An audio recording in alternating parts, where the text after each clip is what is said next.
A light breeze causes the naked branches overhead to rattle like wooden wind chimes. This is a popular retreat for couples in the summer. The deciduous trees provide a beautiful green canopy, far out of sight of teachers and fellow students. But now, in late winter, it feels like I'm standing under a pile of kindling. I breathe into my cupped hands and rub them together furiously to prevent them from numbing in this cold. Just how long am I expected to wait out here anyway? I'm sure the note said 4 p.m. Ah yes, the note. Slipped between the pages of my math book while I wasn't looking. As far as cliches go, I'm more of a fan of the letter in the locker, but at least this way shows a bit of initiative. As I ponder the meaning of the note, the snowfall gradually thickens. The snowflakes silently falling from the white painted sky are the only sign of time passing in this stagnant world. Their slow descent upon the frozen forest makes it seem like time is slowed to a crawl. The rustling of dry snow underfoot startles me, interrupting the quiet mood. Someone is approaching me from behind. Hi, Hizao? You came? A hesitating, barely audible question. However, I recognize the owner of that dainty voice instantly. I feel my heart skip a beat. It's a voice I've listened to hundreds of times, but never as more than an eavesdropper to a conversation. I turn to face this voice and the voice of my dreams, and my heart begins to race.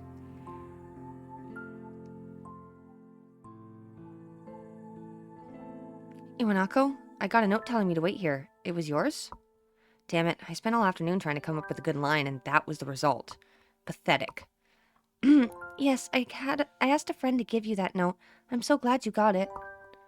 A shy, joyous smile that makes me so tense I couldn't move a single muscle even if I tried.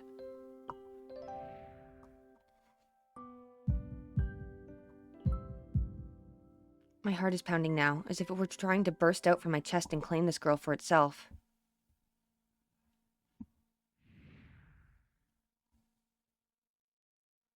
So, here we are, out in the cold. Once again, the wind stirs up the branches. The cacophonous noise is music to my ears. Iwanako flinches ever so softly against a gust of wind. As it passes, she rights herself, as if supported by some new confidence. Her eyes lock with mine, and she lazily twirls her long, dark hair around her finger. All the while, the anxious beating of my heart grows louder. My throat is tight. I doubt I could even force a word out if I tried. You see, I wanted to know if you'd go out with me. I stand there motionless, save for my pounding heart. I want to say something in reply, but my vocal cords feel like they've been stretched beyond the breaking point. Hizao? I reach up to try to massage my throat, but this only sends spikes of blinding pain along my arms. Hizao? My whole body freezes, save for my eyes, which shoot open in terror.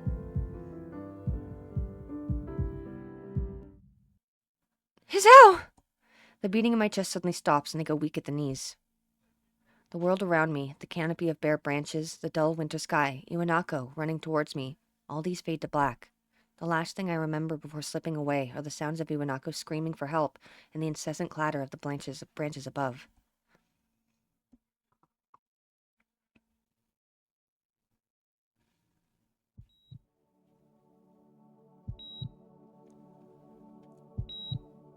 Four Leaf Studios presents Katawa Shoujo.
It's been 4 months since my heart attack.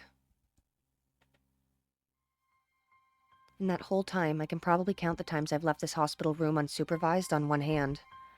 4 months is a pretty long time when you're left alone with your thoughts, so I've had plenty of time to come to terms with my situation. Arrhythmia.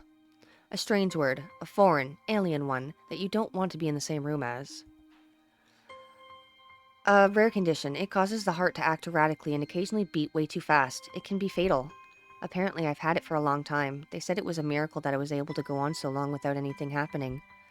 Is that really a miracle? I guess it was supposed to make me feel better, more appreciative of my life.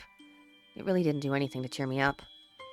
My parents, I think, were hit harder by the news than I was. They practically had 2 hemorrhages apiece. I had already had a full day by then to digest everything. To them, it was all fresh. They were even willing to sell our house in order to pay for a cure. Of course, there isn't a cure. Because of the late discovery of this condition, I've had to stay at the hospital to recuperate from the treatments. When I was first admitted, I felt as if I was missed.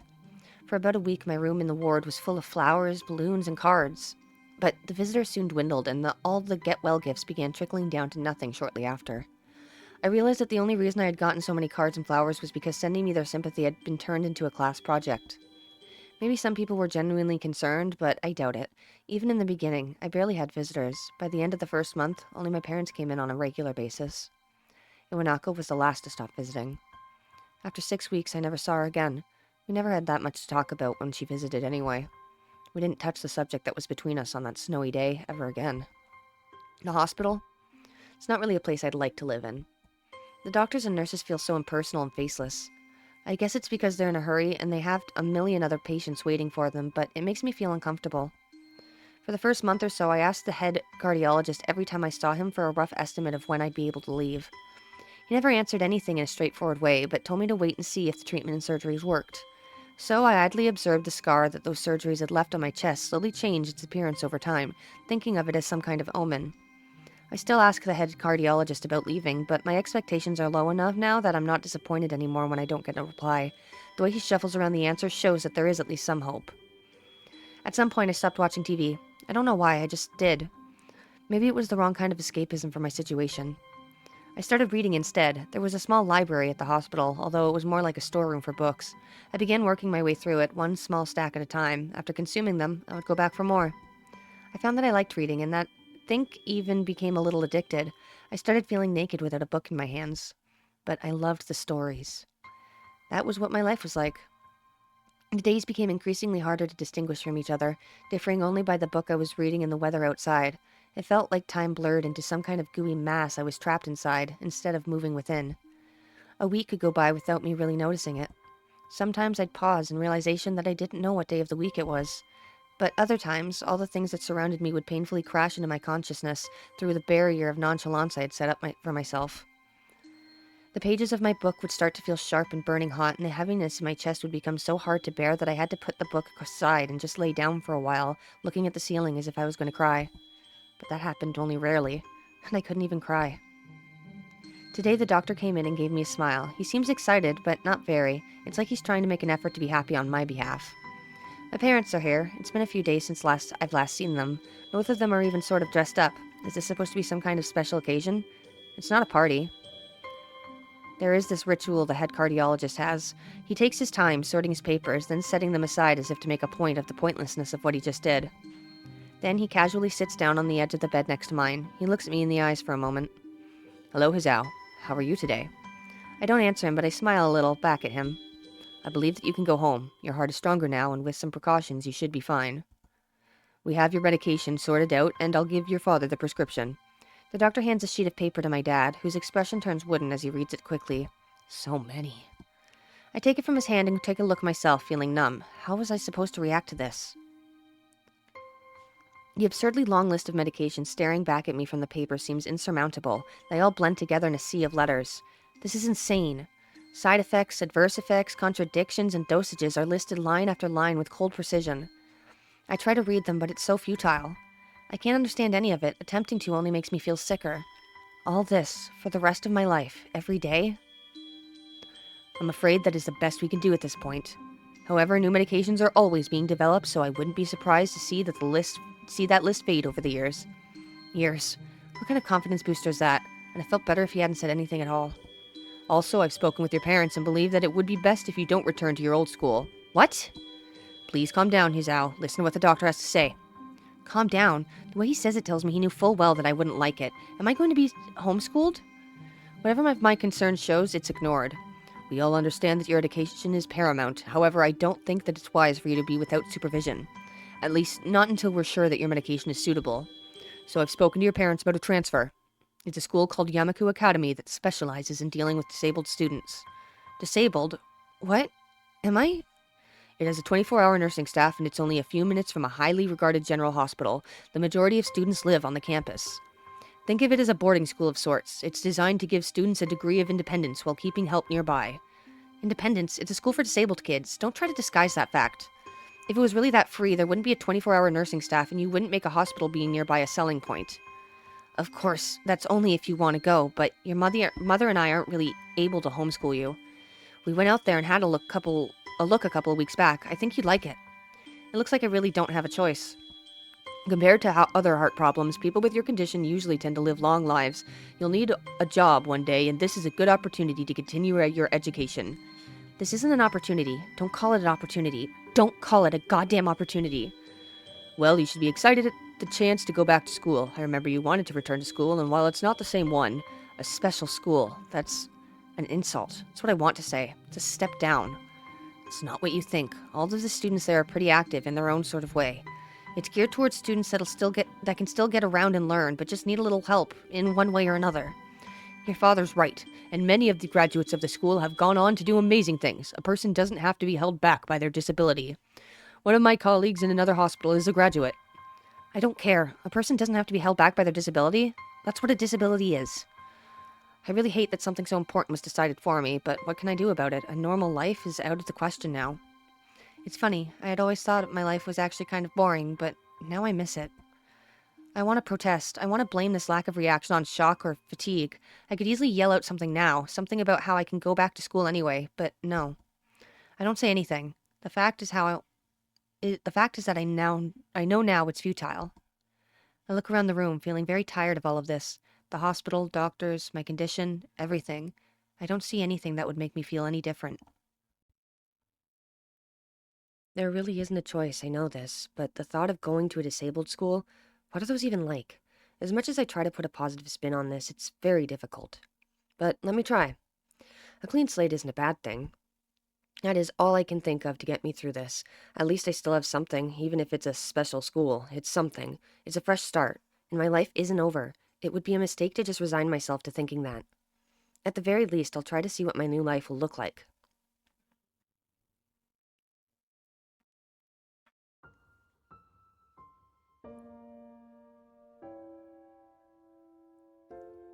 Act 1, Life Expectancy.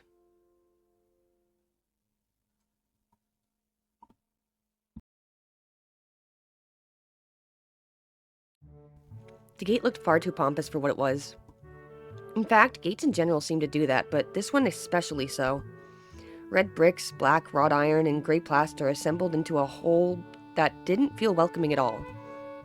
I wondered if it looked like what a gate for a school should look like, but couldn't really decide. Probably no. Of course, I didn't want to get stuck on thinking about the gate for too long, so I entered through it with a brisk pace that felt surprisingly good. Moving forward feels good. So I walked towards the main building of Yamaku Academy with this brisk pace. I'm alone as my parents are taking my stuff to the dorms, and there's supposed to be someone waiting for me. The grounds are incredibly lush, filled with green. It doesn't feel like the kind of grounds a school would have, more like a park with a clean walkway going past trees and the smell of fresh-cut grass and all other park-like things. Words like clean and hygienic pop into my mind. It makes me shudder. I shake them off. Stay open-minded now. It's your new life. You have to take it as it comes. That's what I tell myself. A few big buildings loom behind the leafy canopies, too big and too many for just a school. Everything seems off. It's different from what I thought I knew about schools. It's an uncanny valley. Even though I was told this is my new school, in the back of my head, it doesn't feel like one. I wonder if the feeling is real or caused by my expectations of a school for the disabled. Speaking of that, I don't see anyone else here. It's kind of eerie. It makes me wish there was somebody here so I could anchor myself to something tangible instead of having this feeling that I stepped into another dimension. The trees hum with the wind, and the green hues flashing all around me catch my attention. It makes me think about hospitals again, how they say that the operating rooms are painted green because green is a calming color. So why am I feeling so anxious despite all this greenery? Only after I stand in front of the haughty main building, I surprise myself by realizing why the gate bothered me. It was the last chance I had to turn back, even if I had no life I could return to. But still, after entering, there was absolutely no way I could go back anymore. Feeling nervous, and with this realization set in my head, I opened the front door. A tall man with bad posture notices me as I enter. We're the only people in the lobby, so it's only logical. You must be Nikki? Nikai. So you are. Excellent. I'm your homeroom science teacher. My name is Muto. Welcome. We exchange a handshake that is neither firm nor sloppy, and he looks at his watch. The head nurse asked you for the brief check-in visit, but there's no time for that now. Oh, should I go later? Yes, afternoon is probably fine. We should get going and introduce you to the rest of the class. They're waiting already. Waiting for me? I don't really like being the center of attention, but I guess it's inevitable in a situation like this. Somehow not knowing what is waiting for me makes me feel really nervous. Thinking of this, I almost missed what the teacher is saying. Do you want to introduce yourself to the class? Yeah, of course. Yeah, sure, I mean, isn't that normal? Of course, but not everyone likes to be the center of attention. I'm probably one of those people, but I guess I should be the one to give the first impression of myself. Right, but it's no problem. Let's go then. My heart is pounding in my chest, and it keeps me thinking about my condition as I follow the teacher up the stairs. The third door down the third floor corridor is marked as the classroom for class 3-3. Muto opens the door and enters.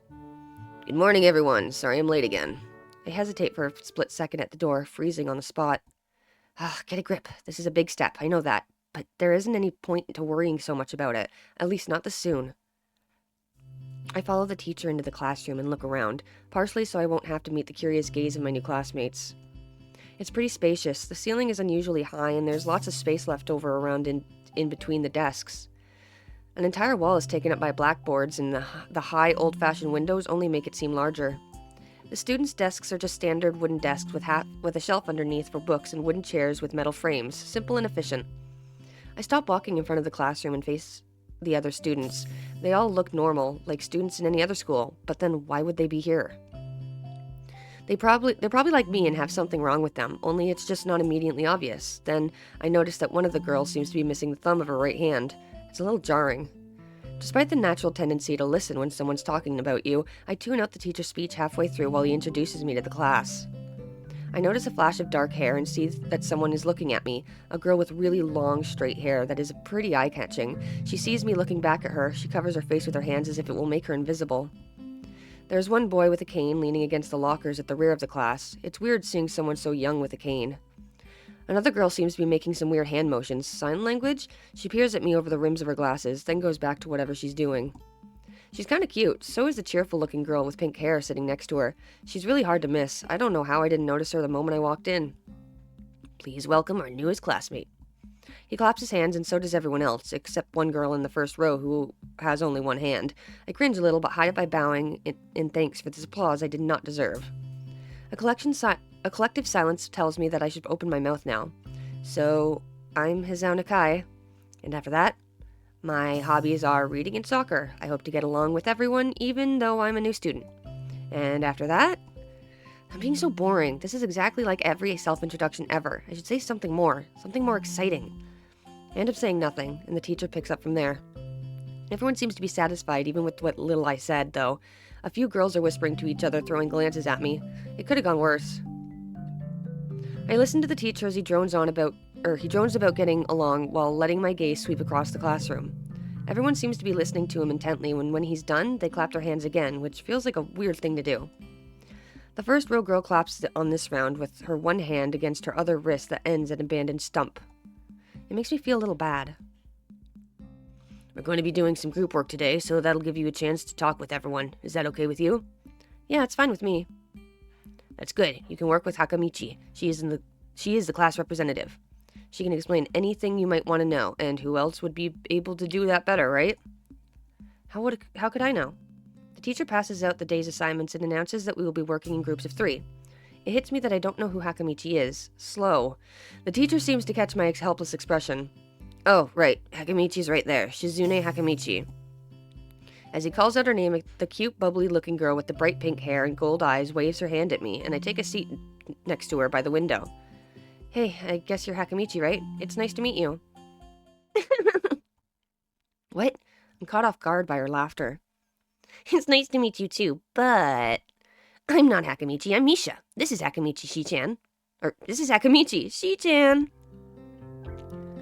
Giggling, Misha points to the girl next to her, the one I saw using sign language before. It looks like she's been staring at me this whole time. She nods once nonchalantly to show that she acknowledges my presence, but only barely. She has short yet carefully neatly brushed hair, a pair of oval-shaped glasses balanced on the tip of a dainty nose, and dark blue eyes that seem to alternate every few seconds between analytical and slightly bored. It's nice to meet you. She immediately looks at Misha, who smiles and makes a few quick gestures with her hands. Akamichi nods and makes a few gestures of her own. I start to wonder if the teacher was messing with me, saying things like, you'll be able to talk to people, and who better to explain things to you. I can see you're a little confused, right? But I understand why you would think I was Shi-chan. Shi-chan is deaf, so I'm the person who translates things back and forth for her. I'm like an interpreter. She says it's nice to meet you too. You're the new student, aren't you? Well, Shi-chan, of course he is. If he wasn't, he would have been standing up there for no reason, right? Right. He seems like a very interesting person, doesn't he? We knew there was going to be a new student, but we didn't know you would be here today so soon. He-chan, right? He-chan? Yep, it fits, doesn't it? Did I say that out loud? It's just a surprise. I've never liked that nickname. I don't really see how. It fits. You look just like I imagined. Yeah, you look like a He-chan. I wonder why everyone seems to think so. Akamichi taps her fingers on the desk to get Misha's attention. They gesture back and forth to each other excitedly, their hands a blur. Misha seems a little overwhelmed. Sorry about that. Shi-chan wants you to know that she's a class rep, so if there's anything you need to know, you can feel free to ask her. Do you like the school so far? We can show you around a little if you haven't had time to walk around and familiarize yourself with it. Misha stumbles with the hard word a bit, making it stick out in her otherwise fluid translation. Thanks, that would be pretty helpful. Yeah, I just kind of came straight to class today. That's no good. You should always try to learn as much as you can about where you're going before you go there, not just with school either. Always, even if it's the trip to this convenience store. Really, Shi-chan? Learning about where you're going? I guess I didn't bother to do that, or just didn't care enough to do so. I didn't look forward to this, even if I committed myself to go along with it half-assedly, but anyway. I don't say anything, and Misha signs something that ends in a shrug. What was that? Seems like it was about me. I feel like slumping over in my seat. Both of them are smiling, but the shrug hit me unexpectedly deeply. You look down. Are you okay? Don't take it the wrong way, please. I hate it when people are afraid to ask questions. It's not how people learn things that's how people learn things, by asking.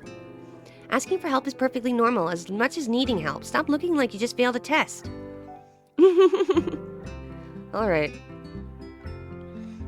And another thing. You don't have to call Shi-chan something so formal like Hakamichi or class rep all the time. Just call her Shi-chan. Okay, maybe that's too casual. Maybe Shizune would be more appropriate? Yep, Shizune is fine. Okay, that would be a lot easier for me. I feel a lot more at ease, both of them being so friendly, so I feel like an idiot for being so apprehensive earlier, especially about Shizune, who I imagine would be all business. Well, she still seems like that, just less so, I guess. Oh, right, we haven't even touched the assignment. We should start work now, or Shi-chan will get mad. The assignment is also kind of long, so we should start now if we want to finish it before the end of class. That too. Shizune glares at the two of us impatiently. I don't need to know sign language to understand that. Okay, I get the message. After class, we can take a walk around the grounds together. It's a nice day today, okay? The assignment is actually very challenging to get through, combining aspects of being both difficult and unnecessarily long. Still, we finished it a few minutes earlier than anyone else in the class, despite our later start. Shizune and Misha are really quite capable. They're quite different, though. The class rep is as calm and professional as she looks, while Misha is a lot more playful and girlish, not to mention a little more easily distracted. To be honest, the two of them did most of the work. I feel guilty about that. The clock tower bell rings, signaling the end of the period. Time for lunch. Without knowing what else to do, I follow Misha, who is beckoning me into the hallway and down the stairs. We descend even below the lobby where I met Muto, down to the bottom floor. Just like everything in this school, the cafeteria seems too spacious and oddly modern in contrast to the classic exterior. Its big windows open to the courtyard towards the main gate. It's the cafeteria! Her enthusiastic statement of the obvious makes people around us stare, but Misha doesn't seem to care, so we proceed to the line. There is a rather long list of menu options, which seems great until I realize that many of them are just to accommodate students who need special diets. How nice, it almost feels like I'm back at the hospital, eating portions measured with scientific precision to meet the needs of the patients. I pick something at random and follow Shizune to a table, sitting opposite of her. As I nibble indifferently at the food I'd rather not eat, Misha pokes me in the side to get my attention and points to Shizune. I don't understand signs, so the point escapes me. Maybe looking at a person who talks to you is proper and polite? Do you want to know something? What? About anything. We're your guide, so you should ask if there is something. I wonder. Alright, let's ask about the library. Oh yeah, is there a library in this school? Lately I've gotten into reading a lot, so I'd like to check it out. Misha gives a kind of frown that makes it clear she doesn't consider reading a healthy hobby, but then picks up her smile again. There is. It's the second floor. We can show it to you sometime. Thanks. I return to my food while the girls talk between themselves. Misha and Shizune sign back and forth very animatedly, throwing sideways glances at me, but Misha refrains from translating. Maybe they're talking about secret girl stuff or something. I quickly notice a conversation in sign is not enough to fill a silence. We arrive in the classroom early, but we're not the first. That dark-haired girl I noticed before slumped over her desk at the last row. She jumps a little when Misha crashes into the room with the elegance of a rhino. She shrinks deeper into her seat, and I can feel her tension all the way from here, as if she were slowly turning into stone from just our presence. Misha and Shizune either don't notice or don't mind it, as they walk directly past her to their seats and begin to converse. I'm left wondering about her, even when the classroom slowly fills with other students, and finally the teacher. Getting into the rhythm of school feels strange, as if my brain remembers how this is done, but my body doesn't. Towards the end of class, I start yawning and counting the minutes left. I shouldn't be this tired on my first day of school. Maybe it's the long time spent in the hospital that made me like this. I'm even feeling physically weak and lifeless. Before long, the final bell rings. School is finally over for the day. Beside me, Misha and Shizune are having a short conversation. After a bit of deliberation, Misha turns to me. Unfortunately, we can't stay and show you around today, Hee-chan. We've got to hurry already, since there's a lot of work for us to do. You'll find your way around here, I'm sure of it. Oh, wait, the teacher said I'd have to see the nurse. Where do I have to go? Is that so? We can at least show you that much. Come on, the nurses have their own building, so we have to go outside. We join the flow of the students making their way down the stairwell and outside, with the girls pointing out other senior classrooms in the same hallway as ours. When we get outside, the girls make their way to the smaller building right next to the school. It's built in the same style, so it looks like it's actually part of the main building. This is the auxiliary building here, and there's a lot of official important stuff inside, like the Yamaku Foundation office and all the nurses' offices. They even have a swimming pool. How is that official? Don't be silly, Hee-chan. It's for physical therapy, of course. Anyway, all the nursing staff facilities are in there too. The head nurse's office is on the first floor. You'll be fine from here, right? We'll be going then. See you tomorrow. Yeah, thanks. Bye. A whole building for stuff that has nothing to do with the actual education? I guess it's necessary for a place like this. I walk in hoping that this really will be only a quick visit like the teacher said. On a white door on the left is a green cross with the text Head Nurse and a nameplate. A voice from the inside responds to my knock almost immediately, but I can't quite make it out. It sounded a bit like an invitation to open the door, so I invite myself further in. The room is not large and it smells strange. A friendly-looking man turns around on his office chair to face me as I enter. His desk is neat and tidy, but the bin under the table is overflowing with used medical utensils, and there are at least a dozen coffee cup rings lingering on the desk. Hello there. What can I do for you today? He is young-looking and sort of rugged, but the dimples in his cheeks wash that impression away when he smiles. Are you the nurse? He smiles like a person who has heard this very same question hundreds of times. Why, yes, I am. It says so on the door, no? You can call me by my name, or just the nurse, like everyone else. Of course, I shake off my confusion, realizing I probably should just grab his extended hand. His handshake is rather firm and friendly. Right, I'm a new student, and my homeroom teacher told me to come and meet you. My name is Hisao Nakai. His eyes light up with revelation, and he snaps his fingers. Oh, you're that Nakai. I was just reading your file in the morning. Some kind of chronic arrhythmia and related congenital heart muscle deficiency, right? He gestures to me to sit down in a vacant armchair in front of his desk. Yes. Good, well, you've probably been briefed about the school enough, so I'll just go over this quickly. We have all kinds of facilities available, mostly physical therapy and such. There's always someone from my staff around, even at night, so never hesitate to call us if there's a problem. The famous 24-hour nursing staff. Wow, this is like a hospital. Well, not exactly. For instance, we don't do brain surgery here. His joke feels so out of place that I'm left thinking why he even said it. Yeah, just that it's really weird to have so many medical people at a school. You'll get used to it. I'm not so sure of that myself, but I don't let the nurse know it. Now let me just find your file again. While he searches for something from his computer and shovels stacks of paper around, I let my gaze wander around the room. It's the epitome of generic, I'd like to say. Beige walls and ceiling, gray laminate flooring, all the equipment you'd expect from a school nurse's office. Even the ridiculous educational posters are hanging on all four walls, reminding me to eat properly 3 times a day and from all the food groups.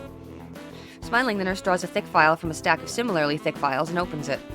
So, you already have medication for arrhythmia. Just remember to take your pills every morning and evening, or it won't be much help. Apart from that, do you do any sports? Rash stuff like, I don't know, boxing? He grins into his own joke, but I don't. Well, I played soccer occasionally with some classmates. Alright, I'm afraid I'm gonna have to recommend you refrain from doing that, at least for the time being. Oh. My lack of reaction makes him raise an eyebrow, but really, I'm not too bothered by him forbidding me to kick a ball around. I guess I never did it out of burning passion for the sport, just to have something to do. Any kind of concussion might be dangerous to your heart, and risking another attack is not a good idea. Was the previous one caused by a sudden concussion to the chest area? There is no mention of the cause in your papers. Not exactly. I sidestepped the question acceptably, and he glances at me over his papers with a more serious expression on his face. Still, you need to keep your body healthy, so some exercise would do you good. We have physical therapy and such available, as I said, but I don't think you really need such heavy measures. Just get some light exercise regularly. Brisk walks or even light jogging, jumping rope, that sort of thing. Swimming, maybe. There's a pool here. So I was told. You were? Very good. At any rate, I'm sure you've been told this before. You just need to take care not to overexert yourself. He wags his finger to emphasize the point. No need, really. I've heard this 1,000 times already. Absolutely no unnecessary risks. Take care of yourself. Okay. He goes over my papers one more time and sets them on the desk, obviously content. Good. That's it then. Come meet me if you ever need something. I'm ushered out before I even realize it. A quick visit indeed. I ended up standing in front of the main building and the auxiliary building, although to my eyes they still look one and the same. It's the first real look I get at the other students, so I watch people coming out of the school, going towards the gate or the dorms. Everyone seems to know where they're going, and I still keep thinking that most of them don't look too special for being students at a special school. Then again, neither do I. Does that make me one of them? One of us? I should go somewhere too, to prevent me from getting lost. It's around dinner time, but I feel tired instead of hungry. The weariness in me only grows as I trudge towards the dorms, set a little way apart from the main building complex. There's a garden of sorts between the school and the dorms, shrubbery, flowers, and that overbearing smell of fresh-cut grass that fills the atmosphere. It dawns on my tired mind that the smell feels novel because I haven't been outside it all for so long. The dorm building is big and made of red brick. Like the others, it feels way too pompous for what it is, so I push forward, going inside. It takes more time than necessary to fish out the key I was given from my pocket. Room 119. Despite the ornate exterior, the inside of the dorm is fairly new, functional, and boring. It's just like in the main building, the halls and the doors are wide to accommodate wheelchairs. The same goes for the elevators at the ends of the hallways. I poke my head around the corner of the common room door. Inside, a few students are watching the television. One nods and gives a quick hello before turning back to the TV. Seems that only the girls around here are sociable. I suppose it's perfectly fine with me. I climb the stairs to the upper floor. Here, small corridors branch off from the main hallway. Each of these minor halls seems to have a toilet and a shower, as well as 4 rooms. About halfway down the hall, I spot room 119. The nameplate on the rooms adjacent to mine are blank. I guess there are just 2 of us here. Light shines from below the door of room 117, so I knock lightly. Hello? Is anyone home? From inside, I hear a few movements, then the clicking of way more locks than I thought these doors had. After a moment, the door squeaks open. A bespectacled boy is standing in its doorway. He is looking at me very intently through his extremely thick eyeglasses. Who is it? Blind? No, at least not completely. Why would he have glasses if he was? He leans closer to me until our noses are almost touching. His breath stinks of garlic. Hezao Nakai, I'm moving into the next room. I thought I should introduce my... His face suddenly brightens in realization. He stands back upright, thrusting his hand out in a smiling greeting almost straight into my diaphragm. Oh, sup, dude? My name's Kenji. Hi. I take Kenji's sweaty hand and shake it. It's still a little rattled by the sudden change of attitude and vehement welcome. There were some suspicious-looking people going in and out of your room earlier. It was probably my parents. Your parents? You sure? Because they could have been some other people, too. You can't judge a book by its cover. His out-of-place proverb is left hanging between us awkwardly as I try to think of some way to respond. I'd say the chances are high enough. He shudders and makes some exaggerated hand gestures. You're a brave man, Hizao. Me? I don't think I could trust the chances. The only one I trust is myself. Does that mean I shouldn't get to know you either? He thinks about this for a while. A wise decision. Damn, you are smarter than you look. Probably. What do you look like? I hope not smart. He squints his eyes and leans closer again, but I lean backwards to dodge it. Never mind, it doesn't matter. With that, he turns, fumbles around for a moment in search of the door handle, and shuts the door behind him. I slide the key into the lock of the door marked 119. Bleak beige walls, white linen, a desk made from some type of light wood, ugly curtains.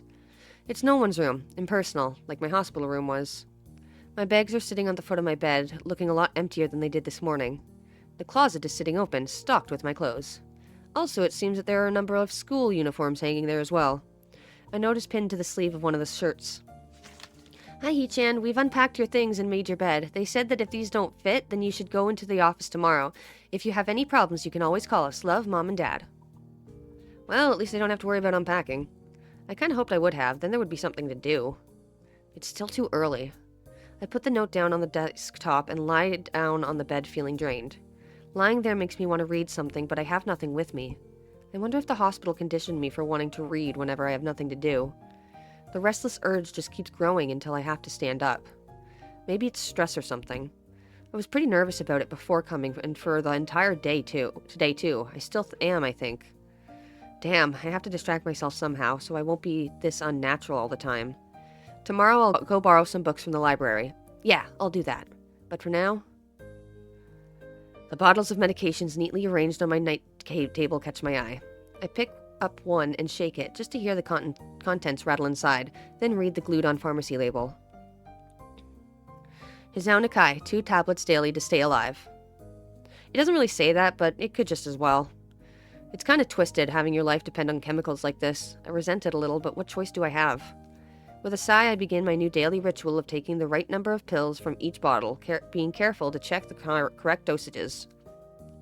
I lie down again, feeling hollow and uncertain, and after that I keep staring at the blank, unfamiliar ceiling for a long time.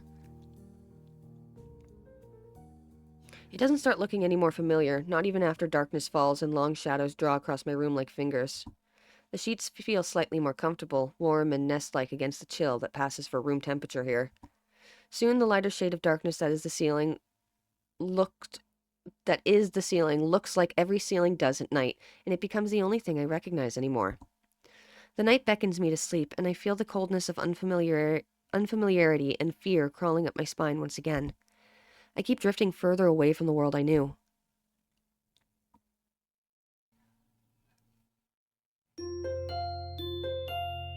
And that's our first day.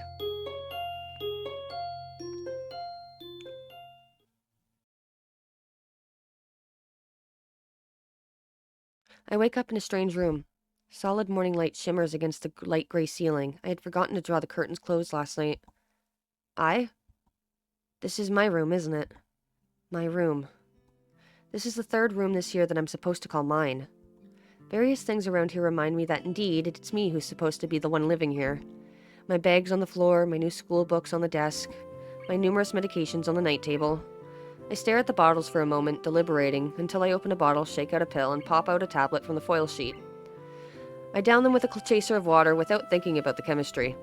My uniforms are in the closet.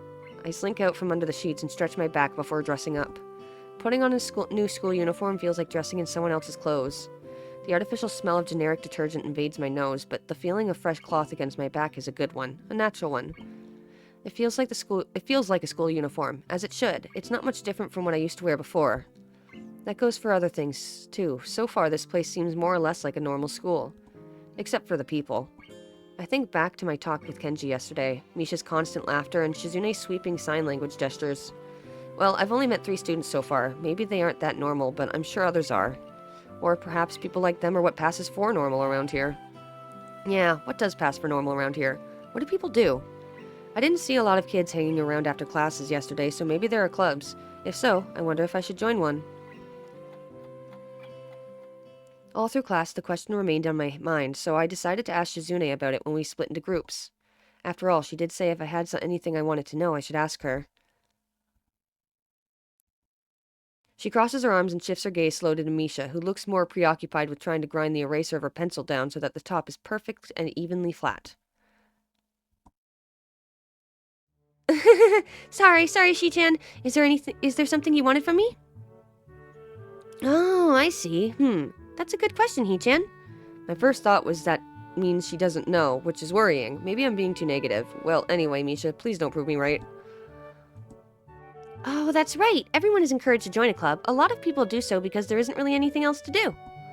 There are also school events, like the festival coming up in a few days. Almost every student in the school tends to help out with it, doing whatever. So, you actually transferred in at a busy time. Maybe you can help out too. Sure. What's the festival about? Misha freezes. I don't know, Hee-chan. The truth is, it's a local event, and I'm not from this area, so...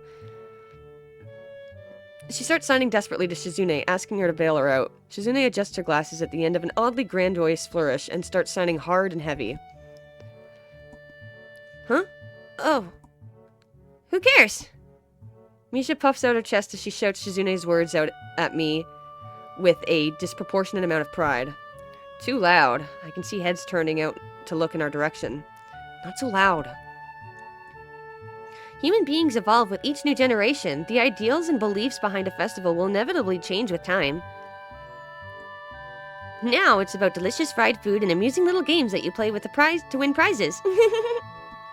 The teacher clears his throat very loudly, batting his long wooden pointer against his other palm like a baton. He shoots a pointed gaze at us. Finally noticing where we are, Misha stifles a yelp and quickly quiets down. Shizune doesn't seem embarrassed at all, though, brushing it off without a care. We are in the middle of class and should start working. That's right, Shi-chan. What? That's right. Hee-chan, are you asking because you're interested in joining a club? It could have been my eyes playing tricks on me, but I think I saw a suspicious glance exchanged between them. Misha's tone has also changed, though it does that every other word anyway. Yeah, I was thinking about it. Misha and Shizune look at each other again. I'm about to ask what they have in mind when something dark flutters in my peripheral vision, catching my attention. Out of the corner of my eye, I see the girl with long, dark hair get up from her desk and slip silently towards the door. It doesn't seem like she was working in any group, and no one else seems to notice her but me. I glance at the teacher, who's also looking at the dark-haired girl, go, why doesn't he say anything? Hee-chan, is something wrong? Do I look as uneasy as I feel? Or was Misha just looking at me after the girl who left? No, nothing. Okay, well, like we were asking, you don't have any plans for lunch today, do you? I thought I would go to the library and pick up some books. Not really. Do you want to have lunch together then? Sure. Yay! Okay, T-chan, perfect. The rest of class passes uneventfully. The girl with the long hair never came back. Before I have the time to put any more thought into where she could have gone, the teacher informs us that it's time to stop working. Shizune looks more than a little annoyed that we only just barely managed to finish all of our work on time. I'm glad we finished it at all. It's not a contest or anything. Yes, it is, Hee-chan. Impossible. Really? Really. I've noticed this before, but it's kind of funny how Misha is always moving her hands and sounding not only everything she says, but whenever anyone else is saying at any given time. Obviously, it must be so Shizune can understand it. Her eyes dart back and forth between Misha's hands and me. I don't know who I'm supposed to be looking at. I'm talking to Misha, but that might be wrong. Maybe I should face Shizune. I'm used to looking in the direction of the person whose voice I'm hearing, but really? Shizune can't hear me, but it would be disrespectful to talk to her only through Misha. Then again, isn't that what she's doing? No, she's at least looking at me. This is all very confusing and will take some time to get used to. It's not a contest because contests are competitions over a prize. If there's no prize on the line, it's not really a contest. Shizune's eyes flash dangerously with a competitive glare. She stares at me as if surprised that I'm challenging her. I think maybe this is a contest to her. I never noticed before how dark and blue her eyes are. It's truly an alluring gaze. Are you sure, Hee-chan? Very sure. You're wrong, Hee-chan, because I don't want to be the slowest one in the class. Therefore, what's on the line is my confidence in my abilities, and the prize is the satisfaction of proving them. Shizune pushes her glasses up the bridge of her nose in a very matter-of-fact way. I'd argue more, but the bell rings and she quickly gets up and picks up her bags, looking at me expectantly. I had almost forgotten that I was supposed to have lunch with them. Where do you want to eat? The cafeteria? That's so plain. Okay, let's go. Plain? Well, I guess. At my old school, I liked to eat outside near the back of the building. It was a good spot, but I didn't find it until near the end of my freshman year. I wonder if there is a similar place to eat here. Misha seems to imply as much. Shizune and Misha pull me towards the cafeteria, which is surprisingly not packed. Maybe some students favor eating in classroom or outdoors. I saw some of my classmates had boxed lunches. After we finish eating, Misha picks up where we left off earlier. So, Hee-chan, you wanted to know about clubs and stuff, right? Right, Shi-chan. Okay, I guess it makes sense to ask first. Exchanging little nods of confirmation, they turn to face me again, and Misha straightens her posture as if she's about to deliver a speech. Hee-chan, do you have anything you're really interested in? I used to play soccer, but I'm not really into it. I don't follow the teams and players or anything like that. As of late, I usually just read a lot. There is a book club, right, Shi-chan? Right, but it seems like they have all the members that they can possibly have right now. Sorry, Hee-chan, it's a really popular club. Okay, but more to the point, Hee-chan, does this mean that you don't have anything already in mind? Not really. Good, great, that's great, Hee-chan, really great. Why is it so great? No reason. Well, Hee-chan, other than the clubs and upcoming festival, there is one other thing. Student council! I see, I didn't know the school had a student council. It was very melodramatic setup, though, just to tell me that. I'm pretty sure the two of them know this because Shizune looks a little embarrassed about it, and Misha is laughing. Shizune quickly retakes control of the discussion in a manner of speaking, after all. It's still Misha who has to voice whatever she says. Oh my gosh, I'm sorry. Right. Hee-chan, maybe you should join the student council. They could use more people. Yes, definitely. You should definitely join. Why? Well, for one, we could hang out every day, Hee-chan. Shi-chan and I are both in the student council. Actually, Shi-chan is the president. I'm starting to get the suspicion that Shizune and Misha might not exactly be the most unbiased people to talk about this with. As if reading my mind, Shizune quickly adjusts her glasses and signs something to Misha. Of course, we're not trying to get you to join just because we would obviously benefit from you joining the student council, and therefore we have incentive to try to get you too. So you're admitting that... No, we admit nothing. I mean, Hee-chan, of course it would be nice if you joined and we'd appreciate it. But even without all that, joining the student council shows a healthy interest in the workings of one school. Yep, it's true. Hee-chan, besides, don't you want to spend time with us after school, Hee-chan? I can't tell if she's being genuine or if this is just really good acting. Both of them seem to be trying hard to look their cutest, although they already are pretty cute to begin with. Well... So it's settled then. Welcome to the student council, Hee-chan. What? No. Aw, see, Shi-chan, of course it wouldn't go so easy. Yep, that's right. Though it would be boring if it went that smoothly. Oh well, Shi-chan owes me candy now. You were betting on it? Hey, my life is not a game here. Shizune seems very intrigued by this when Misha signs it to her. The aggressive glint returns in her eyes. That's interesting, Hee-chan. Let's play a game. That's not what I said. How about rich man, poor man, Hee-chan? If you lose, you have to join the student council. No, absolutely not. Aw, why not? Well, because you both have the same incentive and therefore the same goal, which is to get me to join the student council, right? Yep. Yeah, but that isn't my goal, so what this means is that both of you can team up and I'll be in the clear disadvantage, so I'll have to decline. Hee-chan, I'm very offended. Are you saying you don't trust us and that we would pull something so disingenuous? That makes me sad. Sorry? It's hard to tell where Shizune's influence ends and Misha's thoughts begin. In order to atone for hurting a young girl's feelings, you should definitely join the student council. No! How about a game of paper football instead of rich man, poor man? Paper football? Yeah, it's a game they play in America. You make a paper triangle and then you try to shoot it past the goalpost that the other player makes with their fingers. Isn't it cool? It's the ultimate form of competition between two people, Hee-chan. And it's also played by elementary and middle school children, Hee-chan. That means it's a game that really separates the boys from the men. More like the boys from the slightly older boys. Anyway, I'm not going to play that either. Just the fact that you know about it means that you're probably surprisingly good at it. Yeah, that's true. How did you know, Hee-chan? Shi-chan frowns at Misha, telling me she probably wasn't supposed to admit that so readily. I wouldn't say that I'm happy with their attempts to get me into the student council, but I'm a little curious about what the student council does here. I've never been on one before or even known anybody who's a member, so it interests me. I also kinda like Shizune and Misha, so maybe it wouldn't be so bad. Okay, Hee-chan, how about Risk, the game of world domination? I don't know what that is. It's really fun, Hee-chan. You fight for control of the world, and with armies and everything. Sounds like Shizune would be good at it. If you want to play, we can after school. Oh, really, Shi-chan? We can play just for fun, Hee-chan. We can play just for fun, Hee-chan. Shi-chan hasn't played in a long time, so if you want to, there's no strings attached. Well, okay. Okay, perfect. We'll see you after class in the student council room then, Hee-chan. Wait, why there? Because that's where we keep the game. I grimace to tell them how much I do not like this, but it's more for show than anything. In the end, I agree, but only after getting Shizune to acknowledge that I don't mean anything concrete by just accepting to take a look around and play a game with her. Lunch ends and we go back to class. During afternoon classes, the long-haired girl comes back and sits in her seat without a word. Again, no one seems to notice, or if they do, no one says anything. I want to ask Misha about it, but I don't want to be nosy. After school, Shizune and Misha quickly find me by the first floor lobby and latch onto me, covering each flank in case I might try to escape. I feel a little offended, but I'd been considering it. Nevertheless, I'm a bit disturbed that enough people have made break for it in the past that they're on their guard. What's with the escort? This doesn't make me feel very comfortable.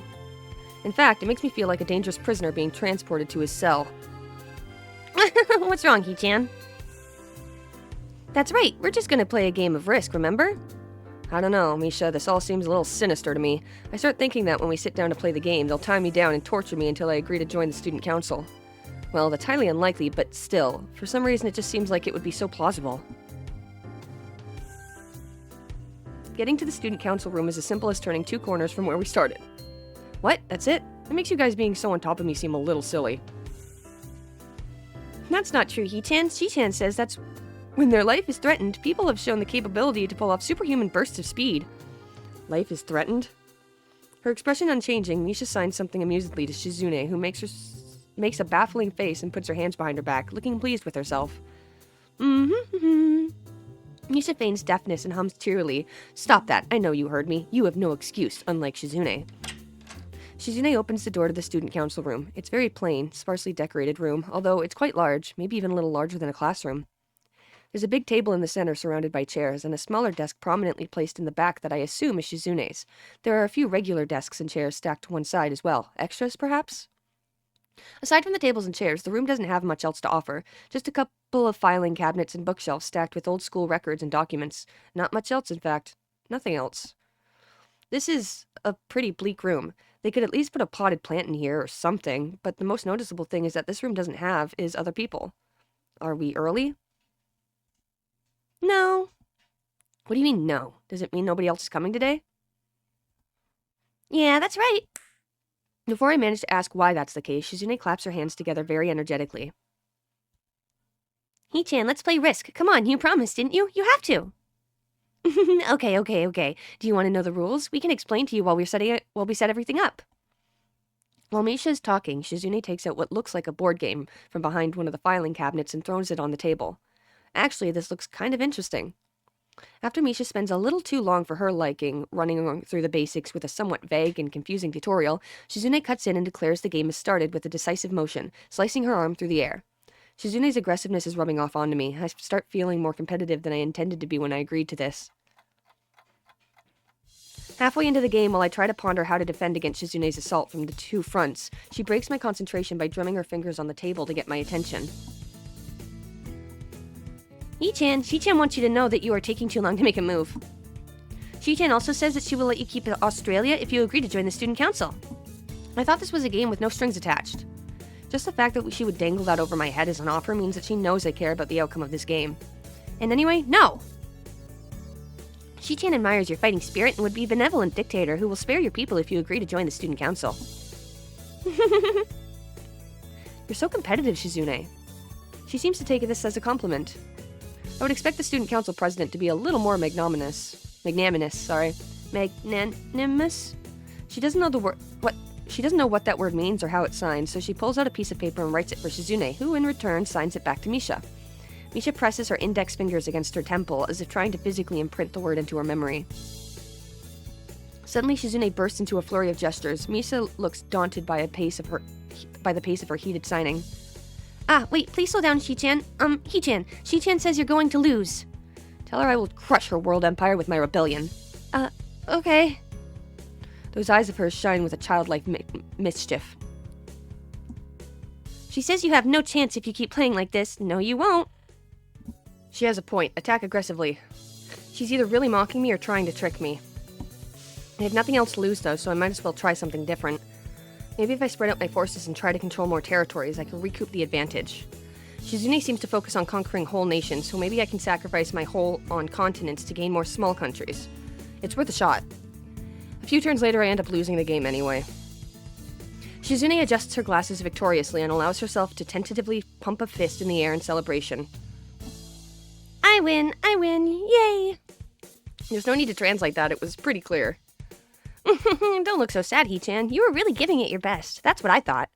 Sometimes your best just isn't good enough, though. If anyone knows that, it's me. You did very well for someone who just learned how to play today. He-chan, you attacked Iceland and North America at the same time. That's a very daring move. Shi-chan is impressed. The mark of great people is that they are daring and that they can follow through. You're really halfway there, isn't that great? You're already halfway there, isn't that great, He-chan? That isn't enough, though. Just potential isn't enough. There's no point to potential if you don't take the first step, and there's no point into that if you don't keep going. I want to see more. You're right, Shi-chan, but that's so demanding. Shizune leans forward, suddenly looking a lot less playful and more like the serious person I expected her to be from the start. He-chan, would you like to join the student council? She really doesn't waste any time, does she? But it's only my second day of school, so I'm hesitant about committing to something so early. I haven't even taken a look at any other clubs yet. But spending time with Shizune and Misha doesn't seem like something I would hate. I still need more time to think about it before I decide for sure. Maybe. I'll get back to you on it. Okay, He-chan, but I hope you're not just saying that so we don't feel bad. No, really. Really? He-chan, if you're going to say that, you're saying that it is definitely the truth, and there can't be any mistaking it. I know. I guess I should have my revenge for losing at the very least. Shizune smiles at that in a mischievous way that feels like twisting the knife in the wound of my loss. I take a glance at the clock on the wall and realize I've spent far longer playing Risk than I expected. Sorry, I think I have to go. I wanted to go to the library. It's not closed yet, is it? Shizune scratches her head and gestures at Misha. How hard can it be to determine whether the library is open? There's a clock right there on the wall. It should be, unless the librarian is absent. I think you're right, Shi-chan. We think the library is open. It's on the second floor. Can't miss it. Do you want us to show you where it is? No, thanks. It's okay. See you tomorrow. Bye-bye. One flight of stairs up, and I run into problems. The second floor hallway is a carbon copy of the third floor one. Wide, of course, and plain, like only hallways can be. The problem is that the library's whereabouts are not as easily determined as one would think. The classrooms are marked with signs stating which class they belong to, but then there is a plethora of other unmarked rooms. Is the library one of them, or is it just somewhere down the hallway? I bet on the latter and choose my direction at random. After I turn around the corner, an unmarked door draws my attention because it's not closed. It's not open either, though, just barely ajar so that I can see it's open and nothing else. It would make sense for the library door to be invitingly open, and while this one is not quite that, it's good enough. At the very least, it means that someone is inside and I can ask for directions, no matter how embarrassing that is. I gingerly push on the center of the door with my fingertips, every muscle in my arm ready to pull back at a moment's notice. The feeling of being an outsider to this school can't be shaken from my mind, so much so that I instinctively fear doing something wrong by entering.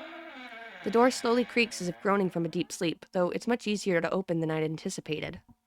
Leaning over and poking my head ever further inside to gain sight of the room as fast as possible, the meek hello on my lips is quickly snatched away.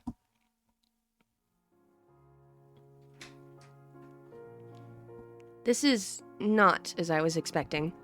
I mindlessly let the door open to its full extent, taking in the sight of the solitary figure taking center stage in the otherwise abandoned room. The situation steals my voice, leaving me standing at the doorway staring at the beautiful girl. Evidently having taken her time to assess the situation, the girl gently puts down her teacup and opens her eyes, but doesn't look at me. Hello there. May I help you? Staring directly in front of herself, the movements of her lips seem to break the silence rather than the words. However, it's the soft, measured voice that reminds me that she's being separate from the room itself. Not only is she likely the tallest girl I've ever laid eyes on, but even among the foreigners I've met, she's strikingly distinct. Hi. Sorry for intruding. I was just kind of lost. She takes a moment to formulate a response before speaking. Every action she takes feels as if it's carefully choreographed beforehand. Care to take a seat? Unexpected, considering that I'm intruding upon her. Thanks. I slowly step towards another seat opposite of her, the girl resting the teacup and the saucer on the wooden table in between. The way she doesn't track my movements with her head is telling. That, and the slight cloudiness of her eyes, means she must be at least partially blind, like Kenji. Come to think of it, her voice doesn't have any detectable accent either. I guess she must be half Japanese. As I take my seat, her composure takes me slightly off guard. Her air of relaxed confidence makes the silence entirely comfortable. The calming atmosphere is so different from the student council office. I take it you're a new student to Yamaku? Ah, yes, I just transferred in yesterday. I get the distinct feeling my speech patterns don't match the formalities of hers, accentuated by her restrained bow of greeting. One which I hasten to match before realizing the futility of the action. I'm Lily Sato. Pleased to meet you. Hizao Nikai. She gives a nod before gesturing roughly in the direction of her teacup. Would you care for a drink? Sure. As much as it pains me, I can't keep step with her formality in the proceedings.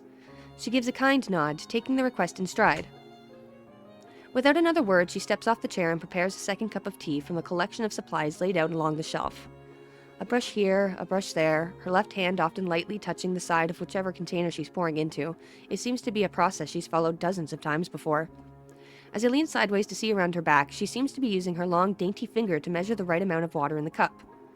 It's one thing to see the different disabilities the students in my class have, but it's quite another to see how everyone seems to adapt. Shizune and Misha have no problem working together to communicate to me, and Lily herself seems to have workarounds for problems I'd never thought of. While I feel slightly guilty about her doing the work, she seems pleased to be following the correct process of the offerer preparing the drink. So, her soft voice brings me out of my silent observance. Which room were you looking for? It's not often this classroom is visited after school. The school library. Shizune and some classmates told me it was on this floor. She finishes pouring the water into the teacup as she nods, a small metallic tapping coming from the teacup indicating it being stirred. I'm aware of Miss Hakamichi, as are most students. To be with them means you're in class 3-3, no? That's right, in the science room with Muto. She gives a small giggle before setting down the teaspoon and slowly walking towards the table, teacup and saucer in hand. He's quite a character. I imagine you'll come to like him. Most do. As she sets down the tea, I gently take it and have a sip. I'm really more of a coffee person, but this seems like a rather bad moment to bring it up. Nonetheless, the smell's quite nice. I hardly think it'll be hard to choke down. Thanks, Sato. It tastes really nice. She smiles and quickly waves her hand in front of her face. Lily, please. There's no need to be so formal. She says this in spite of her exceedingly well-bred speech. Oh well. I guess I should try and ask her about herself. It really does seem as if she's catering to me. So, which class are you from? I imagine it's one of the third-year classes. Correct. I'm in class 3-2, which is on the third floor, same as yours. It's taught by Miyagi, and is specifically for both blind and partially blind students. I see. Sorry. I feel like slapping myself for the faux pas. Looking at her face, though, she doesn't seem in the least put off by it. My, there's no need to change your speech on my account. Sure. Sorry. I guess I'm really showing my newness here. An environment like this would be a big change, so I can't fault you for it. While the same can't be said for everyone, many have come here to come to terms with their conditions. A category which would include her, it seems. All too ready to jump ship from this particular topic, I segue into another. Do you come here to drink tea often? It's a really nice place. Thinking on it, this might be her version of the place behind my school that I like to have lunch at. I come here fairly often during lunchtimes. My duties as class representative don't leave enough time for an official club, so a friend and I use this room for having tea. Class representative, huh? Compared to Shizune, her mannerisms seem to be almost completely opposite. While Shizune's blunt and fiercely driven, Lily seems relaxed and calm, almost aloof. Come to think of it, she might be useful for a less biased view of the school's clubs. What kind of clubs are there to join? The more popular ones are the track and field club, which uses the field near the school during lunchtimes. The baseball club and the book club are near the library. There are also numerous small ones too, though, such as the art and music clubs. At a time when I'm just wanting to get on my feet, rushing into a club right away seems a little unappealing. I wonder if the school shares the same rule as my old one. Is it compulsory to join a club? It isn't, though it is encouraged. Ah, good. That's a relief. I've already let down my guard around this girl to let such a thing slip out. The fact seems to slightly amuse her. Not wanting my tea to get cold, I finally start drinking it as Lily does the same. As I look over to the window over her shoulder, I notice the light coming into the room has a distinctly orange tint. Even here, time doesn't stand still. Huh, the time's gone quickly. Sorry? Right, she's blind. Of course you can't see the sun setting. It just looks like the sun's starting to set. It seems to have come as a surprise to her. I guess she must have lost track of time. Sorry, Hisao. I didn't mean to keep you from the library for so long. I quickly move to allay her concern. Oh, no, it's okay. The library's still open, isn't it? She pauses and takes a moment to think on it. It's probably something I should have asked Shizune when I had the chance, but Lily seems likely to know in any case. True, it's open until 6:30 during weekdays. A quick glance at my watch confirms I have well enough time to get there. I might get going in that case. It's been nice talking with you, Lily. She smiles and gives a deep nod, her hands still neatly folded on the table in front of her. It was my pleasure. Oh, come to think of it, shall I show you to where the library is? I couldn't possibly ask for more help. I should be able to find it all right. Well, unless my navigational skills fail me, which they seem to have a habit of doing. It's all right. I was going to be talking to the librarian there in any case. I could introduce you. This gets better and better. It's pretty hard to deny her offer. If you're sure, then that'd be great. Thanks. As she stands up to follow me, she takes hold of a straight, retractable cane that had been slipped in the handle of her bag on the floor. Compared to the cane the boy in my class had, Lily's looks much thinner and longer. His must be for support, whereas Lily's is for navigation. Together we leave the peaceful room and enter the empty hallway on the way to the library. Side by side, my pace carefully slowed to match hers, we slowly walk through the hallway. It doesn't take long for us to arrive at the door to the warm-looking room, apparently situated in the center of the floor rather than either wing. Ladies first. She gives an appreciative nod at the gesture, taking the lead as we file in.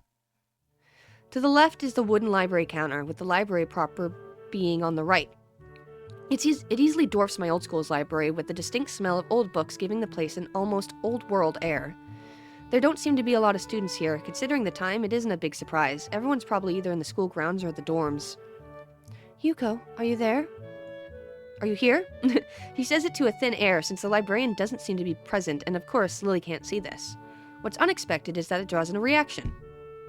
Something from under the counter thuds against it, followed by a quiet wail. Oh. The origin, apparently the librarian, quickly crawls out and bounces up to extremely rigid attention. Hi, Lily. How can I help you? Her voice is strained in a failing attempt to sound casual as she's rubbing the back of her head. Good afternoon. What happened just now? I heard a strange sound. It's nothing. I just hit my head. See, I dropped an eraser under my desk while I was looking for it, and while I was looking for it, a pencil dropped, and when I was looking for both of them, you came and surprised me. Are you all right? I'm sorry. I couldn't know. It's okay. Sorry for making you worry. This is nothing. I've had worse happen to me. She's quick to reverse Lily's apologies, almost frantically trying to push aside the possibility that she could be in any way inconvenienced by bashing her head on the counter. Yes, worse things have happened. The girl fidgets with her fingers as Lily doesn't seem to drop her concerned expression, and then she shuffles some papers around on the counter for no reason. A little shorter than Lily, replete with glasses, freckles, and a very troubled look, she seems to fit a library perfectly. Ah, Lily, did you get my message? Message. Oh, the 2 imported books that arrived?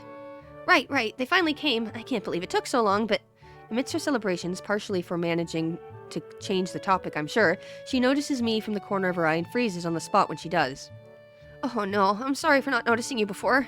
Did you need to check out a book or return one? I'm sorry. The way she can so quickly shift between moods is a little unsettling. He's with me, Yuko. This is Hisao, a new student. Hisao, this is Yuko, the school librarian. Pleased to meet you. Hisao, right, Hisao. Pleased to meet you too, Hisao. For a second, she visibly attempts to engrave the name on her mind so she won't forget. Yuko often arranges to import foreign books in Braille for me. Would you like to tell Hisao a little something about the library? Lily's innocent suggestion is met with an expression of abject terror. Please, Lily, I can't. I don't know what he would be interested in. This is too much responsibility. How it's any responsibility at all, I don't get. But her objection is so sincere, I don't doubt for a second that she would rather disembowel herself on the spot than tell me where the light novels are. So there are a lot of books in Braille here? I attempt to save the day by asking the first thing that pops into my head. It seems to work at least partially, as Yuko seems to not exactly relax, but at least look slightly less tense. Well, I think about a third or fourth of Yamaku's library is either in braille or audio. Makes sense, given all the blind students that be here. If it's only that, how come this library is so big in the first place? Well, we get a lot of new books regularly because the library is adequately endowed. That's probably why. They spend more on new books than on my salary, and then I have to organize and shelve all of them. It's so troublesome, and they waste so much. I wish I could quit this job. A very awkward silence follows this revelation of too much information. I'll go check out the aisles then, if you don't mind. It's probably best for all of us if she doesn't keep talking to me. Very well. Meanwhile, Yuko, I would have those books if that's all right with you. My first impression was right. The library is surprisingly big. Ambling down the narrow aisles, I study the spines of the books in random order, occasionally sliding one out to read the blurb, taking it with me if it looks good. In a few moments, I have a respectable stack of books in my arms. I guess I'll never be stuck for a choice in here. The normality of the library sinks in. Sure, there's large print and braille books scattered throughout, but it is what it is, a library. It's as if the calm mood from the room I had tea with Lily in snuck with us in here, unless it was here to begin with. Something about that puts me at ease, just like before. I reach the end of the aisle to find a collection of desks set up for study or personal reading. Going a little further, though, I discover a nice quiet corner at the back. While the rest of the library has the odd student sitting at a desk, either reading or stealthily sleeping, the back is pretty much deserted. As I glance around, I see someone who I recognize sitting on one of the several beanbags. It's the dark-haired girl from my class, the one who snuck out of the classroom earlier. She's reading a book, keeping it close to her face, which makes her look like she's really into it. From the way she was acting today, I had her pegged as more of a delinquent than a bookworm. In fact, her mysterious disappearance from the class raises all sorts of whys in my head. Intrigue floats slowly but surely towards the surface, and before I know it, I'm walking towards the mysterious long-haired girl. I guess there's no harm in introducing myself as I would with anyone else. She is a classmate, after all. Walking over to another beanbag, I take a seat and lay my books beside it. The girl starts, looking scaredly up at me from underneath her fringe. This is the first time I've seen her this close. Underneath her long, dense bangs, I can see that part of her face, at least a third, if not half, is pretty badly scarred. My eyes are immediately drawn to the scars, subconsciously peeking past her hair until they meet her own eyes. For a second, I'm shocked and diverted my gaze to the book in her hand, before I realize that looking away probably only makes it worse. It takes too many seconds to collect myself and remember what I walked up to her for. I'm sorry, I didn't mean to startle you. It's okay. The girl certainly doesn't look like it's okay, but I let it slide. So, do you mind if I sit here? She seems to be very uncertain whether it's okay or not for me to sit, but finally she nods, just a little. Okay. I take the seat next to her and she hides herself behind her book. Life of Pi. Never heard of it. So, sorry again for startling you. I'm Hizao. She looks up from her book, stalling a little before replying. No. We're in the same class. Her speech is stilted and so quiet that it's barely audible even in the library. Somehow I think that my delinquent impression of her was wrong. Hanako. I'm Hanako. I resist the urge to say that's a nice name, just to have something to say, but really it's the only thing I can think of. I feel like an idiot. Everyone here must be used to being different to each other, and here I am being all bothered and fussed about that kind of thing. Don't let me interrupt your reading. I'll just check these books if you don't mind. She nods a little and sighs a little sigh of relief. So I try to read the covers and the introduction of the book I picked up, and she buries her face in her book. Uncomfortable silence consumes us. My eyes still wander to her direction, and I sneak peeks at her flowing hair and the scars it's hiding. After a while, I realize that she's doing the same and only pretending to be immersed in the life of Pi. Her gaze is not inquisitive at all, though. It darts around like a scared rabbit. When our gazes finally meet, the chain of reaction is unstoppable. She stands up forcefully from the beanbag and takes a deep breath. I have got to go do something. Without warning, Hanako takes off and runs towards the counter. Her hair-like takeoff catches me so off guard that I don't manage to go after her until she's had a good head start. By the time I reach the counter, she's nowhere to be seen. Lily and Yuko are happily chatting away. Knowing that I won't be able to catch Hanako myself, I approach the girls. Hey, did you notice a girl run past here? Maybe. What did she look like? Long, dark hair, kinda shy. She had, some scars on her face. You wouldn't be talking about Hanako, would you? Yeah, that's her. I saw her reading a book and tried to talk to her, but I think I scared her off or something. Oh dear, Yuko, would you excuse me? I had better try to find her. Sure, I'll just hold on to these until you come back. What's going on? I'm sorry, but I'll have to explain it to you some other time. Right, I'll see you later then. Lily hastily grabs her cane and hurries out of the library, leaving me alone with Yuko. I don't think I'll ever get the hang of this place. Did I do something wrong? What did you do? Nothing, I just talked to her, tried to get to know her. Didn't even manage to get started. Yuko sighs and looks awfully bothered, even more so than she did before. I guess you weren't wrong, so much as tactless. Tactless? That girl is a bit of a special case. It's like she never really talks to anyone. Isn't that a bit strange? I wonder. It's just how she is, I think. Yuko doesn't sound all that convincing. Then again, maybe this is just the norm around here. Everyone has their own problems, or else they wouldn't be here. Perhaps I was being a little tactless after all. But how should I deal with these people? Forcing myself to act overly casually only makes me feel phony. Like I was supposed to be ignoring the elephant in the room. Yuko fidgets, looking like she wants to say something to that, but resists it. I think it's an elephant, only if you feel that way. I guess she doesn't have a good sense of self-restraint. It makes me smile, and she blushes heavily. What? Did that sound stupid? No, it sounded really wise. I guess you're right. It's more about me than anyone else. Neither of us has anything to add, so Yuko fills the silence by shuffling some papers around. People who have papers on their desks really like doing that. Did you find any books? I should be closing soon. I mean, this library should be closing, but I have to do it. I hope that's not too inconvenient for you. Oh yeah, I want some books, but I left them over there because I'll just go get them. I fetched my stack of books from beside the beanbags where Hanako and I were sitting and returned to the counter. Wow, you read a lot, don't you? I surprised myself with that too, honestly. At least, when I really think about it. I had a lot of free time earlier this year, so I kind of just started reading books to fill that time. I couldn't do much else. I see. But she doesn't say anything else and just checks my books out for me. I guess this is what they call tact. Holding the library books with one arm, I trowel my pocket for the key to the door. A sudden sound from behind me startles me, making me nearly drop the books I'm carrying or the key that I almost managed to get into the lock. Who is it? I turn around to see who's talking to me.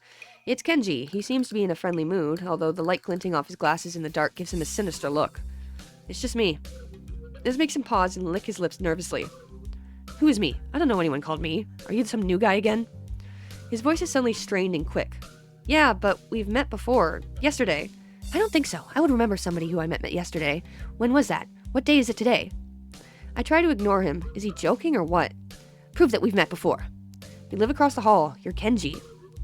Kenji jumps back, his eyes filled with an uncomprehending fear. How do you know my name? Damn, this can only mean one of two things. Either we have met and you're telling the truth and I just can't remember it, or you are a spy. He pauses. A psychic spy. His eyes dart around me, trying to peek into my room, although it's hard to believe he can see anything through those thick glasses. His mood swung from friendly to manic in less than a minute. I'm not psychic. How do I know that? I'm not a mind reader. Kenji points a finger in my face damningly. Unlike you. Stop that, man. We met yesterday. What's wrong with you? I lived in this room. Lies. If you think you can pass this out because I'm legally blind, you are sorely mistaken. You don't even look like him, man. I mean, the resemblance is real slim. Maybe at a distance, but who do you think you're kidding? I want to grab him by the shoulders and shake him. Exasperated, I rub my eyes and let out a heavy sigh. Stay there. Kenji comes closer, one careful step at a time. I stay still, lest he assault me physically, although I doubt he could do much damage even if he did. Oh, wait, I see it now. Damn, it really is you. Sighing again, and then once again for good measure. I step backwards just in case. What's up, man? You don't look good, I think. Something wrong? I don't know, just had something stupid happen to me. A few stupid things, actually, even if you discount this one. I can't get a proper touch on other people here, and I have no idea if it's because of me or because of them. I don't know why I'm telling this to Kenji. It's not like we've had any contact either. That's rough, dude. Yeah, I'm sorry about calling you a psychic spy and all, but you can never be too careful. It's the hard reality we live in. I'm slowly starting to think that Kenji isn't necessarily living in the same reality as the rest of us. You see, this is how it is. This world, there's no justice, you see? Even when I lose, I win, because I don't lose the lesson.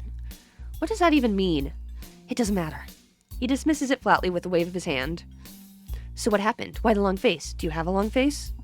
It's nothing. I just scared some girl off accidentally. Literally, too. She actually ran away from me. Was my fault, I think. I'm not really... You saw this yet. A girl? A cute one? Cute? That's a hard question. She had a nice body and really beautiful hair, but the face... I guess it could go either way.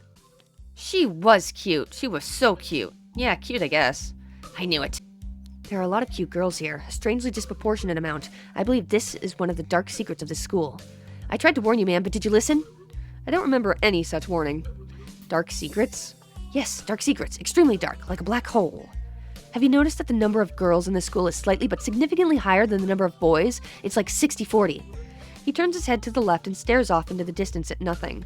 Why is it like this? I mean, to the untrained eye, it doesn't appear to be that bad, but that is a full 20%.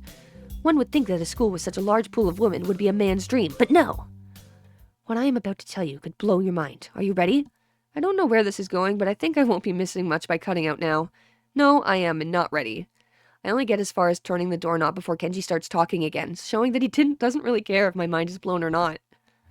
I believe that this school is a battleground, the site of a feminist infiltration. This disparity in the number of men to women is a clear sign of how far they have come. In case this Cold War turns hot, they will have superiority in numbers.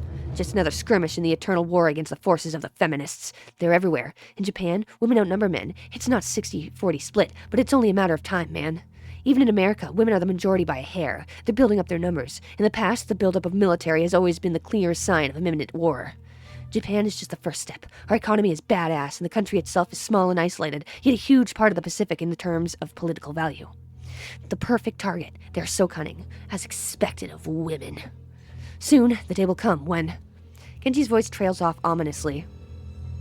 That is why you can't trust them. They will string you along and then kill you, just as they killed me. You will end up just like me.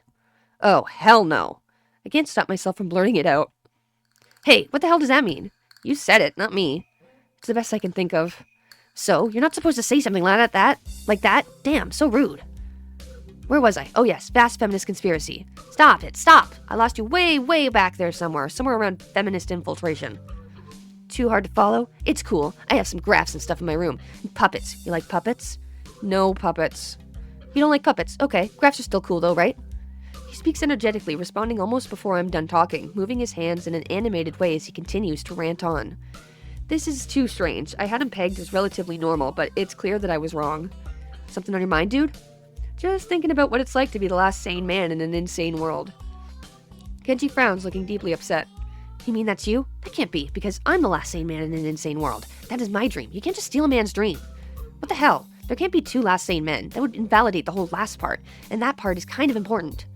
There can only be one, like in that foreign movie where there could only be one, and in the end, there is only one dude left, because that was the point. I have never seen anyone talk so heatedly and so defensively about absolutely nothing before. Anyway, if you wait here, I can get my graphs. I also have a list of other dark and complex conspiracies that this school holds, as tangled as... Quick, finish my analogy for me. Be a pal. I'm gonna go to bed now. It's extremely late. That doesn't sound like an analogy, but whatever. I like you. You seem like a cool dude. Most people don't understand what I'm talking about when I try to explain the vast feminist conspiracy to them. Denial is a terrible thing. Later. He claps me on the back and then vanishes into his room so quickly and quietly, it's like he didn't even open the door, but instead walked right through it like a ghost. I don't know if I can fully digest what just happened, so I give up and just go to my room, kicking off my shoes before falling face first into bed.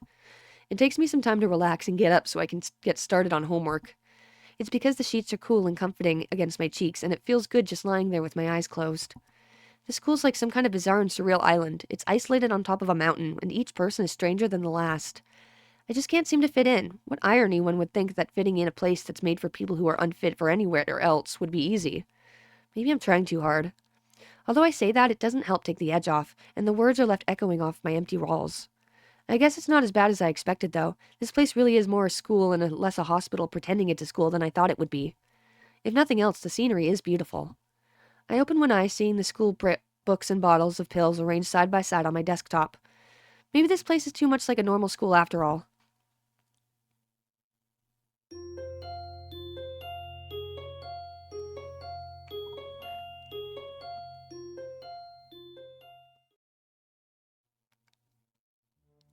I feel very tired this morning, probably because yesterday itself was a very tiring day. On top of that, I woke up far earlier than necessary. After saying hi to Shizune and Misha, I start doing the work as instructed from the board. It already looks like today is going to be heavy. I don't have a problem with that now, though. Shizune and Misha might jump on me trying to get an answer about whether or not I've decided to join the student council, even if it's just one day. I wouldn't put it past them to try, and I don't have an answer for them if they do, so this situation is convenient for me. About 10 minutes into class, Hanako walks in and takes a seat, but no one looks at her. The teacher doesn't even comment on her lateness. He does, however, stop us to say that we're going to break into groups again. I turn my head to see that Shizune and Misha are looking at me. Shizune gives me a smile that is equal parts cute and menacing. This is a smile that says, "We have you now. There is no escape." Hee-chan! Looks like we're together again. Yay, yay! Misha leans sideways while Shizune pushes her desk closer to mine. There really is no escape now unless I were to jump through the window. Jumping out the window isn't the best option, sadly. What's wrong, Hee-chan?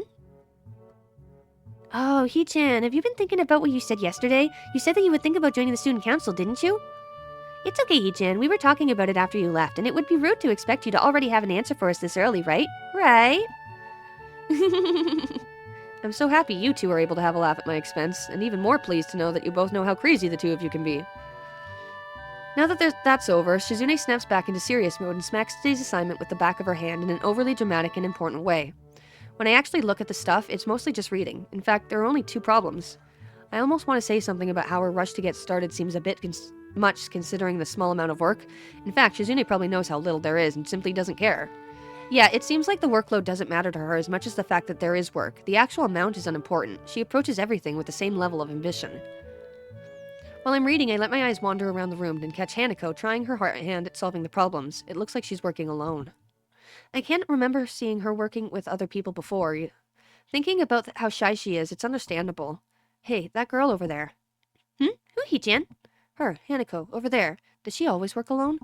I think so. Hee-chan, do you feel sorry for her because she's alone? I was thinking that maybe she could work with us or something. No, I don't think that would be a good idea, Hee-chan. Why not? Shi-chan wouldn't get along with her. Why? Misha shuffles around the question, letting out a laugh that sounds very strange. It's nervous, but still has that lilting up and down quality present in everything she says. Just because, Hee-chan. By now, Shizune has noticed our conversation and it makes me realize again how Misha has been signing everything she's been saying this whole time. What, Shi-chan? This friend of my enemy is my enemy? That sounds so harsh. I'm not going to say that. You said it anyway. I know, Hee-chan. It's fine if you overhear. I wonder if this is Misha's way of keeping things fair, since without her, I wouldn't be able to understand a thing Shizune is saying, and vice versa. Is that also why she signs all the time, so that there's never a conversation Shizune will be left out of? Anyway, we should start on the problems now, Hee-chan. We finish with time to spare, and I decide to ask if there are any alternatives to the cafeteria, as frankly the food so far has been less than subpar. This sends Shizune and Misha arguing among themselves about their favorite restaurants. All of them are downtown, so I don't think we have time to go all the way there, and what about the bill? Are they just arguing for the fun of it? Maybe. They seem so distracted by it that they don't even notice the start of the actual lunch break. I look over my shoulder towards the back of the classroom. She seems to be studying her notes from the previous class. It's an odd sight. Everyone else in the class is busying themselves with the lunch break. Socializing, gossiping, rearranging desks, the ones with actual box lunches mixed in and chattering like everyone else, only interrupted by short bouts of eating. But when I watch Hanako, it feels like I'm the only one who can see her, almost as if she was invisible, sort of hiding in plain sight. Is she being bullied? Is she isolating herself from the rest of the class on her own accord? I see her look over her shoulder towards the classroom's rear door. Come to think of it, she hasn't turned a page since I started watching her. I guess she's waiting for someone. What to do? Ooh, I can go talk with Hanako. Let's do that. I still feel bad for making her run away yesterday, so I'd better say something. Hey there, Hanako. Izao? Well, at least she remembers my name. Hey, I just wanted to apologize for yesterday. I didn't mean to startle you or anything. I'm just new here and thought that I should get to know my classmates. As Hanako looks up at me, I notice her scarring once more. It's a little bewildering that you can barely notice it from across the room, but it's so noticeable from close up. That's okay. It was my fault. Nah, it wasn't anyone's fault. It just kind of happened. So, are you waiting for someone? I saw you looking at the door before. Yes, Lily. Oh, you mean Lily the blind girl? Hanako only nods in response, and I can't help but wonder if defining people through their disabilities is a faux pas in the worst kind, or just normal here. I guess that explains why Lily took off after her yesterday. She seems like a nice girl. Are you two friends? Yes. As if hoping for Lily to appear, she checks over her shoulder again. I think I'm making her nervous again. I hope I'm not disturbing you right now. No, that's not it. It's just easier if Lily doesn't come here. Oh, because it's hard to get around the classroom? Not really. Hanako's gaze drifts past my shoulder and towards Shizune. Shizune? Hanako nods again. What about her? Don't they get along? Hanako shakes her head. Clearly this is something she doesn't want to talk about. It does make a strange sort of sense. Shizune and Lily not getting along so well. Communications between the two would be all but impossible. It's hard enough talking to Shizune through Misha, even when you can see those whose hands are talking. Hanako is so focused on Shizune that I am the first to notice Lily at the door. Oh, she's here now. Hanako spins around to confirm this. Upon seeing Lily, she moves quickly to the door. Lily. Hanako. Good morning. Is the president here? Yes. Hanako glances over her shoulder at Shizune again, as if to confirm she can't hear them, even though that's impossible. I suppose we'd best be off, then. Lily's sigh, and this tone of what seems like frustration, makes me raise an eyebrow. I guess there's some kind of enmity between the two. It's intriguing, but it's not really something I'd ask about. I'm sure if they wanted me to know, they would tell me. It's only my third day here. I should be trying to make friends, not finding out why people are enemies. Still, it's a little funny to find out that this school has little feuds, just like my old high school. Even if people are more tolerant of others, they're still going to get on each other's nerves. Hey Lily, how are things? I'm sorry I made you run off yesterday. Oh my, is that Hazao? I didn't realize you were here. It seems that Lily is a little embarrassed about being so frank in front of me. Sorry, Lily. I thought you realized. No, it's all right, Hanako. Hazao, please don't worry about yesterday. It was just a misunderstanding. If you say so, I'm still working this place out. Well then, I think you'll find most people here are a lot more forgiving than elsewhere. If you are feeling a little confused, please don't be afraid to ask questions. Sure, I'll remember that. Lily? Lily gives a small nod of acknowledgement. I'm sorry, Hazao, but we must be off. Hanako really doesn't look all that comfortable here right now, and Lily still seems a little embarrassed. I wonder if my apologies really made any impact. Mind if I accompany you two? I know I'm kind of pushing it, but Lily hums quietly, still smiling. I'm sure that we could accommodate you, can't we, Hanako? She looks at Lily, and then at me, and then she freezes wide-eyed. Sure. Well then, shall we go? I'm sure Lily wouldn't do this so easily if she saw how scared Hanako looks, but it can't be helped now. Declining after the deal is sealed would only cause confusion and problems. So we leave, all three together. Lily walks beside the wall, letting her cane tap gently against it every now and then. Hanako comes along right beside her, so close that she's practically half hugging her as they go. Although it must make her walking that much harder, Lily takes it in stride. As we turn around the corner of the hallway, something hits me in the chest with the force of a steam train. Hanako shrieks a little and my vision briefly goes black. Ouch. Opening my eyes, I see a pair of saucer-like green eyes looking up at me. They belong to the perpetrator, a short girl who bumped into me and has now fallen down onto the hallway floor. She wears a PE uniform and a very worried frown. The former strikes me as a rather strange thing to have on during lunch break. More striking than that, though, is that she doesn't have legs. Or she does, but they're not flesh and bone. Her pale and very much flesh and bone thighs end in shins and feet made of some kind of black metallic or plastic-like metal. They look disturbingly artificial and unnatural. It almost makes me forget that my chest is hurting. The girl winces a little, rubs her nose, and jumps up. Oh man, hey, are you alright? I'm sorry about that, really. I wasn't looking where I was going, and you just came out of nowhere. Sorry. She's looking really apologetic in the hurt puppy way of looking apologetic. I quickly forget about being angry or anything, since hurt puppies are my weak spot. It's okay, don't worry about it. Ouch. I say that, but there's a stinging pain growing in my chest, and I know that this is about the biggest possible danger for my condition. Don't overexert yourself, don't forget your medication, and most of all, don't get hit in the chest. I try to rub my solar plexus to chase the pain away, holding my breath in an attempt to hear my heartbeat.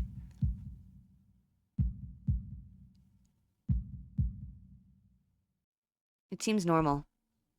Hey, should I get a nurse? The worried, high-pitched voice of the girl snaps me out of it.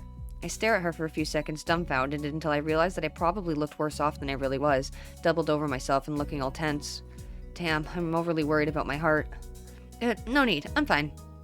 Managing to say something in response, I pull myself upright, feeling my sore ribs one last time, and take a deep breath. She just knocked the wind out of me, big time, but it's nothing more than that. You sure you're okay? I hit you pretty hard.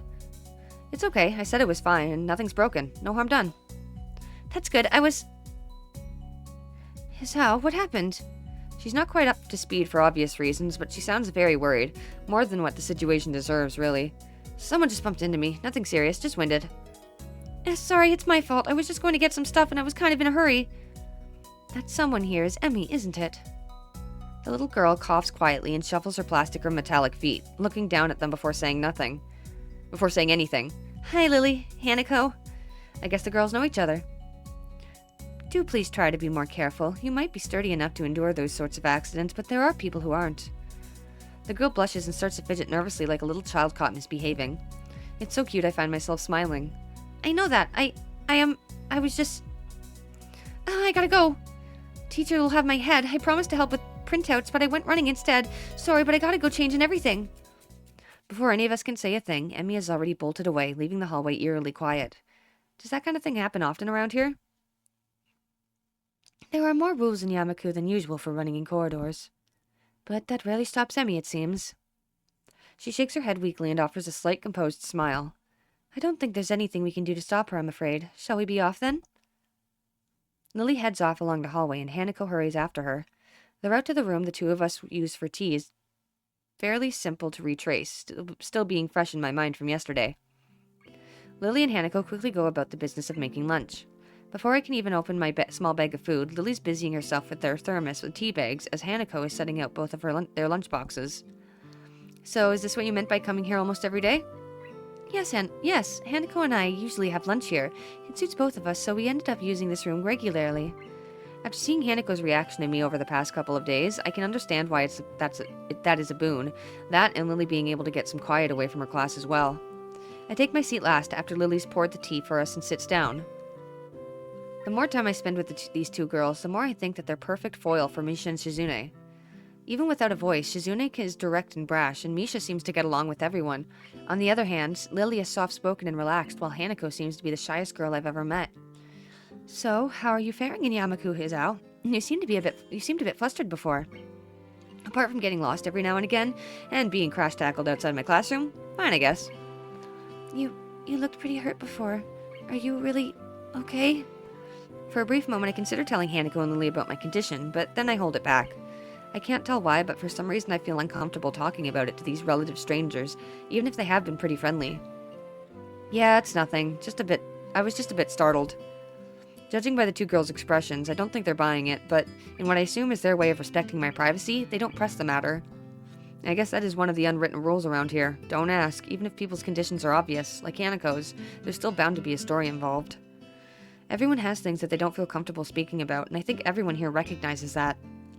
So, how long have you been in this school? You both seem to know your way around pretty well. Well, I've been here since the start of high school, but only moved into the dormitories a year ago. Hanako joined the start of high school as well, and moved to the dormitories when she did, if memory serves me right. That's right, since high school. So you've known each other since then? Since I moved, yes. Hanako lives next door to me, so it's only natural, right? Right. Yeah, of course. Living next to someone is probably reason enough to befriend them, though I'm guessing that Lily's blindness played a part in it as well. I can't imagine Hanako easily making friends with someone who has deliberately avoided looking at her scars. With the immediate conversation dried up, we start to eat our lunch. It isn't long before the bells are signaling the end of the break. Like me, the girls pack their lunches as efficiently as they set them out. I guess I'd better be off. Are you going with Hizao, Hanako? Hanako looks up at me, and for a second I can see that she's considering skipping class, maybe just to avoid walking into the classroom with me. Yes. I don't know what to think of it. Hanako really is delicate to the point of breaking if looked at in the wrong way. It makes me a bit nervous too, but I push the feeling aside, trying to be as natural as I can. We should hurry then. Our class has already started by the sound of it. Lee gives a nod of farewell as she bends down to take her cane. Hanako and I filing out before her,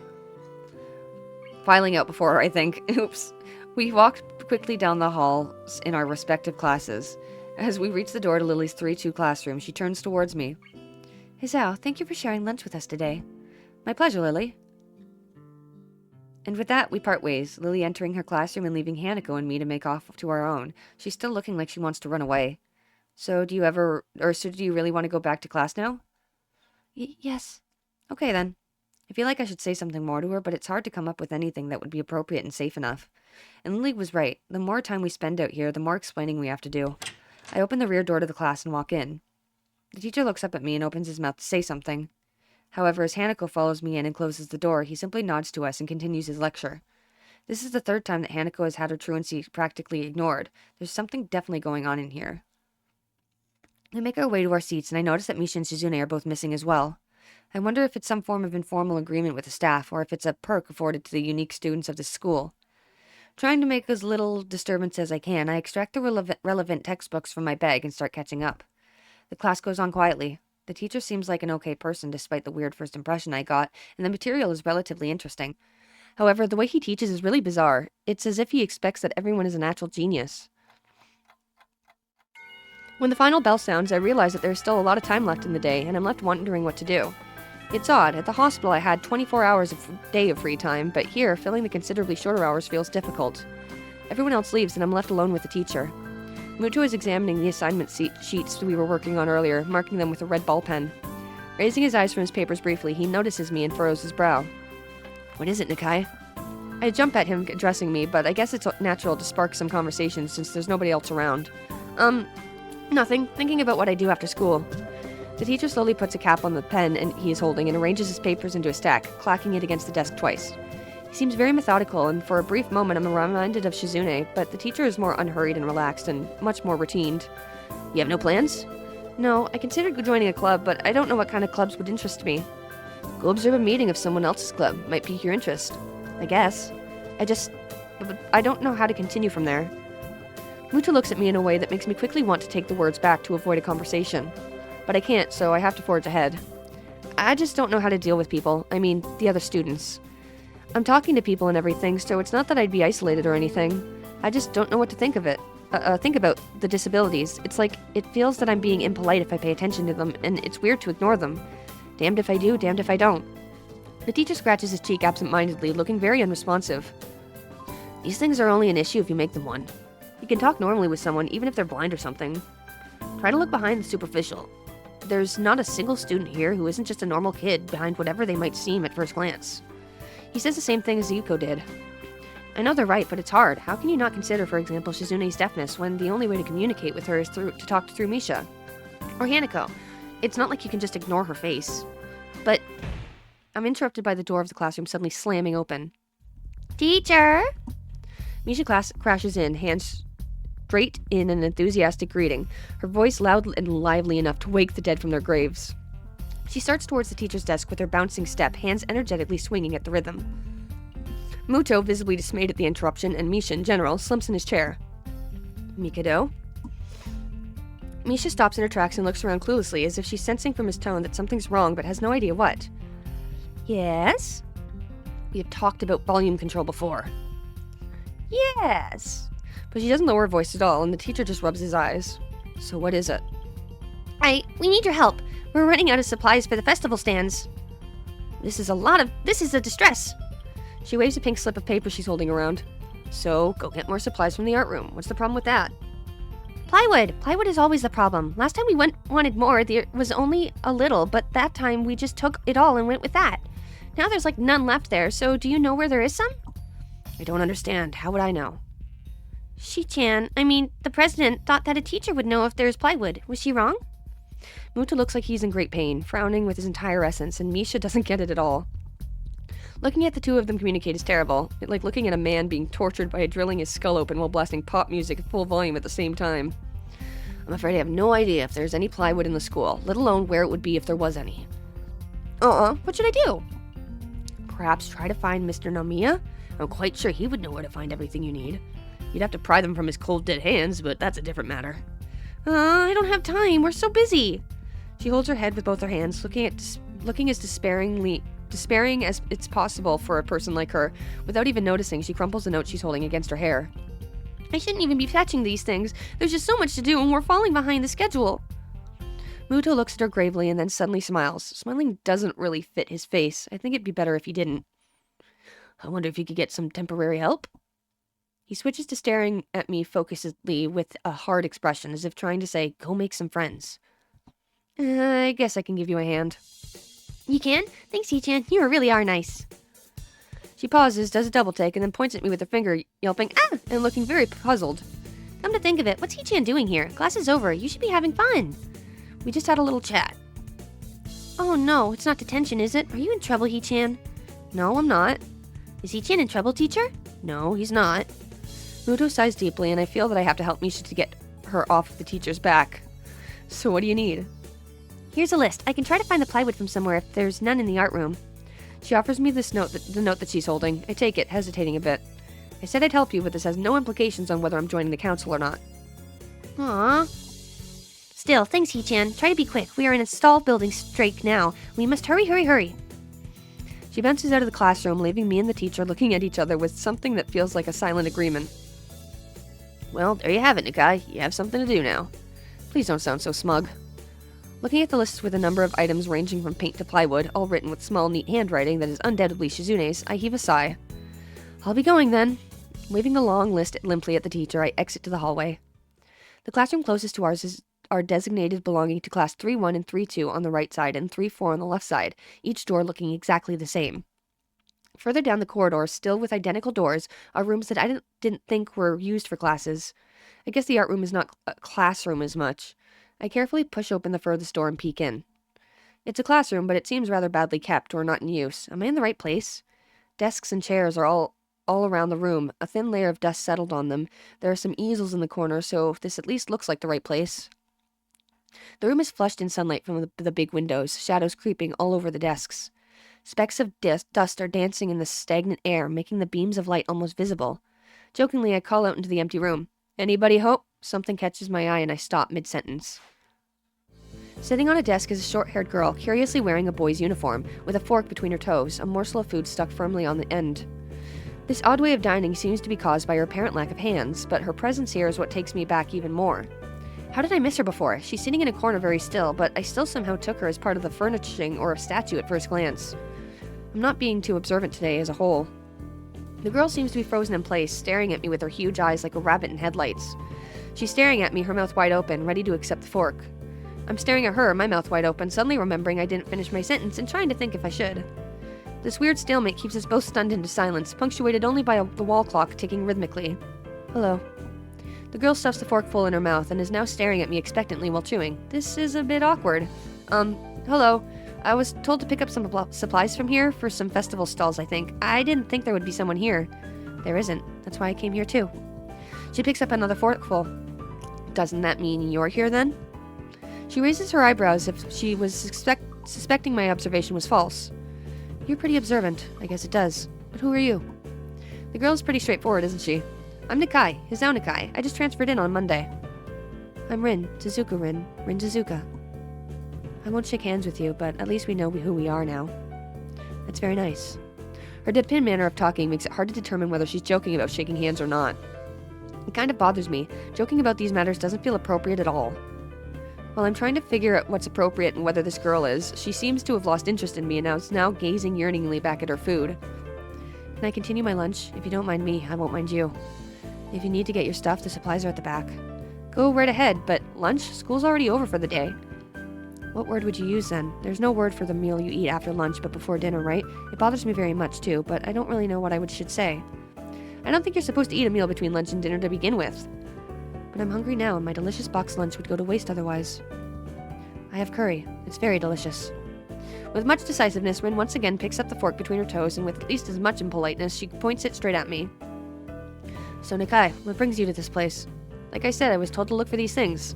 No, the school. From outside you look fine. Is your problem inside? I come to a full stop, opening my mouth, but not getting a word out. I can guess. I'm good at guessing. Better than most people. Rin cuts me off before I can answer a question, or skirt around it somehow. I don't know which I would have done. I froze in front of this issue again because I haven't even told anyone about my condition, or maybe it's only because it hasn't really come up. I do get the feeling that not making issues of this is part of the social code here, as the teacher said. I wonder if the people here could relate. Probably not any better than any normal person could.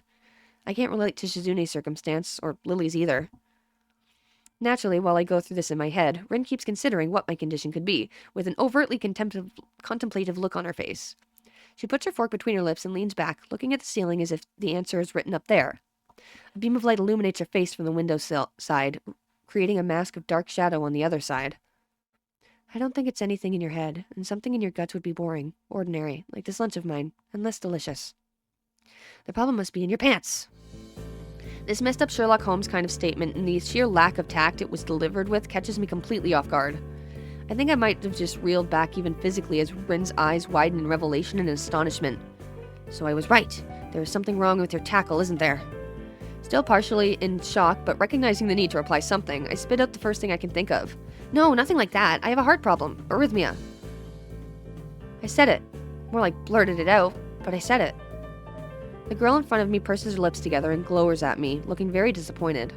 How boring. Trouble in the pants would have been much more scandalous. What's with this reaction? I'm sorry to let you down. I forgive you. Just, I collect people, and as a person with, that kind of problem would have been really great. Collect people? People with different problems. Huh, so you just, go around asking people what's wrong with them? Pretty much. I see. With little left to say, Rin resumes her lunch and the conversation dies away, but I keep thinking about what was said. It's the first time I told anyone else about my condition. All the other people have either known about it already or heard about it from someone else. Or didn't need to know about it like every other student here so far. Should I have told it as a natural part of introductions? Is it expected of me? Hi, I'm Hizao. I have a very serious heart condition. Is that how I'm supposed to go around introducing myself from now on? As if our disabilities would define us. What a disgusting thought. Or maybe this Tezuka girl just has an unnatural interest in such things. As I walk to the back of the room to pick up the items on Misha's list, a chance opens up to study Rin from the corner of my eye. Her hair is burnt auburn, almost orange, and cropped short. Long hair would probably be impossible with no arms. The boy's uniform and the lack of arms make her look very thin, almost scrawny. She's not particularly pretty except for her murky green eyes, which flicker restlessly from below her short bangs, even when she eats. The distance and the shadows make it seem like they don't reflect sunlight at all, but instead absorb all of it within them like deep wells. She moves her feet almost as deftly as a normal person would use their arms. However, I can see how this sight could discomfort people, especially while eating. It makes me feel a bit uncomfortable, at least. I hesitate to think about the word unnatural, but it's too late now, isn't it? I keep searching the cabins and shelves for Misha's things, but after enough time passes, the silence grows too uncomfortable, so I try to force some conversation out of this strange girl. So, do you always eat alone in this late, or do you get the occasional visitor? Visitors? Maybe you are my first occasional visitor, but I don't always eat alone either. Sometimes I eat with a certain person on the roof, if she's not horsing around. Horsing? She likes to do sports. Oh. And that's all I can think of to say. Both of us fall silent again as Rin forks the last bit of her meal into her mouth. I look down at my haul and double-check it with Misha's list. It seems I have everything except plywood. So I think I have all the things now. That's very nice for you. Don't feel obliged to stay. I was about to take a nap anyway. You need to do whatever you are going to do with the stuff anyway, right? Or perhaps you like to watch girls sleeping? I'm not sure what to make of this, but Rin looks serious. Even if I did, I think I have to be going. I'll catch you around, Suzuka. You can call me Rin. I feel that our relationship is at this point good enough to warrant this much. I was already turning to make my exit, but she draws me back in. Fine, then I'm Hizao. Then you are. Rin looks at me hard in the eyes, but that intimidating feeling you get when someone stares at you isn't there. It's like she's actually not looking at me at all. She blinks a couple of times, and I can't figure out why a pause like this just popped between us out of nowhere. See you later, Hizao. There's something like a tiny smile there in her face, maybe. I quietly back out of the room as I shut the door in front of my face. I whisper to myself, what an intriguing person. From inside I hear a muffled sing-song voice, I heard that. What did she hear? I jump at the sudden appearance of Misha, who I had not heard approaching despite the completely empty hallway. Somehow she had gotten to jumping distance of me without making a sound. Creepy. It briefly reminds me of Kenji's nutty theory about the global feminist conspiracy, but I push that thought aside. Shizune, standing slightly behind Misha, looks aloof as she couldn't have heard the remark that drew Misha's attention, but Misha is visibly excited. No, wait, more importantly, who is in there? There's no club meetings today. She tries to curiously peek past me, even though the door prevents her from seeing anyway. What are you doing here? You took so long that we had to come check what was wrong. That's not good, Hee-chan. She wags her finger at me scoldingly. I found plywood, but everything else is still missing because you are tardy. Oh, sorry, I got the things here. I was just going to bring them. I think you were up to some mischief, Hee-chan. Who was in there with you? I wonder. Misha signs something quickly to Shizune, pointing at her own ear a couple of times. Shizune immediately pushes her way past me and opens the door into the classroom I just left. I can only imagine the shock she is experiencing. With Shizune's diligence and attitude, the insolence of daring to deface school property by sleeping on top of it must be too much to bear. And indeed, she stares at Rin, frozen in place apart from the slight but noticeable trembling of her shoulders, and from suppressed rage, I'm sure. Instead of blowing up, Shizune just takes a few deep breaths, adjusts her glasses, and slams the door shut, turning to sign furiously at Misha. Maybe she did blow up, but I can't understand it. She shoots a very loaded stare at me, too, as if it was somehow my fault that Rin is sleeping on one of the tables. I hope she's not getting any funny ideas about the reason of my tardiness. Hello?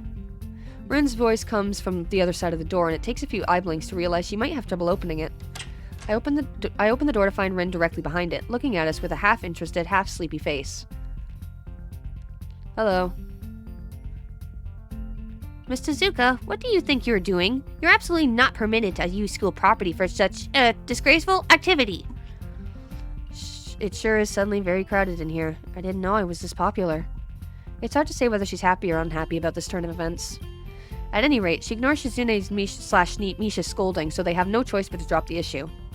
Shizune taps Misha's shoulders, pointing at Rin and making some quick signs. Popularity aside, please don't do that anymore. Anyway, how is your project going? Will it be done for the festival? Rin looks at them blankly, apparently at ease under the pressure Shizune's cold stare is putting on her. I keep wondering about that myself, too. And? We'll think about it harder. As Misha signs her reply to Shizune, her face turns into an unsatisfied frown. Miss Tezuka, please try to take this seriously. It'll be a disaster if the wall looks like someone threw up their lunch onto it. Rin nods assertively. We'll think more seriously. Misha actually giggles at that, but Shizune doesn't, not even after translation. She just shakes her head, takes the materials from me, and takes off with Misha in the tow. Rin frowns thoughtfully as she looks after the retreating student council duo. How rude. It's true, though. I must finish my project before the weekend. There will be dire consequences if I don't. The end of the world as we know it. Like weekends usually are, but more dire. Much more dire. Maybe I'll postpone my nap to unforeseen future. I'm about to ask what project she has and what are these apocalyptic consequences, but she walks back into the art classroom. Since you have nothing to do, would you give me a hand? This paint can doesn't fit in my bag, but I need it. She kicks slightly at the huge can of paint that's lying on the floor next to the table she was sitting and sleeping on. It lets out a dull clang. Being the gentleman I am, I naturally pick it up. Heavy. Yeah, sure. What do you need to take it? Where do you need to take it? Away. And with that, she takes off to the hallway, me and the paint can following, since there's little choice for either of us. The hallway is quiet and empty now with Shizune and Misha gone, so we too leave towards the stairwell at the other end. Every 10 or 15 or 20 steps, I have to change the can from one hand to another because the thin handle cuts into my palm. At least it keeps my arms from tiring too fast. Rin strolls on beside me with an uneven pace that I have trouble matching, or maybe I am walking weird because of the extra weight. It seems one of us is constantly walking too slow or too fast, and I can't figure out which. 2 flights of stairs below, trouble appears in the form of the head nurse and his fox-like grin. Ah, Mr. Nakai, what a happy coincidence. Tezuka too, of course. He nods courteously to Rin, who does not acknowledge him back, then turns to me because obviously it's me who he had some business with. There's something I forgot to mention on Monday. I nod and wait impassively because I can't even begin to guess what he forgot. The feeling of the handle delving deeper into my skin doesn't make me feel enthusiastic about this interruption either. It's about your medications. Since you haven't been that long on your current medications, there might be some unexpected side effects, which might require adjusting dosages or even changing to another kind of medication. So we will do a few tests regularly, but what I want is for you to keep an eye on everything in your condition that feels off, if you get what I mean. Nausea, headache, anything, and come and see me if something happens. Alright. So, how are you? Everything fine? I give up and drop the can to the floor before answering him. Apparently this takes longer than my biceps can handle. I'm about to say something generic as an answer, but then I realize how often I've done that lately. Other people have asked me that too. Teachers and students here. My parents, visitors, nurses, doctors at the hospital. Everyone seems to be concerned about that. It's natural for a hospital, not so much for a school. Except this school. This is a small school, and both the student base and the faculty seem to be very tightly knit. At least that's the feeling I'm getting. And this is not the kind of school that gets transfer students too often. The thought sends shivers up my spine, but I give a generic answer anyway. It's great. Also, one other thing. My sources tell me that you've been at neither the school track nor even the pool, so I'd like to know if you've taken up exercising as I asked. Of course I haven't, but his way of inquiring gives me the feeling that I should have been running my ass off at the track since the very first day. You have people spying on me? Not as such. I just happen to know a few people, but that's not the issue here, so don't try to slip out of it. Well, I was actually just doing some improvised weightlifting as an exercise. I pick up and lift the can up and down a few times like some sad imitation of a bodybuilder, even though it's weighing down on my arms painfully. The stupid grin disappears from his face for a second, then comes back like it was never gone. Tezuka, would you give us a second? The nurse grabs me by the shoulder without waiting for Rin's permission, which he didn't need in the first place, and drags me aside. When I told you to exercise, I wasn't joking. I understand that you're still on your first week and all, but please don't ignore the importance of this. The reason I'm coming down this hard on you is that habits are not easy to form. The more you slip and postpone, the harder it'll be. It's the same with everything, like dieting. Can you promise me to be more serious about this from now on? Yes. Yes, I promise, definitely. He studies me for a moment and then shrugs, smiling again. Okay, that's more like it. If you go to the school track tomorrow morning, you'll meet my spy, who probably has no qualms offering consultation to you if you want to jog a bit. Consultation? See you around. He leaves with a wave of his hand and no answer, and I walk to Rin, who has been waiting idly, leaning against the hallway wall and staring in the pale light fixtures in the ceiling. Even when I approach, she doesn't move her eyes off of them. Are you getting medications for your heart thingy? Were you listening? It comes out more accusatory than I intended, accidentally lashing out on her. But even so, I don't really want to start talking about it. I just met her. I don't know her. It's not her business. The nurse seems happily ignorant about confidentiality, too, talking about that kind of thing in public. But it's not Rin's fault, is it? I look up at her, suddenly feeling a bit guilty, but Rin is just staring past my shoulder quizzically, her head tilted like a bird's. I don't know why this is so hard for me. It feels like there's some inexplicable lock that prevents me from being more upfront about this. Yeah, they're for my heart. Will they make you better? No, not really. They just make me a little less worse. Rin keeps looking at me for a while longer, and she neither says anything further nor displays any kind of emotion I could discern. I'm thankful that she doesn't. I think I'm still not quite used to all this. At the hospital it was easy, but I still haven't sorted my feelings about having to live a normal life with this disability. We leave the main building and Rin leads us onwards towards the dorm. We stop at a small patch of greenery in front of the dorm building. The dorm is built on a slightly elevated ground, with the wall and a few trees that everyone has to circle around every time they come or go. It's probably the only inconvenient design in the school. The entire wall, made of some kind of bricks as the building itself, or the same kind of bricks as the building itself, has been covered with some sort of painting. Most of it is still mere sketches, quick lines drawn with black and white against the gray plastering that covers almost the entire length of the wall, but some places look a bit more finished. There are human faces and legs and hands. I can't quite say what the painting as a whole might portray. Stacks of what seem to be paint cans are arranged in piles on the ground beside the wall. See, the left side is hardly off the ground yet. It's because I couldn't get in the mood yesterday, so I gave up and went to meditate instead. Then it was suddenly morning. I have to work on it, but the guys from art class are helping with the negative spaces and base surfaces whenever, which is a problem. It's easier to paint big areas if there are a lot of people with hands. The reach is better, and it's faster too. She goes on a tangent, waving a little with her arm, or whatever of it there actually is, to demonstrate, even though I got the point already. The white cotton of her sleeve flaps around and makes me think it could look sadder than it does. But it makes me feel out of place. Almost every tangible reminder of other student spaces, special properties, has in the past few days. Oh my gosh. This girl doesn't notice my dreary feelings, of course, or the fact that she lost me a while ago already, and just keeps on blabbering. So that's why I'm trying to figure out if there is something I need to figure out, and then figure that out before it's too late and all hope is lost. Why would all hope be lost? Because paint has to be painted, and then it has to dry, and then it has to be painted over with another kind of paint. It takes time. She finally stops, apparently thinking she made some kind of statement that makes sense. I think it's best to start from the top. So, this is your project? You did this? Yes. Yes. All of it? Yes. Nice, but I stumble with my words, suddenly feeling like I've walked straight into a minefield of political incorrectness. It's okay. You can say it. I probably won't get mad. I blush really hard. I don't really know what would be the right thing to say, if any. It feels that I'm more sensitive than Rin is, though. This is really awkward. Don't you want to ask? How do you paint without hands? See, I'm an easy person to talk to, right? With my feet. I almost guessed that already, but isn't that hard to do? You're good at guessing. Anyway, I don't think it is, but maybe I'm used to it by now. I can't get my mind around the fact that she could be an artist, but seeing how adept she was at using her feet to eat, I figure painting might not be a problem either. Neither of us has anything more to add to the subject. The afternoon light works pretty well. I was afraid it would look too flat, but it's not like that after all. I think it's actually pretty interesting. I wanted to see what it looks like in dim light. Do you think it looks flat? Well, paintings tend to be flat. Not like that flat. You know, flat, like some people are. No substance, no meat where there should be some. I know a few girls who... Okay, I get it, but I couldn't really tell. I'm not that good with art. I couldn't name any artist or artistic terms, so I don't really have anything to say.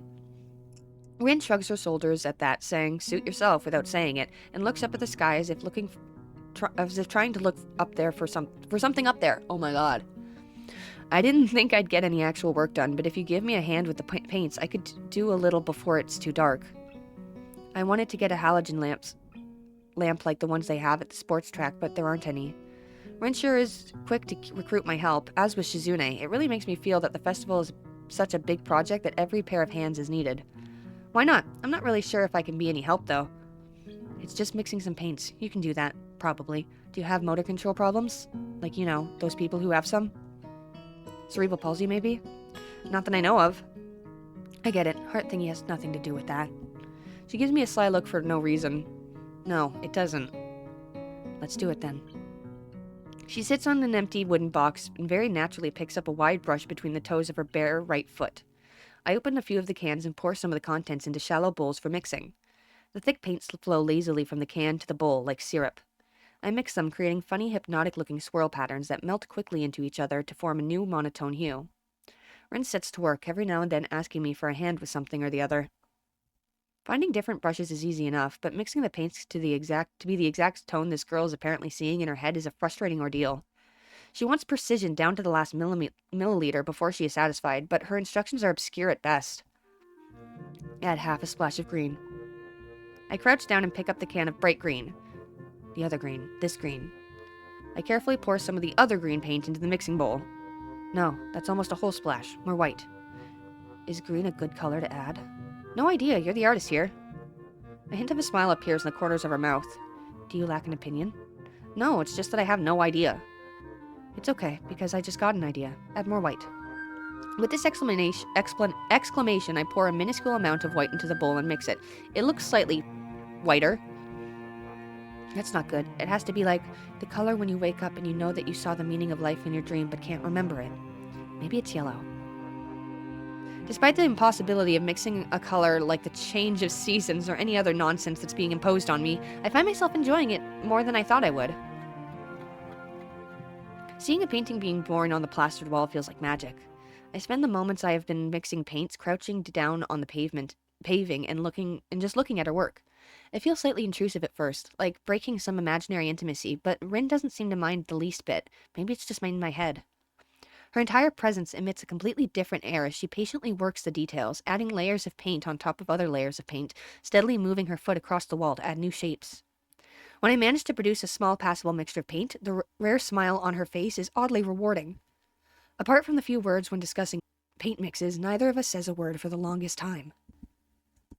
And even those short discussions soon evolve into shorthand, both of us developing and using weird impromptu code words for various paints and hues. As if there was some need to conserve words and breath and sound. Oh, made some progress, nice. We stay there late into the evening until it becomes too dark to paint properly.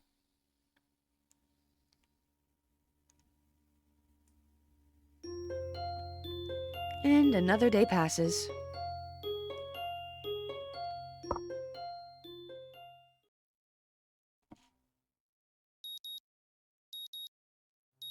The sound of an alarm pulls me out of a fitful slumber and into the unpleasant state of wakefulness. I linger under the blanket for a few minutes, gathering energy to rise up while making excuses as for why I haven't already. Honestly, I wouldn't mind staying here all day. School is surprisingly exhausting after a long pause, and the culture shock still has not faded, I think. Still, despite getting an impression that skipping class is easy here, I don't think they're going to let me get away with that easily. And the nurse is bound to keep breathing down my neck with the talk of exercising as well. So eventually I do rise up, swallow the morning medications, and put on my old soccer clothing. Thanks to my condition, I was exempted from taking part in gym classes at Yamaku, so I didn't get issued with a gym outfit. I'd order some to cover such a contingency, but wearing my old soccer clothes is kind of nostalgic. I can't use them for that anymore, so maybe they can get a new life this way, a bit like me. After all, if I'm going to start taking care of myself, I can't afford to slack around. I'll start from the basics. Basics which include keeping the rest of my body in shape along with what little I can do to strengthen my heart. Maybe then I can go back to something approaching a normal life, or at least something where I'm less likely to fall over dead at any minute. I'm surprised to discover that I'm not the only one present at the track. Not just that, but it's a face I've seen before. The prosthetic-legged girl who bowled me over in the hallway yesterday is running on the track lithely, like a half-mechanical gazelle. What was her name again? It was a short one, but I can't remember. She seems to be running laps at a somewhat easy lope, her prosthetic legs clacking rhythmically on the hard track surface. I wonder what reason she has for running this early in the morning. Maybe it's something akin to mine, and the nurse is oppressing the poor girl to jog just like he is oppressing me. I certainly wouldn't be here if it weren't for my health, and is prompting me to do so. And even with things being like they are, it's only because I wanted to get it out of the way early. The fact that I would be less likely to encounter someone who would witness my pitiful attempts to get in shape was merely a happy accident. I'd leave, but it seems that my former assailant noticed me on her last lap. She waves at me cheerfully and jogs over. Good morning. Your name is Zhao, right? She grinned, seemingly pleased that she remembered my name. You may not remember me. Emmy? I knocked you over in the hallway yesterday. Miss Ibarazaki? She imitates Misha imitating Shizune, failing to get the same kind of subdued lilt in her high-pitched voice. How could I forget such a, blunt introduction? Emmy has the decency to look vaguely apologetic for a moment before giggling. Yeah, sorry about that, again. Well, so long as you don't make a habit of it, I suppose I'll be fine. Great. I'm not sure she realizes I was joking. So, the, spy consultant the nurse was talking about, is that actually you? That's right. Oh, I was expecting someone from the nursing staff, to be honest. What, are you saying I don't look like I could be a spy? No, this is more like a relief. I was afraid he would have someone to watch my every move. Unless you're here to do exactly that. No, I'm here for my own reasons. The nurse just asked me if I had seen a messy-haired transfer student who looks like he's kind of lost around the track. So why are you down here? Emmy strikes a dramatic pose. Training. For what? Track. Ah, I see. You're on the track team then? Emmy nods enthusiastically. Yep, I'm one of the better runners too. And modest about it too. Hey, you should join up. It's a good exercise, you know. I think that much activity is probably out of the question for me. No, I'm not even sure that I really like running all that much. Plus, I'm not into organized sports, you know? It's true, I've never really gotten that much into soccer. I mean, I'd run around with my friends and all, but it was really the only reason I've ever played. It wasn't for the glory to be found on the field, that's for sure. Emmy seems to understand my meaning. I see. Not that into the whole organization thing. But now that you're here, I guess we're going to run together, huh? What? Sure, I guess. Emmy seems pleased. Are you going to warm up? Real men don't warm up. Oh no, you should always warm up. Bad Hazao. She scolds me enthusiastically, but then smiles and leans closer. I hate warming up too. She laughs suddenly. Heck, and I don't even have to stretch my legs. As if to confirm her statement, she bounces up and down a couple of times, giving a passing impression of standing on a pair of springs. Her leg blades seem to be quite elastic. Let's go! We both take off around the track, and I can immediately see that she wasn't lying about being good at running. Emmy moves fluidly, throwing herself into the run with a sort of wild abandon. I find myself concentrating more on running properly. Frankly, I don't remember if there's any particular form for running, but I can't help but feel like I'm doing it wrong somehow. I feel awkward in comparison to Emmy, who never seems to even break stride. I don't think I want to do this anymore. I'm really not feeling up to more than a couple of laps today, and slow to a walk pretty quickly. Emmy keeps running and doesn't seem to notice I've stopped until she passes me a second time. She quickly skids to a halt, breathing steadily in contrast to my own somewhat gasping demeanor. Finished already? I hang my head ruefully. Yeah, I'm not in very good shape right now. Emmy nods and then grins at me again. She seems to do a lot of smiling. Well, the important thing is you started, right? Next time you just have to try to hold out longer, and then longer, and longer, and eventually you'll be great. I'll keep that in mind.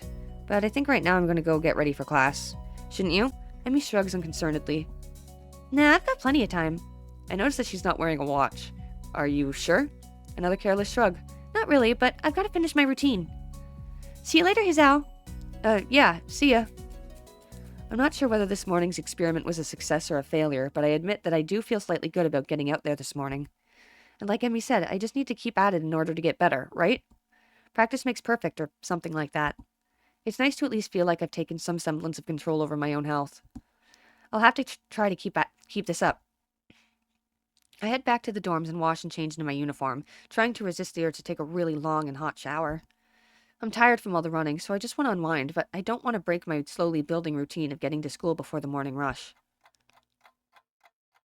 After taking a long shower anyway, I dry myself off and get out of the stall to put on my clothes.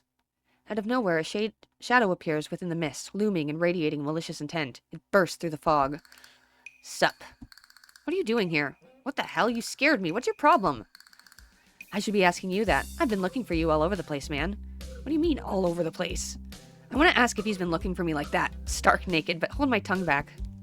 I finally realize I'm still naked too and quickly hold up my shirt in front of me, but Kenji doesn't seem to notice a thing. His glasses are fogged up, but then why doesn't he wipe them off? Is his vision so bad that it's like he's perpetually seeing through fog? You know, your room, and yeah, that's it. I mean, hey, I still had to get up, though. Whatever, it's not important. Can I borrow some money? He puts on an innocent face and looks away, trying hard to look very casual. It doesn't work. He's as transparent as his window pane-sized glasses. Talking neutrally like this, wearing nothing, feels awkward. Actually, somehow it's even more awkward to be naked in front of someone when they can't see me being naked, to say nothing of the fact that he's naked as well. I try to brush the feeling off with little success. Money? Sure. Awesome. Wait, why do you need it? Can't you just give it to me because I had the goodwill not to run through your pockets while you were in the shower? I could have, but I exercised restraint. And in the end, isn't it the thought that counts? Come on, be a pal.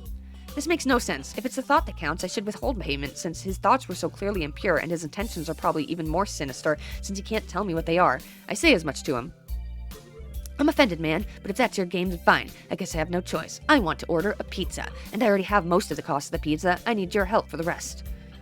I get some of that pizza too, right? No. Are you serious? Yeah, I would give you some, but you have class, and you don't have time to eat pizza. What about you? I'm not going to class. I have to wait for the pizza and pay the guy, and then eat it. It's not easy. You have to obtain the pizza stealthily. If you don't, everyone will see you and the pizza, and they will ask for a slice. It's a hard world out there. Everyone wants a piece. Then you're left pizzaless in an unforgiving world. It's happened before. That's how I know. Every day I plan my vengeance, so that when the people who wronged me order a pizza, I will be there, ever vigilant. Kenji strikes a dramatic pose, completely without irony. But yeah, I only need like 400 yen. Please? You're my only hope. I can't go outside and buy my own pizza. It's too far. I try not to go out unless it's absolutely necessary. Let me tell you what happened the last time I went out without carefully planning it out in advance. I was outside. I can't remember what I was doing. Something. Standing? Maybe. Wondering how I got there. And then, out of nowhere, it happened. Like a flash of lightning, splitting the sky, like how you'd split a sandwich into two equal pieces to make it more manageable to hold and eat. A bird crapped on my head. It was the second most shocking moment of my life. What was the first? He ignores me and keeps going. I want to grab him and shake him. Is he just trying to keep momentum? I'll go with that, even if it's more likely he just didn't hear me. It was like the opening to some kind of anime show. You know, there's always a part where the main dude is fighting his rival, and they fly at each other and clash swords, and it's like big dramatic colored auras and zoom. It was like that, but with poo. Okay. So yeah, I need some money. Please, don't leave me hanging, man. I only need like 1,000 yen. I thought it was 400. Okay. What? I'll pay you back, I swear. You better. That's what it means to borrow stuff. I don't know when I'll be able to pay you back. You have 1 week. Kenji winces and makes a noise like a dying cow, particularly disturbing fact given that his baton is conducting freely. You're not supposed to be so tight-assed about money between brothers in arms, man. Men have it bad enough as it is. Did you know that the male porn stars only make about half as what female porn stars make? That doesn't mean anything unless you're a porn star. So maybe I am a porn star, on the side, struggling to make ends meet as I fight the feminist agenda, and you can't even spot me your crumbs, you bastard. Nobody understands. Nobody. Wouldn't feminists be against pornography in the first place? This feminist agenda stuff again? This stuff is important. I can see that you don't give a shit, but this is serious here. Feminists are a dangerous enemy. Make no mistake, you take them lightly and you'll wake up in the morning with a knife in your back. Bam! Out of nowhere. How do you wake up in the morning if someone stabbed you in your sleep? Women are terrible at stabbing things. I thought you just said don't take them lightly. Well, I mean, don't take them lightly for the big things. Individually, they're not a threat. But if there's some kind of war, like a big war with men on one side and the feminist forces on the other side, it would be pretty ugly. And that day will come, when the feminists come out of their central top-secret worldwide feminist headquarters and say, "It's on now, motherfuckers!" You're being ridiculous. There's no worldwide feminist headquarters building. Where would they even hide that? I mean, it'd have to be massive. You couldn't hide that on an Earth. Someone would notice a big fortress with women only in it. Who said it was on Earth? I turn away from Kenji and start practicing frowning faces in a mirror so that I can figure out what kind of frown would be best to express my emotions. He can't see me from this distance anyway. Which unfortunately means that he just keeps on ranting without any regard to sense or sensibility. Yeah, there is a war going on. War not many know about, but it's a great one that will one day boil over and encompass all of the known world. Then we will have to pick sides. We will have to make a stand. In fact, it's happening right now. Imagine it, the bloody battlefield, a vicious conflict without end. I almost gave up when I thought this cause was silly, when I grew tired of the bleakness of our fight, when I mistook the time of the power went out for a feminist raid and thought the end was near. But then I realized that if I give up, it would all be over, and I was like, whoa, and I knew that I had to get serious, because I am the last sane man in an insane world. It's about duty. Must be a pretty crappy movement if it all hinges on one naked guy ranting in a bathroom at another naked guy. So can I have the money? He's blocking the way out. It's getting cold because I'm still naked and I want to go to class, so I agree to spot him the money. Awesome, thanks dude. We should go bowling later on. Bowling? Yeah, it's the ultimate sport. There are almost no women bowlers either, making it also the manliest sport. Should I wear my pink bowling shirt with matching shoes or the pastel green with the flower accents? There are bowling clothes? Maybe. Anyway, you'd better pay me back. I can pay you back in stuff, right? I don't have the time to ask him to elaborate on what that means. I don't know. I have to get to class. You're kind of in the way. Oh, sorry. Yeah, I don't want to hold you up, and I have stuff to do myself. The time has come. The time for what? I just like saying that. Okay, now the time has really come. For what? I have to use the bathroom. Get out of it. I was just going to. And what does that mean? It's a big bathroom. So, I have to be alone or I can't go. The pressure. Okay, what if someone else comes in? I'll think of something. I give him my practice frown, and it looks kind of silly reflected in his glasses. He either doesn't notice or doesn't see. Anyway, so I get dressed and run back to my room, feeling as though an eternity has passed since I woke up. That is time I will never get back. I'll get him for this somehow. But right now I have to get to class. I'm the first person in class today, although I think I'm a little too early. Then again, sitting alone here for 20 minutes sure beats having to suffer that time with Kenji. The combination of fatigue, frustration, and boredom starts making me feel very tired. I black out for a second, waking up when my head hits the surface of my desk. Rubbing my forehead, I realize that this is a good reason as any to stay up for now and stop coming to class so early later. Eventually, I hear a tapping noise outside in the hallway, and Lily's tall figure appears in the doorway. She's not in this class, so she must have have some other business. Maybe she's looking for Hanako. Lily stops at the door, looking hesitant as if she was a vampire who can't come in unless invited. I consider doing so because she looks rather lonesome standing there. She steps in on her own accord, though, after straightening her skirt and shirt collar as if it was of importance to look prim when entering our classroom. Excuse me. She calls into the quiet classroom with a probing, delicate voice. I realize the silence might unnerve her because of her blindness, so I break it. Good morning, Lily. Hisao, good morning. I didn't hear you come in. I wonder if she thinks it's suspicious I didn't say anything to her before. It's likely if I were to tell too big a lie now, it would sink me. Well, I was already here, just asleep until now. Oh, have you seen Hanako today, by any chance? No, she seems to have come in only just before the bell rings, or after that. Do you want me to tell her something for you?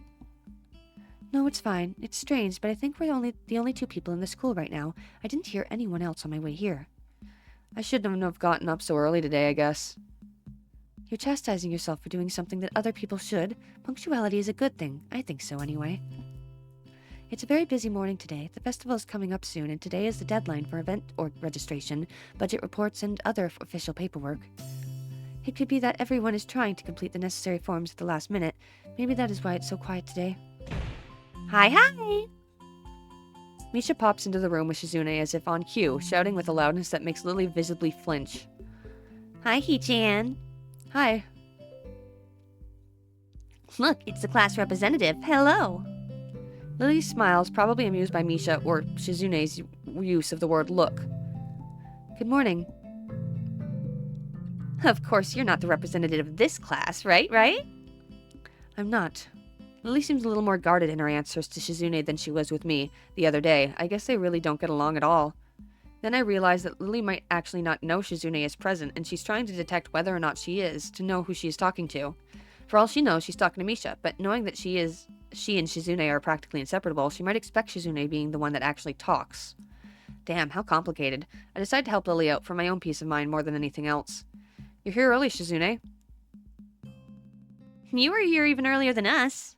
Misha puffs out her cheeks angrily. Why is she getting angry? Does she feel emotions on Shizune's behalf too? It's not that weird, though, that Shizune didn't like my little comment. It's true. I was here earlier than them, so me saying something like that could definitely be misinterpreted as anything. Especially to Shizune, who doesn't have the benefit of hearing tone to gauge intent. Before I can start weighing whether or not I should apologize, Shizune has already moved on. Class rep, it's a good thing you're here. We have to talk. The festival is coming up in 3 days, right? Every other class has already handed in their projected budget reports for their events, even the first years, except you. There's still time to hand it in, isn't there? Today! The deadline is today! You're certainly taking your time, aren't you? If I had it my way, I'd have had all the necessary paperwork days ago. But someone had to say, the deadline, please extend it. Yes, that was me. Planning something on this scale is not a small task, and a week is too small a time frame to expect a whole class to work out such a complex issue completely. Do you want to know what's harder than distributing the funds for one class event? Handling the same matter for every class in the school, and then some. The one who does that is me. Misha puts her hands on her hips and stands up straight. Wow, she really is getting into the role. Lily doesn't look like she's very amused, though. Hey, Shizune, aren't you being a little too hard on her? That's still a whole day left. Please, Izao, it's all right. Lily seems happy I'm taking her side, but a bit conflicted that I might not think she can take care of herself. If this is about the budget, then I'm disappointed you think I have forgotten about it. I understand how important it is. Then, can I have it, please? Shizune, she might not have it on her this exact second. It's not here right now. I asked 2 students to take care of it for me, students from my class. She emphasizes the last sentence, much to my surprise. She knows about Shizune and Misha's efforts to rope me into the student council. I guess word must have gotten around, so now she's using me as ammo against Shizune. This just gets better and better. It was your responsibility. A budget report isn't something you should just be delegating away. As class rep, it's your job to be on top of things. This kind of disregard for proper procedure is really just terrible. They completed it, being capable of doing so, but the students have been sick recently, so they could not come to school to give it back to me. If you want, I will apologize on their behalf for getting sick. Okay. Although Misha misses Lily's little jab entirely, Shizune doesn't, and she seems torn between being offended by Lily's daring and jumping for joy at the prospect of a challenge. Lily, don't they live here at the school? That's a 5-minute walk, you know. What could they possibly have that prevents them from taking 5 minutes out of their busy lives to drop off something that will affect the enjoyment of their entire class? Lily opens her mouth to say something, but Shizune closes the gap between them and starts signing furiously, waving her hands around like an orchestra conductor. Misha tries her best to convey the same passion, but she can't seem to lose her normal cheerful tone. The result is interesting and somewhat surreal. And what's with that attitude? I said that is not something you should be delegating away. Are you the class representative or aren't you? Tell me the names of those 2 students. They should have your job if you can't even handle something this simple yourself. One form isn't the full extent of what I'm supposed to take care of. Lily's tone is growing slightly impatient, but she's doing a good job at not letting Shizune see how unsettled she's becoming. She's playing her cards close to her chest. Shizune, on the other hand, wraps her fingers cheerfully along the edge of her glasses, knowing Lily can neither hear nor see how excited she is. Of course you do so much, class rep. It must be so difficult being you. Lily tightens her lips at Misha's words, clearly understanding the intent behind them, even though Misha delivers them without even a hint of sarcasm, which they were meant to have. Shizune and Lily don't like each other, that much is clear, but this seems a little much, and it seems like Lily has had enough and is ready to push back.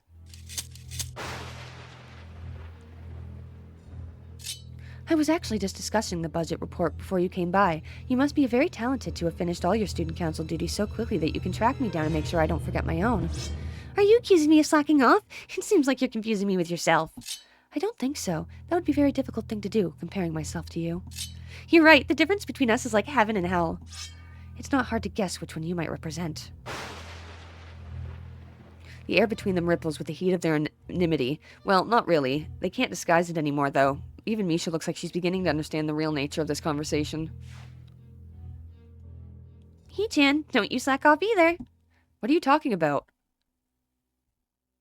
Aren't you taking part in the festival, Hee-chan? You are, aren't you? Then I hope you're going to do a lot more than make sure it goes smoothly than I hope you're going to do a lot more to make sure it goes smoothly than this person.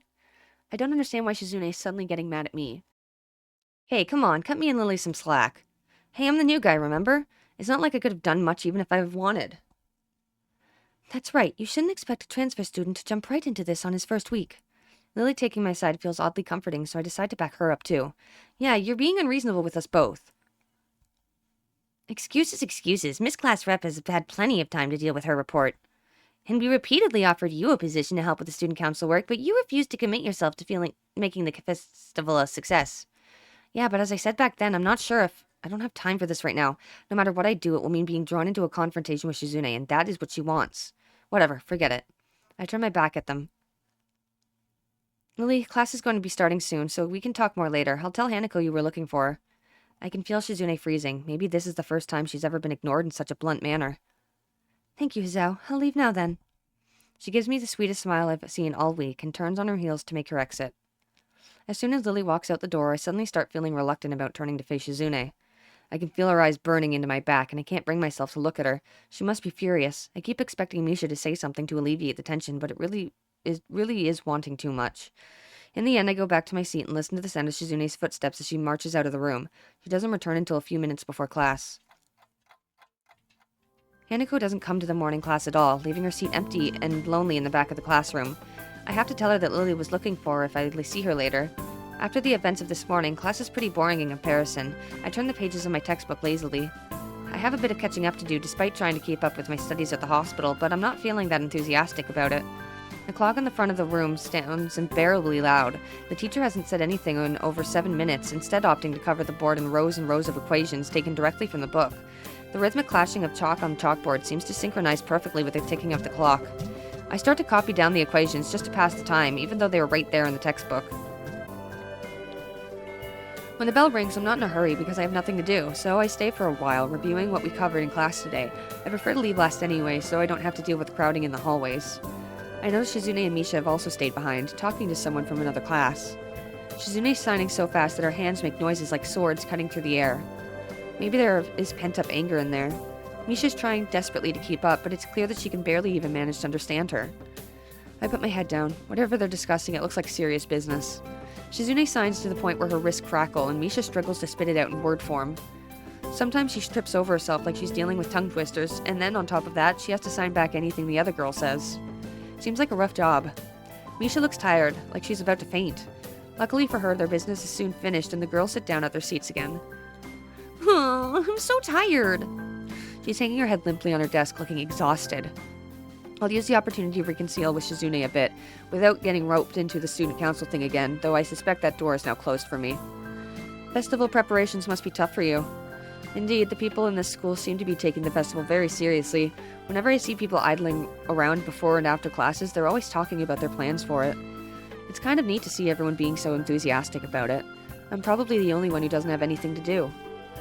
Shizune scoffs at me first, as if trying to decide whether to ignore or sneer at me, but in the end she starts signing without doing either. Misha perks up, looking at her hands with slightly unfocused eyes. She signs with harsh, heavy, dramatic strokes. Misha translates her signing into speech for me. She does it so well it's almost as if like Shizune is actually speaking, transmitting her thoughts directly through Misha.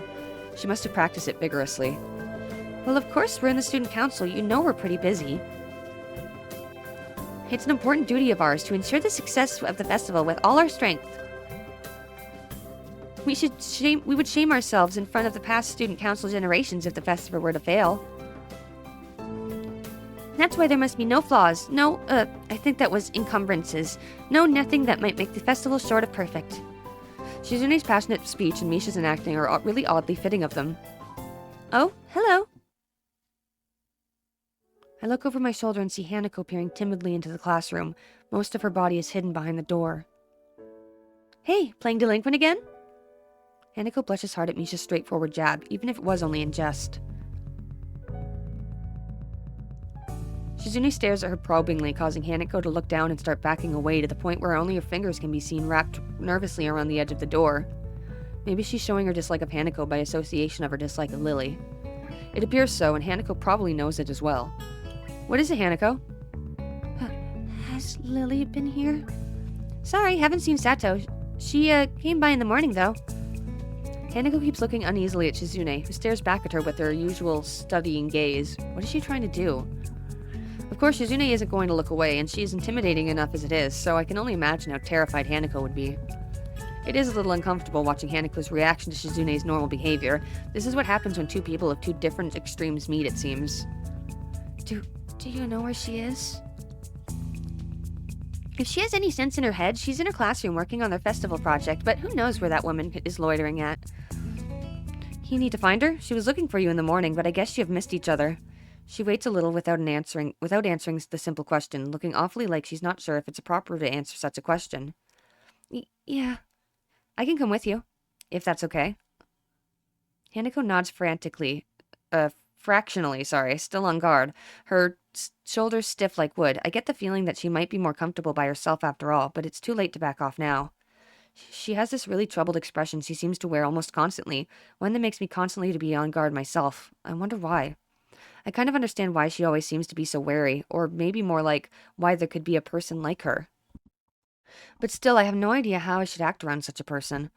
It's dinner time soon. Were you planning to eat with Lily? She nods slightly. So she must have been trying to get in the cafeteria. Well, there's something of a dinner crowd, just like the cafeteria is crowding during lunch.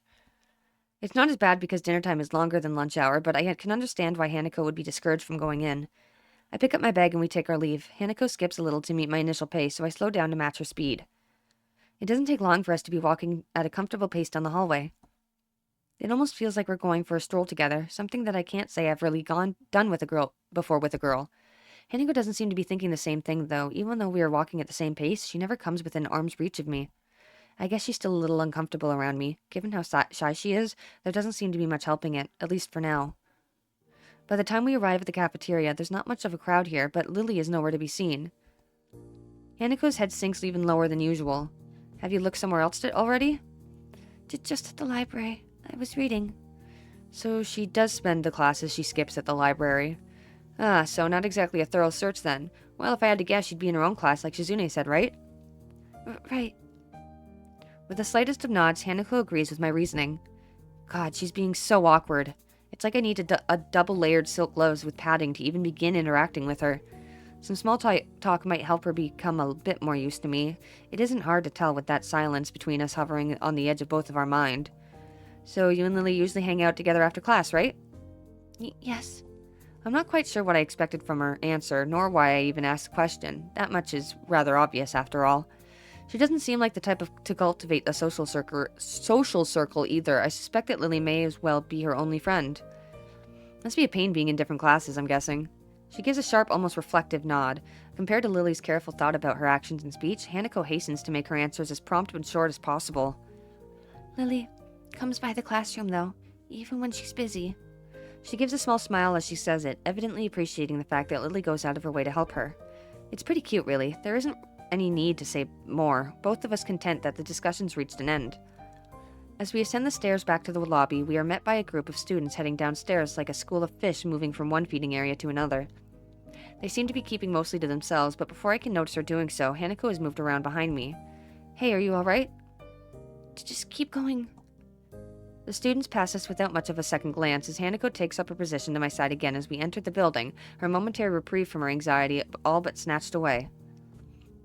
Even as we climb towards the third floor, she doesn't seem to relax.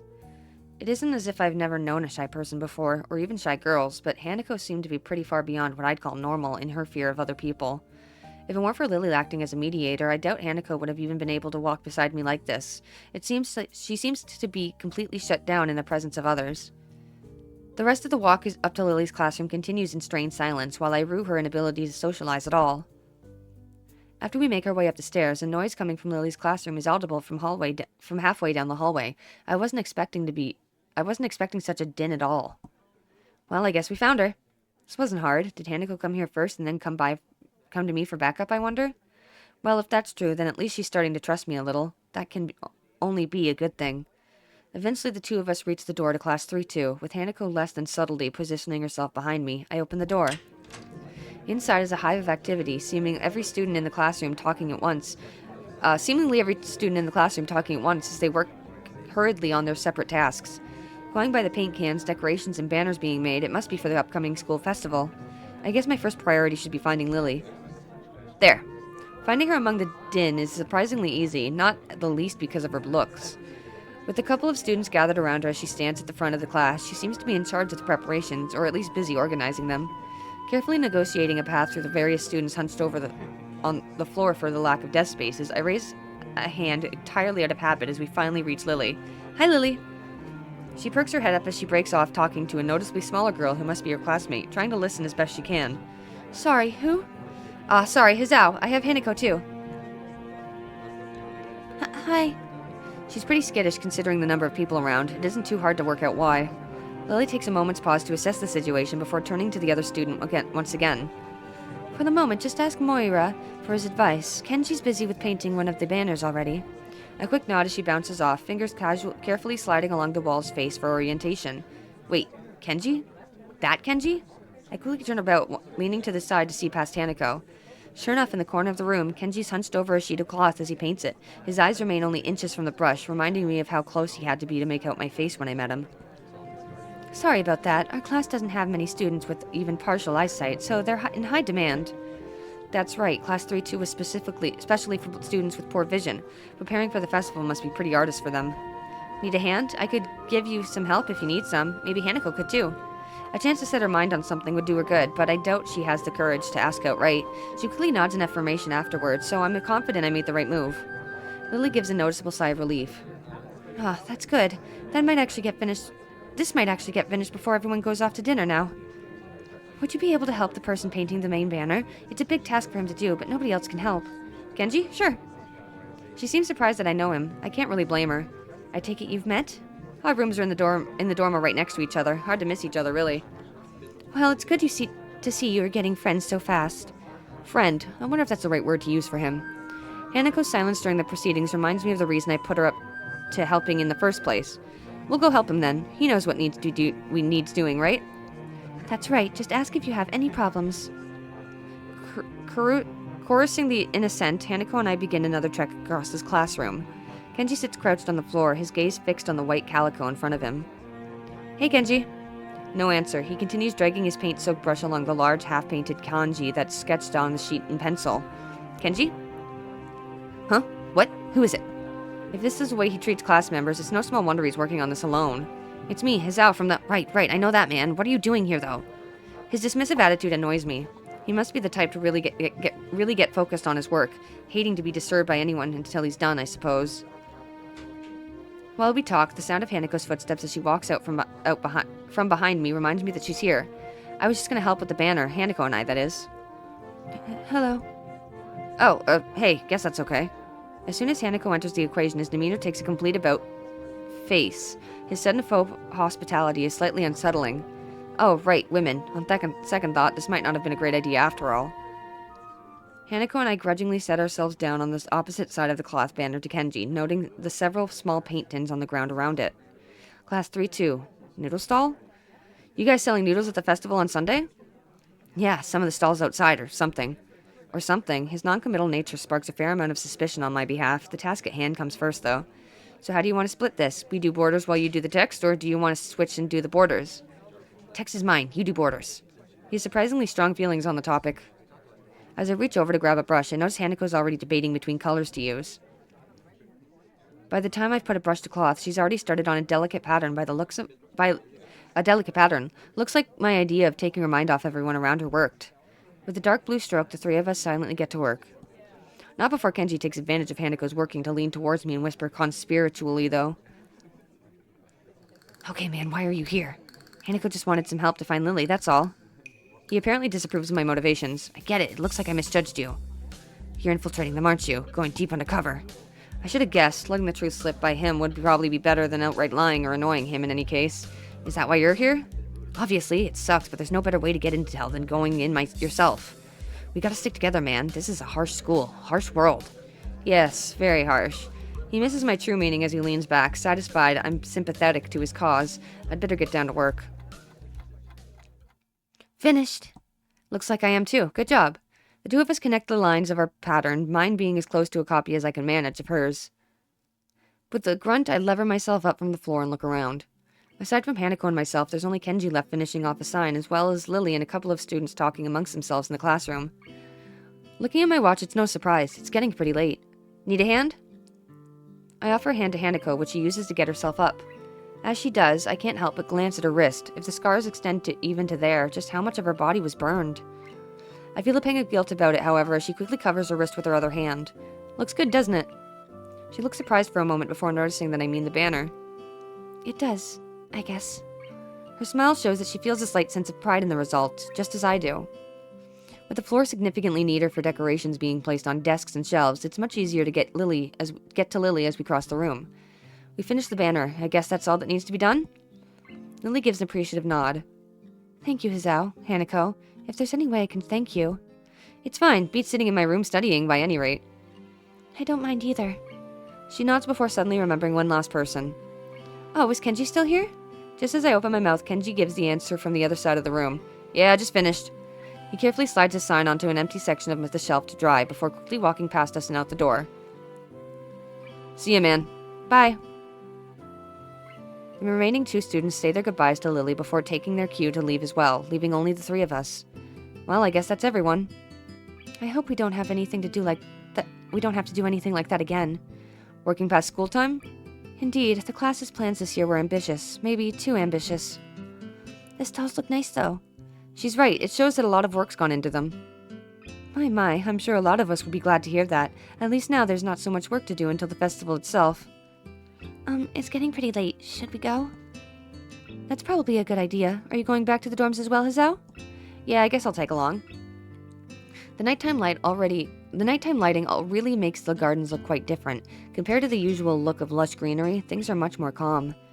Being that it's so late, the lack of students around probably helps. The odd one or two can be seen scurrying to and from dorms trying to eke the most out of their approaching curfews, but no more.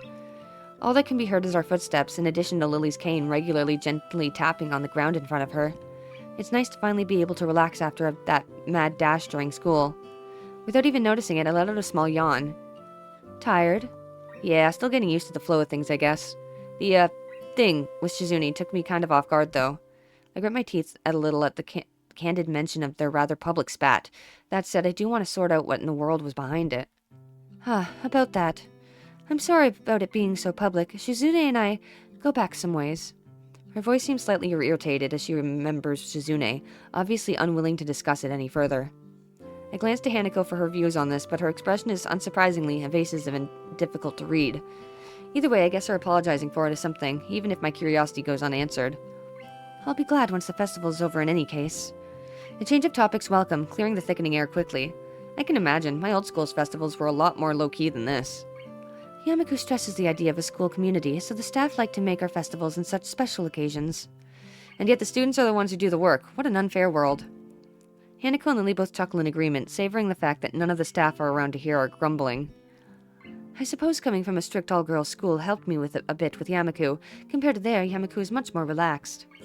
That go a way towards explaining her well-bred speech and behavior in any case. As we come up to the dormitories, it eventually comes time to leave for our respective rooms. See you, Lily, Hanako. The two both give polite nods before setting off to the women's dorms just next to the guys. As is to be expected of such an arrangement, there's a staff member casually patrolling around outside to prevent any nighttime shenanigans. Walking past him, I quickly stretch my arms and rub my neck, both quite sore after having worked on the floor for so long, before walking to my room. It feels good to actually have direction, though. After so long in the hospital, the everyday facts of studying, homework, and teachers seems almost a blessing. I guess if things continue like this, my time at Yamaku might turn out okay. I'm feeling tired, so I set my alarm clock to wake me up as late as I can afford while still making it to the first class. The nurse's voice is almost nagging in the back of my head about the morning jogs. I make a resolution to make up for it by going for a walk after school tomorrow. Emmy won't care either way, I bet.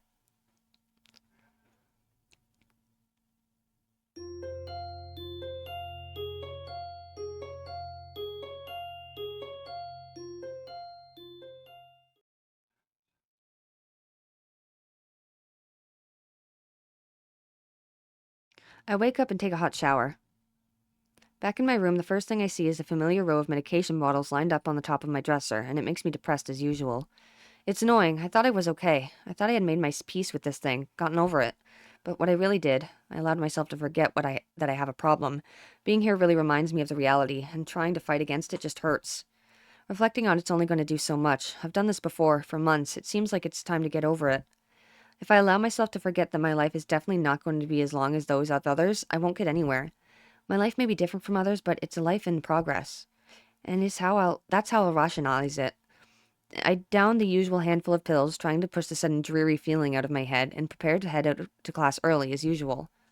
As I step into the hallway, I notice Kenji coming around the hallway corner, stealthily making his way over to his room with a large bag. As he sneaks past me soundlessly like a ninja hiding in plain sight, I call out to him. Hey. He jumps at the sound of my voice. Oh, hey man, I didn't notice you were there. I'm really tired. I think it's more like he didn't see me, but it's not the issue. Where have you been this early? Shopping? Nah, I wasn't shopping. Sometimes I have to visit the math teacher. Yeah, I figured it would be a good idea to find out when the next exam is, since he tells you in advance if you want. So then, what's near the bag? I thought I'd go shopping while I was outside. I need supplies to continue the fight against the vast feminist conspiracy. Okay. I thought you didn't go outside. I wear a hat now. I decide to not point out that he is not wearing a hat. An awkward silence settles between us, and then Kenji breaks it by pushing his door open slowly, releasing a creaking sound into the air that almost makes the moment seem more awkward. He sets the bag down inside his room and then closes the door. I'm surprised you went out of your way to find out a test date. Trying to take advantage of an opportunity, but to study is pretty diligent. I never study. Oh. I just wanted to know when the next test day was. I'm still gonna take it, duh. I just need to know what day. I just need to know so I know what day I can't afford to skip class. He usually sends updates on the crap by phone, so I had to step out and check up on it. And why do you have to go out when you can get it on your phone? I don't carry a phone. What do you mean you don't carry a phone? You mean you just leave it at home? No, I don't use phones. I don't have a phone. I have no phone. Why don't you have a phone? How can you not have a phone? No phone at all? No phone? I just don't like phones. Actually, I'm kind of scared of them. I don't know why. I think it's some kind of repressed trauma. But basically, when I hear a phone, I get nervous. It's my darkest secret. I have two theories on it. Either I have some fear of receiving some undefined, ominous, life-altering doom call, or I was beaten with a phone in the past. Beaten so badly I can't remember it. Beaten in the head. Well, where else would I have gotten beaten with a phone that would make me unable to remember it? The ass? Unexpectedly logical, I feel very depressed now. Sensing this conversation is more or less over, Kenji opens his door again and prepares to head inside. Yeah, I'm gonna sleep, dude. Have a good one. Class is gonna start in like 20 minutes. I already did something today. Too tired to go to school. Hey, you need some help? Some lip balm? I accidentally brought two because I thought the store had started selling individual AA batteries. Thanks, but no thanks. Whatever, man. He swiftly enters his lair, finally letting me go to the class. For a change, I'm not among the first one to come to the morning class. Instead, almost everyone else seems to be here already. I recognize most of my class by their faces by now, though the names escape me still. The class goes on lazily. I think I'm starting to get into the rhythm of school. I have even stopped worrying about taking notes and being overly attentive. The first days, I was pretty high-strung in class. Muto finishes his lecture about electricity early, but continues without a pause about the festival. So as you know, the festival is the day after tomorrow. I hope everyone's projects are going to be successful this year. Have a good time, but also come Sunday, please keep the meaning of this festival in your minds. Games and fried food! Everyone bursts out in energetic laughter, and so do I. Yes, thank you, Mikado. But what I meant was more the remainder of his sentence is buried underneath the ring of the lunch bells, and everyone starts packing their bags. Muto deliberates for a moment, but since almost nobody seems to pay attention anymore, he gives up and sits down. It's crowded in the hallway, or as crowded as hallways in this school probably get. Most of the students seem to be heading down for the cafeteria. Hey, Zao! I'm going to make you a one-time only super extra special lunch offer. Emmy's homemade lunchboxes, and the privilege of enjoying them in private with two bombshell beauties. Her overly flirtatious sales pitch echoes in the hallway, a remarkable feat since it's full of people. Emmy strikes a very confident-looking pose, as though as an attempt to one-up her own ridiculousness, puffing out her chest and making a V for victory sign with her hand. Sounds delicious. To what do I owe the honor of being invited? You stood out there looking really lost and sad, so I thought you could use some company. That's probably the most depressing reason imaginable. So how about it? You were probably really lonely and would eat that awful cafeteria food all alone otherwise.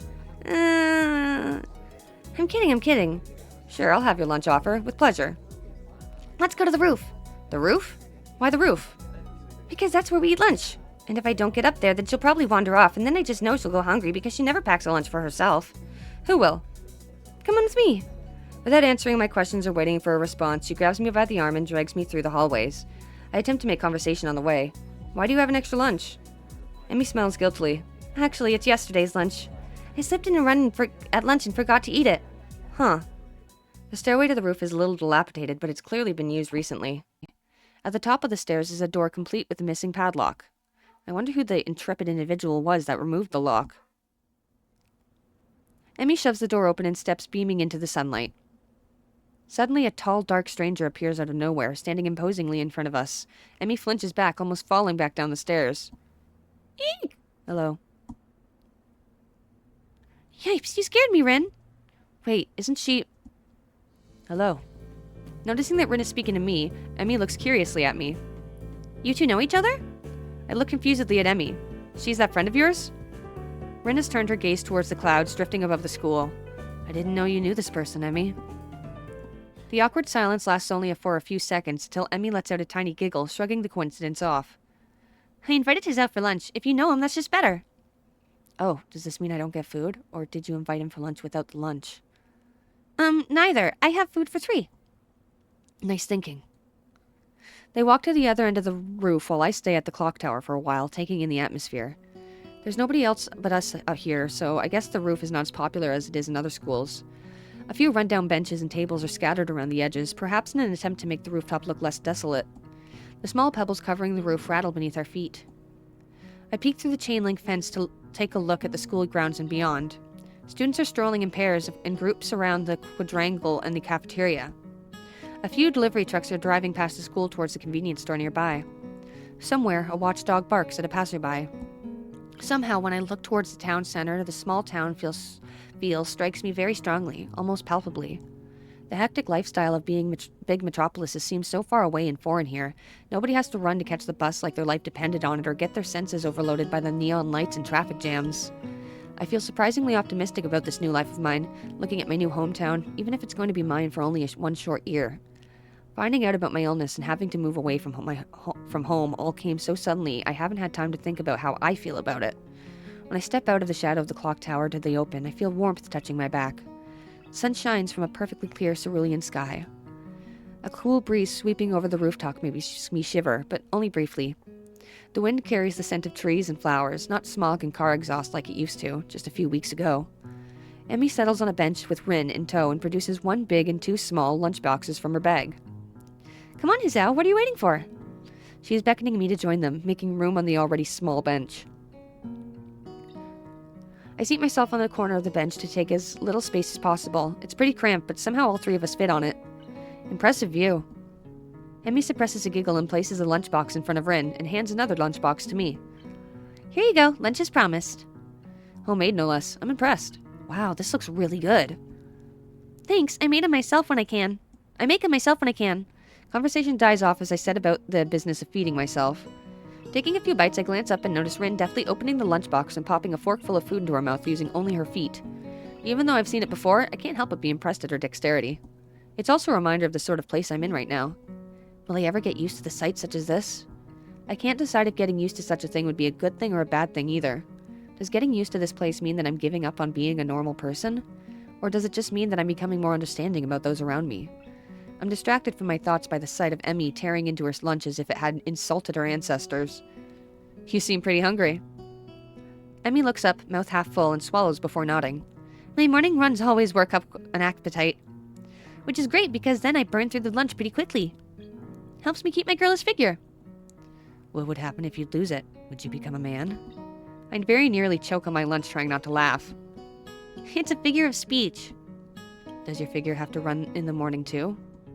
Do you always talk like this? Talk like what? Like what? I did it again. I think that answers my question. Never mind. So, I struggled to think of small talk and settle on the obvious question. How'd you two meet? Rin seems content to let Emmy answer this question. Someone in the housing department thought that we'd complement each other well, so we were assigned rooms next to one another. Complement each other? Like shoes in a suit. Huh? Emmy giggles at my confusion. Put us together and we've got all our limbs, get it? Ah. So I started helping Rin get ready in the mornings, and that was that. I mean, you can't help someone get dressed every morning and not get along. I see. Rin chooses this moment to interject. I have trouble with shirts. Right, that seems fairly obvious. Really? Kind of? This isn't helping, but at least Emmy seems to find the whole thing funny. That, combined with the fact that Rin is genuinely curious, makes me feel slightly better and yet confused. I mean, you've got no arms. So, putting on a shirt seems like one of those things that would be difficult. You know what? I'm gonna just stop talking now. It'll save me a lot of trouble in the long run. Rin nods in what I suspect is meant to be a sage manner. I see. The conversation dies as I turn my attention to back to my lunch. It really is quite good. Emmy finishes her lunch first and makes a contented noise. Ah, that was good. As she busies herself with cleaning up her lunch, Rin speaks up. I'm thirsty. Oh, I almost forgot about that. Sorry. With a flourish, she reaches into her bag and removes a trio of juice boxes. She tosses me one that appears to be a cranberry juice, one to Rin that appears to be some kind of strawberry milk, complete with the pink color scheme, and keeps an equally pink box of some kind of fruit punch for herself. Rin dexterously stabs her straw through the top of her box and begins to drink. I'm once again impressed by how flexible she is, but this time I keep my comment to myself. Somehow I don't think either Emmy or Rin are the sorts of people to think twice about the way they work around their particular disabilities. Rin especially so. Indeed, she gives off the impression of being entirely unaware that she's missing any limbs at all. Whether or not that's a conscious decision is another matter.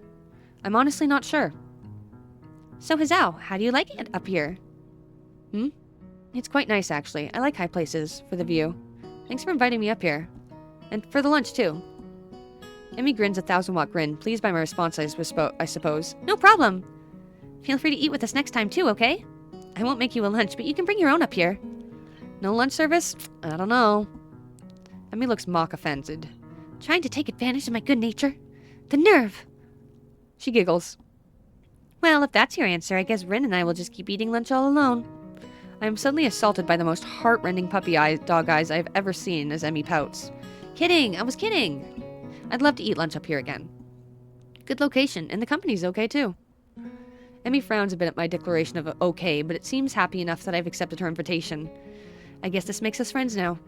Or at least acquaintances. The lunch bell rings, signaling the return downstairs. Rin, you didn't finish your lunch again. I wasn't that hungry. If you don't eat more, you're gonna fade away. Rin shrugs as if this is an acceptable risk.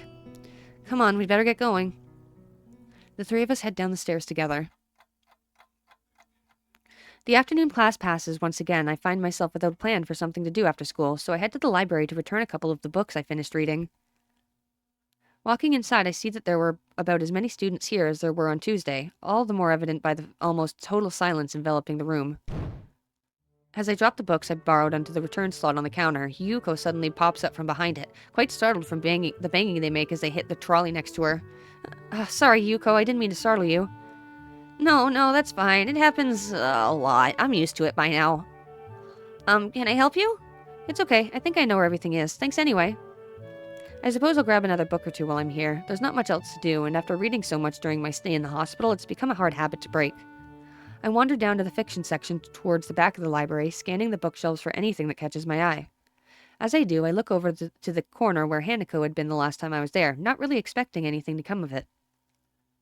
Surprisingly, though, she's there, absorbed completely in a fairly thick book. I decide against intruding on her like last time and get back to finding reading material.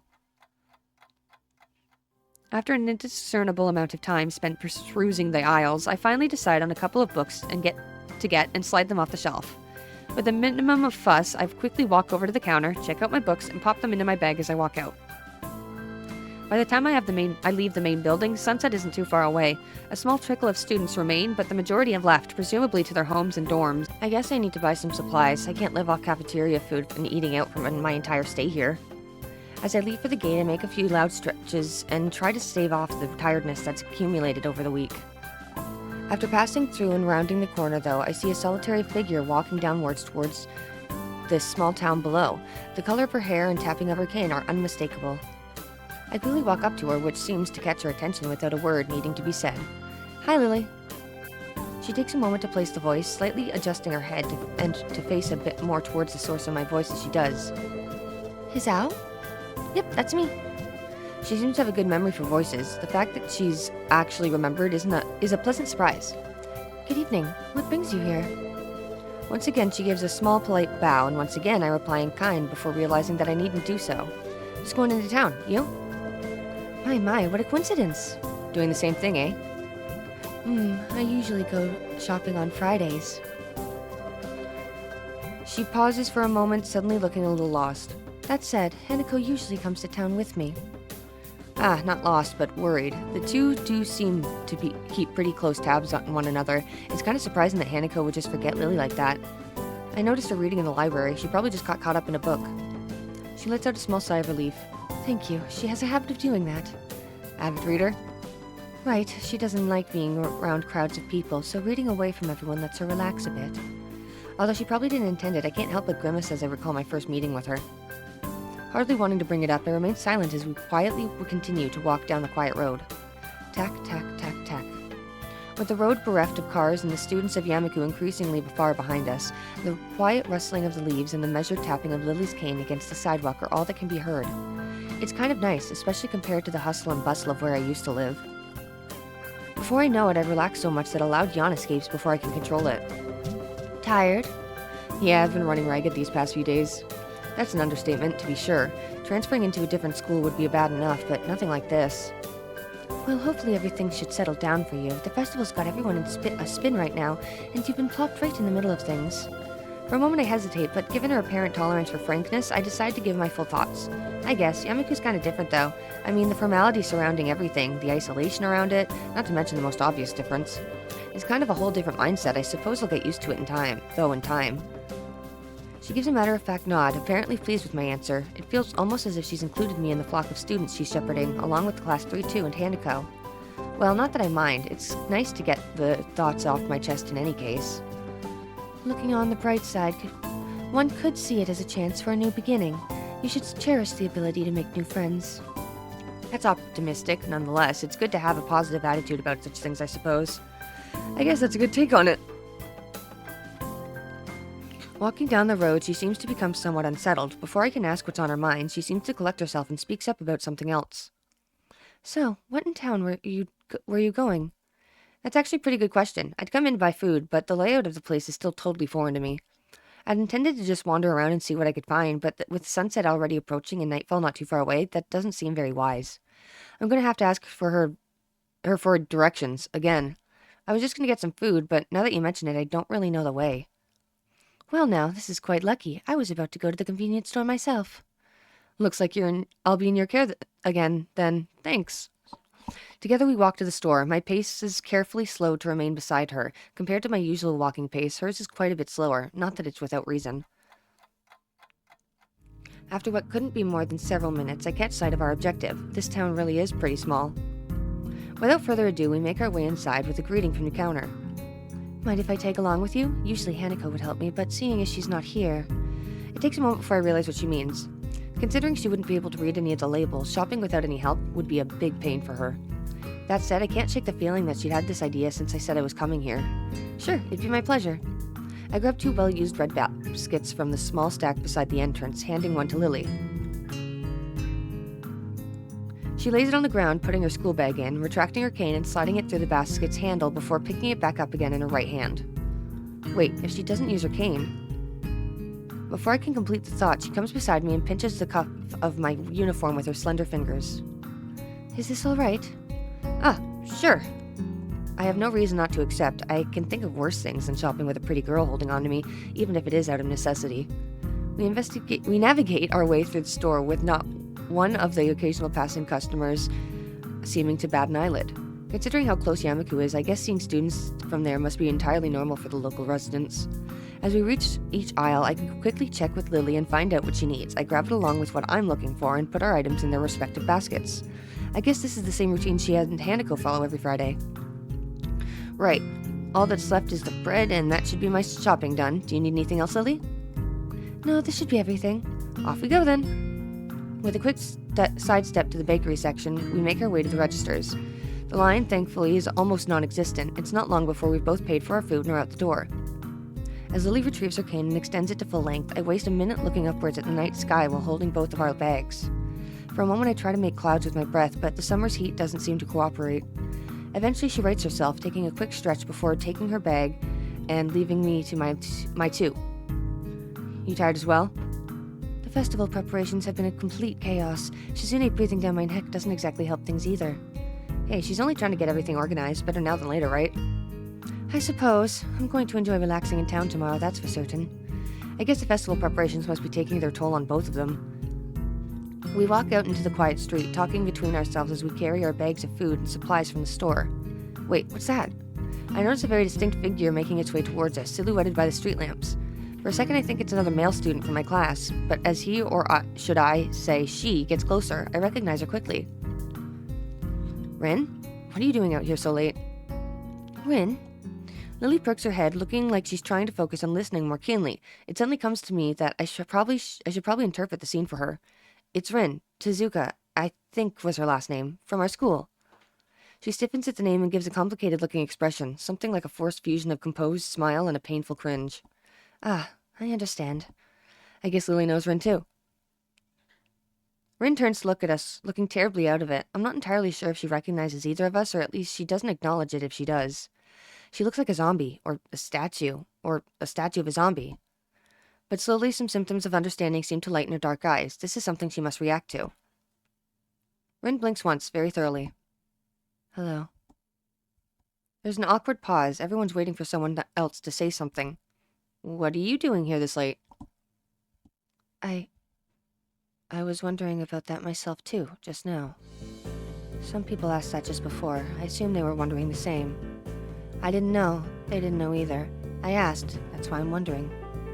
So that was pretty much it. It's a murder mystery without a murder. They were going that way. She turns facing her right shoulder in order to demonstrate the direction of other people that the other people went to as if it was important, then rotates back like a mechanical puppet in one of those overly complicated clockworks.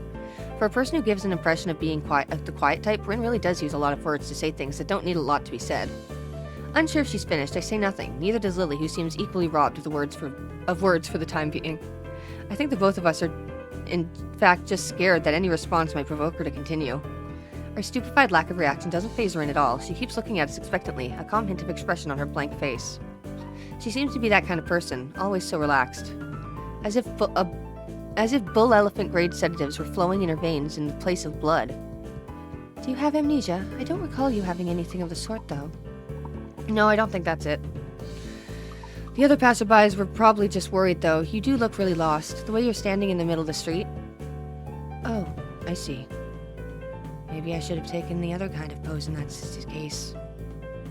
I ponder for a while whether I should chase this angle further or give it up for the sake of my own sanity. I decide on the latter. It seems that most of the time it's better not to read too deeply into what Rin is babbling about. Talking with Rin is like playing chess with a supercomputer who does seemingly completely random moves as if to mock everything you know about chess. It's like that, except with human interaction. And even if I win, it feels like losing. Damn, it's just like what Kenji said. Even when I win, I lose. Is this the power of the girls of Yamaku? I push the thought aside as too dangerous to consider further. It's probably just Kenji's anti-feminine female propaganda getting to me during a moment of weakness. Yeah, maybe taking another pose might have worked. So anyway, you have no idea what you're doing here? She frowns, looking extremely displeased at either my question, its consequences, or the answer she's about to give. I do have some idea. I can't really tell what kind of an idea. That sounds like progress, at least. Lily sounds as if she spotted an opening for some kind of discernibly normal conversation. I can't say I share her optimism. Yes, there is some, definitely. The rest will come later. I'm sure of it. I always have reasons. The ensuing silence kills Lily's hopes all too visibly. That didn't last long. Rin's, as far as I can tell, unbased assurances aside, what should be done? We could just leave her to her own devices, whatever those are, but it's late and I don't think we'll be getting any thanks if Rin is found standing here in the middle of the night. Which she probably will unless she manages to remember what she was doing here in the first place. As for me trying to guess what might have been going on in her mind when she decided to embark on this adventure, the chances seem to be on par with winning the lottery. Several times in a row. Lily is oddly quiet too. I appreciate some support from the sidelines here, especially if she's more familiar with Rin than I am. But it can't be helped. It seems her familiarity with Rin is exactly why she's staying subdued. So I assume you were going somewhere, not coming back to the school. Any idea where? Her eyes widen in shock and she jolts back in a somewhat artificial way, making it seem like an act rehearsed for situations like this. Are you a mind reader? Is that your disability? How unique. No, what? Why would you think that? You knew what I was doing. It was just an educated guess. We walked the same street in the other direction just before to get to the store. If you were going to school, we would have met you on the way. Oh. She looks a little disappointed. Like Kenji, Ren appears quick to jump to completely irrational conclusions. Maybe it's something in the water here. I make a mental note to stock up on soft drinks. You know what? That is the second time this week that someone asked if I was a mind reader. Do I really give off that impression? Ren shrugs her shoulders, which is all the answer I get. You know, maybe you should come with us back to the school. Lily interjects as I am about to further debunk my alleged mind-reading capabilities. She sounds rather concerned, the paper-thin smile on her face badly disguising that fact. Maybe she came to the conclusion as I did. For everyone's sake, I decide to let the mind-reading topic drop, as it's entirely inane anyway. Yeah, Lily's right. If you can't remember, there's no point in staying here. Rin considers this rather simple deduction for a moment, then nods. Okay. We start towards the school again, having wasted way more time than necessary with this episode. Ren walks along the edge of the sidewalk with a rhythmic way, looking like a mix of sleepwalker and a rope dancer, while Lily keeps one hand on my shoulder, tapping at the ground with her cane. Tap, step, step, tap, tap, step, step, step. Apart from that and a few fragmented beginnings of a conversation, it's quiet. Quite apart from the relaxing one in town, at that. So, how's the mural going? We're going to get bad luck. Never talk about works in progress. I'm sure it'll be wonderful. Bad luck. Tap, step, tap, step. She doesn't care to talk about it. Lily's politeness feels out of place for the first time. Step, step, step. The hill Yamaku rests on top of is surprisingly steep. Going uphill, we slow the pace, but I still feel my pulse rising and breathing getting heavier. Almost there. I can see the gates already. More than that, though, I notice that Lily's hand slightly tightens on my shoulder, interpreting it as a gesture that she wants to ask something. I speak up. Anything wrong, Lily? I resist the urge to say aside from our traveling companion, but only just. For a moment, she seems to debate whether she should even bring it up, but goes for it anyway. Is everything all right? All right? How do you mean? The fact that I can't interpret her incredibly vague question puts her off for a second. It's just, you seem unusually tired, I guess. Now that she brings it up, I notice that my breathing is strangely heavy. The uphill walk has already done a job on me. Lily noticed it all too quickly. Sorry, I'm not in very good condition. It's alright, I just need to catch my breath. My condition isn't the best these days. Oh. Is it something that is related to you being transferred here? I mean... She cuts herself off rather abruptly, maybe realizing that she was being a bit intrusive. Her instincts are sharp, though, and while I don't mind the subject, it's not like I should lie about it. If it's Lily, I don't think I mind. I'm just a little weak for the time being. Hanako said you look fairly healthy, so naturally I thought... Lily doesn't finish her sentence again, letting it trail off with a measure of concern. As she furrows her brow, Lily's uncomfortable expression spurs me to say at least something to ease her feelings.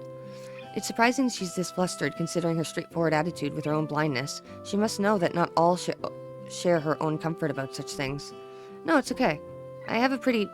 I guess the best way to put it would be a messed up heart. Arrhythmia. I had a bad heart attack a while ago because of it, and spent most of the spring in the hospital, ended in Yanmaku on doctor's orders. She silently nods her head in acknowledgement. My answer, though, only seems to make Lily furrow her brow even further. She doesn't seem to quite know how to react, given that we really don't know each other that well. I can't really fault her for it, given that I have the exact same reaction. To my surprise, in a moment's time, her face shows that she has come to some sort of realization. Wait, so the time when Emmy and you collided in the hallway... I grimace slightly. Her ability to connect the dots quite so fast is unexpected. Yeah, I guess I'm a textbook example of why those rules about running in the corridors exist. That was a lot more dry than I intended. Lily visibly shies away from continuing the topic.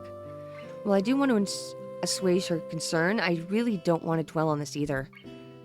Don't worry about it. I try to offer a reassuring smile, but then I realize the futility. Without knowing this, Lily smiles at me reassuringly, but doesn't say anything further. Arriving at the dorms, Rin stops in front of her mural as if lightning struck her. She had been so quiet for almost all of the walk back that I had all but forgotten she was there. It's Friday, isn't it? Yes, Friday the 8th of June. This is bad. Bad? Why? I think I'm going to go in a fetal position and throw up, possibly in reverse order. Is something wrong? No, nothing is wrong. It's Friday. Nothing is wrong yet. This mural, it's going to need to be finished by Sunday, so everything's all right. Do you have any drugs? Or a time machine? This is not good. Not good. So she's behind on her schedule. Recalling Shizune's exasperation at Rin's carefree attitude several days ago, I don't know what to think. She's left herself open for a told you so unless she can pull off whatever she needs to pull off by Sunday morning. Rin keeps staring at her mirror, looking as mortified as she can. Leave me. I'm gonna need to work for a while. I glance at Lily, expecting her to share an incredulous look with me as I roll my eyes, but then I realize she's not one to do that kind of thing. Leave me. We do, of course, not wanting to aggravate her any more than she already is. There's a churning bad feeling in my gut. Rin sure has a knack of making people feel worried about her. She seems like a person who should never be left alone. Maybe we should call someone? She sounded like she was going into shock or something. I'm sure she will be just fine. She just, how to say... Lily cocks her head a little, trying to find a polite way of calling Rin crazy without calling her crazy. Unique? Yes, a very unique person. I guess you could say that. She giggles at the notion melodiously, nodding in agreement. Sorry about leaving you stranded as you talk to her. I don't really understand her, so I keep my distance. So my guess was right. Lily offers a slight apologetic smile, as if she was sorry that her own shortcomings have prevented her from becoming closer to Rin. I'm not one to blame her, at all. Lily lets slip a long breath, probably a disguised yawn. I imagine she's exhausted by all of this as I am. I'd better leave now and get these to Hanako. Thank you for the company, Hazao. She smiles very sweetly at me. It feels different than normal, despite the fact that she seems to be smiling so often. I can't put my finger on what the difference is. It's just different. Relaxed, I'd say, but that's probably just relief getting rid of Rin, maybe. Yeah, good night. Say hi to Hanako for me. I will. Good night.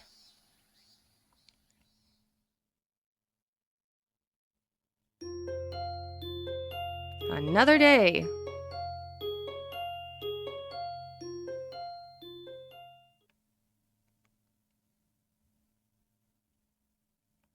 The students roll into class for the Saturday morning session, each and every one of them sporting the tired eyes of people who have worked through the night. With only a day left to prepare, I suppose it's not so surprising. Thankfully, we only have to suffer through these classes until the lunch break, and then our time is our own. Muto lurches into class in a tired stagger. I suppose students aren't the only people here that enjoy their late Friday nights. Without saying a word, he scrawls some page and question numbers on the board and slumps down at his desk. It's completely atypical behavior for him, but it appears that no one in the class is going to call him out on it. Wordlessly, the students shuffle their textbooks into position and get to work. Not wanting to break the trend, I do the same. Fatigue has made the class antisocial. Not a peep is heard among the ruffling papers. That can be partially attributed to the 2 empty seats behind me. For some reason, Misha and Shizune aren't present, probably doing council work for the festival. It's very quiet without Misha present. I wonder if she was born as rowdy as she is, or if she's making up for Shizune's lack of voice. Nagai, can I speak with you for a moment? I'm so engrossed in thinking about Misha that I don't even notice Muto approaching my desk. Sure, what's this about? It's probably better if we speak outside the classroom. Something about this doesn't seem too good, but I stand up and follow him out to the hallway. Muto stands in the hallway, scratching his head as he works out what he's trying to say. Not knowing what's going on, I wait silently. So, tell me, how are things? Things? I expected Muto to be a little vague, but this is pushing the limits. You know, things. You had a week to settle in now, so how are things? Fine, I guess. I see. And how is your condition? The pause before condition seemed a little unnecessary. Haven't had any problems so far. A brief shimmer of relief passes across Muto's face. Good, that's good. The school nurse is a little concerned that you might have been pushing yourself a bit too hard. He asked me to keep an eye on you when he couldn't. That makes sense. I'd ask that you don't blow us off so freely. As much as we try to give you the level of education that you would get at a normal school, you do have to realize that you have limits. Our goal is to make sure that you know where those limits are, and how to maximize your potential with them. Do you follow me? I guess. I mean, I don't plan on doing anything stupid. Well, that's a start, I guess. So then, on to my next question. How are you finding your studies? I understand you were laid up for a while. We're not too far ahead, are we? I don't really think so. I tried to keep up when I was in the hospital, so it hasn't been too hard. Muto taps his chin and raises an eyebrow as he absorbs this information. Is that so? I suppose there are still students out there who realize the importance of learning. I wouldn't go that far. I was only trying to keep myself occupied in my little life support risen. Well, yeah, you've got to keep up with these things, right? That's exactly it. One wrong move in this world and you're left behind, right? Right. Wouldn't want that to happen. No, you wouldn't. Every week there's a new scientific discovery. Most of them mean nothing to the layperson, but any one of them could be the key to the next big thing. I'll keep that in mind. It's obvious that Muto's serious talk is over, and he's gone back to his standard, slightly scatterbrained approach to life. I think in hindsight that I prefer him this way. He's slightly more predictable in his unpredictability. Well then, I think it's all I really had to say. Let's get back inside, shall we? My relief at the suggestion is insurmountable. Sure, you're the boss, right? Muto pauses for a moment. I don't think any of my students have ever said that to me before. For an instant, I consider replying to this, but something deep within me tells me to shut my mouth and get back into the classroom. After a few of the students jump at the sound of the door, rapidly trying to pretend that they are working on the questions on the board. Some don't even bother, their heads slumped on the desks as they nap. Thankfully, it would appear that Muto doesn't even notice them. He returns to his desk and retrieves a scientific journal from one of the drawers. I guess I got to him there. The class returns to the near silence that Muto and I left it in before our chat. Mixed feelings of tiredness and anticipation buzz around the room. Everyone here is either waiting for a chance to rest or the chance to get their last-minute preparations underway. The clock on the wall slowly ticks the remaining class time away until finally the bells cry out, ending the torment. Before you all leave, I expect the answers for those problems by Monday. The class sighs as one, instantly regretting slacking off, but still acutely aware of the more pressing issues at hand. The classroom empties in a blink as everyone rushes to their last-minute festival preparations. I stay behind and try to quickly finish the question so I don't have to bother with it over the rest of the weekend, with the festival and all tomorrow. Apart from me, Hanako is the only one left, obviously waiting for Lily. It's weird that Lily comes all the way to our classroom to pick her up. I expect that moving around is at least nominally harder for her than it is for Hanako. But it's none of my business, and I naturally don't ask about it from Hanako. Despite the relative proximity of our seats, neither tries to strike up a conversation about that or anything else either, so an oppressive silence falls upon the classroom.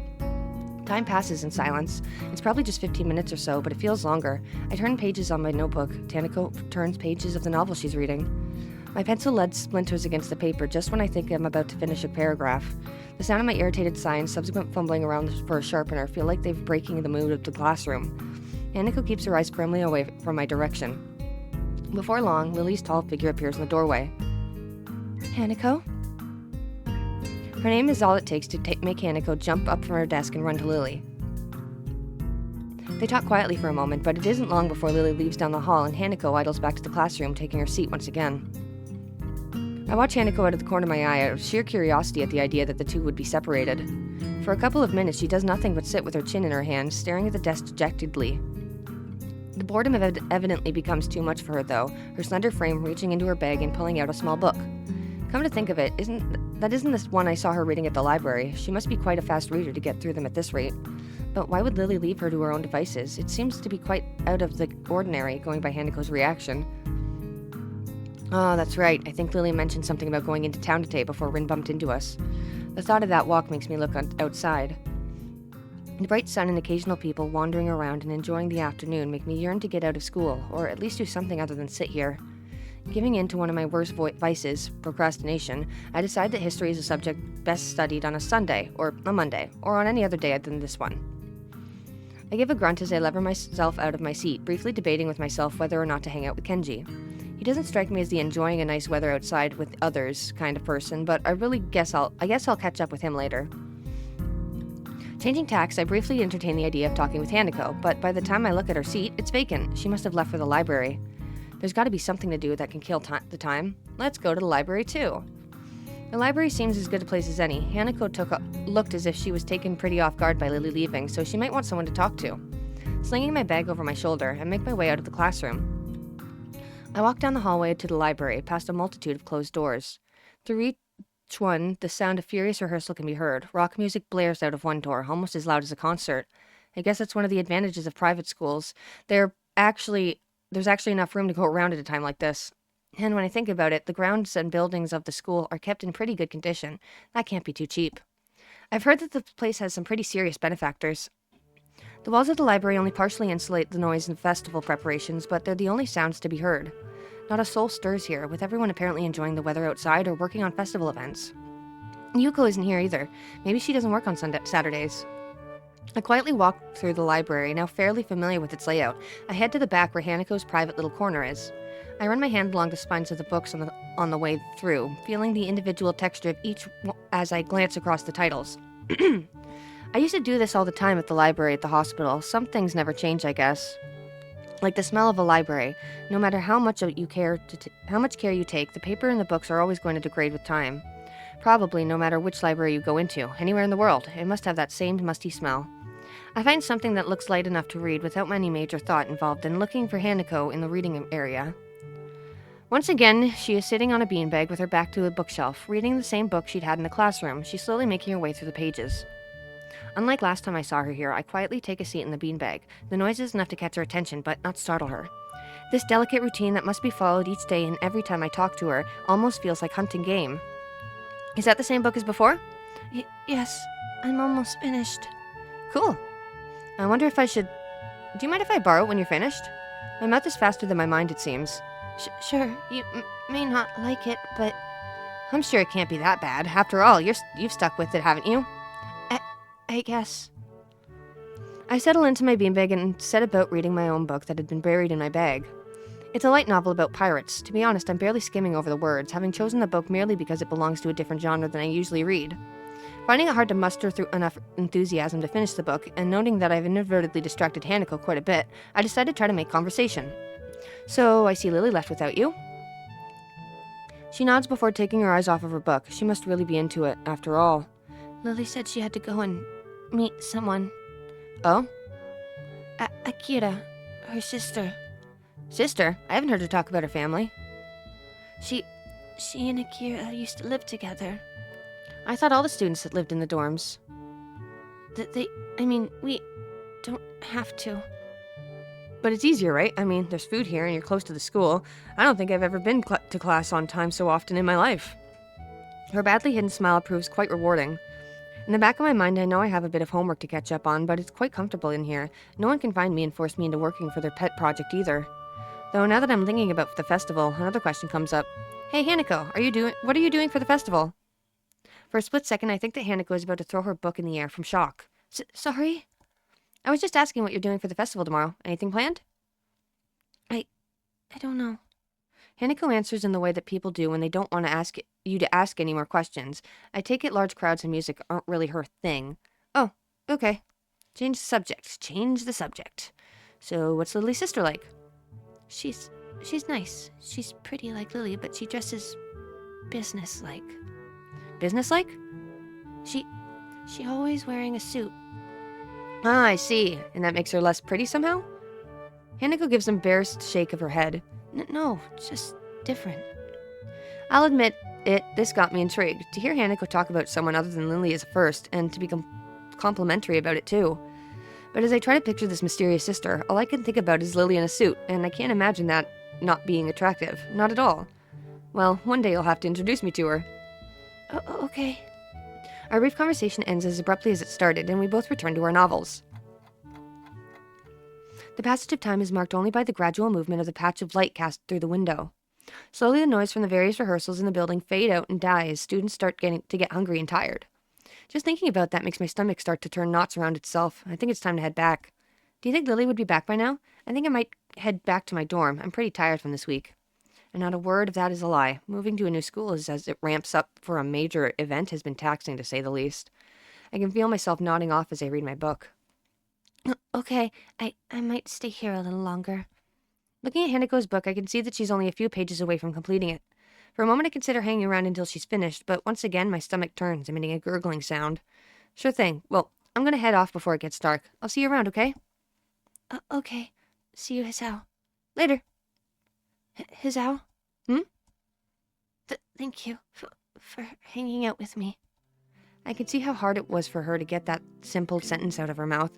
It leaves me hanging for a moment. So, there is someone in this school who's even lonelier than me. Maybe lonely is the wrong word. I haven't been lacking company for this first week, but I've still managed to feel somewhat alone and detached. Maybe lonely is the wrong word for Hanako too. She is Lily after all, doesn't she? I realize I've been standing here for far too long without answering and pull off a flawless but not too exaggerated smile. You're welcome. Good night, Hanako. Night. I leave her to finish her book and head back to the dorms and the promise of food.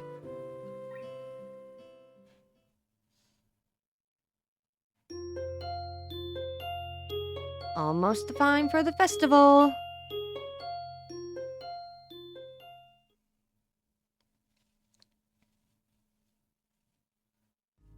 The next day, I woke up feeling a little lightheaded. It's almost noon already.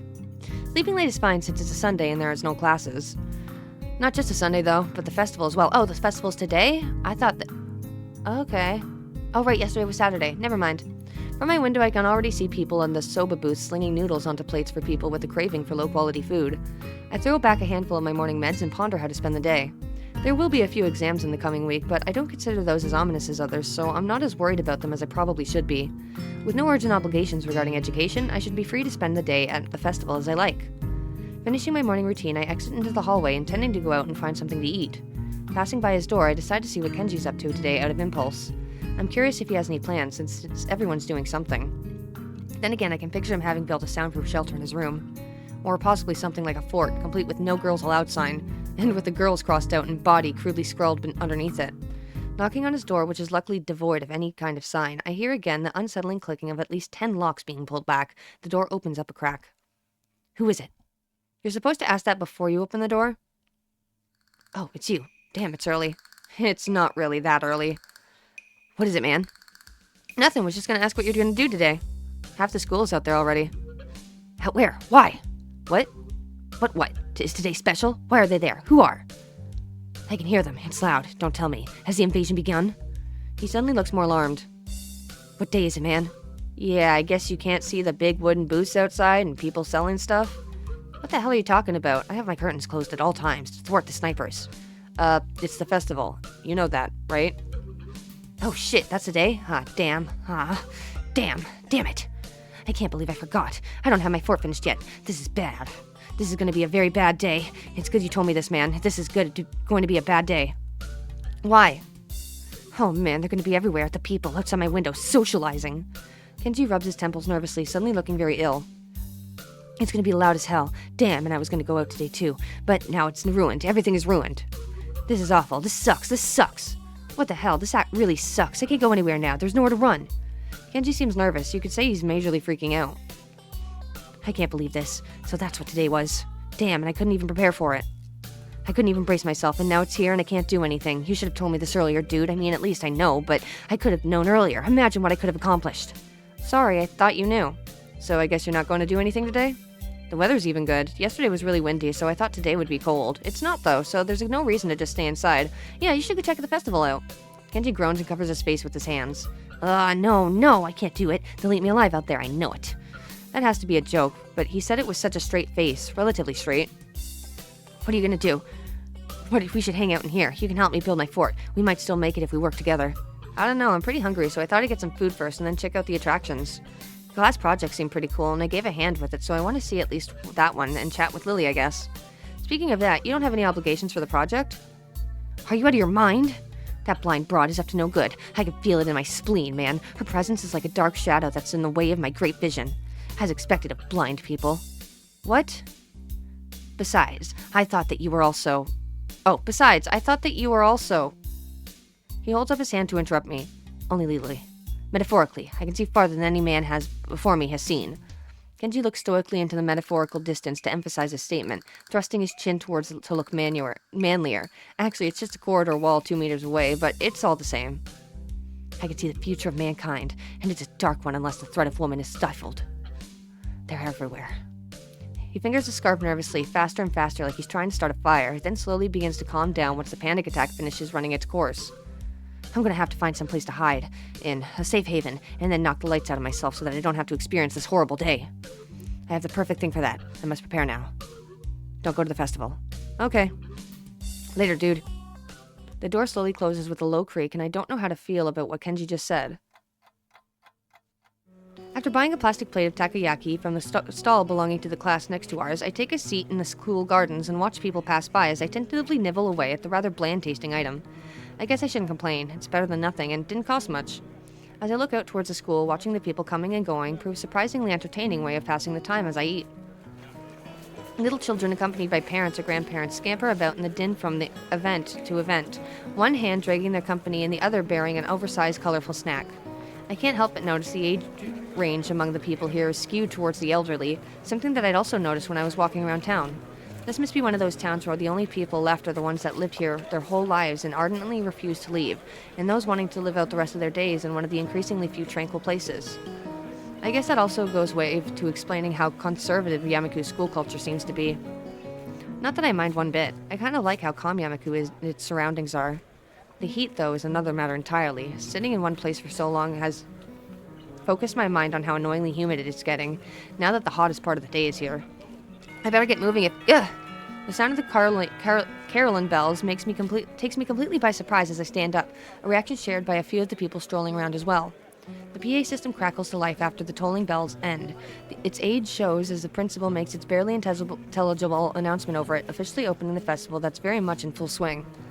It's quite amusing in contrast to pleasant smiles of older folk against the alternatively pained and boring grimaces of their younger charges. The students, on the other hand, seem to pay little heed. Nevertheless, as the address finally ends, all are united in polite, if not overly enthusiastic applause, and then get back to business. Slipping a hand in my pocket to look as relaxed as possible, I casually glance around for something to do. It's somewhat difficult to see very far with all the people around. I decide to fall back on a tired and trusted rule: go where everyone else seems to be going. Gathering, right now, the school courtyard and surroundings. Throwing the used plate into the trash, I make my way towards the school building. Seeing the number of stalls around the perimeter of the school building surprises me. Quite a few of the classes must have opted to have multiple stalls. In deciding which to visit first, I catch sight of a familiar banner with a blue patterned border and red text. Lily's stall is as good a place to start as any. I'm curious as to how it's going after all the work she and your class have been doing for it. Stepping up to it, I begin to see why the class took so long to organize everything. Easily twice as wide and as many of the other stalls, and with equipment for cooking strewn everywhere. It's closer to an outdoor restaurant than a festival event. As the students in front of me takes a bowl of noodles and leaves, I walk up to the counter. The girl behind it, who seems quite exasperated, asks me to wait a moment before she disappears underneath the counter. Seizing the moment, I take a quick glance around. Steam seems to be rising from everywhere as pots and pans simmer away. The most blind of the students are unpacking ingredients while being helped by someone who is probably the teacher of 3-2. It doesn't take long to notice Lily among them, talking with the teacher as she quickly counts out the boxes and packets with her fingers. From her expression and the fact that both she and the teacher seem to be in a state of mild confusion, it appears that there is some problem in coordination. Before I can stare any longer, the girl behind the counter pops up again, only to look back and to ask where the spare change box is. Lily pauses for a moment before she and the girl switch places at the counter, and the teacher quickly walks off somewhere. Sorry about that. We're having a few problems. What would you like? It takes me a second to remember what I'd come here for. My eyes quickly dart to the side and read the menu sitting on the counter. Oh, I guess some miso soup? Is that Hazao? Yep, looks like you're pretty busy. Her face all but confirms it as she drops her waitress facade. Somewhere along the line, our order got mixed up. We're trying to fix it now, but it looks like we only have half of what we needed. Wouldn't serving smaller portions cover the problem? It seems that's what we'll have to do, though I wish we didn't. The fact that a good half of our class is gone doesn't help either. I glance behind her to see how many people are actually operating the stall. It couldn't be over 8. I take it that's why your teacher left? That's right. She's going to try and round up a few more of our classmates to help. Hearing the sound of footsteps behind me, I stealthily glanced backwards to see an elderly couple taking place in the line. I guess I better stop loitering around and chatting. Here's the money for the soup. Soup. Oh, right. Coming right up. Lily turns and calls for a bowl of miso soup as I hand over the money for it. Taking the coins in her palm, I can't help but notice how efficiently she counts them with her long, pale fingers. Eventually satisfied that I'd handed over correct change, she puts it in a small metal tray. It isn't long before the soup is made and carefully handed to her, after which she turns and subsequently passes it to me. Thanks, I'll come back to drop off the bowl. Thank you, Zhao. Oh, there's one other thing. Have you seen Hanako? Hanako? Not today. Why? She gives a small sigh of abject disappointment. It's okay. I was just wondering what she was doing for the festival. You'll come back when you're done, then? Sure, I'll keep an eye out for Hanako, too. Thank you, Hazao. I walk off from the stall and find a seat, carefully cradling the steaming wooden bowl in both hands. Compared to the dumplings from before, this is quite nice. A little cool compared to what it probably should be, perhaps, but the flavor is enough to cover for that reasonably well. As I drink, I can't help but feel somewhat guilty for not being as involved in the festival as the others. It can't really be helped considering I was dropped into the school only a week ago, but it still weighs heavily on my mind. That and the fact that a few students don't really seem to be enjoying the festival as much as the visitors. Eventually, I finish my bowl and leave for the stall to drop it off. Considering that there seems to be no line at all, I take my time walking up. It seems the teacher's mission has paid off. There are now over a dozen students helping, and much of the unpacking has been done. Despite most of them seeming quite relaxed as they work, Lily still appears to be somewhat stressed. Lily doesn't look impressed at all, and I can't really blame her. On top of her issues with the stall, she seems to be worried about Hanako. I can't really help her with the former, so I guess the only way that I can help is by trying to take her mind off of our shy mutual friend. Placing the bowl back on the counter, I call out to Lily. Hey Lily, don't worry about Hanako. I'll go find her and hang out with her, okay? I can see Lily's relief plainly written across her face. Thanks, Hizao. And if you see anyone from my class, can you tell them to come back here, please? Will do. Have a good one, and make sure you take a break, okay? I will if I can. See you later, Hizao. I leave Lily in the stall and head out in search of Hanako. In a way, I feel bad for leaving her with the crowds, but even though she's clearly under pressure, I can't help but think that she's enjoying herself. The halls are packed with swaying crowds meandering through the festival. If there's one thing I know about Hanako, is that she's not going to be anywhere near this. And with the students showing their friends and family their dorms, I doubt she'll be there either. Following blind intuition, I move against the grain of the crowd. Thankfully, this crowd seems to be slightly less festive than the usual festival crowd. I assume this is out of consideration for the student body. As I force my way through the masses, it doesn't take long for them to thin down into nothingness. This is not surprising, since I'm standing before the library. Even the most eager of students don't bother to show anyone this section of the school. As I enter the library, the noise of the festival fades into a dull background noise, and soon I am in the reading area at the rear of the room. Behind one of the portion desks, I see the top of a head with straight, dark hair catching my eye. Hey, Hanako, I had a feeling I'd find you here. The head jumps a little in shock before slowly peeping over the partition. Hizao? Hey, Lily's pretty busy, so she sent me to find you. Oh, do you want to sit down? Actually, I'm feeling a little hungry. Would you like to get something to eat from one of the stands? I brought some food, so... I shouldn't be surprised, but it was worth a try. Expecting her to go outside today was a long shot. How about we eat in the tea room? I passed by it on the way here and no one was around. We can make some food there, and it'll be a little more comfortable. What do you say? Sure, let's go. Hanako closes her book and puts it away with deliberate practice movements. Good to go? Yeah. We walk side by side from the library to the tea room. As expected, there's barely a soul around. If it weren't for the murmurs through the walls, you wouldn't tell that there was a huge festival going on outside. Hanako carries her bag in both hands and focuses on the floor ahead of her. Every now and then, she seems to break her pace a little and steps into slightly shorter paces. The first time it happened, I gave no mind, but as soon as I notice she does it on a regular basis. Are you all right? She stops dead in her tracks. What? I don't know, it looked like you were tripping or something.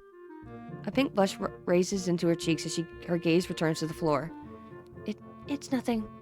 You know, when you say nothing like that, people are inspired to ask further questions. For a second, I don't think she's going to answer. Prepared to leave it be, I almost set off walking again when... It's a game. Game? Do you see the floor here? What a bizarre question. The floor just looks like any other floor, covered in those tiles made up from squares of linoleum. Nothing noteworthy. Well, yes, what about it? Sometimes, when there's no one around, I only step on the darker ones. Ooh, I play that game sometimes. Hanako's voice trails off as her explanation continues until I can barely hear her voice over the roaring silence of the empty hall. Darker ones? Shuffling her feet, Hanako points her toe at her shoe at the tile that's only barely shade darker than the others. Like these ones. Oh, right. So these ones are no good? I point out to a nearby tile. Yeah, something like that. Oh, I see. Do you play this game a lot? Hanako shakes her head. Just when the halls are empty? Oh, just when the halls are empty? She nods. Well then, no point in stopping. I'm beginning to get really hungry. She nods again, this time with a little more enthusiasm. Well then, let's go. We set off down the hall, and this time I notice that Hanako is paying a little less attention to the floor.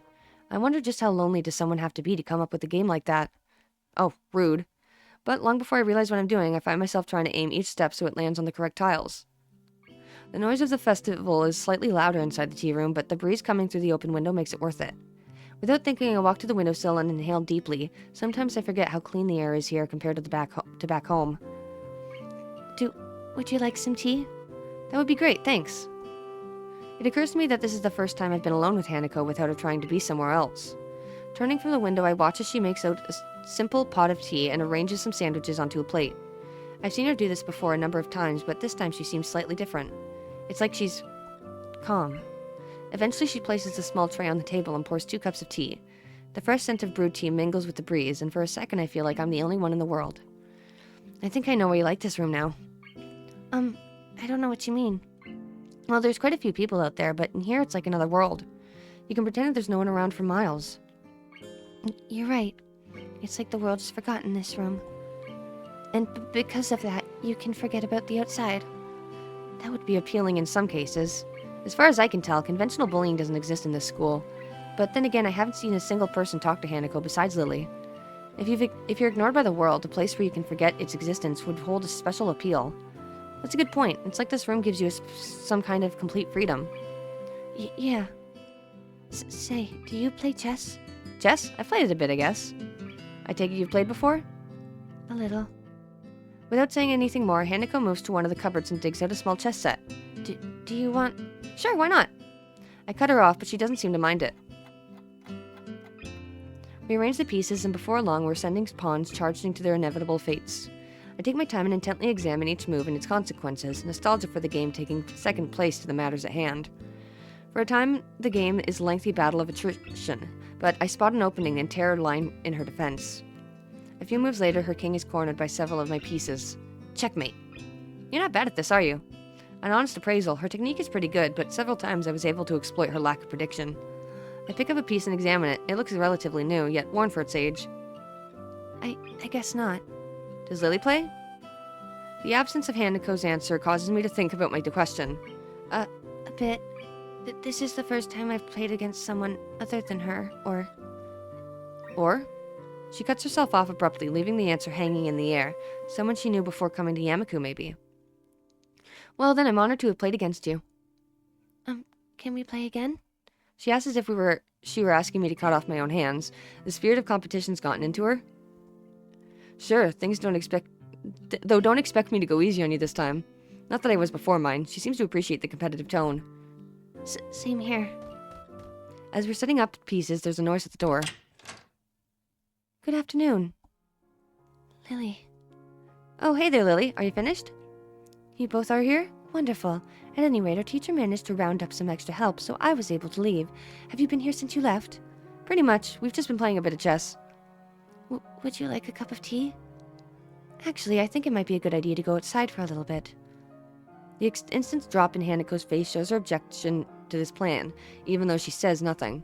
I feel strangely compelled to voice what is plainly in view of her face, but Lily can't see. I kind of think that we should just stay here. Really? It's so crowded here that I was thinking we should leave the school and head for the local tea house.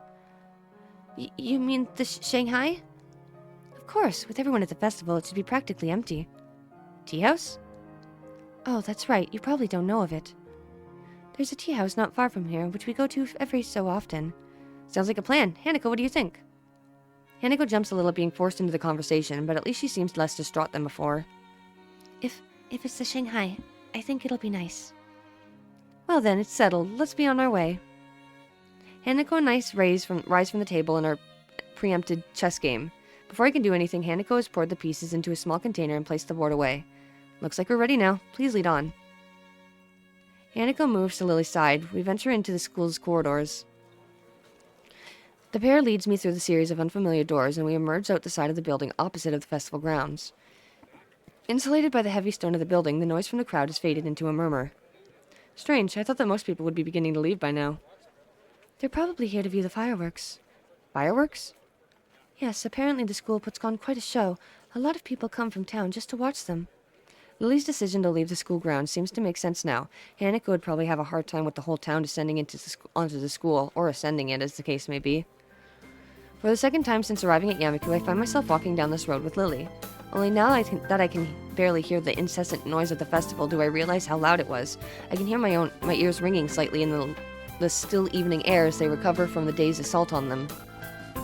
Hanako clings to Lily, but still manages to guide her along the road. That, and avoiding the occasional gaze from curious pedestrians, appears to completely sap her constitution. She rarely raises her focus from the ground in front of her, nor does she utter a word. Lily, on the other hand, maintains her prim and proper persona just as she does in school. It's obvious she purposely puts effort into her appearance rather than hiding it as Hanako does. It's striking how different they are in their way of holding themselves outside of Yamaku's grounds. That said, it's obvious in both of their cases that they do visibly change. Inside Yamaku, everyone is special, which negates the specialness of it. But once we venture outside of the school gates, we return to the status of outsider and generic labels. Especially when we're still in school uniform. It's like a hanging sign around your neck, challenging people to figure out what's wrong with you. I'm surprised that so many of the students keep it on. Then again, with canes and wheelchairs common among the students, I guess it's not really that much of a giveaway. Or maybe I'm not the only one who sees this as a stigma. Or maybe I'm the only one who sees this as a stigma. Maybe you get used to it after a time, like any other school uniform. The tea house seems fairly standard from the outside, just an ordinary building with typical signs decorating the entrance. It looks like the type of place you'd walk by without thought, just another generic cafe in the sea of thousands. If Hanako hadn't steered Lily into the entrance, I would have continued on down the road without ever knowing it existed. Inside the tea house, it takes on a more traditional feel. Everything seems to have been made from the same lump of timber, from the counter and benches to the high-backed booths around the wall. But the most striking feature of the room is the lack of life. I think I can faintly hear something bubbling away in the background, but otherwise the room is silent. Without any direction, we simply wait near the entrance, politely obeying the "Please wait to be seated" sign. Is this place closed or something? The sound of the chair falling over echoes through the empty room, and a head shoots up from behind the booth. I wasn't asleep, and welcome to the Shanghai.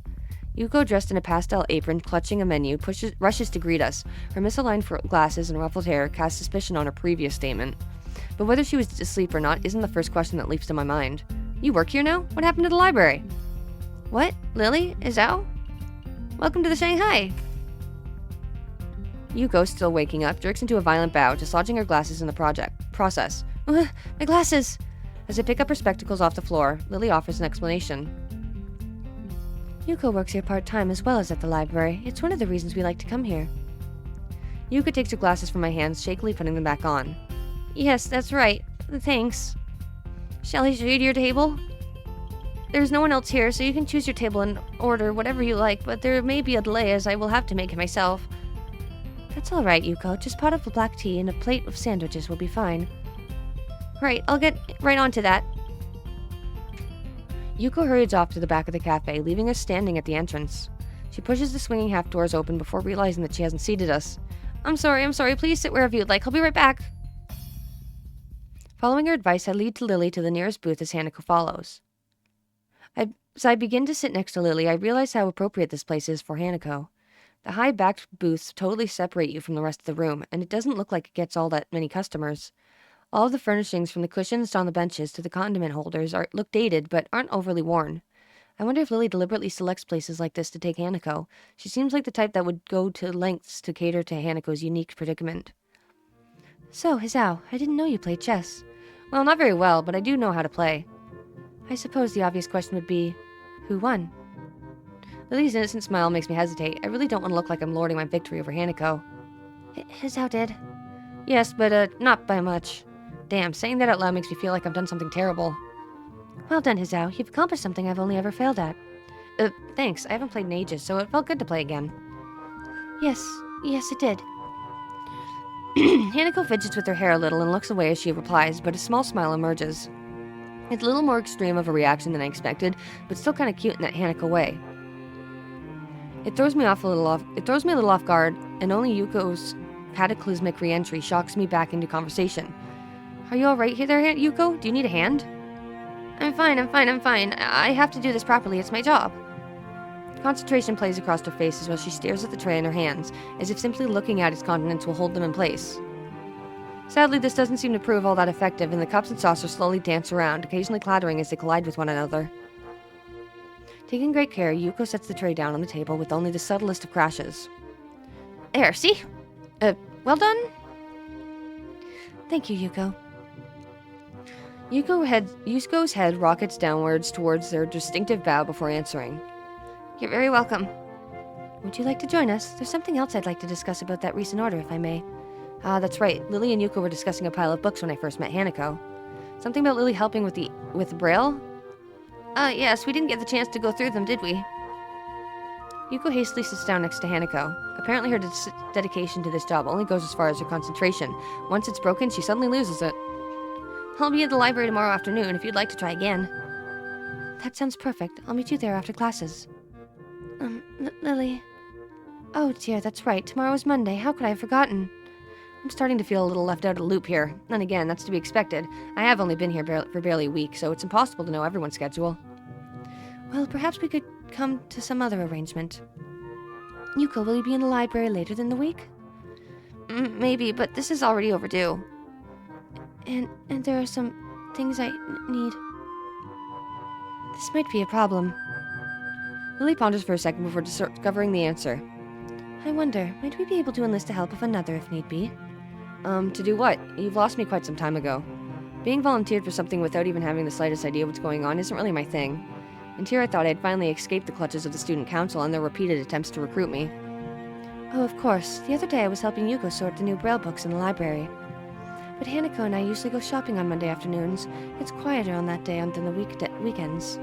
Last week we couldn't go because I was busy with the festival. I managed to slip away later in the week, but Hanako couldn't make it. Well, since I can't read Braille, I'm assuming you'd like me to go shopping with Hanako? Correct. You were a great help for me the other day. I think I can handle that. Hanako, what do you think? If you wouldn't mind. Of course not. I'm still not familiar with all the stores in the area, so it sounds like a good idea. Okay. Now that we have that arranged, shall we have some tea? It's now that I realize our tea has been sitting idly by all this time, getting no hotter. It's my fault. Let me pour that for you. Yuko reaches out with shaking hands, but I intercept her. She looks in no state to be handling hot liquids. It's alright, I've got it. Since you've already made the tea and sandwiches, you fulfilled your waitress duties, right? I guess.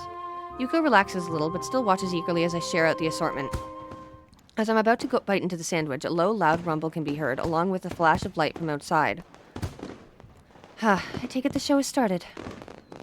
Only now looking outside, I realize that dusk has come and gone, leaving us in the peak of twilight. Sparkling tracers arc upwards, ready to explode in the floral shapes of fireworks. Let's go watch. Oh, sorry, Lily. Please, don't miss out on the show for my account. From what I've heard, this isn't a bad location to watch them from. With the exception of Lily, we rush into the window of the small tea house to watch the show. A strobe of colored lights play across Hanako and Yuko's smiling faces, and for a second I forget to look out the window. This is totally a new world. There are a few things that don't change. In this totally new world, there are a few things that don't change. I'm so sorry, I don't know what's wrong with me. I think that the school makes such a fuss over this festival. I think that's why the school makes such a fuss over this festival. It's a chance to show the similarities between everyone. The show is over all too quickly. Fireworks are expensive, even for the most well-funded schools. Before we return to our tea and sandwiches, Hanako turns to me. Thanks for today. And tomorrow.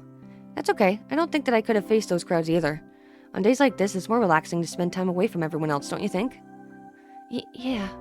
Anyway, we've been delaying this tea for far too long now. Let's get back to... Sure. We return to the booths in our light meal. That sounded impressive. Bigger than last year's, at least. Yeah, it was great. I've never seen them put on such a show. It gets better every year. I'm afraid, however, that during this time, the tea has gone cold. Oh no, let me make some more. This is my fault. Calm down, Yuko. It's nobody's fault. I take a sip from my cup just to prove the point. This tea isn't too bad cold anyway. It's just like iced tea. Really? Yes, really. If you add a bit of sugar, it's kind of nice. Are you sure? I'm positive. Now, why don't you sit down and we'll all finish this together? Okay. Yuko doesn't seem convinced, but sits down regardless. She carefully measures out 5 teaspoons of sugar and adds them to her tea. I said a bit of sugar. I know, but I like my tea sweet anyway. Curiously, I peer into her cup. As expected, hardly any of the sugar dissolves in this cold liquid. She stirs it twice before upturning the cup and drinking the contents, sugar and all, in a single mouthful. You're right, that's not bad at all. Good. I look back to Lily and Hanako. Both of them have finished their meal as I witness Yuko's personality in action. Not wanting to hold anyone up, I use her tactic to finish the remainder of my tea in a single swill. Well then, it seems we're all finished. Should we head back now, or do we want seconds? Yuko's expression shows that this is quite clearly not a good idea. I think that it would be best if we got back soon. We do have to get back before curfew after all. Oh, that is a good point. I'll meet you tomorrow, Yuko.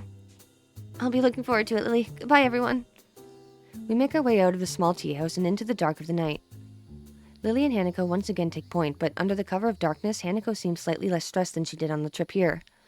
We move against the occasional group of people emptying the school grounds, but Hanako seems to lead us along a few minor roads, avoiding the bulk of the crowd.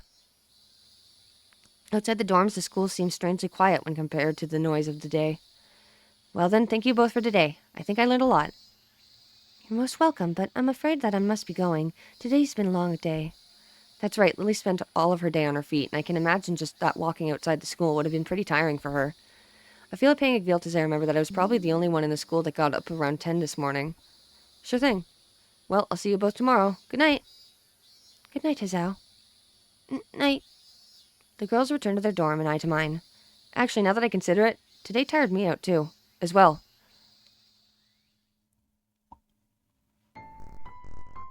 And we have made it to Hanako's act. Is that supposed to be Hazao taking his pills? And then that's Hanako and her parents. right? And she's alone in her room. Aw. The world's just passing her by. Oh, she looks so scared.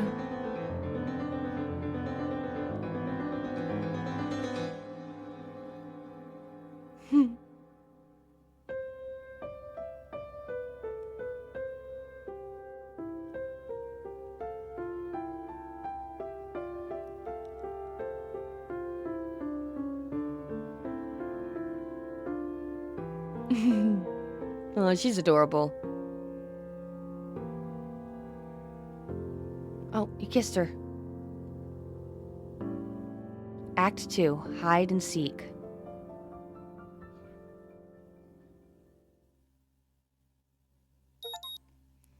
Movement. Finished Hanako's Act 1. Achievement unlocked. My alarm blares into my ears, only to be swiftly silenced by my fist. My body switches into auto mode, carrying my subconscious self out of bed and into my uniform. As always, my bottles of pills sits on my desk patiently, waiting for me to take them and pick out my daily dosage of medicine, 17 pills a day. Before I know it, I'm opening the door to Class 3-3, glad to see that I'm not the only one who seems a little bit hungover from the festival week. Every face in the classroom looks gaunt. With the festival now over, it's as if everyone's life dreams have been achieved. With nothing left to live for, the students have relied on instinct alone to guide them to class. Or maybe I'm just reading too much into it. I slowly make my way to my seat, and it's only then that I realize why the room is so peaceful. The seats beside mine are blissfully empty. The world's loudest interpreter for the deaf has yet to arrive. Just as I'm about to sit down, the door flies open, revealing a resplendent Misha, drills bobbing from the dramatic entrance and arms stretched towards the sky. Yahoo! It's all over! It would appear that not everyone is affected by the post-festival depression. The rest of the class glare at her, obviously thinking the same thing I am. Misha, still frozen in the doorway with her arms still in the air, nervously looks around. It's obvious that she senses the foul mood, but can't work out exactly what to do. Suddenly, she jerks forward. Hey! As she stumbles into the classroom, she reveals Shizune, arm extended from where she shoved Misha. Thanks for the entertainment, but shouldn't you two take your seats?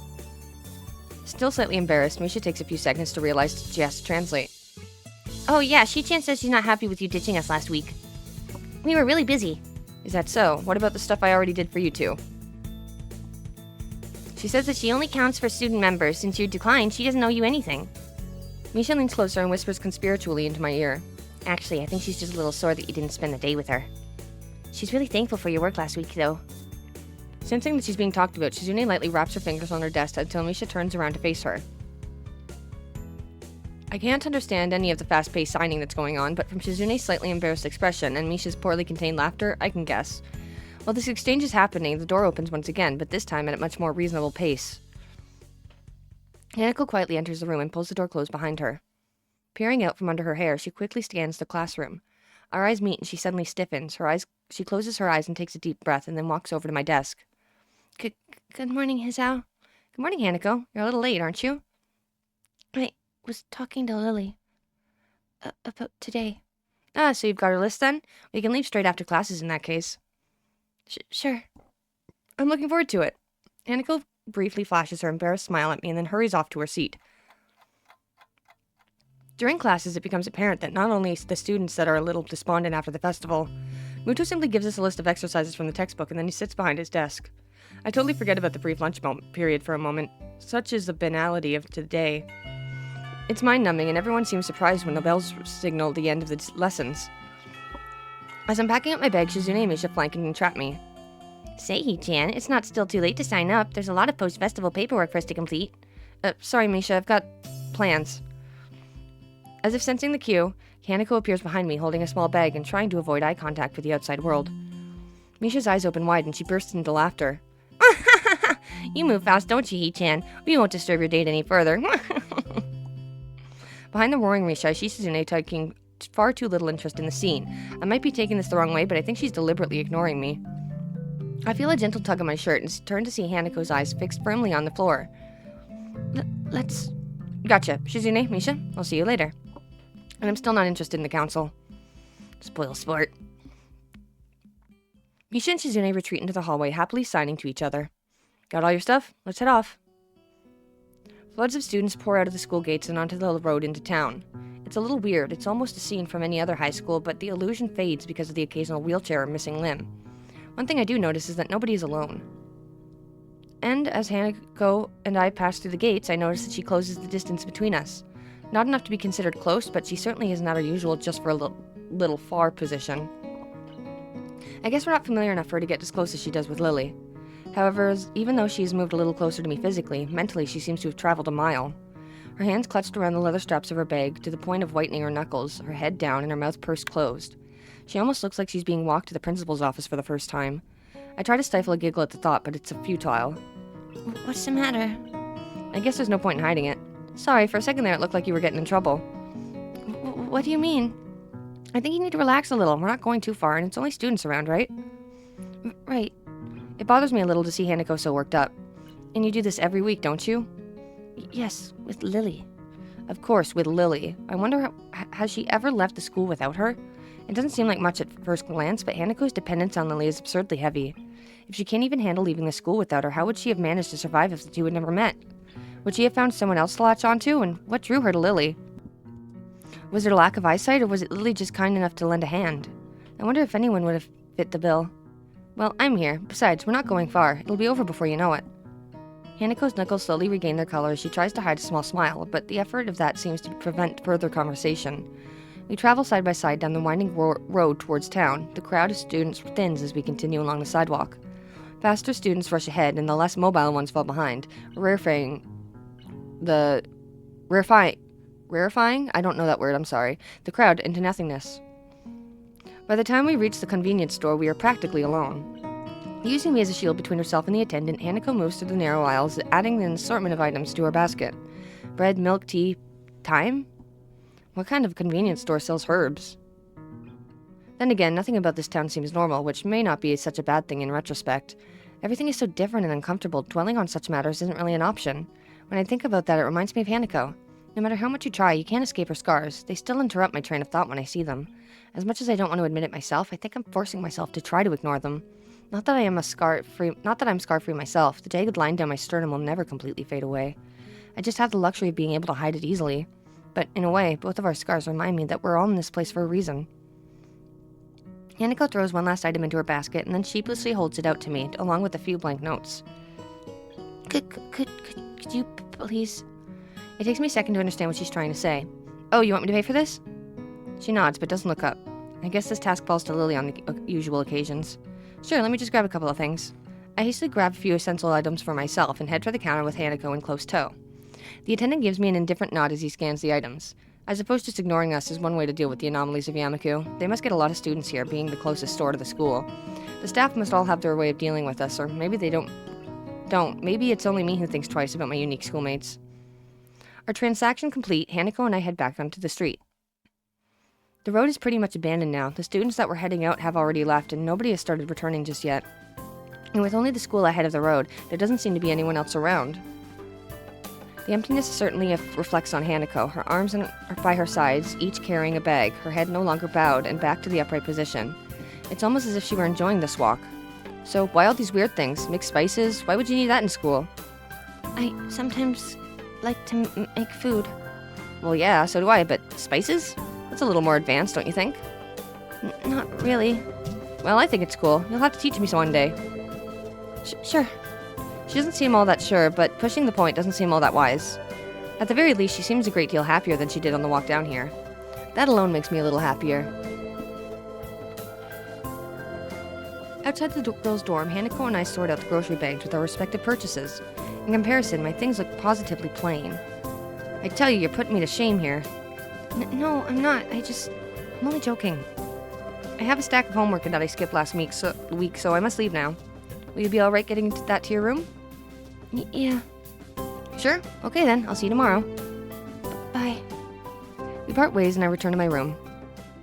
Piles of paperwork sit up on my desk, begging to be completed. With the extra ruckus of last week, I barely had any time to catch up. I tried to keep up with my studies while I was in the hospital, but some of this stuff I've never seen before, even back in my old school. Totally unprepared, I pop the top of the can I pop the top of a can of drink and get to work. And another day passes.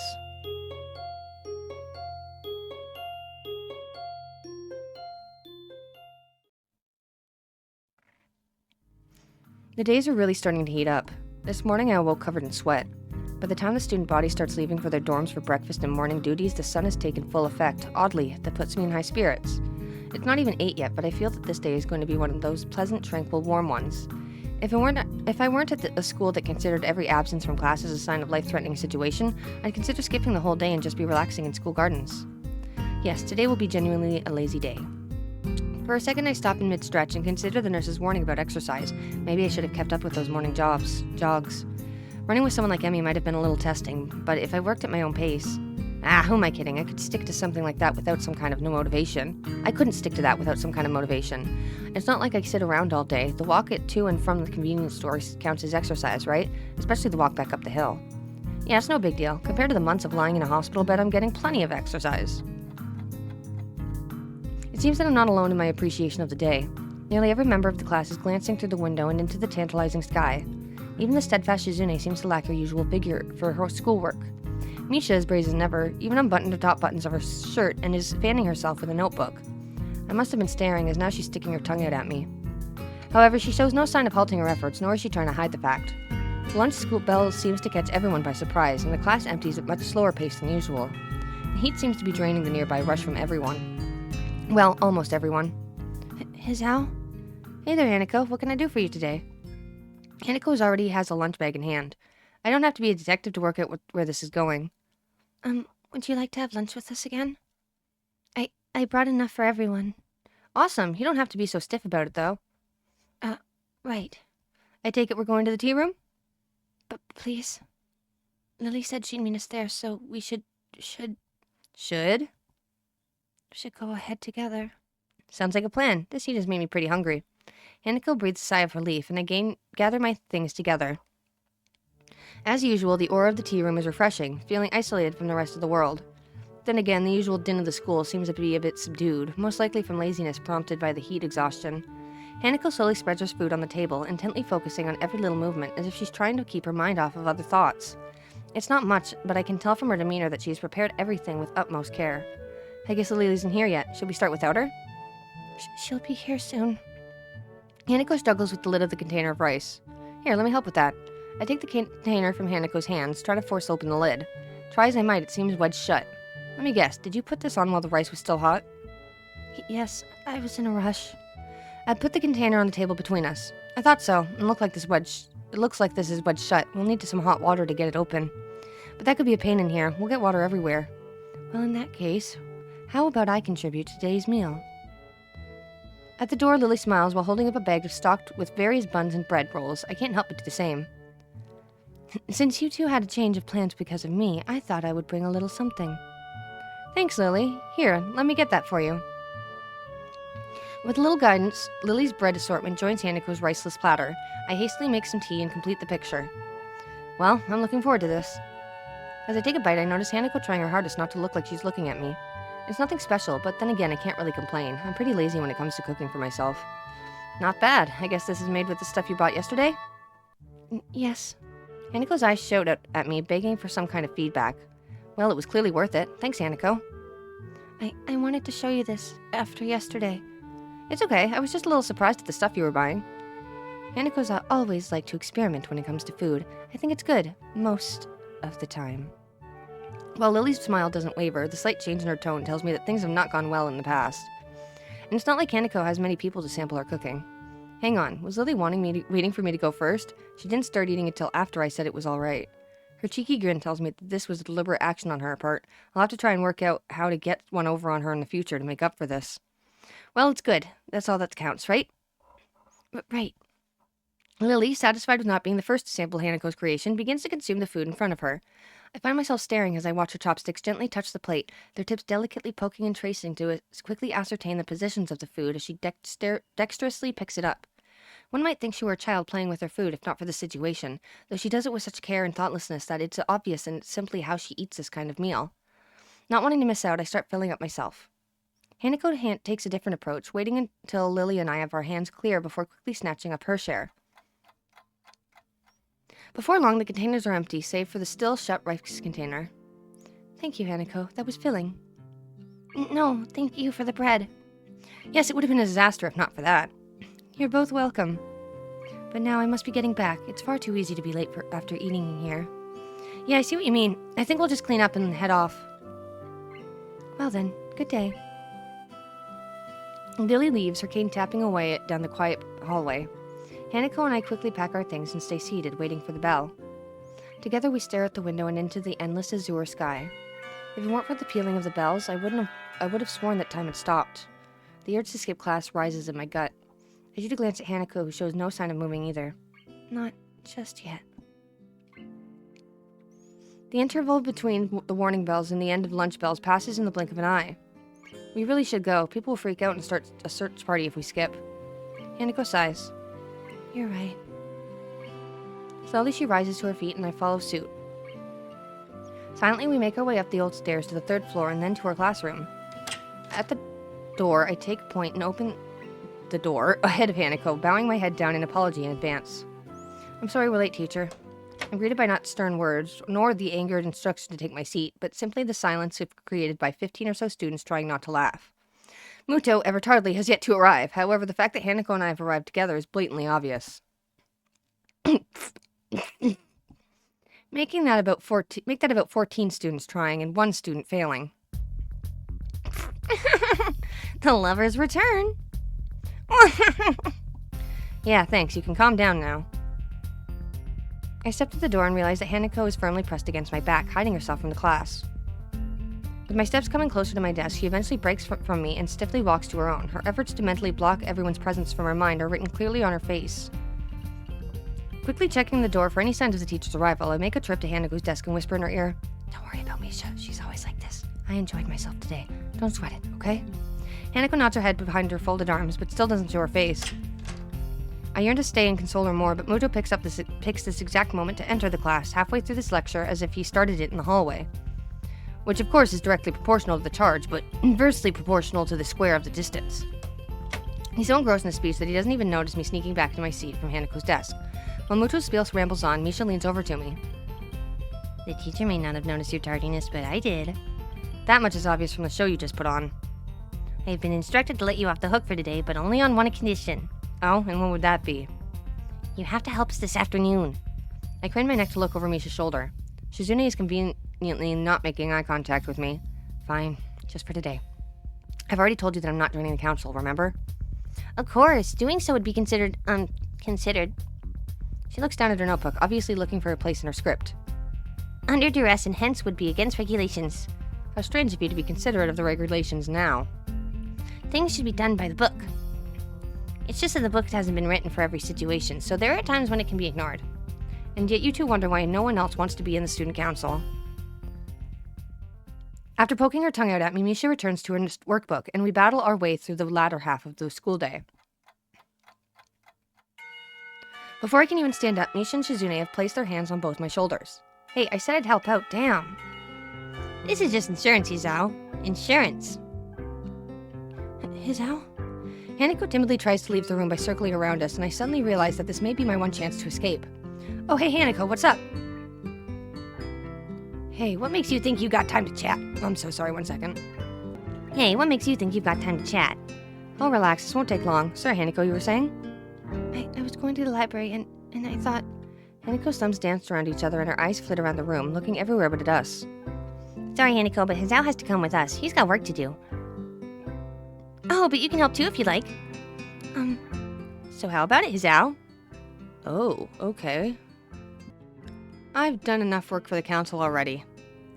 Hey, Shizune, I know I said I'd help, but forget it. I forgot I'd already made plans. Besides, I helped out more than my share last week, didn't I? I promised I'll make up for it to you some other time. Shizune and Misha release their grip on me and have a long, deep, and silent conversation. Well, you have a point there. To be honest, we were only going to spend the rest of the budget on cakes. So if you're not there, it works out better. More cake for us. Shizune about faces and marches out the door, and Misha skips out after her. Well, that was a lot easier than I thought it was going to be. Last week, those two were like bloodhounds, or prison guards. Or maybe prison guards bred from bloodhounds. I can't believe I just thought of that, let alone saying it out loud. I think I need to move away from Kenji. Never mind. Anyway, should we go to the library? Sure.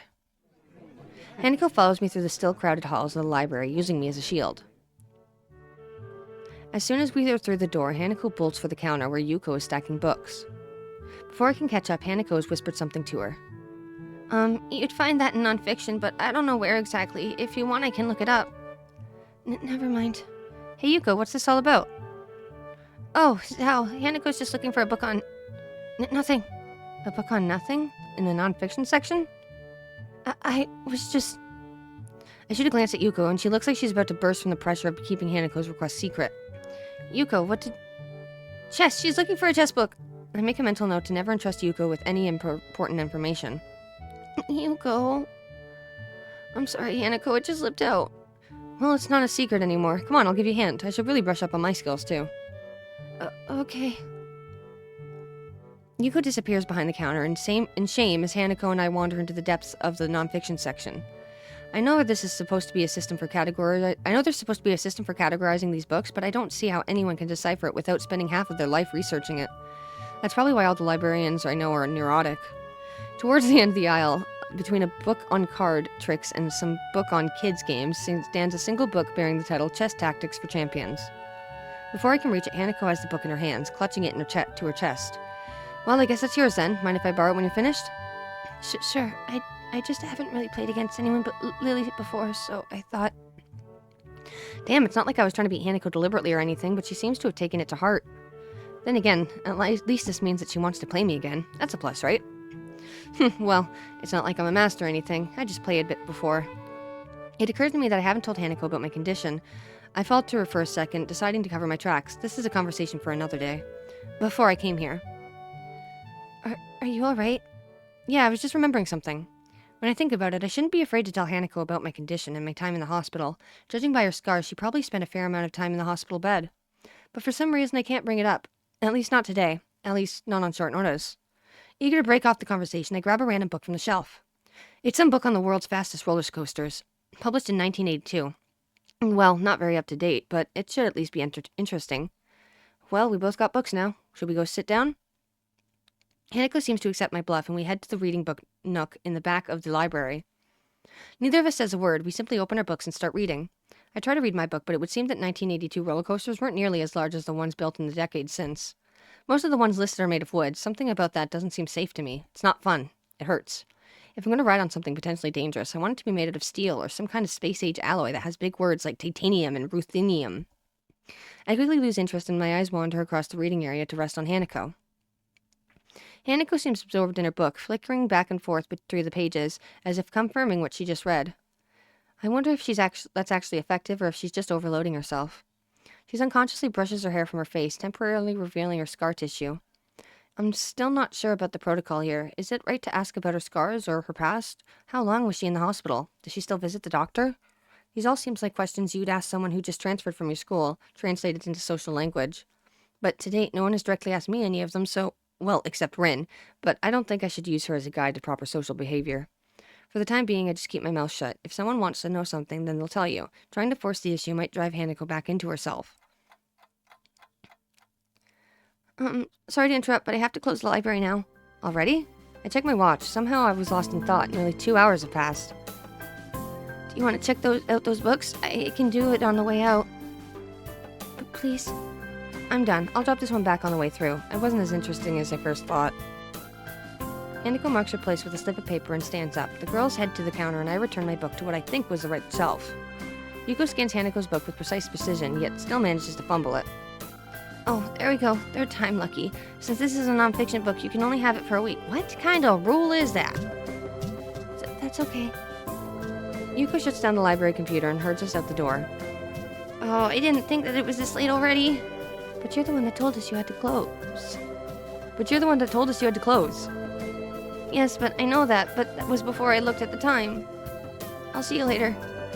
Yuko bolts down the hall, her handbag trailing behind her like an awkward streamer. I guess all librarians really are neurotic.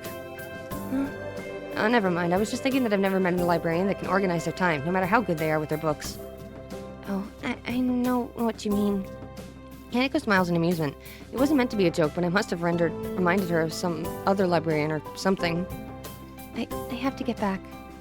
Yeah, me too. I didn't realize it was this late. Thanks for letting me hang out with you. No problem. I'm going to my dormitory room now, okay? Anyway, so do you mind if I take along? Okay. Hanako sets off ahead of me, and I need to jog a little to reach her side. We walk through the gardens, eventually arriving in front of the dorm buildings. Man, you walk pretty fast. I used to play in soccer club, and you managed to outpace me. I kind of regret saying that. It has less to do with her pace and more than it has less to do with her pace than with the fact that my condition is significantly worse than my fitness. Hanako's reaction is odd. I expected an awkward attempt to downplay her walking speed, but she just blushes while looking at her feet and smiling. Silence hangs in the air between us. That happens often around Hanako, but feels slightly different than usual this time. After a few seconds, I try to break the silence. Here you go. See you in class tomorrow? Sure. Hanako waves a short goodbye before pushing her way through the dorm's doors. I stand to look at them for a while before making my way through my own dormitory room.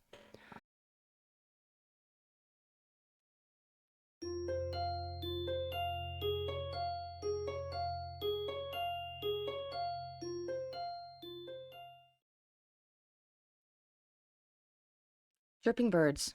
Normally this would be a good time to reflect upon the beauty of nature, but it's 6 a.m. Covering my head with the pillow, I slam my face into the mattress, hoping that the impact will send me instantly back to sleep. Futile. I toss and turn, but sleep simply won't return to me. All right, nature, you won. See, I'm getting up now. The lack of sleep weighs my mind down, and there's only one remedy for this, a nice hearty breakfast. It would be nice to be the first one here. To be the first one to dig into a piping hot pile of food, to sit wherever I desire. It would have been nice. But even my exceptionally early start has put me behind the most diligent students. I guess there are quite a few people that have early starts here, for one reason or another. A group of students in sports clothes huddle around one table, eagerly discussing game plans in between inhaling great gulps of food. Scattered around the hall are a number of bleary-eyed students, probably suffering from the same ailment as myself, noisy birds. And, of course, there are the people that actually enjoy getting up this early, the ones with their bags stuffed with textbooks and completed homework. It's hard not to despise people like that, even more so when you're tired yourself. Picking out a familiar face from the thin crowd, I head towards the nearest table. Lily sits alone, delicately feeling her way around a small plate of eggs with her fork. It's almost a shame to interrupt her in her clockwork movements. I wonder, is this how a blind person zones out, simply moving in predetermined patterns learned over the years, just like how a sighted person would eat while reading a newspaper? Good morning, Lily. I didn't expect you to be here this early. Oh, Hizao, you startled me. I didn't know you took breakfast this early. I don't. This is an exception to the rule. I'd greatly prefer to be late to school than early to breakfast. Lily gives a small sigh at my admitted tardiness as I begin eating my food. It doesn't take long for her to lapse back into her previous mindless nibbling.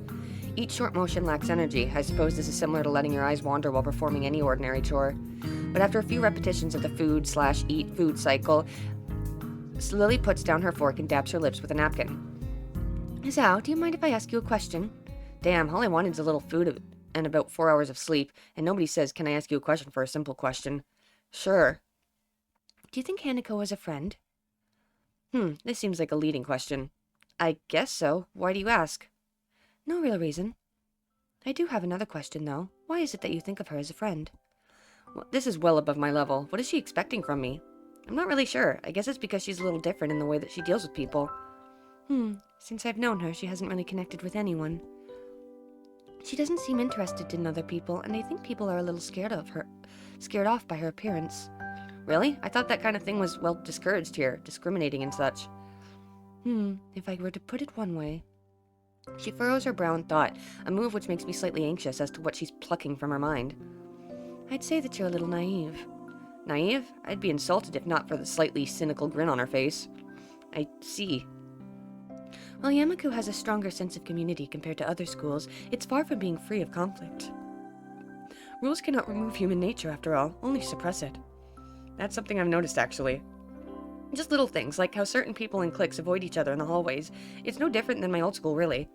Even Lily and Shizune could be considered bitter rivals, even though they both seem like fairly accepting people. Well, at least the Misha-tinted Shizune does. Who knows what actually goes on with her fingers and behind her glasses. I guess you're right, but when I first came here, everything was a bit of a shock. I kept making mistakes, or at least thinking I was making mistakes, like when we first met and I said, "I see," to you. I didn't know if that was considered rude or anything, so I tried to just put it in the back of my mind, treating people any differently and that kind of thing. So I didn't. I told myself that Hanako and you and everyone else was just normal, and I tried to ignore the obvious. I talked to Hanako as if she were just any other person, and so we became friends. At least that's how I think it happened. But, I feel guilty just from saying something like that aloud, as if it took extra effort to think of Hanako, or you, or anyone else here as normal people. I don't think that's right. Izao, I think you are naive, but I also think that you are a good person. It is perhaps one of your better traits. I suppose I can take that as a compliment. Tell me, are you free tonight? If you don't count homework, then I'm free as the breeze. In that case, would you care to join myself and Hanako for tea? I don't really have that much money at the moment, so going out isn't really... Oh, I didn't mean going out. Just here, this evening. You can access the classrooms in the evening here? No, that's not what I meant. Hanako and I often use my room for tea parties together. Please feel free to drop by after dusk. Sure, I see no problem with that. What's your room number? 225, room 25 on the second floor. Okay, sure. Well then, I had best be off. I have class representative duties to attend to, after all. Until this evening, Hizao. Yeah, catch you later. Hang on, was I just invited to a girl's room after hours? Is that even allowed? There is a curfew here, but I've never heard of any rules about visitors in the dorm rooms. Even still, this is enough to get my sleep-deprived brain jump-started. Add that to the lukewarm breakfast, and you have one hell of a pick-me-up. I grudgingly go to class, still a little excited at the prospect of breaking the rules. I feel like a little kid planning to sneak out of his window at night. Well, maybe that's going a little too far, but when you compare it to an invitation to a party or to 6 or so hours of lectures, I know which one wins. Misha and Shizune do little to relieve my boredom either. For once, they seem determined to actually complete Muto's assignments. Nevertheless, the day eventually winds to a close. I hurry back to my room and wash up and comb my hair. Thankfully, I don't run into Kenji. Before long, I'm leaving the boys' dorm. I nervously rap on the door marked 225, checking my watch once again. Is that you, Hizao? The door is open. You can come in. Lily's voice lilts through the door and soothes my nerves. This is the first time I've been invited to a girl's room after dark. Even though I know there's no ulterior motive behind this invitation, it doesn't stop my mind from running wild with possibilities. 1 guy, 2 girls, and a dorm room with a tea set. When I put it like that, it sounds a little dodgy. Giving a small sigh to steady myself, I gingerly put my hand on the handle and open the door, craning my head to see inside. Why, hello. The door opens completely and I catch my first glimpse of Lily's room. Her furniture looks almost antique, but the bare walls and flat surfaces are barely decorated at all. In the center of the room sits a low table where I see a small tea set at rest. It seems that everything in this room is its place, possibly except the several piles of books stacked up against this wall. My sense of vision isn't the only one to be stimulated. The faint smell of something can be picked up in the air. Nail polish, perfume, makeup. It's hard to describe in any other way than girly. My eyes finish their quick sweep of the room before returning to their position onto the girls. Lily sits next to the small table wearing a very dark blue pajamas with shorts and that show off plenty of her alluring pale legs. Opposite her, Hanako sits adorned in a conservative light pink gown. Her hands are firmly fixed between her legs, her shoulders forward, and her head down as if trying to hide herself in it. It would be easy for her to do so. It looks about 2 sizes too big for her. Waves of flannel flow from her frame, making her look like a child playing dress-up in her parents' clothes. She looks up to confirm my identity, and the beginning of a small, thin smile creeps across her face, before vanishing so fast that I can't be sure they were ever there. There's no point in you standing in the doorway, Zhao. I take a step into the room, closing the door behind me. My, I'm afraid this really is a small room for the 3 of us. Would you like to take a seat? I slowly walk towards the table and sit down, trying my hardest not to disturb anything along the way. I also can't help but steal a quick glance into Lily's top as I sit. To be robbed of a sight would be a most terrible fate. Okay, that was unnecessary. Well now, how about some tea? Hanako, could you please pour? Sure. Hizao, would you like... I would love some tea. Do you need a hand? No, I'm fine. Thank you. Lily finds it difficult to resist a smile at her companion's nervousness, something I can't really blame her for. I don't know where I read between. Been a tiring day? Yeah. I relax at my place, opposite of the cabinet. To my left is the blue-clad Lily, and to my right sits the pink Hanako. The tea set on the table looks cute as well as practical, painted red with floral motif. It looks odd when contrasted with Lily's plain but general sophisticated-looking furniture, which leads me to think that Hanako might have picked it out. There is a slight ting when Hanako accidentally clips the teapot on a cup as she's pouring. She breathes in sharply. She must be really nervous. It's not the kind of thing anyone would worry about. Hanako quivers at her mistake. It's okay, Hanako. There's no need to be nervous. Hanako seems to find some confidence in Lily's reassuringly soft-spoken words and deftly pours the next 2 cups. Here you are, Hisao. Lily. Hanako carefully places a cup and saucer in front of Lily and myself. I could get used to service like this.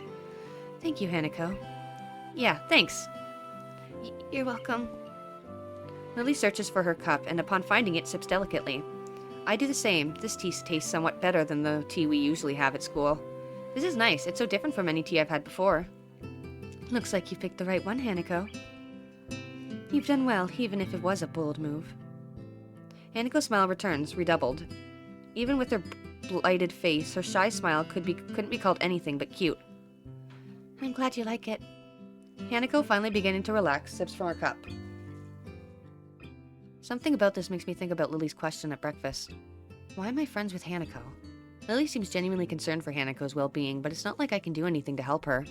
As far as I can tell, her scars don't hold her back physically, and everyone I've met seems to have overcome their disabilities to some extent. I don't have any ulterior motives to hang out with Hanako. We just share similar interests. Isn't that enough? So, Hisao, are you enjoying yourself? Lily's words break me out of my reverie, and I take a second to reconsider where I am. I'm in a room with 2 girls in their bedclothes. This is something to be enjoyed. Yeah, it's relaxing, almost like I'm not in school anymore. Do you do this often? Quite often, but not as often as we'd take tea in the school building. Considering they do that nearly every day, it's not a big surprise. As I move to take another sip from my teacup, I find it sadly empty. That was delicious. Thank you, Hanako. Lily. You're welcome. Yes, you're most welcome, Hisao. It's nice to have a third person here. Well, anytime you need someone to fill that position, I'm always available. Always. One must be sure to get one's point across in these circumstances. Lily lets loose a yawn, which she unsuccessfully hides with her hand. Pardon me, I think I'm a little tired. I think we're all a little tired. My, how astute we are tonight, Hanako. We really should head to bed. We all have class tomorrow. Yeah, I should go. Thank you for your presence, Hisao. Thanks. You'll come again? Not even a whole army could stop me. I'm impressed by your determination, Hisao. Either way, you're right. We'd best get going. I stand up and make for the door. Hanako gingerly stands up behind me. I stop and face her. Are you coming with me? Hanako instantly blossoms into a full blush. No, not... This room isn't... It's okay, I was only joking. Oh, okay. Good night. Good night, Hanako. Good night, Hisao. Night all. And with that, our tea party finishes. I'm still not sure what it is that Lily wants me to do for Hanako, but I don't want to let her down. I wait until the door is closed behind us before turning to Hanako. Hey, Hanako, you don't have to be nervous around me or anything. I mean, we're friends, right? Right. We're friends. If you ever want to hang out or anything, just let me know. We still need to have that chess rematch, remember? Sure. But I don't think you'll win. It wouldn't be any fun if it was that easy. Hanako seems to give a muted laugh, but she could have just as easily been exhaling. Good night, Hisao. With that, Hanako quickly retreats into her room, located next to Lily's. I start to walk back to my dorm, but the simple act of walking seems to drain me of my energy. I barely make it to my room before I am hit by a wave of exhaustion. I kick off my shoes, fall into bed, and fall asleep by the time my head hits the pillow.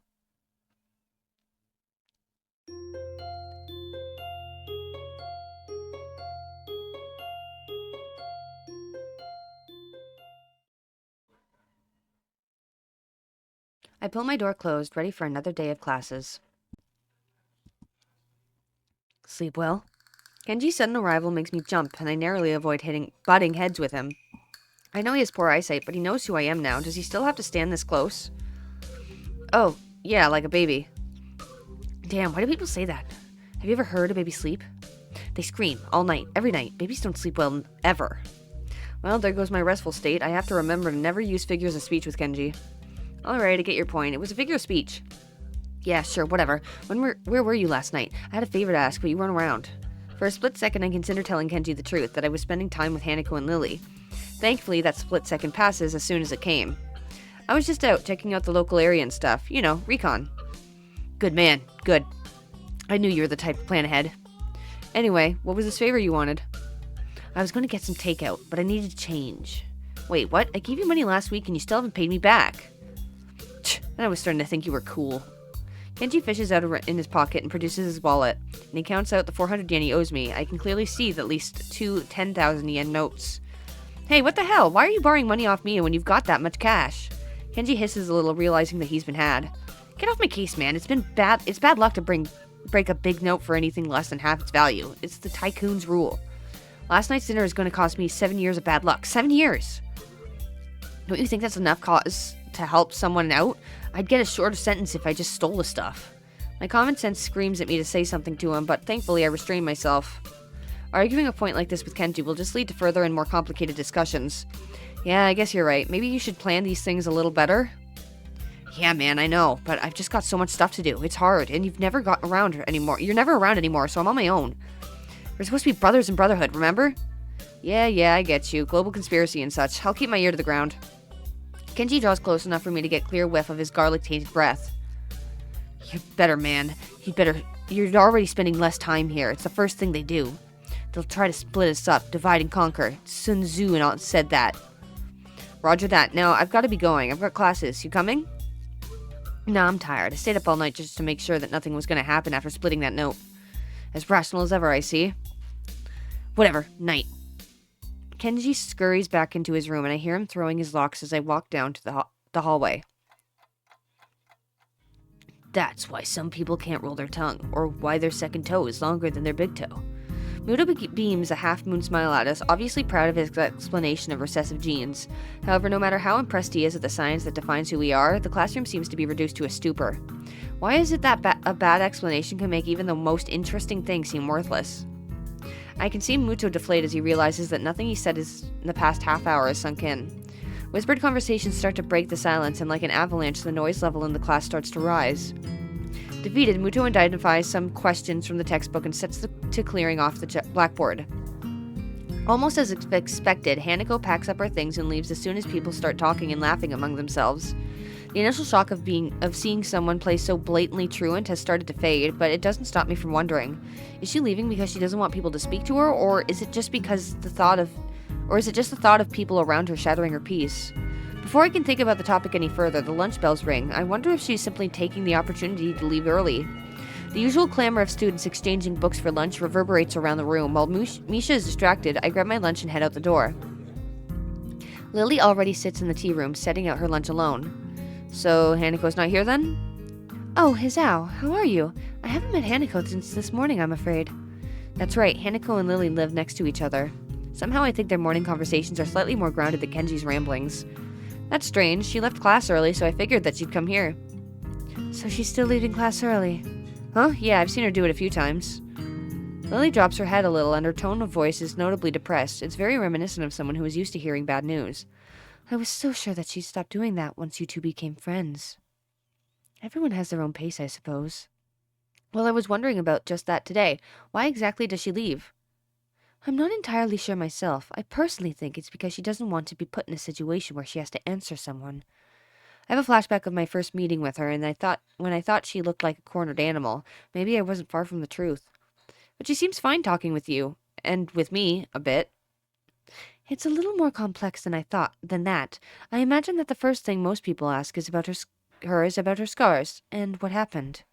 She rarely talks about it with me, but I can tell that she doesn't like to remember whatever happened back then.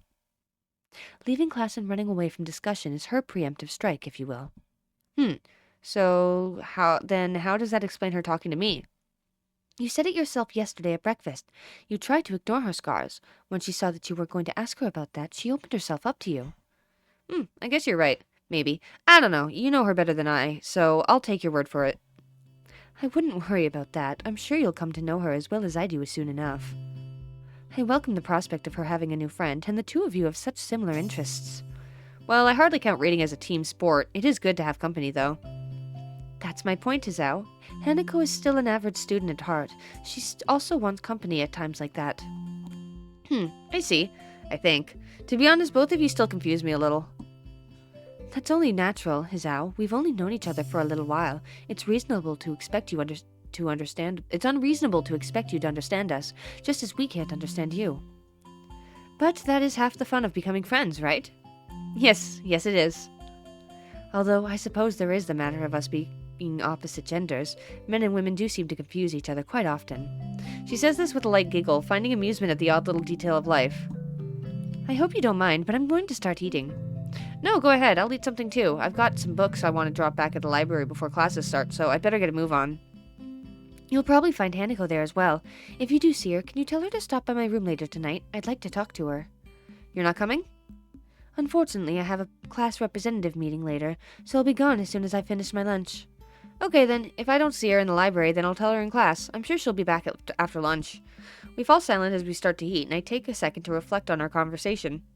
I've always thought that Hanako's shyness was simply due to her being self-conscious of her scars, but that is a pretty superficial way of looking at her.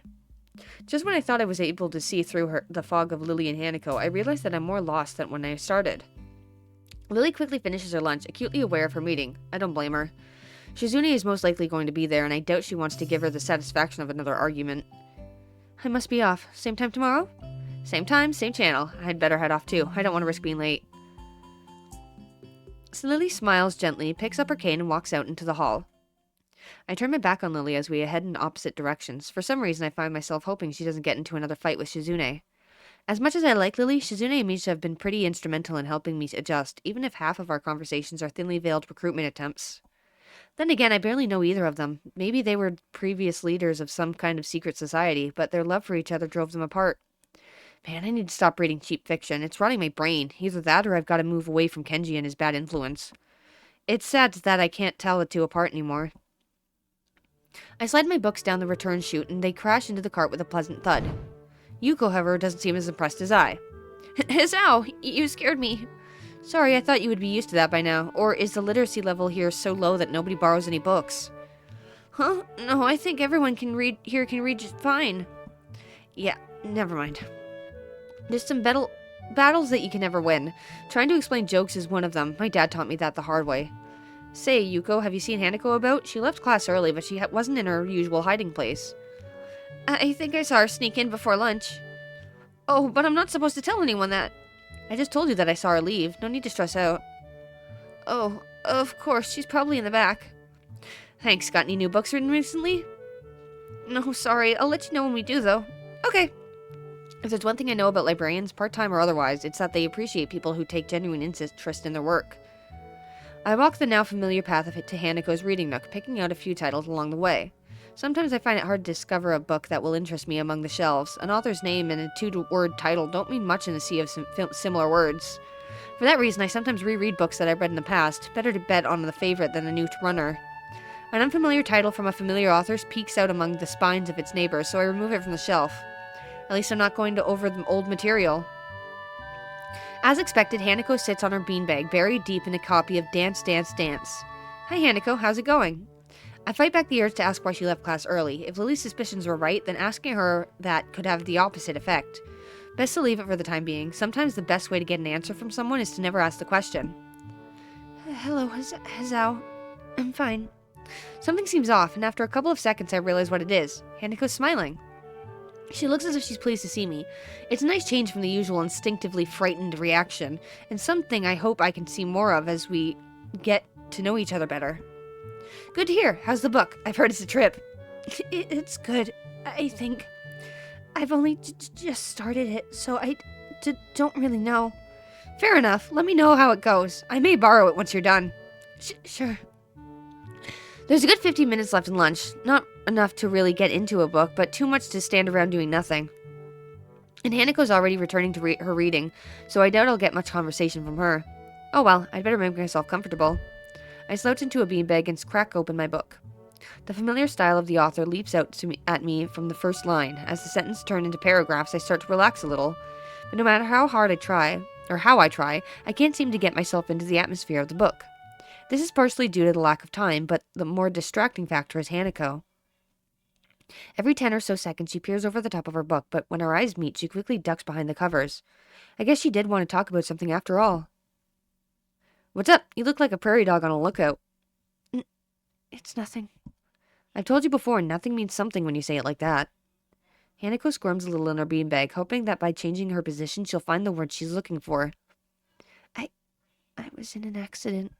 Accident? Just now? Are you all right? Hanako shakes her head, her hair flowing around her shoulders in wisps of amethyst on the black background of pale and dark flesh. No, when I was younger. Realization crashes into me like a semi. When I was... It's all right, Hanako. You don't have to tell me anything if you don't want to. Again, she shakes her head. No, I want to. I have to tell you. When I was young, I was in a fire.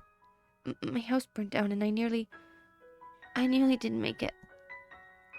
After that, I was alone. Hanako's eyes glisten in the dim light of the library, and I reach out to grasp her hand. It's okay, Hanako. You don't have to keep going. But I have to. Why? What brought this on? Last night, Lily told me about your heart, and I didn't think it was fair. Fair? That I knew about you, but you didn't know about me. I squeeze Hanako's hand a little. Don't be silly, but yes, I have a heart condition. I lean a little closer to Hanako. What I didn't tell Lily is that I had my first attack when a girl confessed to me. I smile a little to break the tension. Really? Really? I haven't heard from her for a while, though, so I guess it's all over. I know it's all over. There's no other way to interpret what happened the last time I saw her. In some ways, not having heard from her again has helped me move on from that period of my life. So now, we both know a little more about each other, but you don't have to talk about things if you don't want to. In fact, I feel a little bad even thinking about the whole incident. I can almost smell the hospital's disinfectant burning the back of my sinuses again. I imagine Hanako is going through the same thing now. When I was in the hospital, I went to the burn ward once, and only once. I was bored, so I went for a walk through all of the wards. I went through oncology, and I thought I could take it, but when I got to the burn ward, I turned around and went back to my bed. To think that Hanako would have spent months in a place like that, smelling nothing but corrupted skin, strong in disinfectant, and sterilized air. The really bad cases were kept in isolated pods that no foreign objects could enter. That would have meant no reading. I would have gone insane if I didn't have my books in the hospital. And she said she was alone. Did her parents die? I'll have to ask Lily about it. I can imagine myself saying something dumb unintentionally. Thank you, Hisao. I haven't told many people about this. To be honest, I haven't told many people about my circumstances either. Then I won't tell anyone either. Deal. I changed my grip on Hanako's hand into a handshake as the warning bells chimed through the window. Well then, we'd better head back to class then, eh? Sure.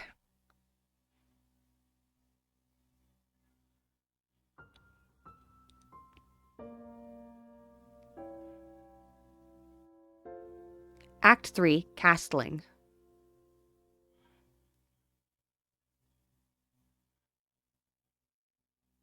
The tint of the room slowly changes from the shine of the afternoon to the orange of dusk. A clock lazily ticks away the seconds, counting in the background on the verge of hearing. But no matter how long I wait, the outcome cannot be changed. The diminutive playing piece makes a small click against the board. Like a wound spring, Hanako makes her move only moments after mine. It's embarrassing in comparison to my 5-minute moves. She seems to know exactly what she wants to do. Mate. Again, what does that make this? 2-3-2? Stalemates don't count. Damn, you're getting better at this every day. That or she's been holding back. I'd never have thought it when I first met her, but she really has a knack for this game. Chess seems to have become a popular pastime for the two of us, hiding away in the tea room, playing a game or two after classes. From here, the students outside can just be barely heard milling about. The everyday noises from below remind me a little of my life before Yamaku, though I'm by now well aware that it's a life I'll never get back to. Fancy another game? I have to finish my homework. Oh, well, I'll see you tomorrow then. But what about this? Hanako points to the tea set surrounding the mostly empty chessboard. Don't worry about that. I've got it. Oh, okay. See you. Later. Hanako departs as I start cleaning up the area. The occasional whistles and cheers from the sporting clubs outside become less frequent, eventually approaching silence. A part of me still wants to be in some kind of team, since I played soccer and other sports before my accident. I guess it's only normal to feel nostalgic about what I can't do anymore. But I have other reasons than that for my coming here so often, and I don't feel so bad about losing that part of myself because of them. Lily is a good friend by now, but it's the small exchanges I have with Hanako that feel especially dear. The small victories I feel every day as I see more of what she's like under her self-imposed shell, that's why I come here most of all. As I'm putting away cups and saucers, I hear talking outside the door. Pausing for a moment to listen, I can make out that it's Hanako and Lily and decide to go outside to investigate. Are you quite sure? I'm sure. Hizao. Hanako turns to see me with a look of mild surprise as she notices my approach. Lily must have caught her just as she was about to leave. Oh my, Hizao is here as well. Afternoon, Lily. What's up? I was hoping, now that I've finished up with my class representative duties for the day, that I might have the two of you accompany me for tea at the Shanghai. It would be nice to enjoy ourselves outside of school for a change. I'd be up for it. I think Hanako had work to do, though. It's not all that much. Wonderful. It seems that we're decided then. I cast my eyes across the cafe as the three of us step in. As usual, there are only a handful of people around at most, and the noise level is quiet background hum. The hold Lily has on Hanako's arm remains just as it has been for the entire slow walk down the hill to the local town, though it's hard to say for which reason, for Lily's guidance or for Hanako's reassurance. For a moment, Lily removes her arm from Hanako's to retract her cane as Yuko quickly skitters over to where we stand, but as soon replaces it right back to where it had been. Welcome to the Shanghai. May I take your order? She gives a deep bow, her well-delivered and professional introduction putting her in a good mood. It's a nice change from the norm for Yuko. Just tea, please. Hanako? Hizao? I'll have a slice of pie and a coffee. Just tea, please. Coming right up. Please take any seat you wish, and I'll be back shortly. Yuko gives a smile and a nod before shuffling to the counter, and we make our way to some empty seats by the window in quick measure. We slip into our seats, the girls on one side with Lily's cane propped up beside them, and I on the other. I realize that Hanako's not doing something that she so often does. Rather than keeping her eyes pinned to the ground and hiding behind her blind escort, busily trying to convince herself that the world around them doesn't exist, she's merely keeping her eyes low and helping Lily around. Are you okay, Lily? You look tired. She lowers her head a little, looking somewhat embarrassed that she let it show. Class representative work can be very tiring, considering that it often means dealing with the student council. Very tiring indeed. How do the other representatives go? Better than I. Oh, I'm so sorry. But not by much. Shizune is a harsh taskmaster no matter whom she deals with. It doesn't sound like you particularly relish the job. Why do you do it in the first place if it's that bad? Being a class representative is enjoyable, and I can deal with the responsibility well enough. It's just that the people involved are sometimes... She trails off, cutting her words at a rather opportune spot. It's hard to imagine Lily cursing, but I imagine that if anyone could make her do so, it would be Shizune. Hanako looks to be withering in a bit of the light in such conflict, but before I can steer the topic away a little, she stands up. Hanako? I'll be back in a bit. With that, she leaves for the restroom. I suppose it's one way to deal with the situation, if it was indeed her motivation. Lily, however, looks a little wounded. Don't worry about it. I don't think it was you. But I think she's been getting stronger recently. You've seen it yourself, right? That went a bit awry. Fortunately, Lily doesn't look offended, and by now I really shouldn't be quite so scared of stepping on that landmine around her. Possibly. Sometimes. I find it hard to tell, though. Silence reigns for a moment before 2 teacups, a pie, and a mug of steaming coffee appear in front of us. I notice that Yuko takes special care to place the teacup against the tip of Lily's fingers, not letting her know where it is. Here you go. Thanks, Yuko. Thank you. With a quick and silent bow, the bespectacled waitress takes her leave. Ah, that's right. I was meaning to ask you something, and now would be the right time to do so. I'm all ears. Hanako's birthday is coming up, and I was hoping that you might accompany me for present shopping on the city this weekend. Hanako's birthday is soon? I suppose it would be a nice change to cheer her up a bit. Like Yuko, she always seems to be teetering on the edge of either panic or depression, and I've never seen her enjoy herself much outside of our chess game. All that aside, learning the layout of the city better with a friend keeping me company sounds like a good way to spend the weekend. Sure, I'd be happy to. Have you got any plans for what to do for her birthday? A party or something? Hanako being Hanako, perhaps a low-key affair would be... Lily suddenly cuts herself short, leaving me to wonder why she brings her teacup to her lips and begins to sip. After a few seconds, I notice Hanako walking up to us over her shoulder. Lily's hearing must be very good indeed if it was the sound of the restroom door opening that tipped her off. Hanako takes her seat once again and wastes no time in drinking her tea. Soon, the three of us are quietly eating and drinking as the sun sets. It's a nice way to spend the remainder of the day's light, and it makes me appreciate the quiet and serene surroundings of Yamaku. I think I'm really beginning to like life here, as isolated as it may be. I finish off the last of my coffee and rest of the mug on the table while the girls talk between themselves. The coffee here is a little bitter for my taste, but it's still quite good. Better than what I can make for myself in any case. The girls' discussion is mainly focused on their respective reading preferences, which does give me a little curiosity about a related topic. Hey Hanako, I was wondering, aside from chess and reading, do you have any hobbies or things you like doing? She's completely stopped in her tracks. Looking quite surprised that anyone would be interested in asking such a question about her, it takes her a little time to formulate a response. I guess I like singing a little. I'm okay with computers as well, but I don't use them all that much. Singing's not exactly something I expected to hear. It's hard to imagine her singing voice, given how soft-spoken she is. Lily, on the other hand, simply nods. She must already know all this, since she's been friends with Hanako for 1 year or so by now. What about Me? She hesitates before quickly flicking her head up and down. It's only logical that she'd want me to talk about my hobbies after she's told me hers.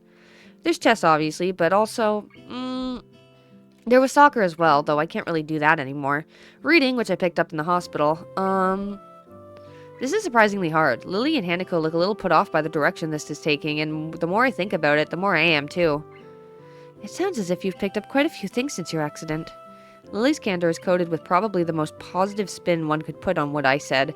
Hanako, however, is silent. If a situation becomes difficult, her reaction always seems to be withdrawing into silence, in order to prevent things getting worse. That or physically retreating. A soft ringing gives us a pause. As Lily reaches into her pocket, it becomes obvious that the sound is coming from her phone. Sorry. It's okay. Lily gives a quick nod before shuffling out of her seat and taking the call a little distance away to avoid disturbing the both of us. Must be nice to be popular. Hanako smiles but doesn't take up the hook for further discussion. Are we falling asleep? I end up just sitting back and closing my eyes, relaxing as best as I can. It's nice to be peaceful here. I wonder what it'd be like to have grown up somewhere like this rather than in the city. You come from the city? Looks like I found something she wants to talk about. Yeah, you could say I was a city kid through and through. It sounds like a lot changed. It did. I'm still not quite sure what to make of it all, though. It's a bit of a culture shock in more ways than one. You must have gone through something like this when you first arrived at Yamaku, right? I'd imagine most new students would. Not really. Hanako gazes a little to the side, looking unwilling to go on. I tilt my head inquisitively, but a couple of seconds pass with no further answer. But can't we deal with that on Monday? The fallout is already settled from the last. I understand. I'll try to talk her down. You know what she's like when she gets locked into an idea. Yes, thank you. I'll talk to you later, then. Goodbye. Lily's conversation ends with the snap of her phone closing. She returns to her table but doesn't take her seat. Need to go? Unfortunately, class representative work calls once again. I can come with you. It's all right, Hanako. I'll just be going straight to the student council. There's no need to spoil a fine evening on my account. Besides, if you were to accompany me on my way back to the school, who would keep our poor Zizao company? Okay. I can join you for tea again later tonight if you'd like. I may well need it. We agreed on that plan, and Lily says her farewells to the both of us, taking her cane after Hanako passes it to her. Despite my offer to pay for Lily's share, she insists on giving us her portion of the bill and gives her regards to Yuko as she takes her leave. And then we're alone. It may be all well and good to leave Hanako and me alone to have some time together, but all it typically means is the two of us sitting near each other in silence for a while.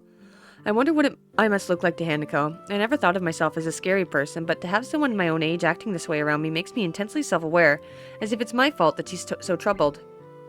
She might get more used to people if she were to stop being so cloistered in Yamaku, but then again, even when even people much older than her react so strongly after a single glance at her face, she may well feel the same way as I do now. It's a real catch-22. If she stays in Yamaku, she won't get used to socializing, but if she leaves, any efforts she might try would get thrown back at her by the people who can't deal with her scarring. Want to order something else to keep us going? We haven't had much of a dinner after all. Hanako brightens and nods vigorously, glad that I brought up the topic for her. I get Yuko's gaze, and she dutifully comes over to take our orders. Would you like something else? I'll just have a sandwich special and a hot chocolate. A bit late for coffee by now. Hanako? I'll have the same. With a nod and a bow, Yuko turns on the ball of her foot and returns behind the counter, where she busies herself fishing out bread and condiments for working the machine to make our drinks. Not a word is said between us until Yuko comes back. She smiles and gives us our food and drinks before moving to a customer who's called for her attention. I give up on this prospect of having much of a conversation with my companion and decide to just enjoy the meal, small as it may be. It tastes nice and does most of the food here. After having a few mouthfuls, I notice something missing, namely the sound of Hanako eating. Looking back at her, I see Hanako fidgeting a little behind her untouched sandwich. Not hungry? She shakes her head from side to side. Even as she does, the patch of hair she keeps over the right side of her face still does its job of hiding it almost entirely. It's not that. Aw, I was ready to have your share too. You look troubled. Is something wrong? I'm startled by her thinking that I'm the one who looks troubled, but on second thought, she's probably right. My face may have given away my emotions without me noticing, and she's hardly a dim person. Quite the opposite. We're friends, right? Friends. From the tone of her voice and shrinking posture, it looks as though I've hit yet another landmine. This is another reason why interacting with her is difficult. The self-imposed psychological barrier she puts up between herself and others, including me, and most likely even Lily, it's a shame that... I think that we are... I'm a little taken off guard by Hanako's straightforward answer, and all the more so since I was about to give up on getting a reply at all. I see. Am I wrong? Sorry, No, it's just hearing confirmation of that from you is reassuring. To pick up on what you said earlier, since coming to Yamaku, I've been a bit uneasy about how I should relate with others. I find myself chuckling a little. It's surprising how much of a relief that was. I can feel my face smiling as I pick up my cup of hot chocolate and bring it to my lips. Ouch, that's hot. That's why I haven't eaten yet. I was waiting for my drink to cool down first. I guess I'll wait then. The both of us share a little chuckle. The situation isn't really that funny, but for some reason it feels like laughing is the most natural thing to do right now. I guess we were both a bit wound up about each other. I was so busy thinking Hanako was the one with something wrong, it took her to remind me that I was uneasy as well. But be that as it may, it still feels a little nice. A little nice to have someone thinking about me that way, or in her own way. Following a long, quiet trudge up the hill and into the school grounds, the two of us find ourselves between the two dormitories. Regular night patrols pass between the male and female dormitory buildings, both for security and to quickly raise the alarm for any medical issues that may arrive. The guard currently on duty notices us and gives us a quick nod as he continues on his way. A loud yawn escapes from Hanako's mouth before she has a chance to cover it. I have a little doubt that she's fairly tired by now. I'd better be off to my room then. See you tomorrow, Hanako. Good night. We separate and begin to walk our separate ways before I stop and look back. Hanako stands there waving to me as she smiles. I smile and wave back to her, and after a few seconds she turns and walks up the stairs to her dormitory building, disappearing through the door. These little moments we share between us feel like a small treasure. One thing is for sure. I want to protect that small, delicate smile she so fleetingly wears around so few people. I wonder about these feelings I have when Hanako's around, and when I'm able to do things for her, whether they may be the seed for something beyond that, what we share now.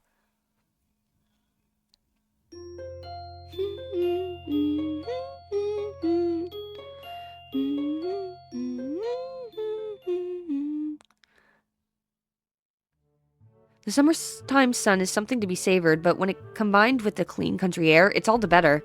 The track and field club members are horsing around on the field ahead. Some are playing with a soccer ball, others are talking, and a few laugh as two of them mock fight with each other. None of them pay me any heed as I sit alone on the grass underneath the shade of a particularly large tree.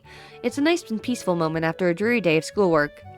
I played soccer pretty often before my heart attack, so I thought it would be really nostalgic to watch them. What I'm feeling now, though, is quite distinct from that emotion. I hear footsteps approaching from behind me, and I turn to my side to see one of my classmates taking a seat beside me. I'm taken off guard as the two of us haven't talked much before, and I didn't think anyone would notice me here. Sup? Hi, Miura, wasn't it? Just call me Miki. Surnames are too stuffy. Likewise, then. We both look back out to the field where the guys are playing, and it looks like they're getting ready to have a second game, with people spreading out to their positions and the ball being carried to the center of the field. Sure enough, the whistle is blown to begin the match, and they get right back into it. Not going to play? Nah, just gonna rest for a bit. What about you? You look kind of like you wanted to play when you were watching us before. So someone did notice me after all. It's kind of a long story. Her face says that I've piqued her interest. I'm in Yamaku because I've got a heart condition. I can't really play soccer anymore. Wanted to be a soccer player, did you? No, I only really did it for fun. My friends played it, so I played it as well. Any of those guys playing around could have been me before my accident, but I don't feel like I have any real wish to go back to that either. It's a little hard to explain. I'm still decently physically built from the days when I played, even if my strength's largely left me by now, and I've got on well with the other club members. When I think about it, I should feel pretty bad watching people play when I can't anymore, yet I don't. Maybe it's a good thing, a sign that I've gotten over it and that I'm ready to become a new person. Sorry, I'm kind of rambling. It's cool. I'm actually glad to hear that. It sounds like you really have your stuff together. Some of the people that come to Yamaku are pretty messed up at first. So you're a member of the track and field club then? Yep, been in it since I first arrived. Don't suppose you're friends with Emmy? Short, fast runner, no legs? I don't think there are all that many female track and field members. Emmy. Everyone knows about her, don't they? But nah, I tend to get on better with guys, so me and Emmy don't really talk much. Anyway, how about you? Well, I'm not really in any clubs. Real clubs, anyway. You've been hanging around with Hanako and that blonde Amazon, though, right? Blonde Amazon. I suppose Lily has the height to fit that description, if nothing else. I nod in response without making too fine of a point of things. Then don't worry about it. As long as you've got some friends, you don't need to join a club. A loud whistling from the field attracts our attention. One of the players is on the ground, clutching his leg, and the others stop playing to jog up to him, leaving Miki grimacing. That looks painful. That guy really has bad luck. As she continues to look out onto the field, I can't help but being reminded of her own injuries. Her left arm, ending in a stump rather than a hand, has been bandaged up for the entire time I've been in Yamaku, and her injury doesn't seem that new. She turns to talk to me again and catches me looking. Both of us sit in an awkward silence as she takes her bandaged arm and holds it onto her lap with her other remaining hand. Sorry, I guess I'm a bit... It's fine, really. Her tone is light, but neither of us says anything afterwards. Every disabled student here has their own way of dealing with their problems, and some finding their conditions troublesome is only natural. I'm included among them, after all. The injured guy from the soccer game manages to get onto his feet with some help and ends up hobbling off the field with one arm over the shoulder of another for support. Probably just a pulled muscle that he can still manage to walk. The whistle blows again, and the game continues once more with one less man on the field. Hanging out with Hanako and that blonde girl. He keeps some pretty strange company. How so? It's just that Hanako's kind of, I don't know, shy. No, it's not really that. It's just, she's got some issues, I think. I can't really put it in a nice way. Not that I don't think she's a nice person, though. She's perfectly nice. Just hard to deal with. It sounds like Miki, or at least some other people in the class, have tried to get closer to Hanako in the past, and that it didn't go well. I think her judgment is rather harsh, given that everyone, not just those in Yamaku, have their own issues. Then again, I haven't known Hanako for that long, so it wouldn't surprise me if there was some stuff I didn't know about. I'll just take it as it comes. She's a nice person, and I think that should be all that matters. Miki's eyes narrow a little, and her smile spreads. You really like her, don't you? Miki certainly doesn't mince words. Deny it. I don't think so. We're just friends. Aw, I thought I discovered something nice for a moment there. I understand girls and guys don't need to be boyfriends and girlfriends after all. What she says is true, even if I do have feelings for Hanako. Right now, we are good friends, and I don't want to mess that up, but I also want to be more than that for her. It's hard. Miki gives off a different vibe from the other girls. Talking to her feels more like talking to a guy than a woman. Her saying she prefers male company doesn't help to dispel that notion either. Glancing at my watch shows that lunch break is ending in only a few minutes. Time to start heading back to class. Lunch is about to end. Want to head back? Yeah, we'd better. I pick myself up off the grass and dust myself off, offering a hand to Miki to help her up as well. She takes it and easily pulls herself up, showing the muscles moving in her toned bare arms in the process. Come to think of it, why aren't you wearing the normal girl's blouse? It's too hot and constricting. The boy's uniform is better anyway. She throws her arms around a bit to emphasize her point, which has a side effect of showing off one particular part of her body that would be especially constricted by the blouse. The two of us start to walk back to the main building through the gardens, talking as we go. It sounds like you're settling in well. That's a relief. It was pretty surprising to get a transfer student at this point in the year, considering the exams are coming up. Don't remind me. Don't worry about them. Just cram it and you'll be fine. That doesn't sound like good advice. She claps my shoulder a couple of times as she grins. I don't think she takes school very seriously. You seem like a smart guy, and Muto's taken to you well already. You're like a hand in a glove. Now to work out whether it's a good thing or a bad thing. I still don't know what to make of this school. I've been here a few weeks already, but I still feel dazed at times. You'll get used to it. Just give it some time. It's only a high school, just like any other. She makes it sound so simple, but I've never thought about it that way. To me, Yamaku symbolizes a marked shift in my life. I was no longer normal. I was different and was to be educated with other different people. And yet I'm walking back to class and talking casually with a classmate during lunch, after watching some others play a soccer game. All perfectly normal. Maybe she has a point. Maybe I should just look at Hanako in the same way. Everyone has their own issues. This is hardly something unique to Yamaku. After all, it's only a high school, just like any other. As we continue to talk, I find myself smiling. Miki and I are very different people in almost every way, but it feels good to have gotten to know another classmate a bit better. Oh, and it's another day. We didn't get to see how class went. That sucks.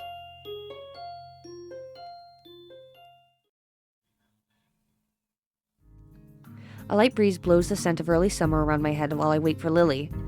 Small white clouds litter the sky, breaking up the monotony of the blue. Hizao, are you there? Are you here? Lily's voice lilts on the breeze as if they were one and the same thing. I stop gazing into the sky and examine Lily. With a peach off-the-shoulder sweater and a tan ankle-length skirt, in addition to tan sandals, she's quite a nice sight. Yeah, I'm over here, Lily, near the gate. Were you able to sneak away from Hanako?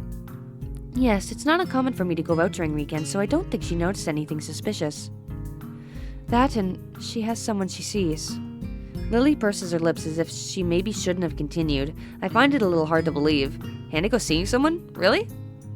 No, it's just, she sees a therapist every so often on weekends. Oh, well, that does make a lot of sense. Lily rubs her arms uncomfortably, and after one look at her troubled expression, I quickly move to change the topic away from Hanako. Huh. Yes? I was just wondering. You can get around the city on your own? Lily sighs at my consternation surrounding the topic of her blindness. I'm my only worst enemy sometimes. I can, yes. It's easier when I'm out with a friend or my sister, though. I wonder how Lily gets along with her sister. Being an only child, it's hard to imagine what having a sibling would be like, so it makes me a little envious of her. It's great. You have all what you usually have a period of hating the guts out of each other, but after that passes, it's great. Right. Well then, the bus arrives in a few minutes, so we should probably get a move on. Indeed, it's a long wait if we miss this one. With that, we set off for the bus stop on the hill. It's only a small distance from the school gate, so it's very convenient. It's a nice view from here. Coming from the city, I never really got to see scenery like this, let alone on a daily basis. This area is nice for me as well. It's tranquil and away from the noise and smells of the city. Lily's head perks up in a trademark gesture of hers, signifying that she's got a sound. Oh, here comes the bus. I look down the road and see the bus trotting up the hill. Her hearing's quite a useful tool. The bus only takes a short while to reach the bus stop, forcing its way up the road, and within a minute we're on our way to the city. Walking around the city, I feel a distinct nostalgia. The smells, the traffic, the tall buildings everywhere. It's a lot like my native city, save for the raised walkways. It feels a little weird, walking around a city as casually as I would in a park, but with cars rushing around underneath me. As I'm busily pondering the engineering marvel that is the raised walkway, I get a surprise. It takes a moment for me to realize that Lily has wrapped her arm around mine, extending her cane in front of her with the other hand. For a moment I'm startled, but I manage to keep enough of a lid on it. Lily not to notice. Well, it's not the first time that Lily's relied on me for guidance. She'd only held onto my sleeve cuff before. It's logical that it would be easier for her to navigate a crowded and complex area such as the city while securely linked, but I'm far from being used to this kind of contact as Lily is. Finally realizing the growing silence between us as Lily waits for me to get moving, I quickly kick my great brain into gear. You know, it was quite a surprise that Hanako likes to sing. Have you ever heard her do that before? I have indeed. We've been to karaoke sessions several times, along with my sister. I can't say I take to the activity much, but the other two like it. Maybe Hanako doing karaoke is more fitting than I initially thought. Just her and those she knows, all alone in that little room. It would give her a rare chance to let her guard down, with nobody else there to judge her. Maybe it would be nice to bring her into town for a karaoke birthday party, if she likes doing it. I'm not sure she would deal very well with the excitement. I move to protest, but her face shows that she's mulling the proposal over some more. It takes quite some time for her to come to a conclusion. Then again, the best thing we can do for Hanako at this point is to try to create some pleasant birthday memories. Continually treating her as if she's abnormal won't help. I think you're right. If she has something to remember apart from loss, then maybe she'll come around. If we brought her something nice that she could see every day, then maybe she'd be able to take her mind off of her past and remember that she has friends. And in any case, I think Hanako can handle things, something like this. In the time that I've spent beside her, I've learned that she isn't quite as frightfully fragile as I first thought she was. So, shall we be off? I'm not really sure about the layout of this area. Very well, I might like to suggest something to eat first. I haven't either, so that sounds like a good plan. Maybe make sure you choose a nice place, Hizao. She gives me a teasing smile, one that makes me smile reflectively in response, even if she can't see that. I'll make sure I do. Don't worry about that. Once inside, I order 2 slices of pie and accompanying cups of tea and take them back to our table. I'd peg this cafe as the type to appeal to Lily, small and quiet, but well kept and somewhat upscale. Going by dainty smile she wears, I don't really know if I chose right. It's very, very rare not to see her smiling after all. Nevertheless, I take a seat near her at one of the corner tables and lay our small meals. Lily gingerly brings her head over the slice of pie placed in front of her, delicately taking in the aroma. Lemon pie, is it? Thank you, Hizao. No problem, the tea's just next to it, so be careful not to knock it over. She nods appreciatively, but judging by the slight sweet smile she has, the warning wasn't really necessary. I suppose the sound must have tipped her off to its position. We both tuck into our food without much further ado, both of us remaining largely silent as we do so. Lily isn't the type to appreciate discussion while eating, and I can't say I like it either. Eventually, we finish both of our meals, and the last of our teacups follows in short order. Lily's the first to break the silence. That was very nice. I must say that you've chosen quite well, Hizao. This is the first time I've really had much of a look around the city, so all I could really do is choose somewhere that looked nice. Damn, sorry. I feel really bad for inadvertently bringing up the subject of sight around Lily, but she doesn't appear to mind much. Quite the opposite, she almost looks amused by my awkward attempt at an apology. You are thoughtful, Hizao, but sometimes I fear that it gets the better of you. There's no need to change your speech on my account.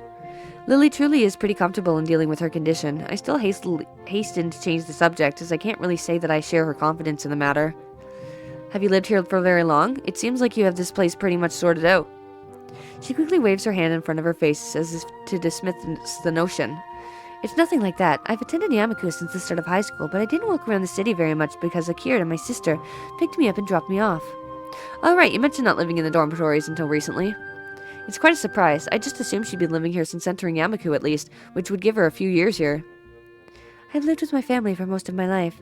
Then I was just together with my sister, along with my family having moved to Inverness long before, and Akira working longer hours. I ended up having to move. Inverness? Isn't that somewhere in Scotland? Oh, did I not tell you? My family currently lives in Scotland, the birthplace of my mother. My father's side is mainly Japanese, though. Huh, the question of what gave Lily her looks did cross my mind every now and again, but I never thought to ask. That answers that, then. To be honest, I never guessed. Considering you have no accent, I'm guessing you were born here?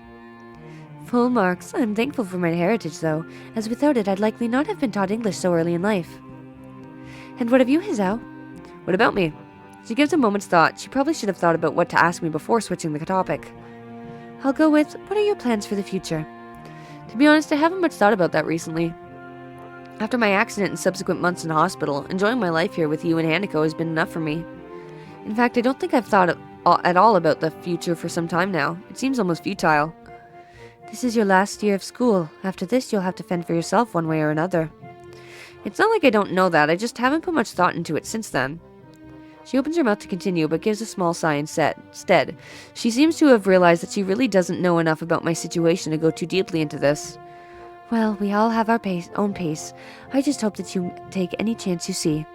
I understand. I'll think about it. As we walk back into the city, Lily takes a hold of my arm once again.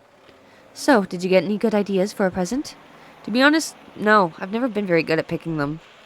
As absurd as it sounds, perhaps we should just look around? Hearing Lily utter those words throws me for a moment. Right. How do we do that? That's just the reaction I was expecting. It's simple. You can go window shopping and just tell me what is around.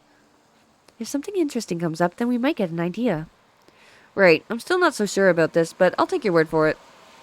I think we'll manage. Hanako, my sister, and I managed to do it well enough. With Lily's simplistic and rather optimistic statement, we set off into the shopping district of the city, and I start describing everything I see to Lily.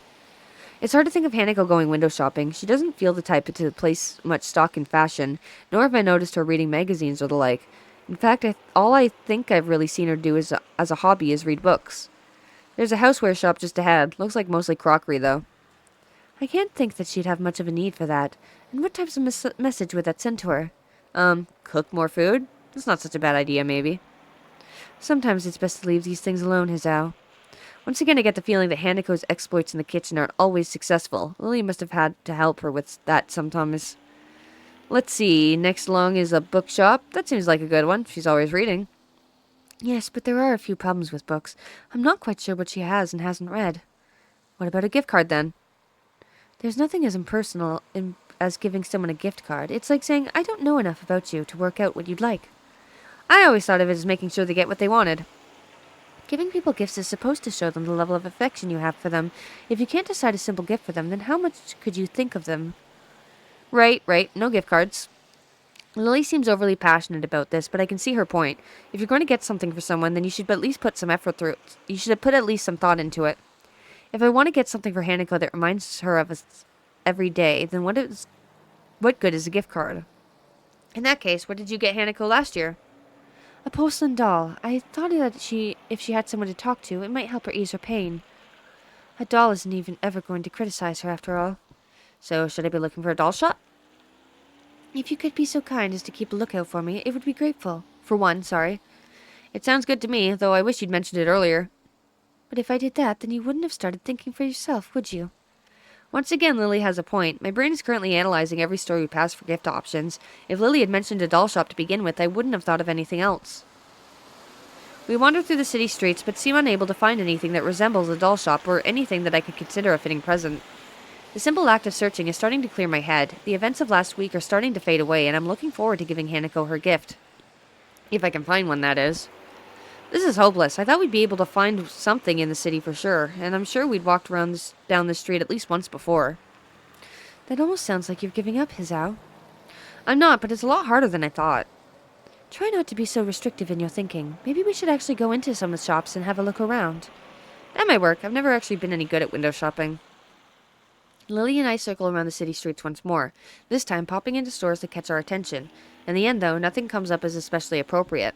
Hanako's tastes are often quite hard to pin down at the best of times, thanks to her intensely private nature, and those tastes we do know are hard to accommodate. May we take a break for a minute? I'm a bit exhausted. I agree and leave Lily to rest against the railing while I go get a couple of drinks from a nearby vending machine. After walking up to the vending machine and grabbing myself some lemonade, I find myself a bit of a loss. Not really knowing Lily's tastes, I decide to take a guess and grab something that seems a little girly, but not too weird. Strawberry-flavored milk. Back. I walk up to her and place the carton into her outstretched hands, making sure she has a grip on it before letting go.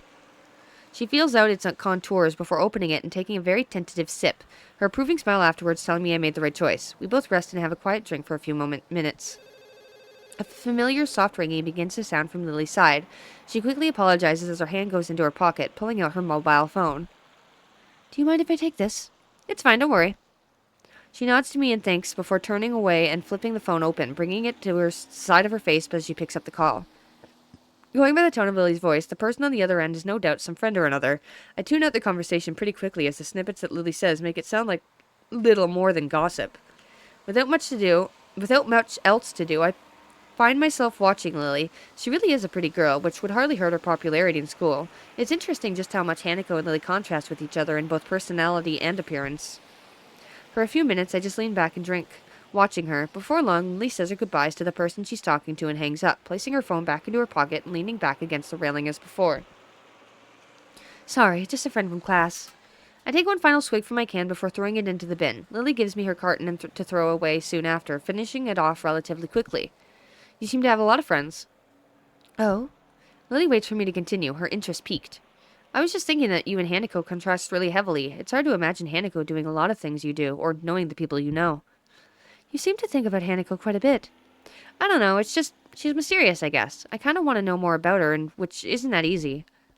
It almost sounds like you're doubting your relationship to her. I don't think it's that. I just want to do more for her. Being her friend and all, I don't even really know how she sees me. This statement seems to interest Lily quite a bit. I wonder if Hanako said anything about me to Lily during their conversations. I'm about to ask what's on her mind as she picks herself up from the railing. Shall we be off then? Her voice and expression show that she's playing games with me. Lily knows damn well that she's leaving me hanging. With a sigh, I pick myself up off the railing and have a brief look around. We have stuff to do, so I'll try to get back to her about this later.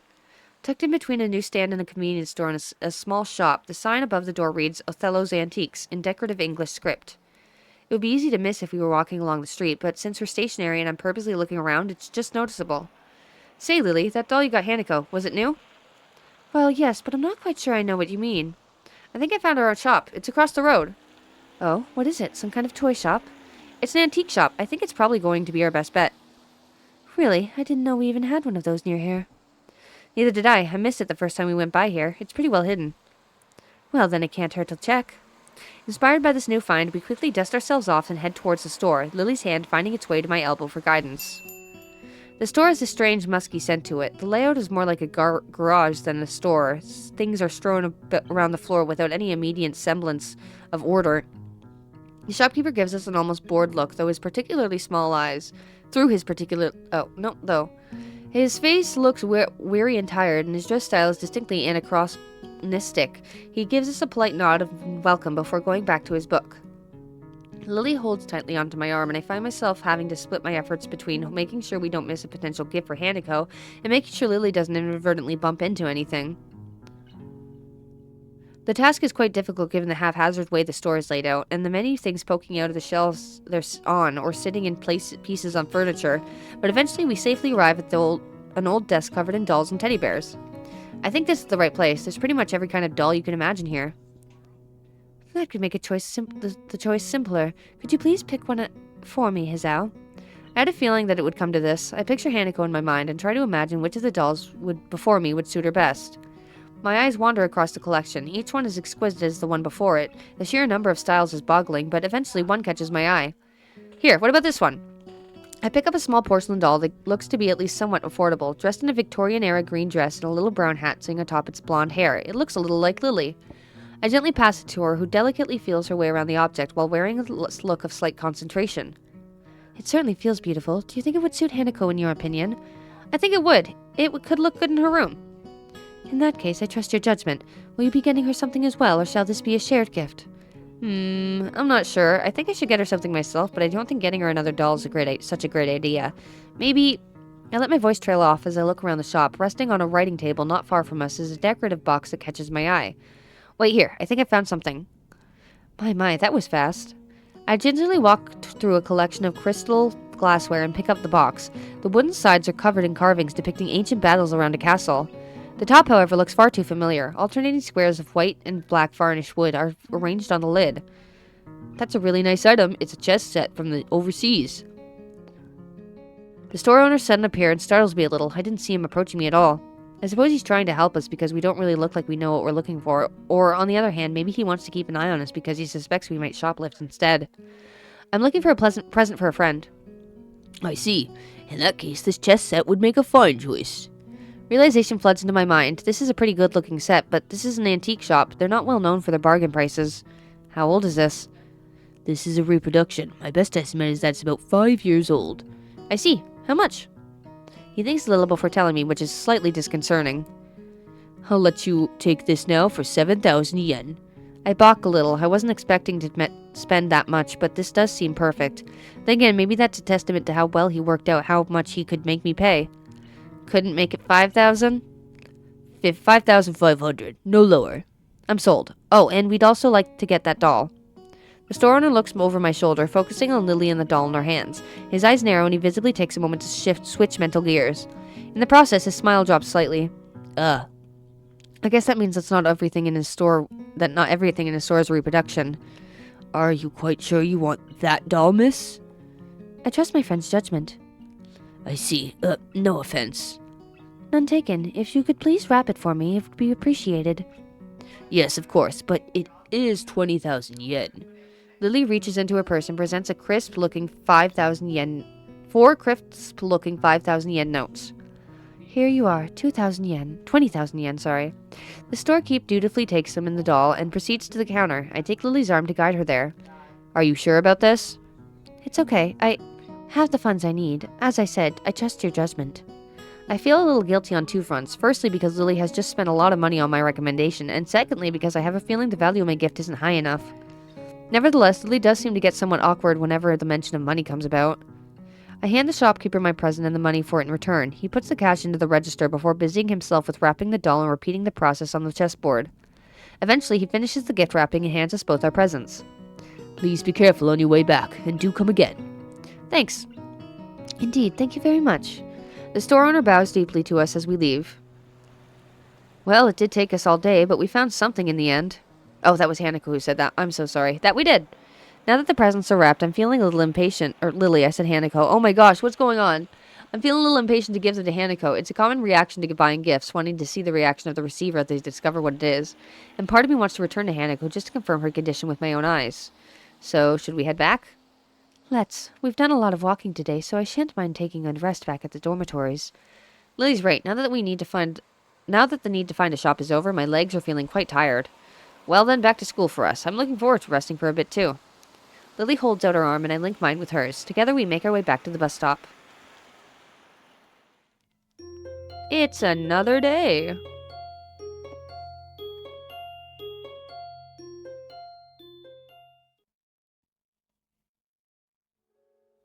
Muto reads equations and formulas to us one by one, in his usual unenthusiastic monotone directly from the book. It's possible that he might be excited about what he teaches us. Sometimes he can display an awkward spark of passion for it, as if he's starting to get into the material. Most days, however, are like this one. What we're covering is fairly simple, so I find it increasingly difficult to keep my concentration on him. It's not too long until my legs begin aching again, which only makes it even harder. I'm almost starting to regret walking around the city yesterday with Lily. Since leaving the hospital, I've done very little physical exertion. Walking to and from the local corner store hardly counts. Despite Emmy's attempts when I first arrived to Yamaku, I've largely given up on the idea of ever returning to my old level of fitness.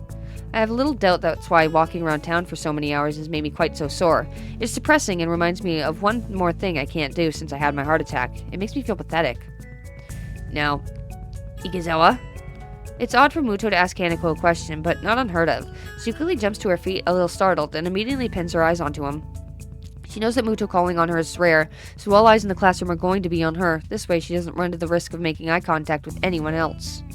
Yes? In this particular example of the redox reaction, the combustion of methane reaction actually produces one more product than is listed. The product is... Even though it's a softball question, she timidly waits before answering, biting down slightly on her lower lip as if to keep her concentration. Heat? Well done. This is an exothermic reaction, with the reaction giving more heat than is put into it. Receiving a nod from Muto, Hanako takes her seat once again and gives a relieved sigh. A shaky start, but it's something. It'll be nice to take her out for her birthday, somewhere different from the usual isolation of her room and the tea room. With the progress she's made until now, I don't think she'll have much of a problem going to the city. Right then, for the remainder of this class, I'd like to work in groups of 3 or 4 on the problems of Chapter 12. I'll be here if you need me. Muto sits down behind his desk, pulls some loose sheets out of the folder, and starts on some kind of paperwork of his own, though I thought teachers were supposed to do that kind of thing after class, not during it. Regardless, I look to my right and pick out something in a form of a group with someone to form a group with. Given the 2 smiling faces having a ring near mine, I don't think I'm going to get much say in the matter. I suppose we have a group then. Hee-chan, you want to work together? Okay, that's great. It's really been a while. The class begins as the process of noisily shuffling the desks around, with Shizune doing the same as she puts hers in front of mine. She's a little lucky not to be able to hear the din of the classroom, which is loud enough to cause some discomfort. Truth be told, working with Shizune and Misha is probably a good outcome. Shizune and I are pretty good at this subject, and Misha has really nice handwriting. As I look to Misha, I notice a tall figure behind her. The shadow catches Misha's attention as well, and she turns to face the dark-haired observer. Good afternoon, Hanako. Hello. Shizune finally notices Hanako after looking up and following the gazes of Misha and I. In quick measure, she taps Misha on the shoulder to get her attention before signing away. Shichi-chan says if you're looking for a group, you can join ours. Hanako looks down and blushes a little at the offer. Out of all the people in class, Hanako is most familiar with the 3 of us, so it's reasonable that she come to us first. Then again, her actually coming up to a group with the intention of joining them is something she apparently very rarely did before. She leaves briefly to drag her desk over, and Shizune and Misha wheel back to me as soon as her back is turned. I guess we get to play again, Hee-chan. You hardly ever play with us anymore. I wonder why. You 2 always seem to have some ulterior motives. That hurt, Hee-chan. I'd almost think you were insulting me. But it's Hee-chan, so I know you're joking. Such a great sense of humor about it. It'd be awful if someone were to take advantage of your good nature, like making you help them with their work. Shizune seems excited for a second, a little surprised that I'm willing to challenge her, but when she sees Hanako coming back, she backs off with a smile. I guess the mind games are over early today. Hanako gently sets down her desk in front of Misha's. Her eyes are locked downwards, and I'm left wondering why until I look around the class. Most are busy setting up their own groups, but few are casting curious glances at her. At this range, it's hard to tell whether that is where their interest in her ends, or if they're talking about her as well. It's strange, no one bats an eyelid when Hanako runs out of the class to avoid group work, but now that she's making an effort, they're staring at her as if she's done something wrong. We all move to sort ourselves out, spreading our textbooks and worksheets around the larger surface created by the 4 joined desks. It isn't long before class as a whole gets down to work. Hi, Hanako. It's nice to finally work with you. Yeah. Are you the reason Hee-chan has been avoiding us lately? Shi-chan says it's a little rude, but if Hee-chan wanted to spend time with a cute girl, it's understandable. I don't think it's like that. Hanako starts to fidget, unused to this kind of attention. I think that an ordinary person would drop the conversation by now, but Misha's like the antithesis of Hanako. Part of that includes being blind to ordinary social cues, while Hanako is overly sensitive to them. Because of that, Misha barrels ahead with the questions, too quickly for me to get a chance to interject and guide the discussion somewhere more comfortable. Really? So, he wasn't hanging out with you yesterday? No. I can feel my cover being blown already. Lily didn't want Hanako to know that we were out buying presents for her, let alone planning out her birthday party. It wouldn't be good for her to find out. Yeah, I was doing something else. You know how it is. Really? I wonder what was so important for Hee-chan to blow us off like that. If it wasn't to spend time with Hanako, then what could it be? It's really interesting. Now this is starting to feel like an interrogation. I'm surprised at how Misha is able to exert such a feeling of pressure without actually intending to. Were you with Lily? Out of nowhere, Hanako manages to stumble out on the answer. She may be dreadfully quiet and shy, but she's very intuitive. What makes you say that? Yesterday, Lily said something similar. Suspicious. Hee-chan, I demand that you explain yourself. Hey, shouldn't we be doing the assignment? But it's so mysterious. Even Hanako wants to know. I turn to look at Hanako. It's true. From the expression on her face, it's almost obvious that she wants to know as well. Or it is obvious, sorry. And I think we're past the point where I could weasel out of having to provide an explanation. I apologize to Lily in my mind. She really did want to keep it a secret, but now it doesn't seem possible anymore.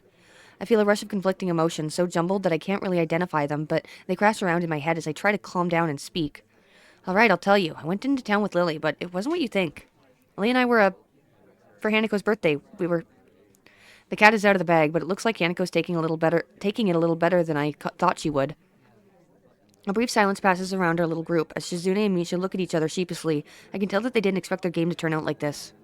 Misha looks up to Hanako in order to apologize, then pauses. Hanako is staring at the middle of her desk, barely moving, a maudlin expression on her face. I guess I was wrong about her taking it well. Hanako? I'm sorry. There's a few seconds pause, but Hanako lifts and shakes her head. It's okay. Her expression looks odd, like she's very tired. That doesn't seem natural, but it's nothing alarming. Nobody really wants to continue with the current conversation, so we open our textbooks and begin our group work. This is pretty dull. While the equations we're supposed to work out as a group will take a while, most of it's going to be boringly mechanical. It also doesn't help that while that didn't go as bad as it could have, it has left an awkward atmosphere around us. Still, we manage. Shizune's face betrays that she has about the same expectations of our work as I do, and the two of us begin to write our group results. Misha, on the other hand, is scrunching up her lips and very visibly trying to make heads or tails of what we're doing. Hanako is looking on quietly, absorbing what we write and what I say. She usually has the same expression when the teacher speaks. It's a shame her attendance is so unreliable, but the way she takes in information, I think she'd do quite well in class. If she actually followed the lessons regularly, I wonder if this might be why Shizune seems so hard on her. Hey, Hanako, do you understand this? Misha looks to Hanako, but I suspect her hope is more to find a comrade in ignorance rather than genuine help. Not really, I guess. I'm surprised by how tense she is in answering, but she settles back down. She breathes out, and the way her upper body and head lower remind me of a deflating balloon. You okay? I could go over this a bit if you want. Hanako shakes her head slightly, but then again, I don't think she needs the extra explanation despite what she said. Misha quickly interjects, entirely oblivious, and I end up slowly going through how we ended up on one of our results, step by step. Times like this remind me of this kind of work may not be mechanical for everyone, but rather feels that way to me due to my grasp of the subject. It's a satisfying feeling. As Misha brings her bald fist into an open hand in realization, I discover another nice feeling. My explanation got through to her, and she manages to work out the next equation by herself with the minimum of guidance. Throughout all this, Hanako is unusually unresponsive. She's normally very quiet, but one can still see her eyes roving periodically over the landscapes of the classroom in front of her, or anxiously moving her hands in some way, or shifting her shoulders periodically.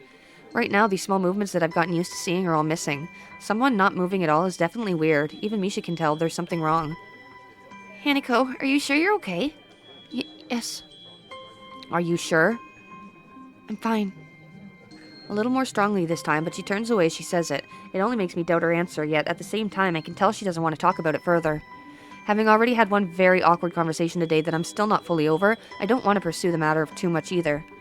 We settle back into our routine, debating over our answers whenever a doubt comes up, but as time goes on, I notice that Hanako isn't talking at all. It's frustrating. She had made so much progress.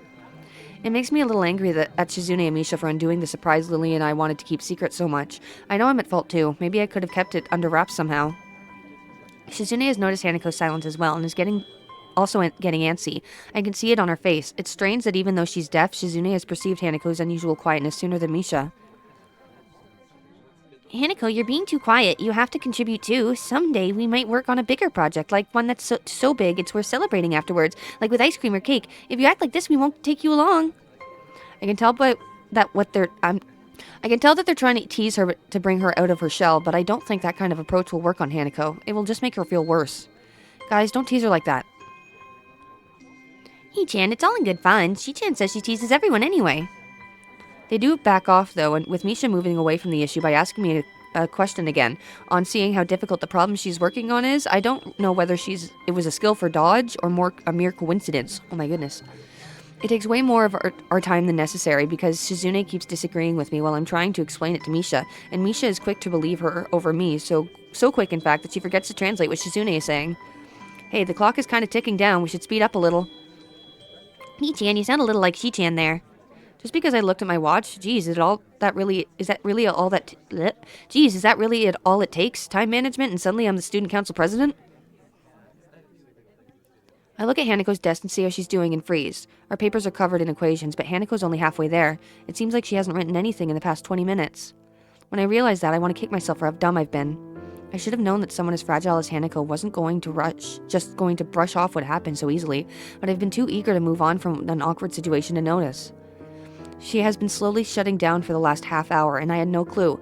Her pen is still in her hand, but she doesn't slowly spin it around like she usually does. There isn't a single idle movement from Hanako. Only the fact that she tries to inch away once she feels Shizune, Misha, and me looking at her tells me that she's still even conscious. We look away, and at least in my case, it's partly out of shame that it's gotten to this point. Though on the outside she has shut down almost completely, I know that it's a different story on the inside. What kinds of things could she be thinking about as she tries harder and harder to shrink into herself, as if by willing it she could somehow disappear? Everyone is looking at her now, stealing quick glances in between putting the finishing touches on their work. Misha attempts to ask her what's wrong, but it only makes the problem worse. If she weren't frozen into her seat, she probably would run out of the room right now. Misha's questions are loud enough to be heard throughout the entire classroom, and it's for a second I'm ready to snap at her, because I can only imagine how much worse it's making Hanako feel. Of course, if I were to do that, it would only make the situation worse. I'd believed that Hanako had gotten stronger, and she has, but it wasn't enough, and I was too eager to believe it. Now she's terrified, alone in the middle of the classroom, and there's nothing I can do without drawing more attention to her.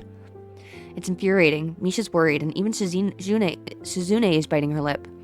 None of us know how to deal with the situation, so I decide to call Muto. His judgment would probably be better than ours. I look up and manage to catch his eye, silently motioning for him to come over. I want to make this as little fuss about this as possible, since if there's anything that could make this worse, it's more attention being focused on her. I know that Hanako can see everyone staring at our group, specifically at her, because they know that if there's a problem, it has to be her. Everyone knows her, and it's the first thing anyone's mind would leap to. Her reputation for being truant has marked her as an unusual person, even an unusual Yamaku. Who knows how many times they've stared at her before. Maybe it's because she's seen the class staring at her so much that she fears their gazes like she does, cowering from them. The time it takes Muto to walk over must be like an eternity to Hanako, and she looks as if she's about to fall over. Muto quietly begins to ask us what's wrong before catching himself as he sees Hanako. Did we upset her? Don't worry. Muto bends down after calming Misha and looks intently at Hanako's face. Hi, Ikazawa. Can I help you at all? His voice is hushed and gentle. Everyone's acting so differently around Hanako now that the whole class has noticed something's wrong with her. Hanako doesn't respond, so Muto gently rests a hand on her shoulder. She starts shaking at his touch, but won't even look up. Hanako continues to stare into the equations on her desk, vision so unfocused that I doubt she even sees them. She's worse than before. I remember that not even an hour ago she was able to talk to him almost normally. Muto grimaces a bit as he stands again, and now that his expression's changed, I can see he wasn't exactly unaffected by what happened to her. He takes a breath to settle himself before speaking in a very quiet voice. I'm a little impressed at how quickly he takes control of the situation. Is that it? Nothing's wrong, son? Muto seems to say that no one in particular. However, his words sound convincing enough that most of the people who were looking over at Hanako now turn away, getting back to their work.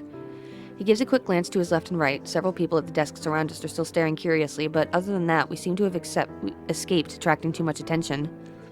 Muto notices me doing the same as him and smiles a little in his usual stilted way. I think for Kizawa's sake, it would be good to quickly take her somewhere away from others. Nakai, Hakamichi, could you please take Ikazawa out of the classroom? I'll keep everyone settled, so please don't worry about anything but her, okay? He looks at Misha to tell her to interpret his words for Shizune, but she's already finishing her translation by the time he does so. It's remarkable how little thought she needs to sign, and she still looks quite dazed otherwise. Nodding, Shizune and I stand to move to either side of Hanako. Muto steps back to allow us some room and talks to the table behind us, as some people there have begun to mutter between themselves about what's going on. We look at each other before lowering ourselves in unison, taking one arm around each of our shoulders and lifting. The two of us begin to walk at a slow pace to make sure we don't inadvertently hurt her. As much as we try to make this look normal, I'm quite sure there would be many more gazes on if it's not for Muto's distraction. Eventually, thankfully, we reach the door and go through. Nobody's outside, so we walk down the hallway. It doesn't seem like it's making her more at ease than she was in the classroom. Finally, I ask if she just wants to sit down. For a while, we simply stay in place for a while and wait for her to say something. Shizune tentatively rubs Hanako's shoulders a little bit, but there's no response. Eventually, she shakes her head a little when Shizune tries again. Both of us are looking at her, so we pick up on it immediately. Shizune's hand once again comes to rest on Hanako's shoulder. As she awakens, her face lifting to two very worried and anxious people looking at her. She looks at us silently for a while. I'm initially worried she might freak out or do something extreme, but those fears prove unwarranted as her expression slowly changes from an almost lifeless blank slate to a more normal, withdrawn shyness. She wordlessly lowers her head and her eyes evasively moving to the side. She looks embarrassed, almost ashamed. I want to say something, anything to help. I can't, though. I don't really know what just happened or even what caused it. I feel helpless and ashamed of myself for not being of any use. Shizune sighs before looking at me. Even without words, I think I can tell what she's asking. I'll take Hanako to the nurse. Is that okay by you?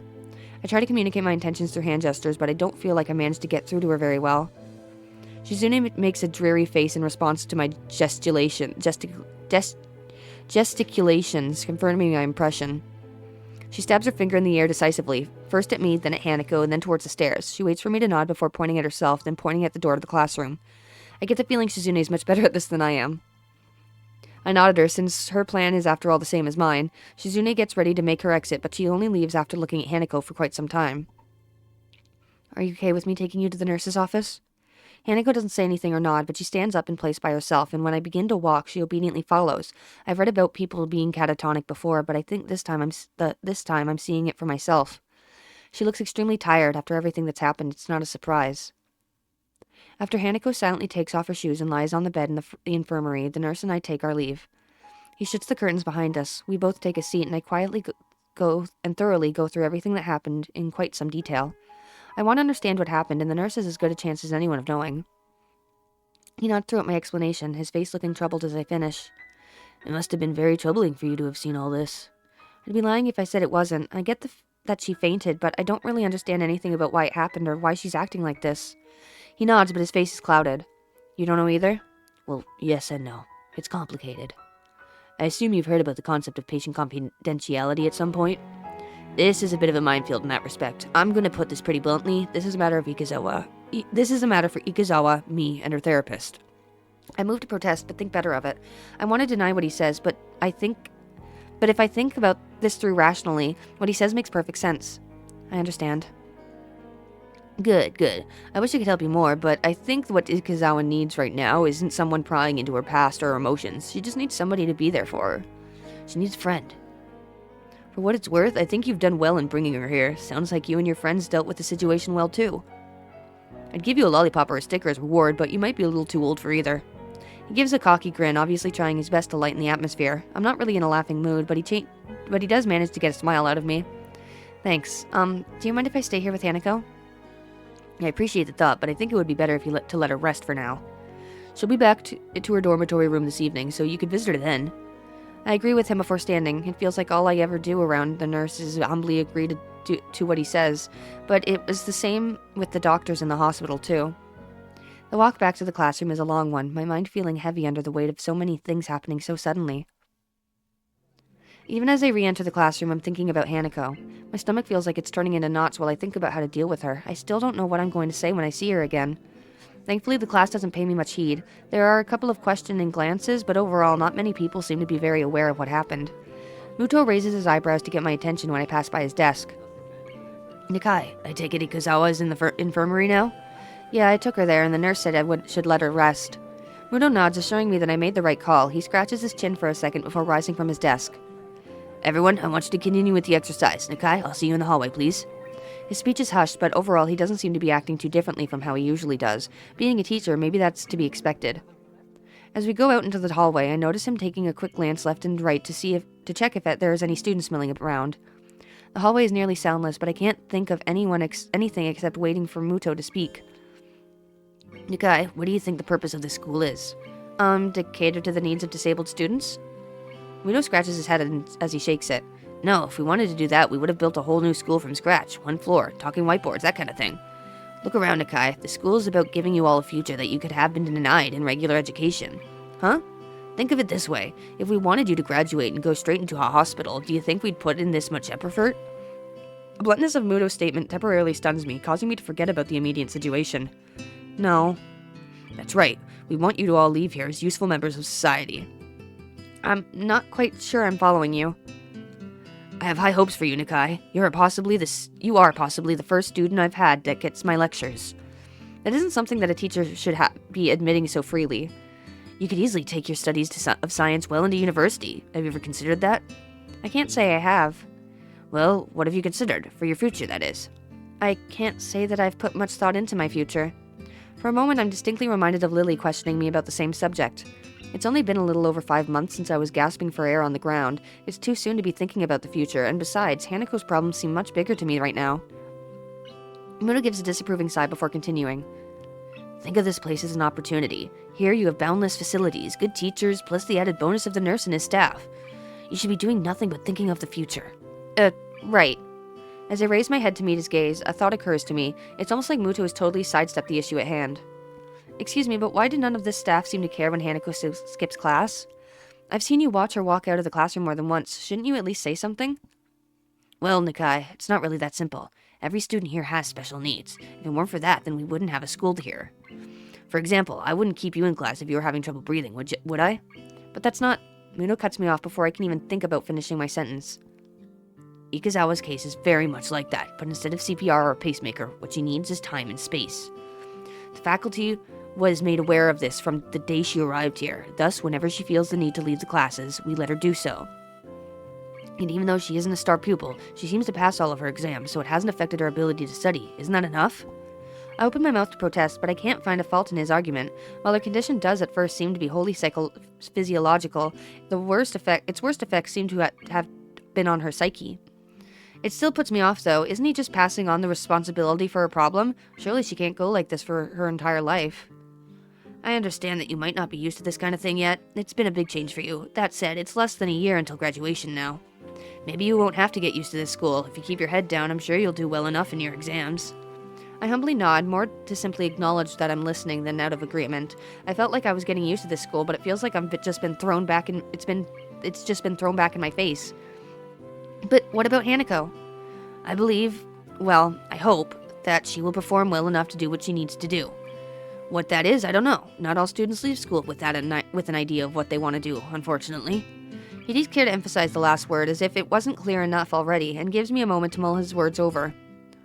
Today's been a troublesome day for you, and I doubt you'll be able to concentrate much anyway after all that's happened, so I'll allow you to take the rest of the day off. Your grades have been good in this class so far, which makes me think you won't have any trouble catching up on what we've been doing. He gives a small smile along with his praise, as if to make up for the seriousness of his lecturing before now. Go collect your things and I'll see you tomorrow. Right, thank you. Muto's roundabout speech has left my thoughts scattered. I'm still not any closer to working out what I can do to help Hanako, if anything, and my mind is all the more confused after what Muto said. I'm also still bothered by the fact that Hanako was helped at least as much by Shizune, her enemy by proxy, as by myself, but I don't know whether that's just male bravado or genuine concern. While I collect Hanako's and my things from the class, I continue to try to sort out my feelings. I want to say that I understand her and that I'm there for her, but while I might have been able to say that just yesterday, I can't say it now. I wish I could. I lay on my bed, trying to collect my thoughts. After Hanako's panic attack, I found myself fundamentally reassessing the relationship we share and what I know about her. I had a hard enough time dealing with her with 4 months in the hospital. One look at her scars tells me that she was in one for a lot longer than I was. Be that as it may, I know next to nothing about her past. She's told me about the house fire, but only in the most basic way. And what of her family? I still haven't asked Lily about them. There hasn't been a good opportunity to bring it up. I don't know where she grew up or what her old school was like, nor her past friends, her wishes and ambitions, not even her tastes in music, food, and movies. All the little things I knew about all of my old friends. Just what have I been doing for all this time I've been with her and Lily? In the distance I hear the bells signaling the end of classes, with any luck, Lily will soon realize that neither Hanako nor I are around and return to the dormitories. My mobile phone starts to ring, cutting my thinking short. It quite startles me, as I've rarely been called since coming to Yamaku. Hello, Hizao Nakai speaking. Oh, Hizao, I'm glad I found you. You weren't at any of our usual places, so I thought this would be the fastest way to contact you. I probably should have guessed it would be Lily, as she's one of the few people I've given my number to. Even through the phone, her voice sounds slightly on edge. Hanako and I left class early. She had some kind of panic attack. The line goes silent. If it weren't for the background static, I would have thought Lily had hung up on me. I understand. Could you come by my room? I'd like to talk with you. Sure, I'd appreciate the chance to have a bit of a talk, actually. Good. I also have some bad news. I think we should discuss this in person. It's hard to grasp the seriousness of the situation from Lily's tone. She sounds so calm most of the time, but that could be a good or a bad thing, depending on how you look at it. Okay, I'll be right there. I collect Hanako's school things from my desk and head straight for Lily's room. I rap my knuckles on her door and she soon calls me in. Lily sits at the table inside her room, looking little worse for wear. I guess that's because of the bad news. Following her gesture of invitation, I sit across from her and lay Hanako's things on the table. Well, there's no point in either of us waiting. Would you mind going first, Hizao? What happened today? My memory of the incident is already beginning to fade, but I explain it as best as I can to Lily. Inviting Hanako to work with the group, Shizune and Misha's questioning, our foray to town getting discovered, and the subsequent panic attack. I add Shizune's reaction almost as an afterthought, but Lily seems to take some kind of comfort in hearing about it. I guess rivals don't become rivals for no reason. There must be some history there, but now isn't the time to explore it. I see. She had said her therapist sessions were helping, but I had my doubts. It's quite a shame. Her birthday has caused some problems before, but I'd hoped that she would have improved with you around, and the more intensive therapy. Where is Hanako now? Last time I saw her, she was in the infirmary. I guess she's gone back to her room by now. She wasn't in the library or the tea room when I checked, so I can only assume that too. You said that you had some bad news. What's the matter? Does it concern Hanako? Lily shifts her position, the body's way of saying she's searching for the right words. My aunt is falling gravely ill.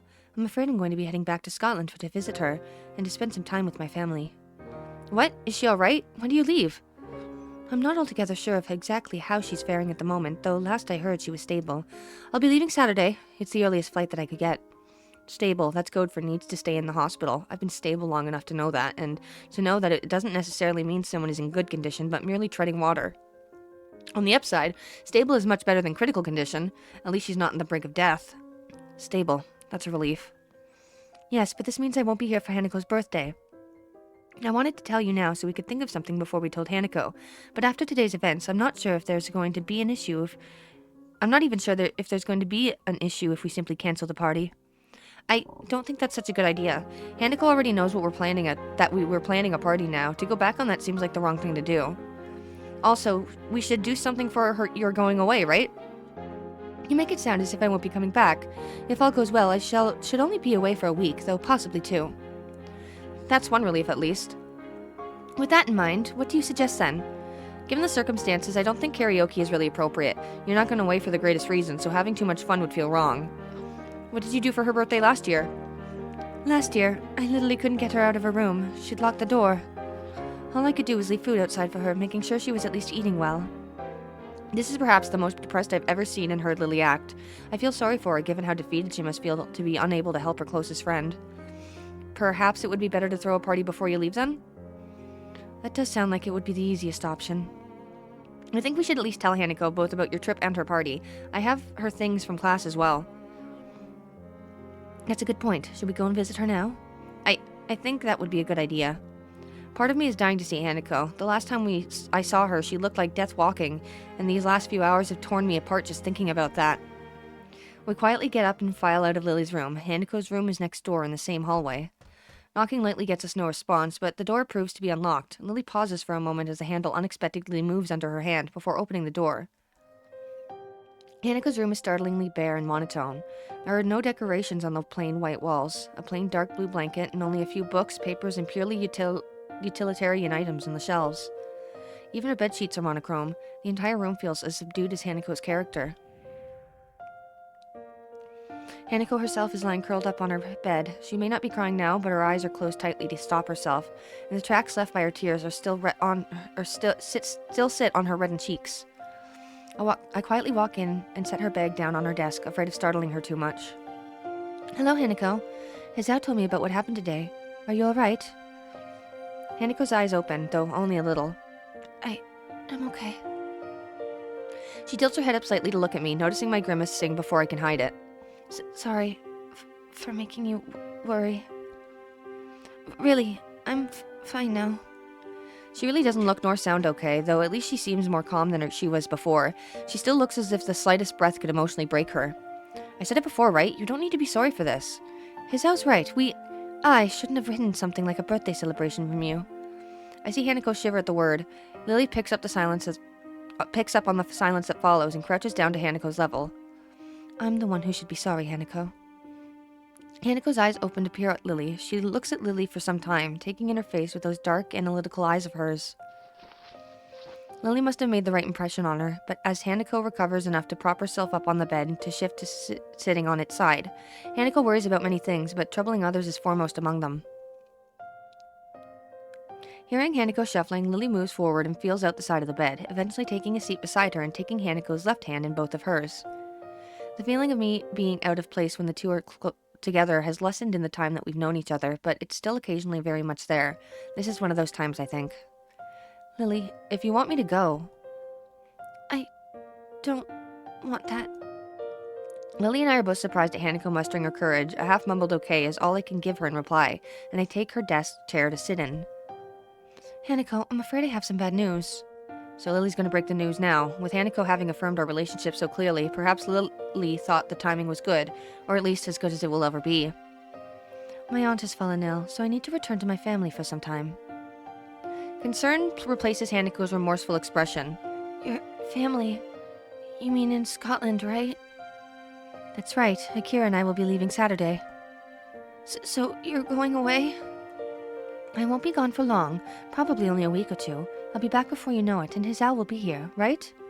That's right, I'm not going anywhere. Hanako seems to take only minor comfort in this, but she does manage to summon some resolve from somewhere inside of her. Is your aunt going to be alright? I'm not sure. Silence falls. It's depressing that the thing to truly bring Hanako out of her rut is another's misfortune. I decide to bring up the other matter that brought us here, to distract at least in part from the dismal feeling of permeating the room. Anyway, we were thinking that it would be a good idea to have a going-away party for Lily, and it could double as... yeah. I cut myself off before mentioning her birthday, as that seems to be a trigger for such fierce emotions within her. Lily gives Hanako's hand a gentle squeeze. Is it all right by you, Hanako? It won't be anything lavish or overdone, just something small in my room.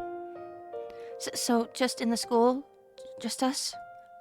That's right, just the three of us. If you'd like, I could ask Akira to come as well. Okay. You're only going for a week? 1 week or 2, yes. I promise you, it won't be any longer. Oh, okay. Most people would be upset at hearing about a friend's family member falling ill and happy at having a party, but with Hanako, it seems that both events are on the same level. All right then, you look like you need a rest, Hanako, so it might be best if we all went back to our rooms for now. You know that if you ever want anything, you can always talk to me or Hisao, right? Lily's voice is pensive, an unusual edge for someone as confident in herself as she. I understand. Thank you, Lily. Hizao. Well then, good night, Hanako. Night. I let out a long breath after the door closes behind us. It feels a little like I've been deep underwater, and only now have been able to come up for air. Lily doesn't seem to be doing well either. She looks pale and drawn. Are you all right? I'm just a little tired. It's been hectic recently. Have you slept at all? A little tired sounds like an understatement, given how you look. I think I managed to get a couple of hours of sleep before class. I'll be okay. I feel bad about pressing Lily right now. I think both of us are pretty tired from everything that's happened as well. I think you should get some rest. It's a big day, and staying up isn't good for your complexion. Thank you for your concern, Hizao. Good night, then. Okay, night, Lily. I leave Lily in the hallway as she opens the door to her room and begin to make my way to my own. As I walk down the quiet hallway, I can't get that image of Hanako out of my mind, huddled and pitiable, lying helpless with tears on her cheeks. I began to think that she was just a normal, if extremely shy person, but her problems run much deeper. Trying to take our relationship further than what we share now, when she's so fragile and vulnerable, wouldn't be right. I don't need to be more than her friend in order to protect her, to try to stop anything like this ever happening again. The possibility of my feelings for her going beyond that doesn't matter anymore. Hanako is precious to me, and that's why I can't take advantage of her. But even so, there's still that sting I feel when I think that way. For now, I need to sleep. Tomorrow, hopefully, will be a better day.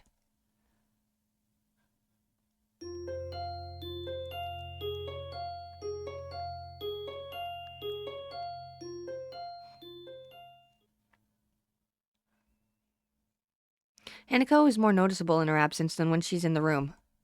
I feel her empty desk calling out for me. I find myself peering over my shoulder endlessly, hoping that I'm hallucinating and that Hanako will magically appear. She makes sure she's as small as a presence as possible when she attends class, and although she had been getting better recently, that fact never changed. Nobody ever pays her any heed in class, and now that she's not here, they don't notice her absence. It's as if she never existed. Lily did say that her skipping class wasn't an unusual thing before I met her, but it's still very off-putting. The bells heralding the end of school make me jump in my seat. It's only now that I notice Misha is prodding me in the side with her mechanical pencil to get my attention. Hello? Is anybody in there? Hey, stop that. There we are. Welcome back to Earth, Chan. What are you talking about? He kept on dazing off into space. I was beginning to think that you might be trying to contact alien life. I really didn't get much sleep last night, so I don't doubt Misha's words. I'm not sure whether it was due to my medicine's side effects, Hanako's panic attack yesterday, my worrying about her in general, or all three. I yawned tiredly before resting my chin in my palm, having been reminded of how badly I slept. Hey, are you really alright? Yesterday kind of rattled me as well. Yeah, I guess. I wanted to speak to Hanako again, though. Did you see her last night? Yeah, Lily and I talked to her. This may sound a bit weird, but can you tell Shizune thank you from both me and Lily? I know Lily technically didn't thank Shizune, but I could tell by her reaction last night that she wanted to. At least that's how it works out in my head. I think that what Chi-chan is trying to say is you're welcome. The furious signing in Shizune's reddened cheeks tell me that what she said was entirely different. Her blatantly flustered expression is amusing enough to make me chuckle. What's so funny, Hee-chan? Was it something we said? No, that's not it. I'm just simply thinking about how cute Shizune can be at times. You're right. Shizune really is cute when she tries not to be. I notice that Misha decides not to sign her response to Shizune. Maybe Shizune's rage is enough of a counter to any quantity of cute. Nevertheless, Shizune quickly calms down and signs something else to Misha. Oh, okay. Hee-chan, Chi-chan wants you to come and have dinner with us. Dinner, eh? Turning away from them a bit, lest I be swayed by their pleading smiles, I begin to mull it over. The invitation certainly is tempting. A takeaway dinner with two cute girls is not a bad thing after all. The thought of Hanako locked up in her room, though, keeps dancing on the edge of my mind. Sorry, I'll have to pass. Aww. Misha doesn't sign my response, but Shizune picks up on it easily enough and grimaces in disappointment. She moves her arms, assumedly beginning some form of either protest or coercion, but stops herself and taps Misha's shoulder twice. Once Misha gives Shizune her attention, the only statement Shizune has on the matter is a shrug. Oh, well, it's your chance, Hee-chan. It's your choice, Hee-chan. I promise I'll join you two another time if that helps. Misha perks up at this, but Shizune doesn't share her reaction. With a flick of the head to signal for Misha to follow her away, Shizune simply raises her hand to silently wave me goodbye. As the two make their way out the door, I return the gesture until they're out of sight. I didn't think they would be so disappointed, and it makes me feel a little bad for ditching them. Still, I have things to do. The girls' dormitory is especially rowdy today, with a number of girls loudly playing games and watching the television in the common room on the first floor. I can hear their voices even now, standing in front of Hanako's door. It's an odd contrast to the emptiness on the floor she's on. The voices from below make the emptiness feel all the more lonely. I had hoped Hanako would be in class today, especially after the talk Lily and I had with her last night, but I feel like I shouldn't hold it against her. It was a pretty awful episode, and to have experienced it firsthand must be all the worse. Not knowing what state she's in, I take a small breath before giving a few sharp knocks on her brown door. All I can do is stand and wait, doing my best not to feel anxious. As the seconds wear on, I begin to think she might be asleep and didn't hear me knocking. The door handle rattles a little before I can raise my hand to knock again, though. The door opens a sliver, an eye appearing in the gap, only just large enough for it to peer through. I'm sure this girl would install a peephole in her dormitory door if only such a thing was allowed. I just stand and smile at her. I don't think words would really help here, after all. The active is returned in kind, with Hanako wordlessly looking at me. The gap's not wide enough to see her expression, and I can only guess what she's thinking. Time passes as we look at each other, the only sound being the disembodied gaiety from the ground floor. I'm not sure how long it takes, but eventually the eye moves away. I keep wondering whether she'll let me in or shut me out until the door slowly begins to creak open. Now that I have a full view of her in her bedroom behind, the first thing I notice is that Hanako's hair is still damp. She was recently showered, which is made even more obvious by the scent of shampoo wafting towards me. The look on her face seems to be one of curiosity, as if she's not really sure what to make of me. Even so, I'm not really all that sure what she's thinking. It feels as if she's gone away for a long time, and having now returned, neither of us knows what to say to each other. Hanako realizes she's staring, looking away awkwardly before turning to the side and gazing at her feet. I decide to take it as an invitation and step past her into her room, closing the door behind me as I do so. I can see her hands fiddling in the folds of the oversized gown that hangs from her shoulders. I try to concentrate on what I want to say, but the scent from her addles my senses. To my surprises, it's not me, but Hanako that breaks the silence. Why? Because, why did I come here?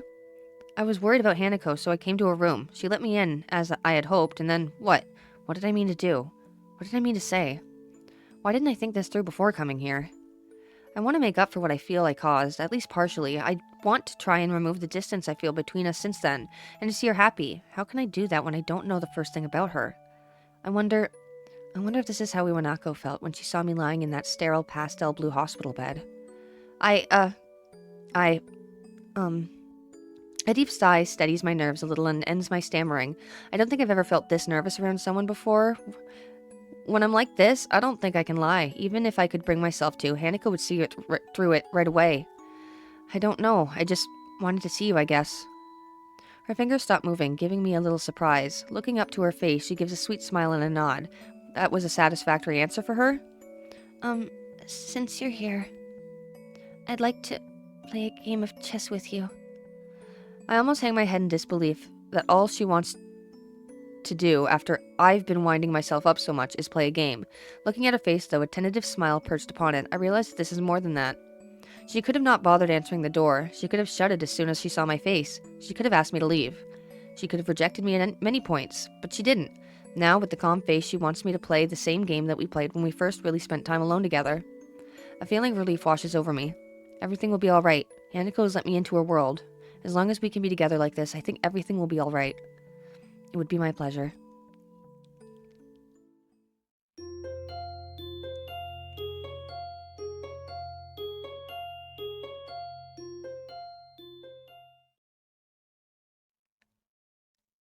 The day of Hanako's birthday party is finally here. To be honest, I'm looking forward to seeing Hanako and Lily in their pajamas again. Hanako's gown has grown on me as looking rather cute, though a bit conservative, and Lily's shorts and thin silken top are a lovely combination. But the event is stained a little with the memory of Hanako's reaction to it. I still don't really understand what happened, only being able to vaguely guess at the possible reasons for it, but I don't think finding the answer will be as straightforward as asking her. With that in mind, I knock on the door next to Hanako's. Is that you, Hizao? Yeah, it's me. I can hear the pitter-patter of footsteps coming to the door, followed by the sound of the lock snapping open. I don't think I've ever seen Lily's door locked before, and it makes me a little suspicious. Once the door opens, the sight is a little underwhelming for a birthday party. Hanako returns to her seat at the table with a quick smile and a nod, leaving me to close and, assuming they wanted it to be kept that way, lock the door.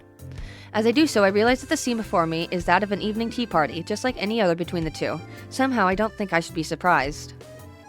To my relief, Hanako's looking relatively calm. The break from class has probably done her good, and given her time to wind down a bit. I take a seat between the two, at the low table in the center of Lily's room, the brightly colored teapot steaming away between us. A tall brown bag close by Lily's side catches my attention. I covertly try to glance inside it a couple of times, but I can't get a good look from here. Looking to Hanako, it seems that she's as curious about it as I am. Hey, Lily. Lily finishes off the teacup, raised it to her lips before setting it down and giving me her attention. Yes. I was just wondering about that brown bag. She pauses for a moment and then gives a slightly cheeky smile.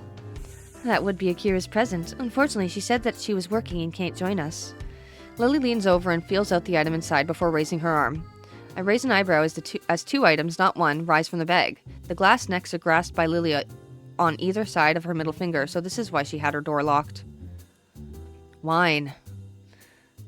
Wait, was that Hanako? Wine. There are two small thuds as the bottles are brought to rest on the table. One red, one white. I want to believe that it's fake, non-alcoholic wine, but if it was, there wouldn't be any need to be this circumspect. Alcohol? Seriously? Are you sure this is a good idea? Lily smiles politely and giggles. I'm not really convinced that she is. These would be the present from my sister. I know it's a bit questionable, but a little shouldn't hurt.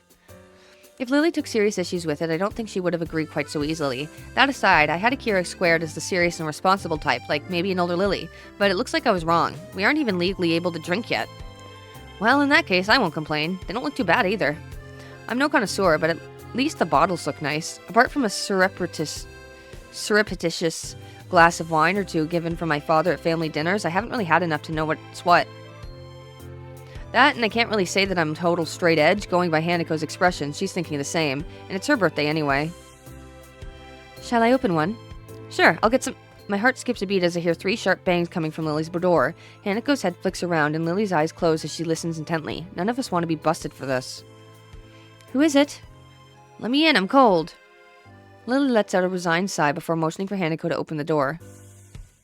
She obediently gets up and fusses with her gown before moving, apparently still not quite sure of who it is, but trusting enough in Lily to do as she requests. I can just see a blonde, dark-suited figure become visible over Hanako's shoulder as she opens the door. Happy birthday, Hanako! Thank you, Akira. Hanako gives a small bow while twiddling her fingers in front of her. So, this is Lily's elusive sister. Akira follows Hanako to the table after shutting the door behind her, giving me plenty of time to have a good look at her. She looks to be about the same height as Hanako and has short blonde hair, and that's quite roughly cut. That, in addition to her rather modest breasts, masculine suit, and deep voice, gives her quite an androgynous effect. Without further ado, she plops herself down on the side of the table across from me. It's nice to have your company after all, Akira. Did work let you off? Yep, I have to go back there in a bit, but I managed to get enough of a break to drive down. So, this would be Hizao then. A confident smile gets thrown in my direction, so I nod politely in return. Considering she just jumped straight into using my first name, she's much more informal than her appearance would suggest. Wait, if she already knows who I am, then that must mean that Lily's talked about me with her. I wonder what she said. Sorry for not introducing you. Hizao, this is Akira Sato, my elder sister. I see. Nice to meet you. The person in question loudly claps her hands together, making Hanako jump a little bit. Akira notices this and looks uneasy for a fraction of a second before getting back into her stride. Only now do I realize that Akira hasn't paid Hanako's scars any undue attention. Hanako also seems to be comfortable, if not exactly relaxed, around Akira.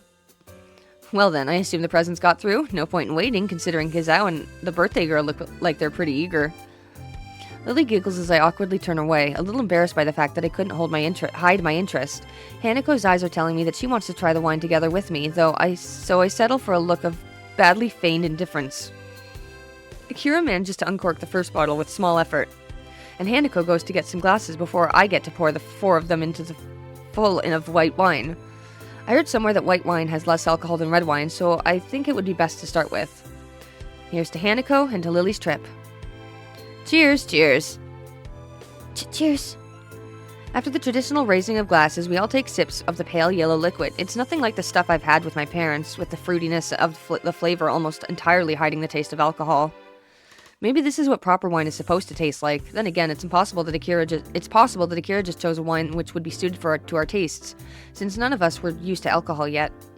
Or at least I hope none of us are. This isn't too bad. I was expecting something harsher.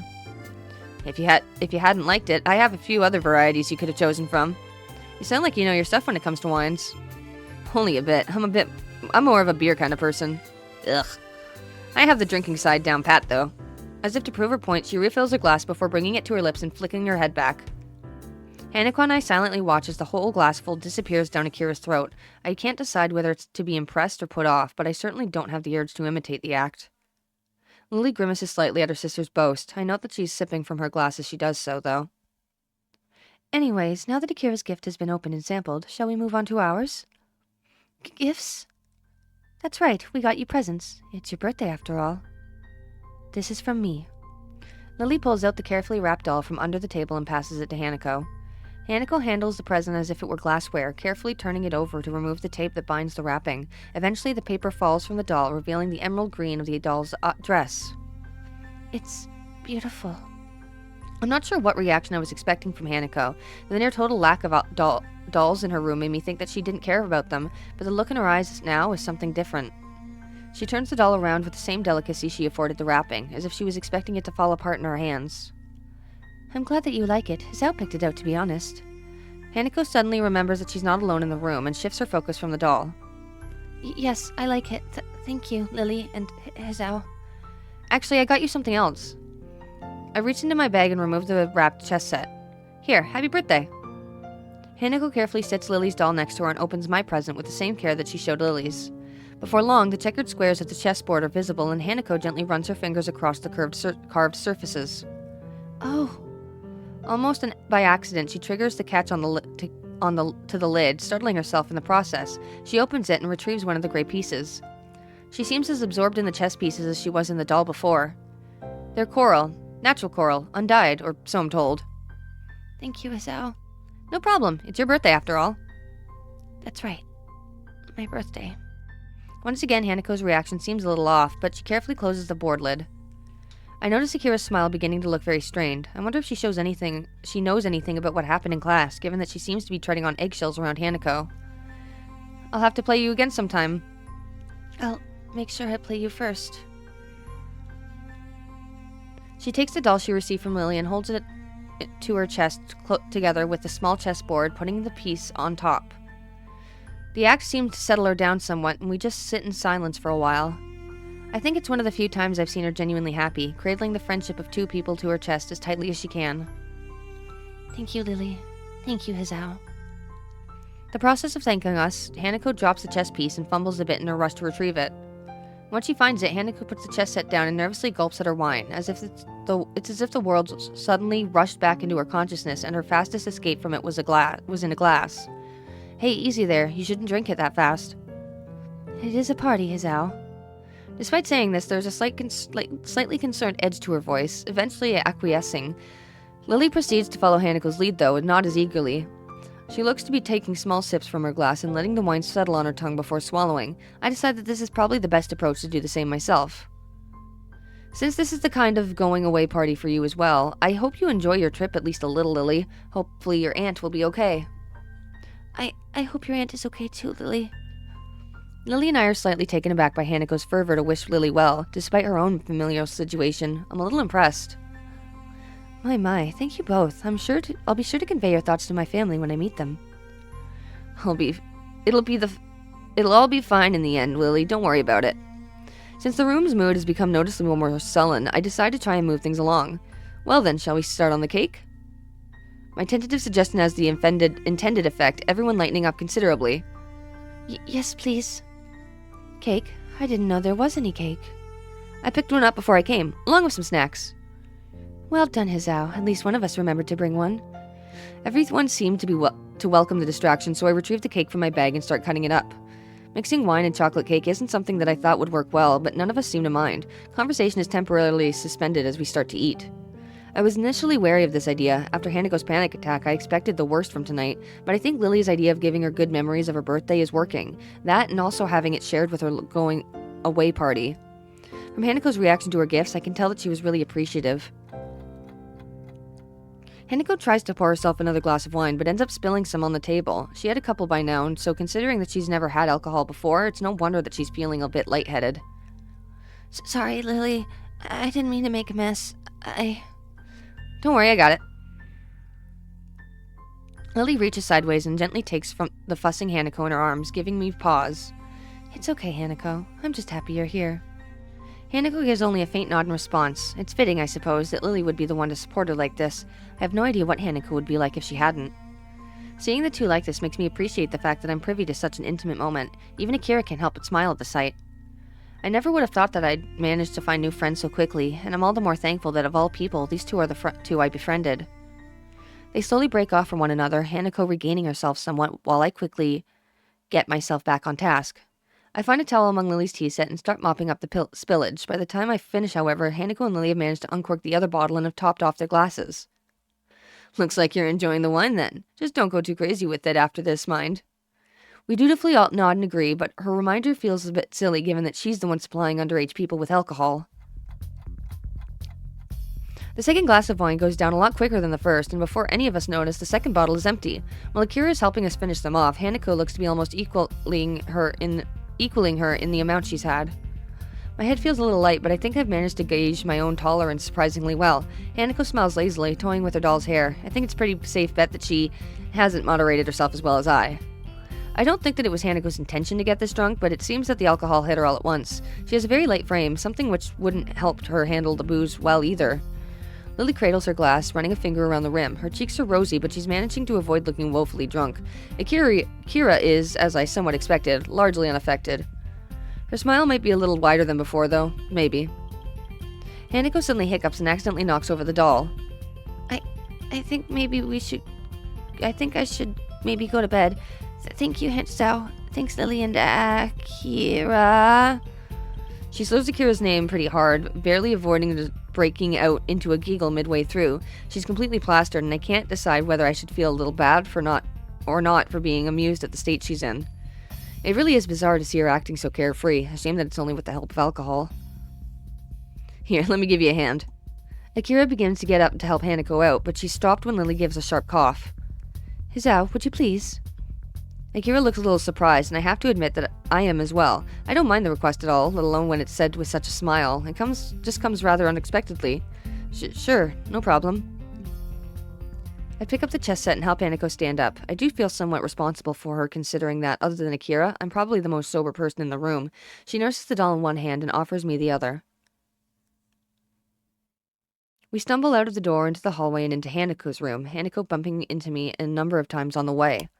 Inside the room, I flick on the light as Hanako turns her attention towards a shelf on her dresser. An elegant doll is sitting on it, staring into the bare room. There you go. You'll be safe in here.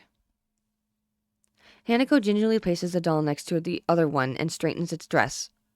They sit in silence, hair and clothes perfectly arranged, just like the teapot in Lily's room. They serve as a distinct contrast to the dull white grays that permeates her room.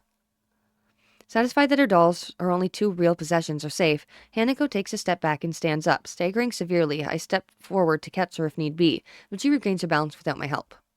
For a while, both of us stand in silence as Hanako looks downwards towards the clipboard. After a minute or two, she begins to sway a little from side to side. It's very off-putting. Are you going to be all right?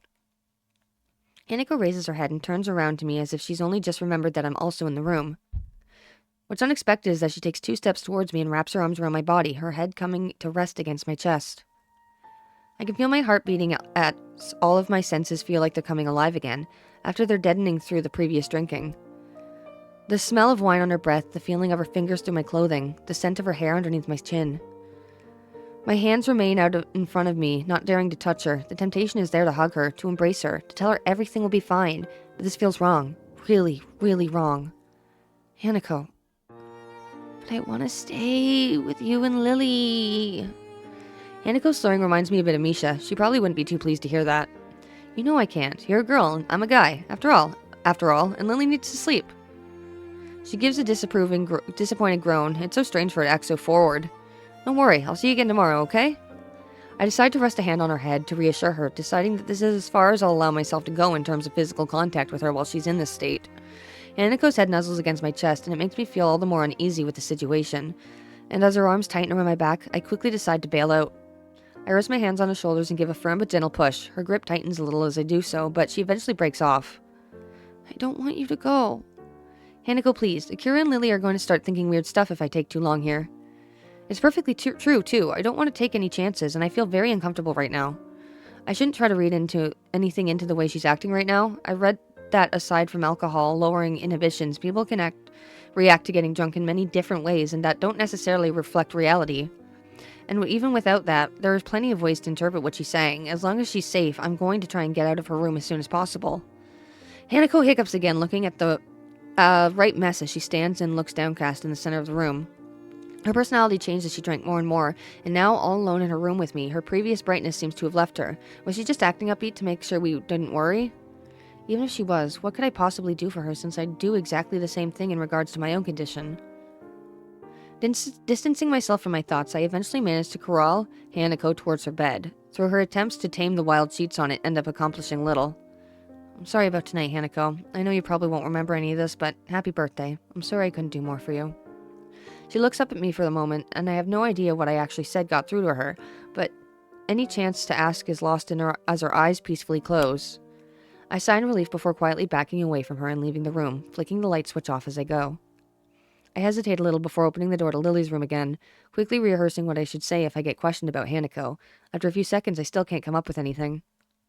I open the door and make sure to close it behind me, lest any passing students catch a glimpse of the wine, before turning my attention to the two girls at the low table. Akira's casually smiling, as is Lily. I welcome the change from the mood in Hanako's room. Is that you, Rizao? Yeah, I got Hanako in her bed. She's sleeping now. That's good. I have to admit, I hadn't thought that she'd drink quite so much. Hey, it's fine. She's all safe and tucked up in bed now, with the way she is. She awkwardly trails off, though Lily and I would hardly protest. For someone so anxious and fearful, drinking would give an easy out for those constant feelings. I wish I could do more for her. I feel useless. Looking at Lily, I think back to what I asked myself in town. My relationship with her is that of a friend, and has only ever felt that way, but now I think I know why.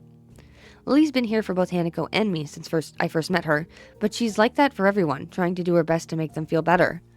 With that in mind, then what's that bond between me and Hanako? After rescuing our friendship following the panic attack I inadvertently triggered during class, I feel like we're back to being friends, but she's on my mind more and more. I can't say I view any other girls quite the same way, but maybe it's just a normal reaction to someone acting like this. Say, Akira. She yawns before looking at me. It is getting pretty late. You know about what happened with Hanako, don't you? Yeah, Lily told me. I negotiated pretty hard for a break so I could come down and help make her birthday a little brighter. We get along pretty well. It's surprising to hear that from someone as extroverted as her, but if Hanako came to know her through Lily, maybe she had some time to get used to Akira. And on that note, I'd better get going. I'm already going to be a bit late as it is. But it's already so late. Sorry, we've got a bunch of work dropped on us, so overtime it is. She levels herself up with a grunt and heads past me towards the door. Just before she leaves, she turns back towards us. You haven't forgotten about the time for the flight and all the rest. Don't worry, I have everything ready. It's just a matter of packing when it gets closer to the time to leave. Atta girl, I'll see you guys later then. And with that, she disappears through the door with her hand held high in farewell. Your sister is something alright. I probably should have thought of that comment through before saying it. Regardless, Lily seemed quite amused at my appraisal. You okay after all that drinking? Not wasted and just hiding it well? I assure you I'm quite all right. I can moderate myself. You seem quite self-possessed as well, if I do say so myself. Yeah, well, I guess your moderation applies to me as well. With a little hesitation, I take a seat at the table in front of Lily. I want to address this directly, as if for no other reason than to settle my own thoughts. I've been meaning to ask this, but it took me a while to make up my mind. Do you have any idea about what triggered the panic attack? I gathered it was something to do with her birthday, but I don't know anything more. Even Akira was being really careful around her, so I assume she knows as well. Lily's smile drops, the gaiety of their birthday party now well and truly over. To be honest, I'm not sure of all of the details myself. Hanako told you that she was in a house fire. She told me as much after we met and spent a lot of time together. Other than that, she quite simply never told me. She never told you. Assuming the worst, what does she have to look back on? A life of isolation and possibly even the death of her family, maybe even going as far as blaming her existence for their death. Even thinking about what little I know about Hanako's past is bleak. To have lived through all of that and to live on with those memories must be infinitely worse. Lily looks similarly depressed, but I can see her rebuild at least some of her composure before my eyes. I get the feeling that both of us are talking more frankly than we might otherwise do thanks to the wine, but it feels like just talking this out is a good thing anyway. I feel kind of helpless about it when it's put like that. What can I possibly do for her? I'm not wholly sure I should tell you this, but Hanako told me that you visited her the day after we both went to check on her. I must admit that I did not predict that she would take such a step so quickly after what happened, nor did I expect you to. I think it was a nice gesture on your part. It wasn't much, really. It was just, at times like this, I sometimes think it would be better if we never had to leave Yamaku, or at least this town. Things are so much easier without the others around. I didn't expect Lily to look quite so troubled at what I say, and for a while she looks lost in thought. She moves to speak but stops herself as soon as she does, and rethinks. It's a bit off-putting. Tell me, do you have anything planned for Friday evening? Friday evening? No. Isn't your flight to Scotland the next day? I don't think it would be a good idea to tire yourself out before you even get there. I'll be alright. You needn't worry about me. I do this tomorrow evening, but I imagine Hanako will be feeling rather off for a while. The thought of how she's going to be tomorrow makes me grimace. Maybe we should count our blessings that she didn't end up simply throwing up from drinking so much while having such a low tolerance. Well, I'm going to be able to attend whatever you're planning. What is it? Nothing unusual, I assure you. Just a little excursion. And you'd better be off, Hizao. I can't imagine it's long out at all until curfew is here. Oh, damn, curfew. I'd completely forgotten. I look at the clock next to Lily's bed, but it seems to be some oddity without written numerals, which I suppose makes sense given Lily's condition. Not wanting to risk a haughty security patrol giving me a scolding, I get up and decide to go to my dorm as she says. Well, then I guess I'll see you and Hanako tomorrow, assuming the both of you can manage to get up in the morning. Thank you for your concern, Hizao. Until then. With that, I make my way out her door and into the hallway. I hope her idea will be a good one.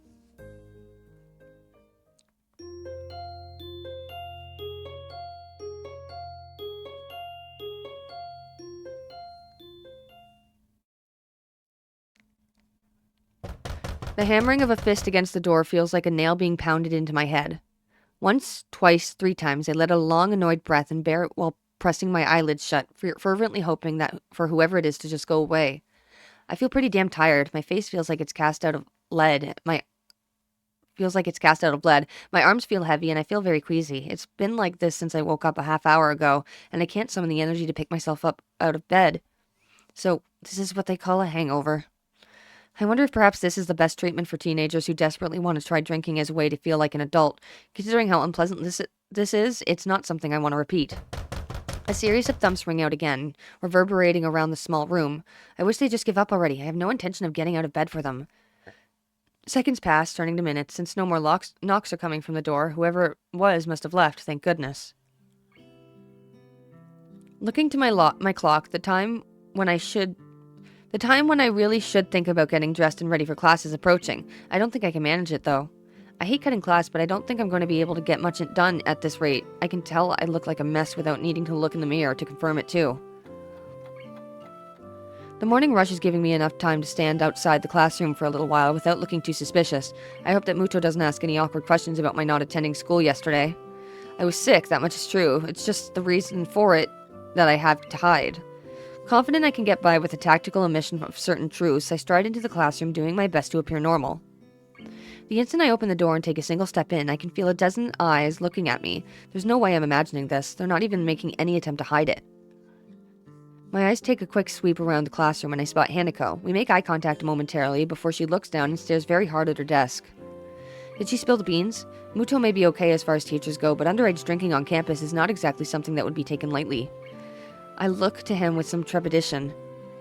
Feeling better today? Yeah, thank you. He motions for me to take my seat, my legs feeling like sticks as they carry me there. This is going to be a long day. As soon as the lunch bell rings, I'm on my way to Hanako's desk to ask her what's going on. Hanako, did you tell? She looks up at me and shakes her head. That's a big relief. It's just... Well, hello there, Hee-chan. It's nice to see you again today. I grimace and turn towards the unmistakable voice coming from behind me. That was way too upbeat a tone of voice to feel comfortable, even from Misha. Misha's happy smile is nothing out of the usual. Shizune's, though, is a very bad sign. The one that she wears has become notched in my brain as her "I've got your 7 ways from Sunday" smile. Hi, Shizune. Misha, you look happy to see me? I'm not feeling well yesterday, Hee-chan. No, I wasn't, but I'm feeling better now at least. That's good to know, Hee-chan. Why do I get the feeling that Shizune is leading me into a trap? You sound like you're not being completely serious. Oh no, Hee-chan, we're genuinely pleased that you're all better now. Shizune positively overflowing with happiness. There's only one reason why she would be like this. Oh no. In fact, we were quite worried about you after all. You, Hanako, and Lily were all absent from class on the same day. Yep, she's got us. So thoroughly that all I can do is sigh in defeat. Well, I guess you have your own theories about this. Could you just kind of not tell anyone? It's a bit late for that, Hee-chan. I suppose she's right considering the looks I got as I entered class. Still, things only seem to be at a level of vague suspicion rather than outright accusations, so we'll probably be fine. Hanako's face sinks a little further. Such attention is troublesome enough for me, let alone for her. Going by Shizune and Misha's reactions, I think they noticed this as well. The only reason why we're giving you such a hard time is that you ignored us yesterday morning. Yesterday morning? It takes a while to recollect what happened then, given the haze induced by the general awful state I was in at the time. Oh, right, the knocking. That was you two?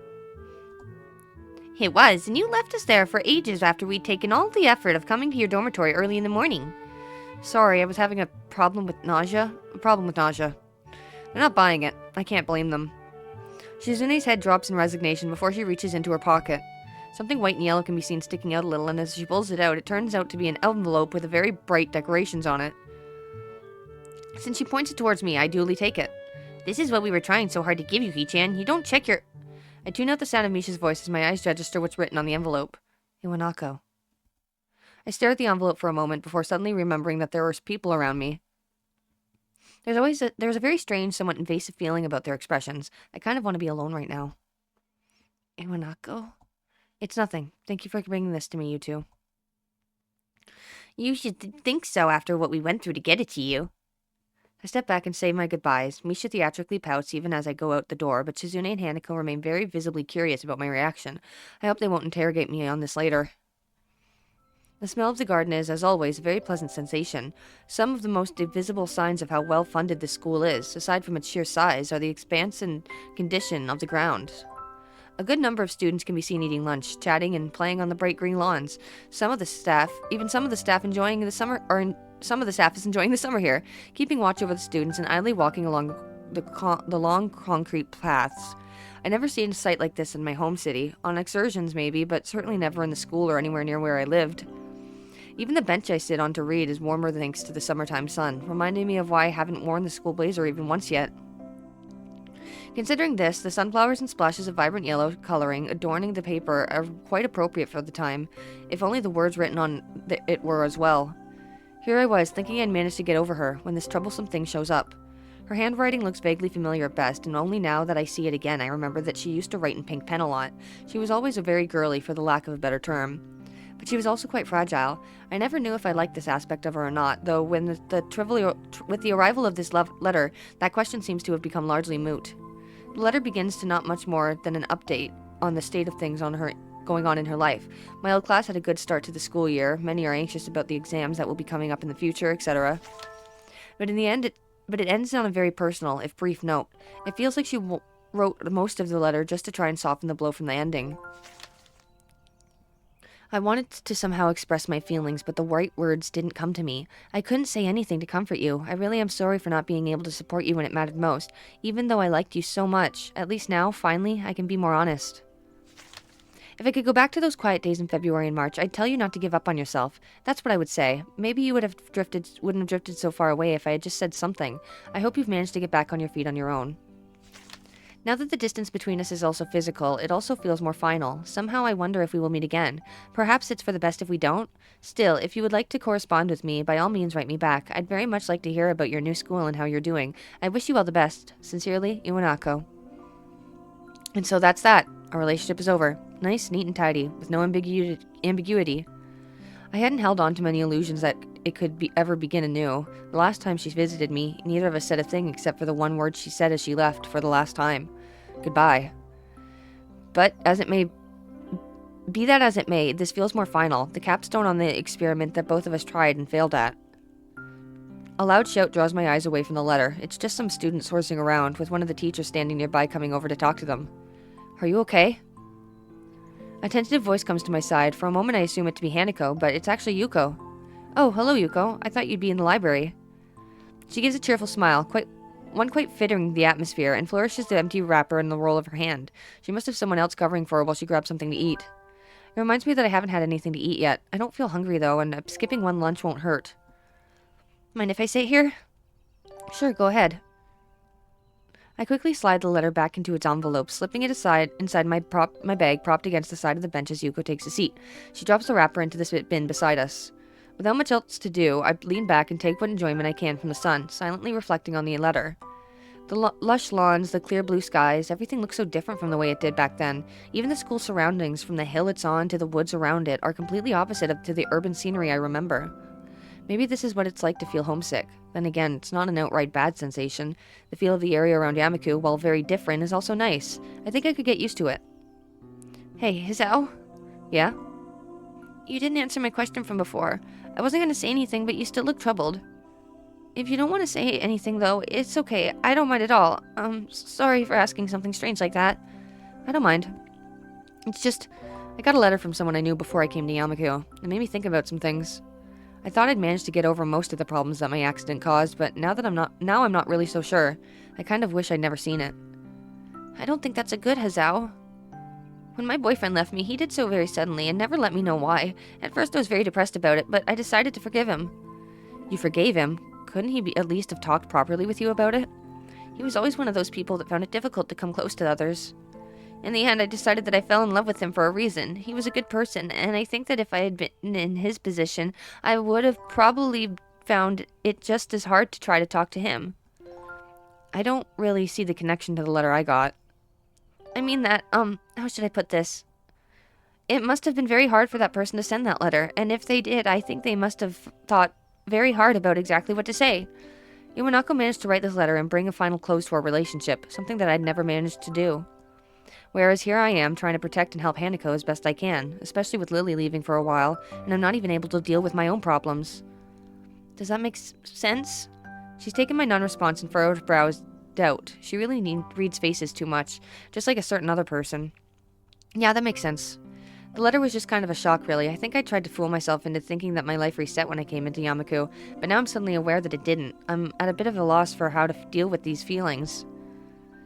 I think that's something I can't really help you with. Sorry. It's fine. I think being able to talk with you helped me get things sorted out a bit better in my mind, so thank you anyway. She nods and smiles sweetly. Yuko's a nice girl, so it's a shame that she's so high-strung so often. School bell rings out, startles us both. I was supposed to be back before the bell. Oops. She jumps off the bench and almost races off without a second word, but turns on her heels as she remembers she was talking to me just now. I'll see you later, Hisao. Cheer up, okay? I'll try to. Thanks, Yuko. With a quick bow, Yuko takes her leave and begins her rush to the library. Her flight catches of the curious eyes of a few passing students who are unenthusiastically trudging back to their classes after their fun. Reluctantly standing from the bench, I dust myself off and join them. Even while I walk through the gardens back to the main building, the thought of the letter in my bag doesn't stray far from my mind.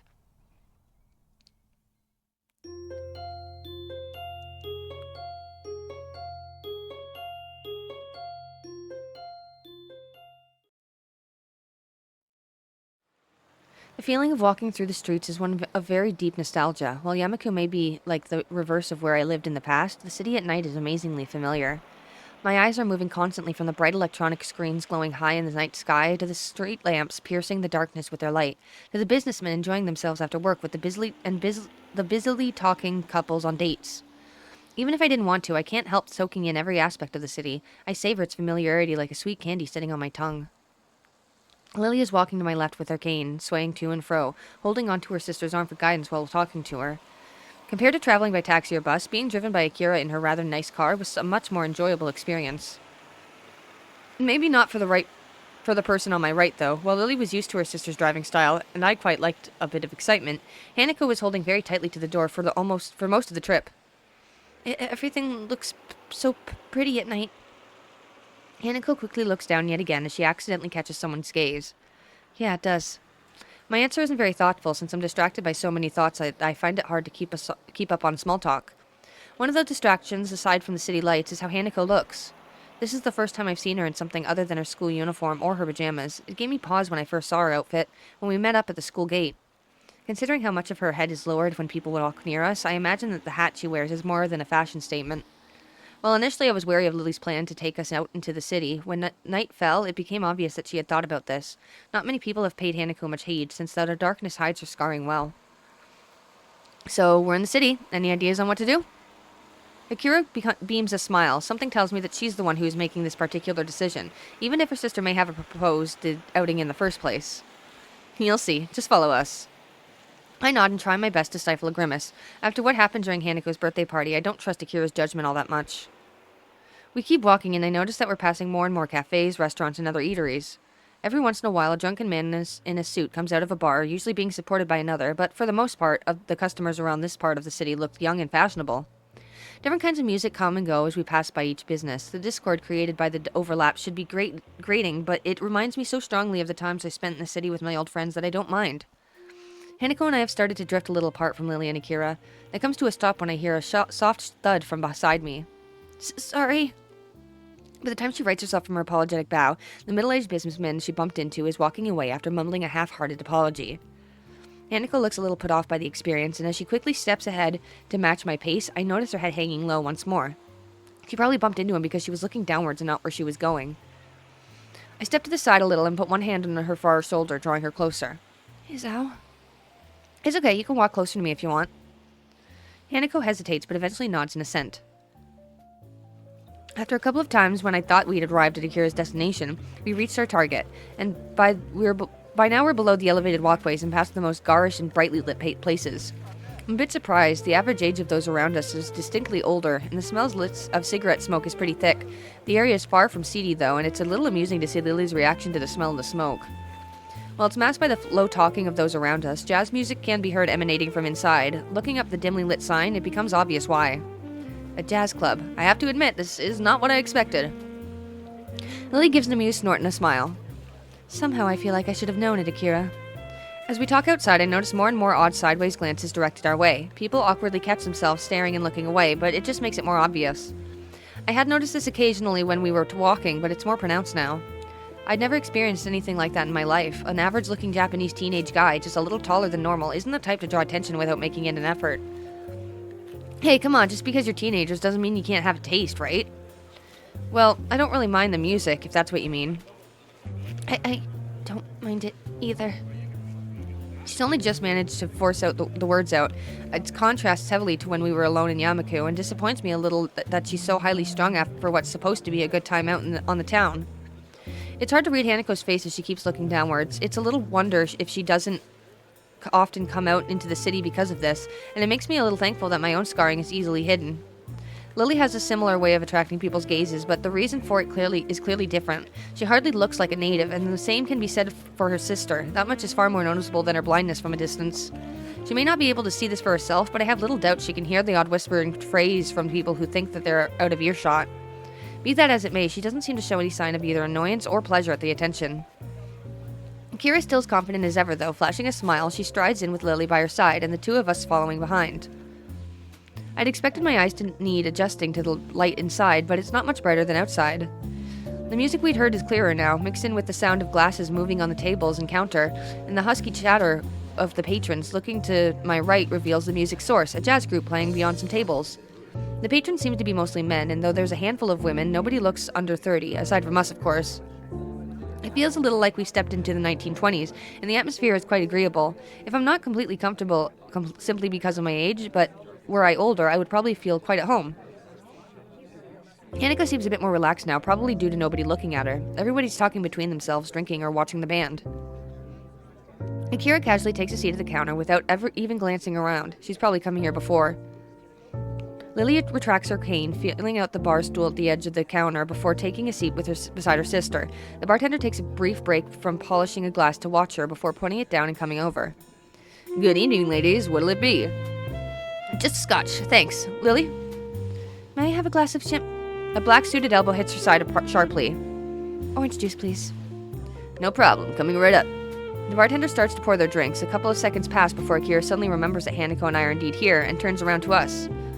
You two want anything, or are you just gonna stand there? Hanako seems to be getting a bit restless. No matter where we're going to seat ourselves, there's going to be people right next to her, and I don't think she looks convincingly older than 20, unlike Lily. Looking around, there's a game section to our right. A couple of billiard tables can be seen in the corner, and nobody's using them either. I glanced to Hanako and about to ask her if she'd like to play, but she's already looking longingly in the same direction. Maybe it says something that we can get by with so few words nowadays. We'll go play pool over there. Akira leans back to see past me before shrugging and sitting back up. It seems like you'll have to put up with only me for company. How unfortunate. Have fun, you two. We turn to set off for the abandoned corner, with Hanako taking the lead. The prospect of a nice, quiet game away from everyone makes her walk noticeably faster. Her eyes stay firmly fixed on its prize. The table's full size and well lit despite the surrounding darkness. Thanks to the bright overhead lights, a huge painting of something covers the wall. There aren't many people wheeling about in this corner of the club, and I can see Hanako becoming a little less tense as a result. You know how to play? I'm no expert, but yeah, I do. Then, 8-ball? Sure. Hanako gets the chalk and the 2 cues from a set of hooks against one of the walls while I fetch the balls from the table's pockets and grab the rack from the shelf underneath. She patiently waits as I set the table up. After slotting the final ball into the rack and doing some last adjustments, I end up having to fight my perfectionist urge to getting the bottom row of balls exactly perpendicular with the edges.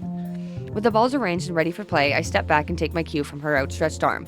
I carry out for a quick inspection of the tip before I'm satisfied that it's in good condition. So you've played before? Once or twice. I just kind of know the rules. The air between us feels a little awkward. She's still pretty nervous, understandably, given that we're in public. Eventually, the silence becomes too much even for Hanako, and she begins to quietly stammer. Who'll break? I think for a moment before reaching into my pocket and drawing a coin. I'll take heads, your tails. After a nod of agreement from Hanako, I flick the coin up in the air and catch it, and flip it over onto the back of my left hand. Looks like it's you that gets to break. Hanako nods again before taking up her position at the end of the table. She's not usually this quiet around me, but I'm not wholly sure if it's because of the tidbit of information about her past that slipped out moments ago. The cue comes back in a practice gesture before smacking dead into the center of the cue ball with a thud. The white ball skates across the smooth green expanse before smashing into the carefully arranged balls on the other end. Balls skitter across the table at high speed. The break was good, and the balls being nicely distributed around the table, my eyes are already flickering from one to the other to pick out the easiest candidates to pocket. Hanako retreats from the side and I take my shot. Well done. It's only after Hanako says this that I realize the ball I was shooting was sunk. I look at her and notice a small smile on her face. It's nice how playing games seems to loosen her up a little. Guess I'm stripes then. I take a deep step back and let her take the next shot, but she doesn't advance to the table. Rather, she looks down a little and rubs her arm. By now I can identify this as one of her gestures that means she wants to say something but isn't sure enough of herself to do it. What's up? It's just... you had a nice smile. Do you like playing this? I sigh and lean back against the table.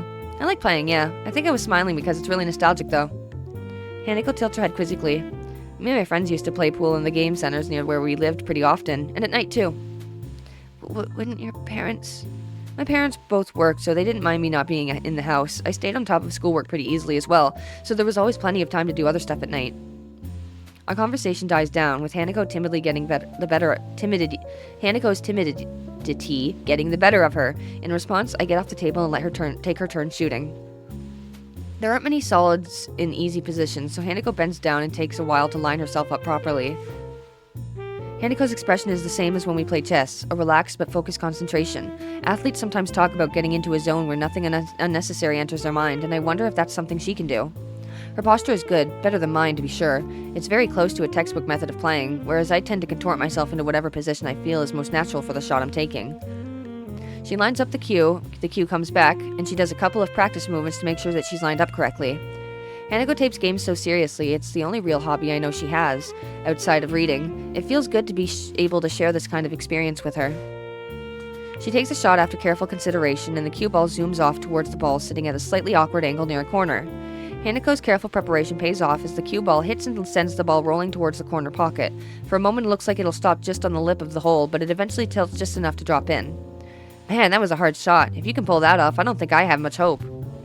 I'm not that good. It's not just the shot, though. Even when lining it up, you looked really serious. You're like this with chess, too. The praise makes her a little flustered, and she sets the cue against the table and stands, turning to me. I just like those kind of things. Her fingers are twisting and turning tightly. When I was in the orphanage, I just kept doing the things I liked before. If I played games with the others, that was enough for the helpers there, so...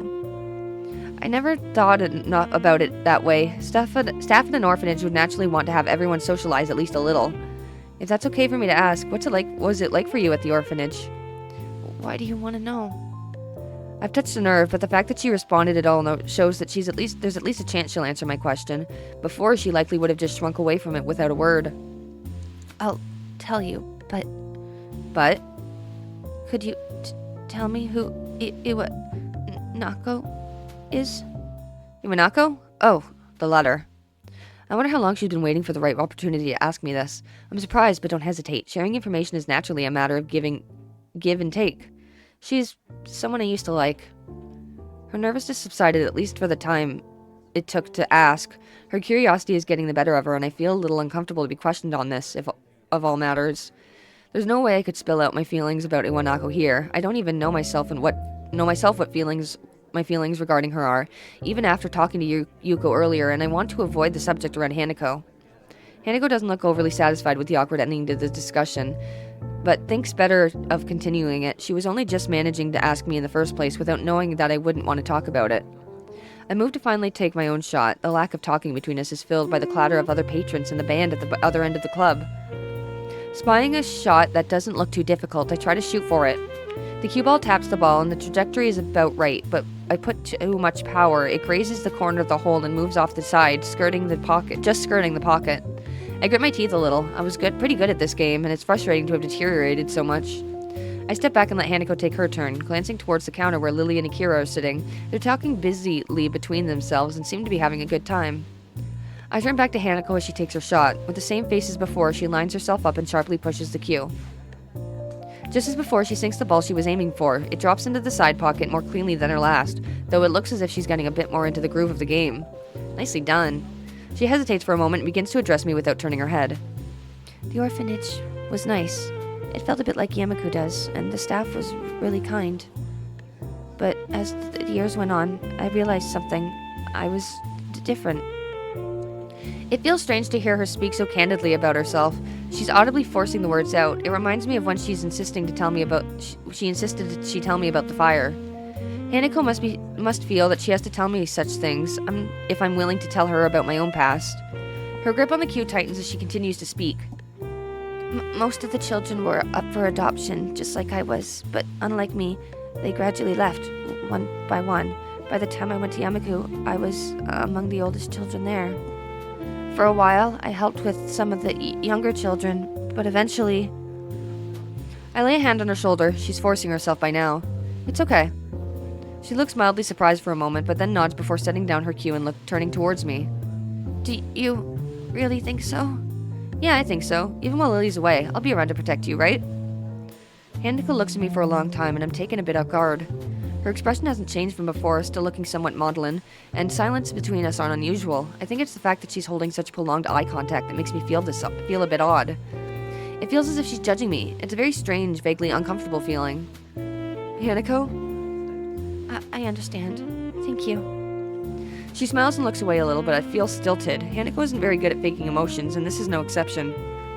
I move to the table to take my turn and try to distract myself, but it doesn't seem to work. Does she think I'm not up to the task of helping her? Is she disappointed in me? I'm probably overthinking this. While her silences are just an accepted fact of life by now, sometimes I do wish she'd speak more. With a thud, I send the white sphere careening down the table into my target. Hanako sees what's happening just as I do. The ball hits hard, and with the strike ball I'd intended to sink, veering off towards the 8-ball. Sure enough, as both Hanako and I look on and bite our lips, they connect and the black ball rolls leisurely into a corner pocket. All I can do is sigh, and it looks like Hanako's smiling again though, so maybe it wasn't for naught. That was an awful shot. You win. It seems like I'm getting pretty rusty after all this time. Hanako bends down and begins to shoot the remaining balls into the closest pockets. I almost ask if we could play another game, but a quick check at my watch confirms that the night is getting pretty late. Lily and Akira appear to be still drinking at the counter. Seems like we'll have to drag them away. Hizao? I turn back to Hanako, who's still looking over the pool table shooting balls. Her voice sounds different from before. I'm here for you as well. Ah. I suddenly find myself blushing. It's only natural that she'd respond this way, given what I said earlier, but it's still a shock to actually hear it. Just what is my relationship with this girl? I want to protect her, to make her happy.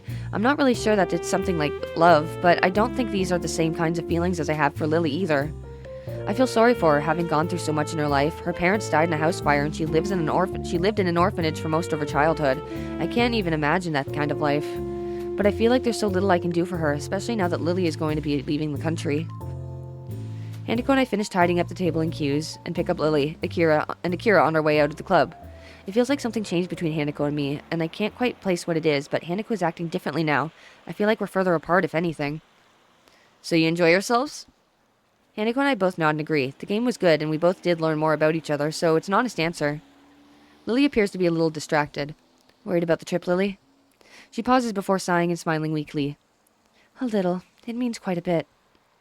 The comment earns her a clap on the shoulder from her sister. Hanako smiles back too. You'll be okay, Lily. I hope you can enjoy your time over there. Thank you, Hanako. I'll try to. It will be nice to be back with my family after all, no matter how brief the time it may be. With that, the four of us begin to walk to the car park where Akira's car is. We continue to talk between ourselves, but it's mostly just small talk.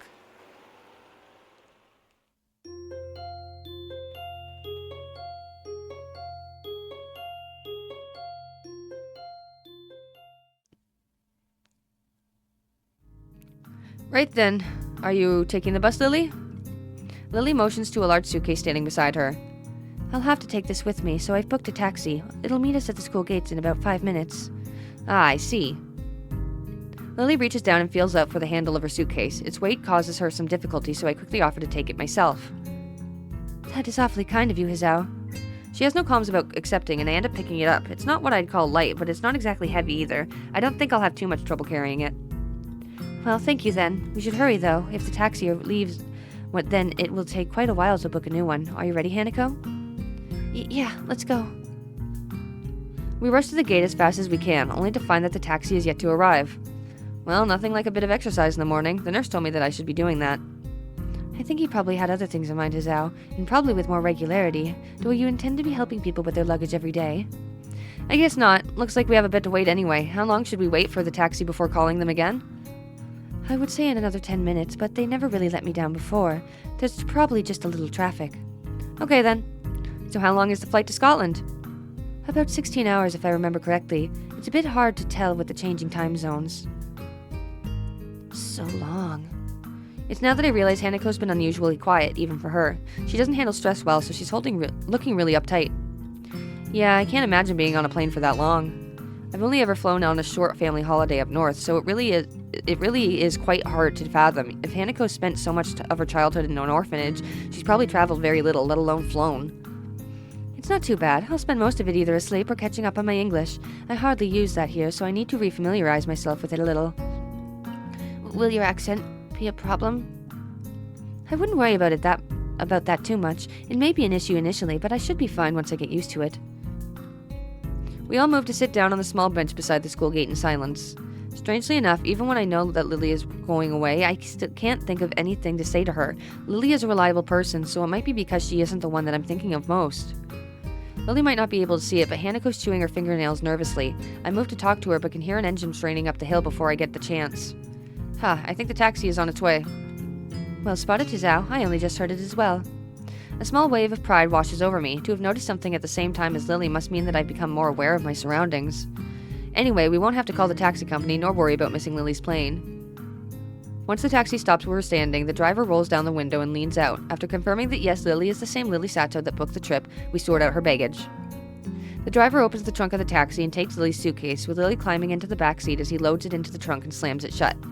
After getting back into his seat and shutting the doors, he waits for us to say our farewells. Have a safe trip, Lily. Take care of yourself. Hanako looks understandably downcast, and that much is obvious even in her voice. Of course I will. I'll be back before long, don't worry. There will still be another person here for you, too, won't there, Hizao? Yeah, of course. I turned and smiled at Hanako, putting my hand on her shoulder. She only manages to keep eye contact with me for a couple of seconds, her cheeks red the whole time, before turning back to Lily. See you, Lily. Goodbye. Lily gives her farewell to both of us, and with a fair measure of reluctance, without further ado, the driver starts the engine once more, and they begin the journey down the hill and towards the airport. The two of us stand at the gates for a long time, even after they've disappeared from sight, not really knowing what to do. So, what do you want to do? I don't know. Okay. How about we call it a day? I don't know about you, but I think I'm going to try and take a nap. My head is killing me. Judging by Hanako's instant relief, I can only assume that I've guessed right. I don't think she wants to be out and about. Wordlessly, she turns and heads back through the school gate. We walk all the way back to the dorms together, stopping awkwardly at the spot where we need to part. Well then, goodbye. Do you want to have some tea or something later? How about a game? Hanako shakes her head embarrassedly. I'm tired. Maybe tomorrow? I've got homework. I suppose she would have a bit of schoolwork to catch up on. She's missed a few days of lessons after all. Ah, homework. Thanks for reminding me. I've got a stack to do as well. I guess I'll see you tomorrow. See you, Azao. Before I can say goodbye, Hanako has turned and begun walking towards the entrance of the female dormitory building. I look at the door as she disappears through for a bit before going off towards my own dorms. Tomorrow will be a better day.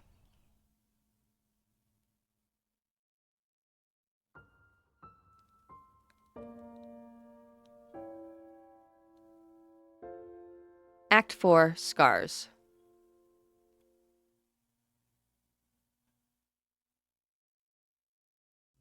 I woke up, took my pills, and had a nice shower, quickly slipped on my uniform, ate a tasty breakfast, grabbed my bag, and headed off, all as per my usual daily routine. It was only after arriving in class that the normality of the day was thrown off. After taking my seat, I watched my classmates trickle into the room over the next hour until every empty seat was eventually taken other than Hanako's. I can never get used to the idea that she just doesn't show up to class every now and again. It feels all the more worrying now as well, given that Lily's left. As Muto continues to drone on, I find my gaze flickering every so often to her seat, as if she might appear there at any moment now. Nobody else seems to care at all about her absence, but they have little reason to. Hanako being absent from class, after all, is perfectly normal, or at least it was. Her attendance hasn't been all that bad from what I've seen in my time here, but it was apparently much more spotty beforehand. This is also an ominous time for her to be gone. It's the day before her birthday, and my suspicions are starting to rise, after the breakdown she had in class when it was mentioned. An increasing amount of my thoughts is taken up by how I can help her, but in the end I feel like I can't do anything. The bell heralding the beginning of lunchtime rings out, shaking me out of my thoughts. A collective sigh of relief can be heard from the class, though Muto looks quite put off. He dislikes being interrupted in the middle of his exciting lectures, after all. Just when I'm wondering what I should do on lunch break, given that Hanako and Lily aren't here, the solution presents itself. Afternoon, Ichan. Afternoon, Misha. Shizune, you both look as bright as ever. Shichan wants to know if you'd like to have lunch with us today? Sure, it'd be good to have some company.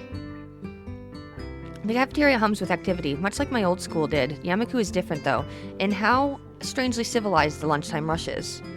What one would expect to be an unruly mob chomping at the bit to get to the serving area, rather a neat and organized line. There's a small amount of jostling, and people's heads are often craning around to check on what's happening up ahead, but it's pretty subdued. This is due, no doubt, to the very serious rules regarding such matters in this school. The same strict discipline is observed when students move in the hallways or come to and from their dormitories in the school gate, other than Emmy. While the reasons for it may be slightly off-putting, I've come to quite like this sense of order that's enforced in the school. I didn't really like being told by Shizune and Misha to get their lunches, though I feel a little used as I take a seat at the table where they're sitting, plunking their food down in front of them. Sweet bread and strawberry milk for Misha, a bowl of ramen and juice for Shizune. I heave a sigh of relief as I put it all down, after the significant difficulty I had carrying it all in addition to my own lunch.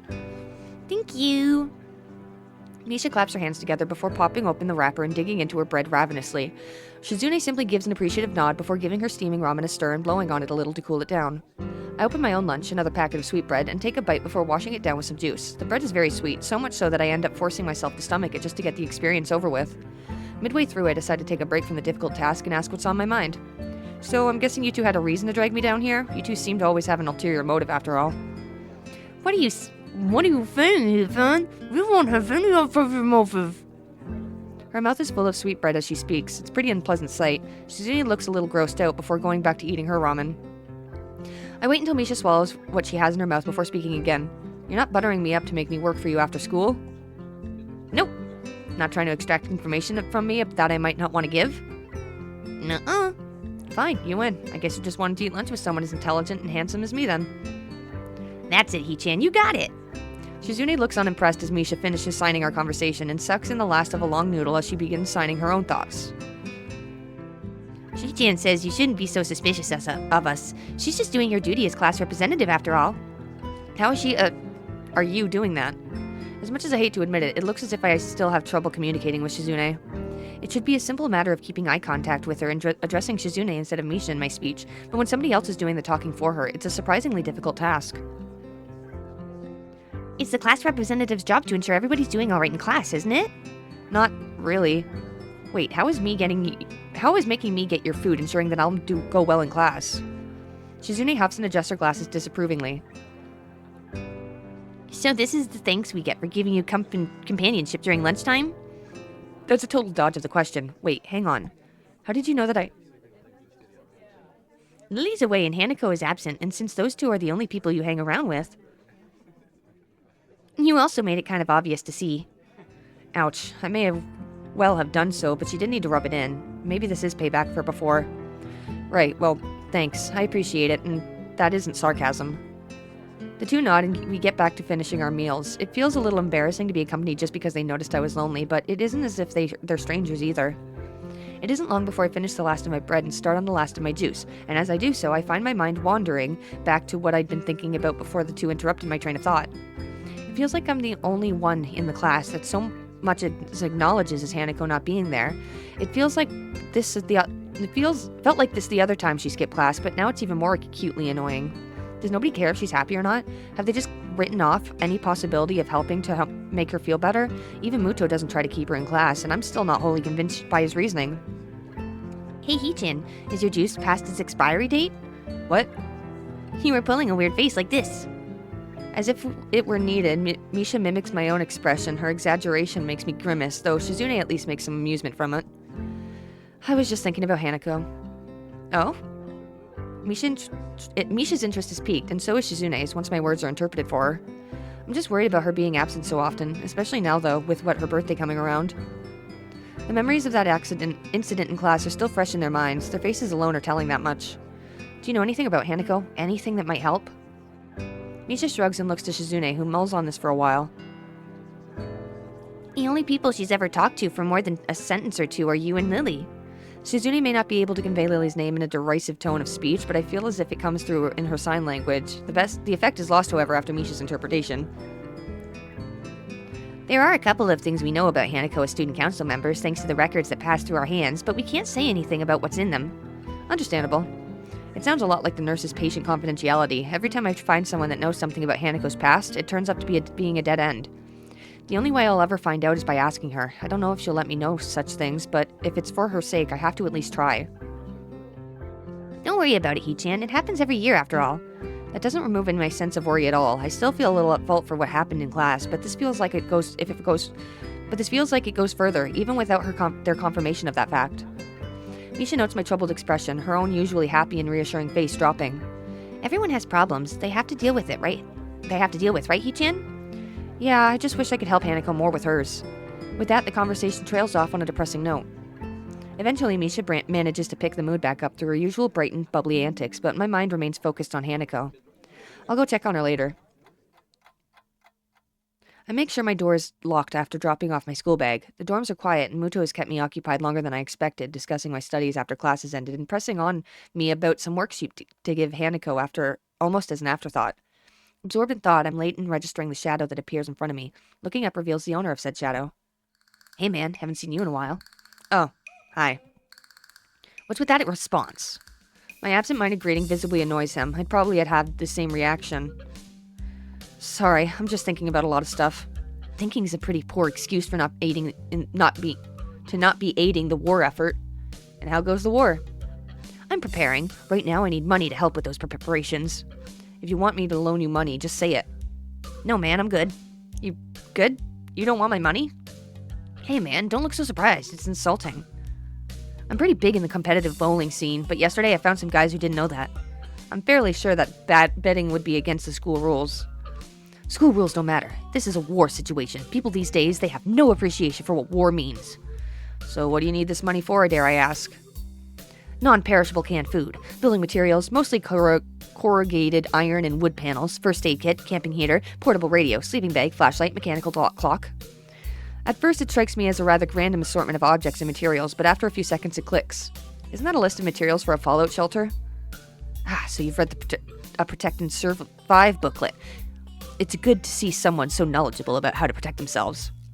You don't seriously think... It's a non-zero possibility. No, I'm pretty sure there's a zero possibility of that ever happening. He slowly and dramatically raises an eyebrow. Well, as dramatically as one can raise an eyebrow.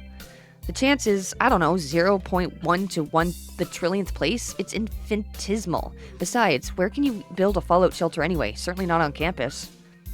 It's my summer holiday project while I'm at home. My dad said I could do it. Really? Yeah, he thought it'll improve my crafting skills and manual dexterity or something. Knowing Kenji, his dad probably just thought it might keep him out of his hair for a while. Still, it does make me wonder what his parents are like. Maybe they're totally normal and Kenji is just an aberration. On the other hand, maybe this kind of paranoia and fearful survivalism runs in the family. Hey, wanna help me build it? You look like the type to be handy with tools. If I had your help, we could make a really badass bunker instead of just a fallout shelter. I doubt that. Playing soccer before my accident gave me good footwork, but I've never really tried my hand at anything approaching real handiwork. I'm not really. I'm busy over the holidays anyway, I'm afraid. A shame, if the feminists ever get a hold of the launch codes, I fear that so few will be prepared. And your fallout shelter will protect you from nuclear bomb explosion in the case that this does happen? A fallout shelter isn't meant to protect against the blast. It's what the blast shelter is for. I thought you knew better. My mistake. My home's pretty far away from the major military site, so the fallouts following the nuclear exchange is a bigger concern than the blast itself. What this'll do to keep the dust and other particles away from me, my food supply, and my sleeping area, that's gotta last me 14 days at least, though. 14 days is a pretty long time. It is. I need 1 liter of water a day for drinking, 2 optimally so that I can wash as well. Toiletry is easy though, just garbage bags and a bin placed outside the shelter area. Food means canned supplies, of course. Of course, and the radios for outside communication? Right. So I can pick up government alerts on what's going on outside. I need a mechanical clock rather than electric ones in case the electromagnetic pulse from the nuclear airburst fries it too. There's all that other stuff I need as well, like extra clothing, matches, and candles. I think I still have time to gather it all, though, maybe. As much as I hate to say it, I'm a little impressed. He really researched this and thought it through. Then again, I don't know if I want to live in a post-apocalyptic world with only people like Kenji having survived. It sounds like you really know what you're doing. Damn right I do. It must be hard, living in a constant fear like this. He hardly ever socializes either, so the fact he went bowling with others in itself is something of a surprise. This mentality reminds me a little of a certain someone. Thankfully, her fear of others doesn't manifest in such a distinctly eccentric way. One thing I know for sure is that I certainly can't tell him exactly why I haven't been hanging around him much since recently. It's late. I have stuff to do. I'll think about making a fallout shelter or something, though. Yeah, alright. That's cool. A man has to do what he's got to do, after all. You should hang out with me sometime, by the way. You're a cool dude. Cool dudes should hang out together, right? For some reason, that compliment actually feels kind of nice. The situation with Hanako being what it is, though, means that I probably won't be able to fulfill his request for now, at least. That'd be good. I'll talk to you later about it when I can. Cool. Later, dude. He retreats to his dormitory room. I'd better go see Hanako. I stand outside of the door to Hanako's room, hoping that she isn't in too much of a state as I nervously clutch the worksheets Muto asked me to pass on to her. It's one more reason to visit her, and it gives me something to talk about, so I suppose I should be thankful for him for giving me that task. With a long breath to steady myself, I rap my knuckles on the door in front of me. Silence. I listen intently for any sound of shuffling coming from inside, but I can't hear a thing. I knock on the door again, slightly harder. Still no answer. How strange. Scratching my head, I make one last attempt at getting her to answer as I knock on the door one final time. Hanako, it's just me. Muto said to give you some stuff. For a while, the attempt seems just as unsuccessful as the last. Before I slip the sheets under her door, though, I hear the handle rattling. As the door opens halfway, I quickly try to see how Hanako's faring. It's a task made somewhat more difficult by her oversized gown hiding so much of her body. She doesn't look sick, or at least not immediately so. To be honest, I'd have preferred to have her expression. I'd preferred that to her expression right now. She looks terribly tired and appears to be barely acknowledging my presence. Hi, Hanako.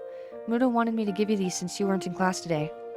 I hold out the loose sheets, which she tentatively takes in her hand. The way she moves is devoid of thought.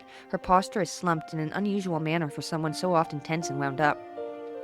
Even her eyes keep looking away from mine, doing their best to avoid eye contact. I move my head a little to try to get a better look, but she just ends up turning away.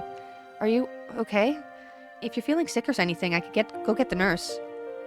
It feels almost pitiful to put such a routine on get well soon act. I can't think of anything else I could possibly do for her, though. She seems to collect herself a little at the notion, but only a little. Her head remains turned away, but her eyes move towards me. I'm fine. An awkward silence follows. As it lingers, I notice that the sleeve and cuffs of her gown bear slightly damp stains. Her cheeks are a bit red, too. Has she been crying? I see. I hesitate a little before coming out with the words I really came here to say. Would you like me to stay? I don't have anything urgent to do at the moment, so it wouldn't be any trouble. Her eyes slide away from me, and I lose hope for a moment for an improvement of her mood. I wait for a response, but she doesn't say anything, nor give any kind of gesture. She just stands there looking away from me. Hanako? She slowly shakes her head. Okay, good night then. With that, Hanako steps back and closes her door without a second word. More than a little worried, I retreat back to my room. Wandering up the hallway, I keep mulling over what happened. It felt like Hanako was only half there, as if I was interacting with a robot that was just doing what it was programmed to do without any real thought. She was a husk of a person. This is frustrating. I'd hoped that meeting Hanako would help the situation, but I feel like it only made it harder to understand her. How am I supposed to try and help her when she's quite literally shuts me out like that? I don't even bother to turn on the light, opting instead to simply change into my pajamas, quickly choke down my evening pills, and collapse onto my bed.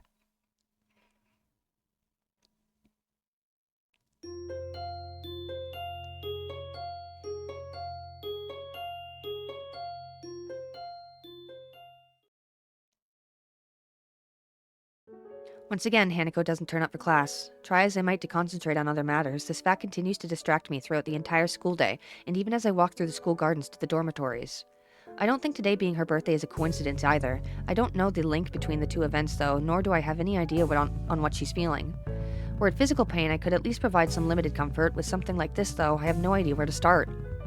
I run people I know through my head, thinking about whether they could help. Shizune and Misha don't know that much about Hanako, and what little they do know, they can't tell me. Same for the nurse. In the end, there's only one person that knows Hanako well and that would be willing to tell me anything. Entering my dormitory room, I notice something that takes me off guard. It's starting to feel familiar. With everything that's going on around me, I'm thankful that this room's starting to finally be somewhere I can relax a little. When I'd first entered Yamaku, it felt immediately foreign in every way, from the untouched neatness to the way it smelled. Focusing back on the task at hand, I throw my bag onto the bed as I open the top drawer of my desk. Before she left, Lily told me the number to call her on while in Scotland, and I wrote it down. In hindsight, I wonder if she knew something like this could happen. Now that she's out of reach, I realize just how much both Hanako and I have relied on her for guidance. I dig around the drawer after drawer looking for that damned piece of paper. Eventually, thankfully, I find it nestled under a borrowed library book. I probably should have just entered it directly into my cell phone, come to think of it. Without further ado, I enter the numbers and anxiously press the call button. Eventually, the phone picks up. A feminine voice I don't recognize is on the other end. It's probably Lily's mother. Sato? Oh, she's speaking English, isn't she?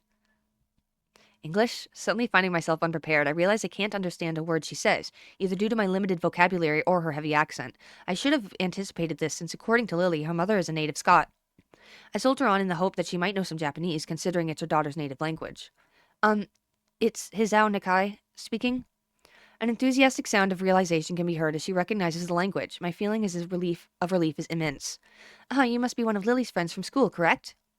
Even so, her accent means I have to concentrate to work out what she's saying. Yes, that's right. Pleased to meet you, Mrs. Sato. It's so nice of her to find somebody so polite. Lily, dear, it's for you. Her mother seems nice, if a little over-enthusiastic given the mundane situation. There's a small silence as Lily takes her time getting to the phone. In the distance, I can just make out her mother scolding her playfully for just getting up. Hello, Lily speaking. You sound awful. She makes a sound somewhere between a dying animal and a yawn. The one thing I did remember to check before calling was the time zone. It'd be pretty late in the morning over there, so she really has no excuse. Not feeling well? Just tired. What time is it there? Late afternoon. School's finished for the day not long ago. Hanako's not well, is she? That was quick. My assumption that she must have known something like this could happen seems to have been on the mark. How did you know? Because today is her birthday. I'd hoped she might have gotten at least a little better after coming to know you, but... How is she right now? She missed school today and yesterday. I still have to check up on her today. To be honest, after seeing how she was when I talked to her yesterday, I'm pretty anxious. I really have no idea what to make of it. Has this happened in the past? Is it related to her scarring in some way? Unfortunately so. Roughly the same thing happened last year when her birthday came up. As far as I can tell, it's because her parents died in the accident that caused her scarring, and Hanako blames herself for their deaths. What she says does seem to make sense. If she's blaming herself on her birthday, she may well be ruining that she was ever born.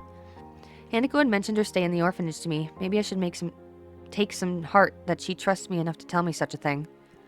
Lily seems so in the dark about it, though, almost to the extent that I am. It is a surprise. So that's why she lives in the student dormitories as well. Has she told you any more about the accident?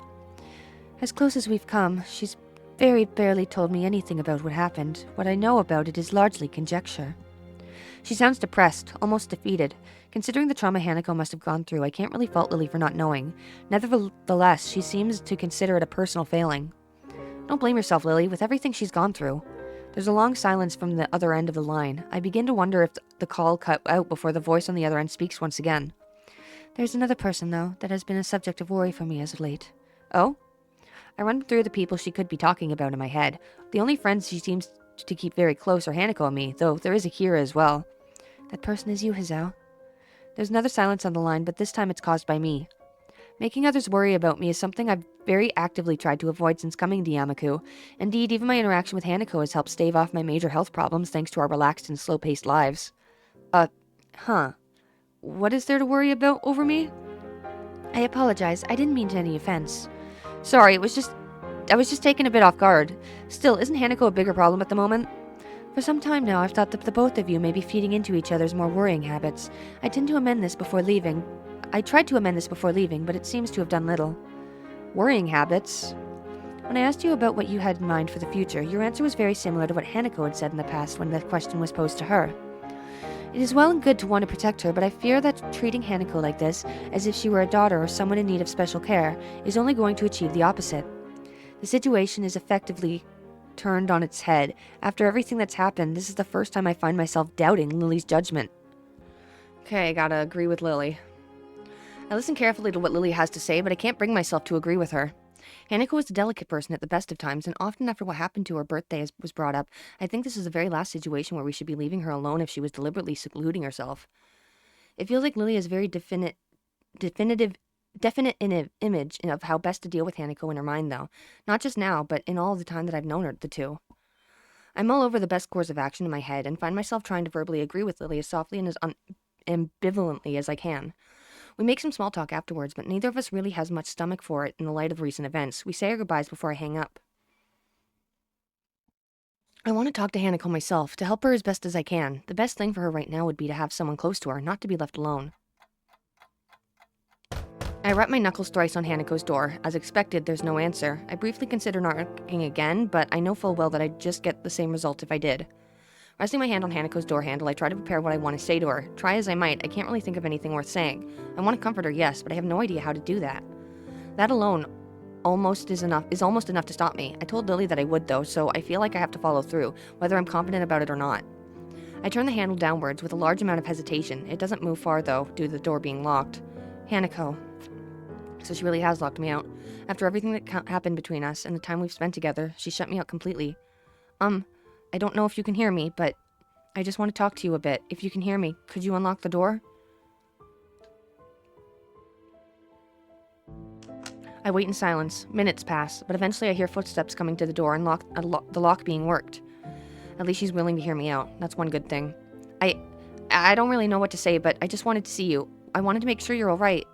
I take a breath before pushing the handle down and opening the door. If she unlocked it without raising any protest, it should be fine for me to go in. Hanako is sitting on the side of her bed, her face sullen as though deep in thought. Her room is as stark as ever, and right now, she seems to be perfectly suit the mood that it gives off. Eventually, her eyes slowly move to the door. As soon as she notices my presence, she darts off her bed and jumps to her feet, facing me straight on. Her oversized gown makes this gesture look all the more sweeping as if it freely moves about her light frame. What are you? I quickly regret coming in as I look at her. She looks depressed, but there's a tinge of anger behind it, so she can make this kind of expression as well. I just wanted to check that you were all right. I thought it would be okay since you unlocked the door. Hanako opens her mouth to speak, but quickly closes it again before looking away. We stand in silence for a while before she steps back and sits down on the side of the bed. I'm not sure whether she's frustrated with me and resigned to the fact that I'm here, or genuinely okay with me being in her room. Once again, I find myself completely unable to work out how she feels. It's annoying. I end up walking towards her chair and taking a seat. I do it slowly to allow her time to raise any issues she might have with me sticking around, but she doesn't say anything. All she does is stare at the ground, not moving a muscle. After sitting with my front to the chair's back, I take a better look at Hanako. She appears pale, but her cheeks look red. I'm not sure she's been eating well either, given how thin her frame looks. Lily might have said it would be better if I kept more of a distance from her, but it's hard to think of that as the correct way to deal with Hanako when she looks like this. She keeps looking at the ground without a word, as if waiting for me to say something. It's entirely reasonable since I'm the one who came into her room. Want to go out somewhere? Going down that hill to town might be a bit much, but we could at least go for a walk outside. Why do you want to do that? I was just thinking that might help a bit. Help you a bit. You spend so much time inside, your skin's gonna get as pale as Lily's before long. I snort in amusement, expecting Hanako to do the same, but she gives no reaction. She just goes back to looking at the ground. If you don't want to go, I don't want to go either. It's fine. I played soccer and hung out with friends after school a lot before coming to Yamaku, so I like being outdoors. Hanako shows no visible reaction. It's hard to talk to her when the discussion is so one-sided. We could go to the library, if it wasn't closed about now. The gardens would be fine, though. She begins to play with her hair. It's distracting. It strikes me as a little unusual for her. Then again, since the incident in class happened, I've been tiptoeing around her for fear of hurting her like that again. Actively trying to get her outside might be a good thing. I lean forward a bit more in the chair and give her a slightly forced smile to try and lighten the mood a little. There wouldn't be anyone around by now, so you wouldn't have to worry about someone getting in our way. It could be a little date or something. I give a small smile, but catch myself as Hanako stops playing with her hair and grips the bed tightly. Hanako's mouth moves, but try as I might, I can't pick out what she's mumbling. Hanako? You don't understand. Even now, I can only barely understand what she says. It feels like she's trying to make her presence as small as possible. That's incredibly natural for her to do in class or around others, but it hurts when she tries it around me. I told you it's fine. It's just a little walk. Nobody will notice us. I get out of the chair and walk towards the door, turning back to invite Hanako along. Once again, she doesn't respond at all to what I say. Going outside for a bit is good for clearing your head. Why do you want to do this? Because I want to help you. I don't want help. Did you just come here to try to get me out? I don't mind. I think everybody needs help sometimes. When I was trying to get through my first few days at Yamaku, you and Lily helped me a lot. Besides, I'm not exactly busy. I don't want to go. I'm fine. I don't really think it's healthy to stay indoors that long. The sun's still got a little life in it, so it's not too late to have at least a little walk. I could probably use a bit of exercise anyway to help me wake up. I've got homework to get done, but it wouldn't be good to fall asleep halfway through doing it. Then go. By myself? She nods. Well, I'm not really against that, but are you sure? I swung by to invite you to come with me. Fine. You can go. Come on, just a small walk. Please, just go. I'm fine here. Hanako? I try to look at her face to gauge her feelings, but her expression is wooden, as if it was so carefully arranged that a single movement might cause it to collapse. Well, if you want to stay here, maybe we could play a game. Just leave, please. I don't want to do anything right now. Surely there's something you want to do. It must be boring sitting here in your room all alone. I want you to go. Come on, you don't have to be like that. I just want to spend some time with you. Lily and I are worried, so... You talked to her? Yeah, we were on the phone just a little while ago. We were both really worried about you. Hanako mumbles to herself again. It's increasingly disturbing. Hanako? I'm telling you, please go away. You don't understand anything. If we just had a talk, you could tell me what I don't understand. I just want to protect you. I don't really see... Get out. Please. Just locking yourself in your room again isn't going to help anything, Hanako. Please. Silence. Hanako, I just want to help you. She suddenly storms off her bed, turning to me with an expression that takes me completely off guard. Get out of my room. Get out of my room. Get out of my room. Hanako yells at me with such a force that for the first time in a long time I feel genuinely frightened. I have no idea how to react to this. And from Hanako of all people. Leave! I'm telling you to go! But I was trying to help you. I know I need help. I know I'm broken. I don't need you to tell me that. I never said you were broken or anything like that. It's written on your face. It's written on Lily's face. It's written on everybody's faces. I see a therapist every week. Lily dotes on me as if I were her child, and now even you. Nothing's changed. Nothing at all. I hate Lily, and I hate you more than anyone. Her face moves in strange, almost grotesque way. I've never seen someone completely lose it before, but it looks like this usually quiet and withdrawn girl in front of me is going to into such a destructive cycle before my eyes. I don't know what to do. I have no idea what I should say or do. Go! Leave me alone! Get out of here! I take a step back, then another, and then another. My retreat is only halted when I feel the door against my back. I can't fix the situation. Nothing I say would change anything now. I feel like I'm in a strange and deeply unsettling foreign world. I don't want to be here anymore. The door handle fights my clumsy attempts to open the door without turning my back to Hanako. Eventually, thankfully, the door moves downwards. I open the door as fast as I can and almost leap backwards through it. As I go through, I keep my eyes on the girl in front of me.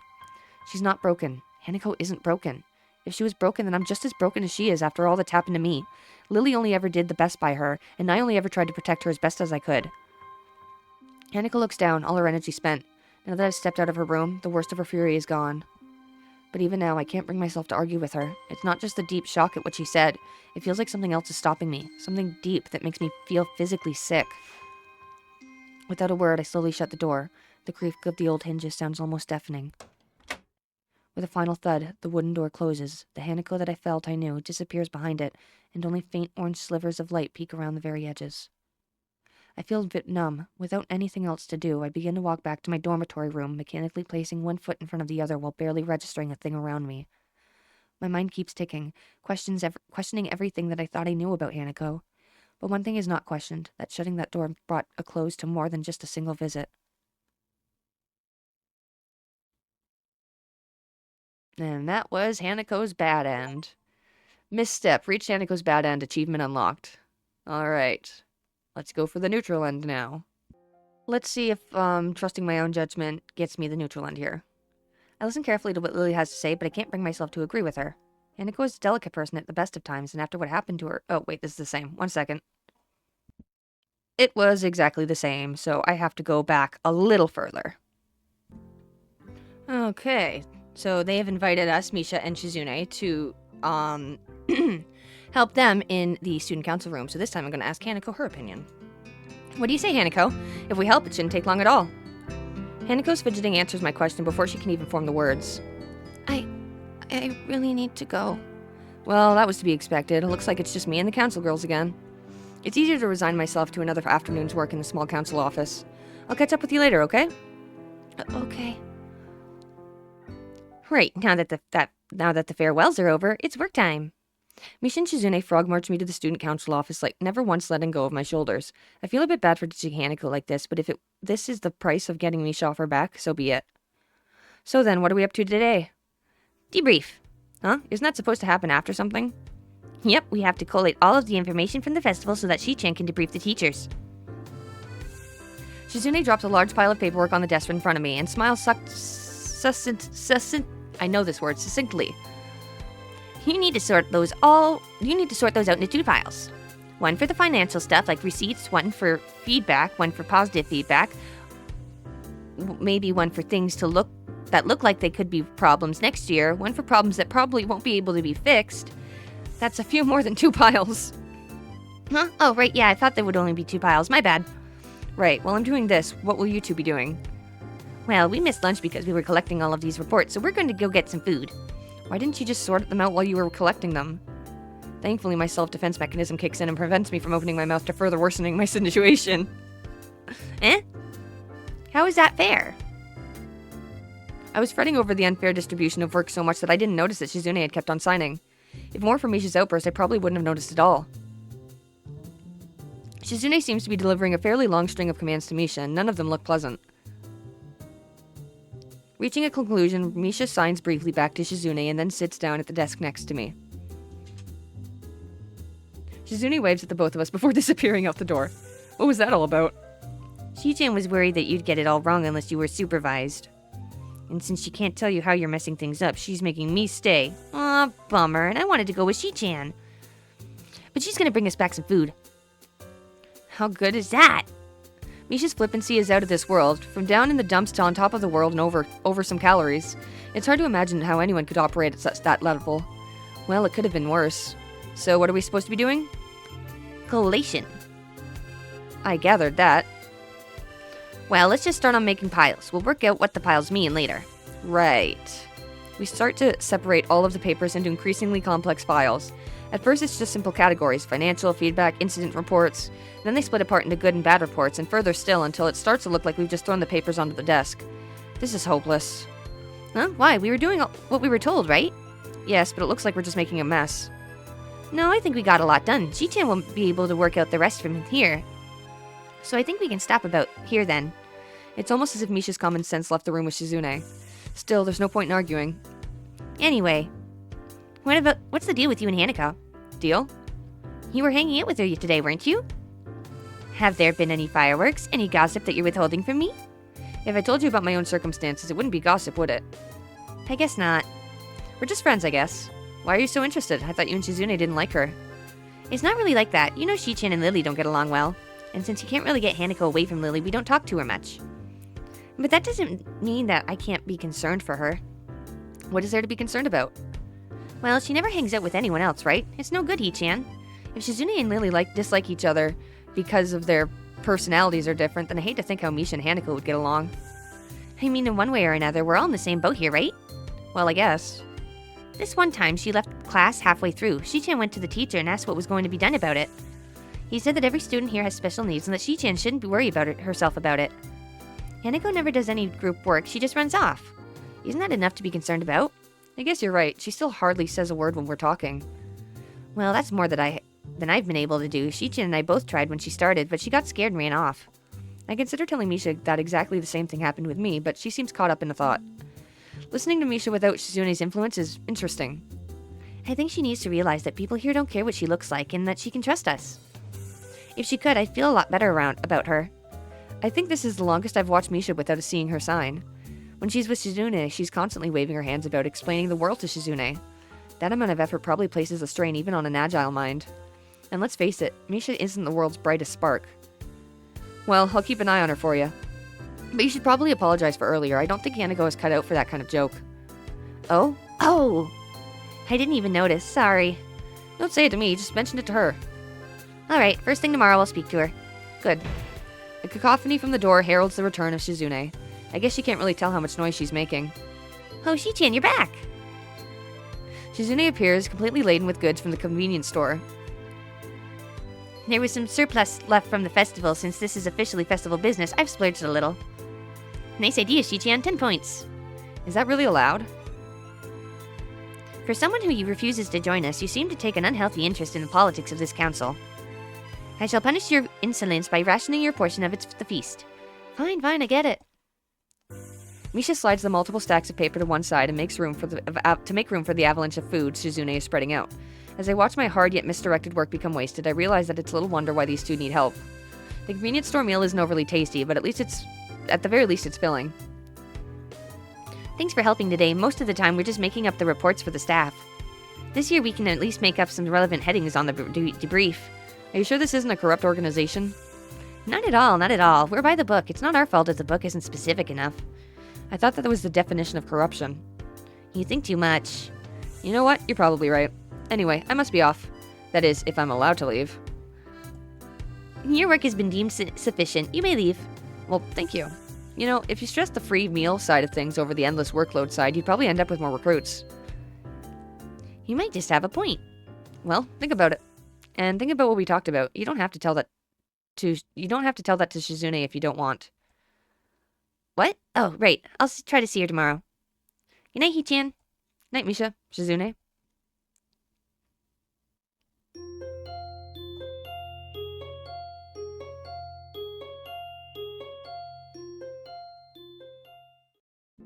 Now we're having tea with Hanako and Lily, and I'm thinking back to my chat with Misha the other day.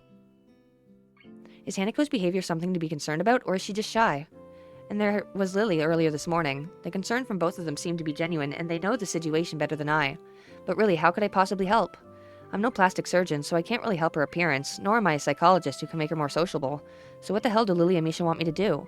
It's frustrating. Hanako and I are quickly becoming friends on our own accord, and because of that, it's like everyone wants me to solve all of her problems. And I have no idea how to do that. No one can cure my heart, nor Lily's eyes, nor anyone who is here, in this school. However, I see no harm in becoming better friends with Hanako now that she's warming up to me. I kind of enjoy hanging out with her. Okay, now we're back to Act 3, with Mickey asking us if we like Hanako. We're gonna admit it. To be completely honest, yeah, I do. I'd appreciate it if you didn't tell anyone. Hey, whoa, you can trust me, no problems there. To be honest, I think it's kind of cute. If you want to go for it, don't let me stop you. Thanks. She may say that, but she was just talking about Hanako having issues. Still, I want to hold myself to the words I said. Hanako's problems don't matter. I'll do it with anything that comes because I want to help her. If there's even the slightest possibility that I can pull Hanako out of her depression and seclusion, then I should work towards that, no matter what. If she needs a prince, then I'll be that prince. As I think about the possibility of relationships, I can see Mickey grinning at me while watching my face. I'm no doubt blushing, and looking away from her only makes her laugh. Okay, instead of asking Hanako if she wants to call it a day, I'm going to ask her if she wants to go to the city. The bus stops standing by the school gates like a mute sentinel. Puts a strange idea in my mind. Do you want to go head into town and look for a bookshop or something? We have the rest of the day free.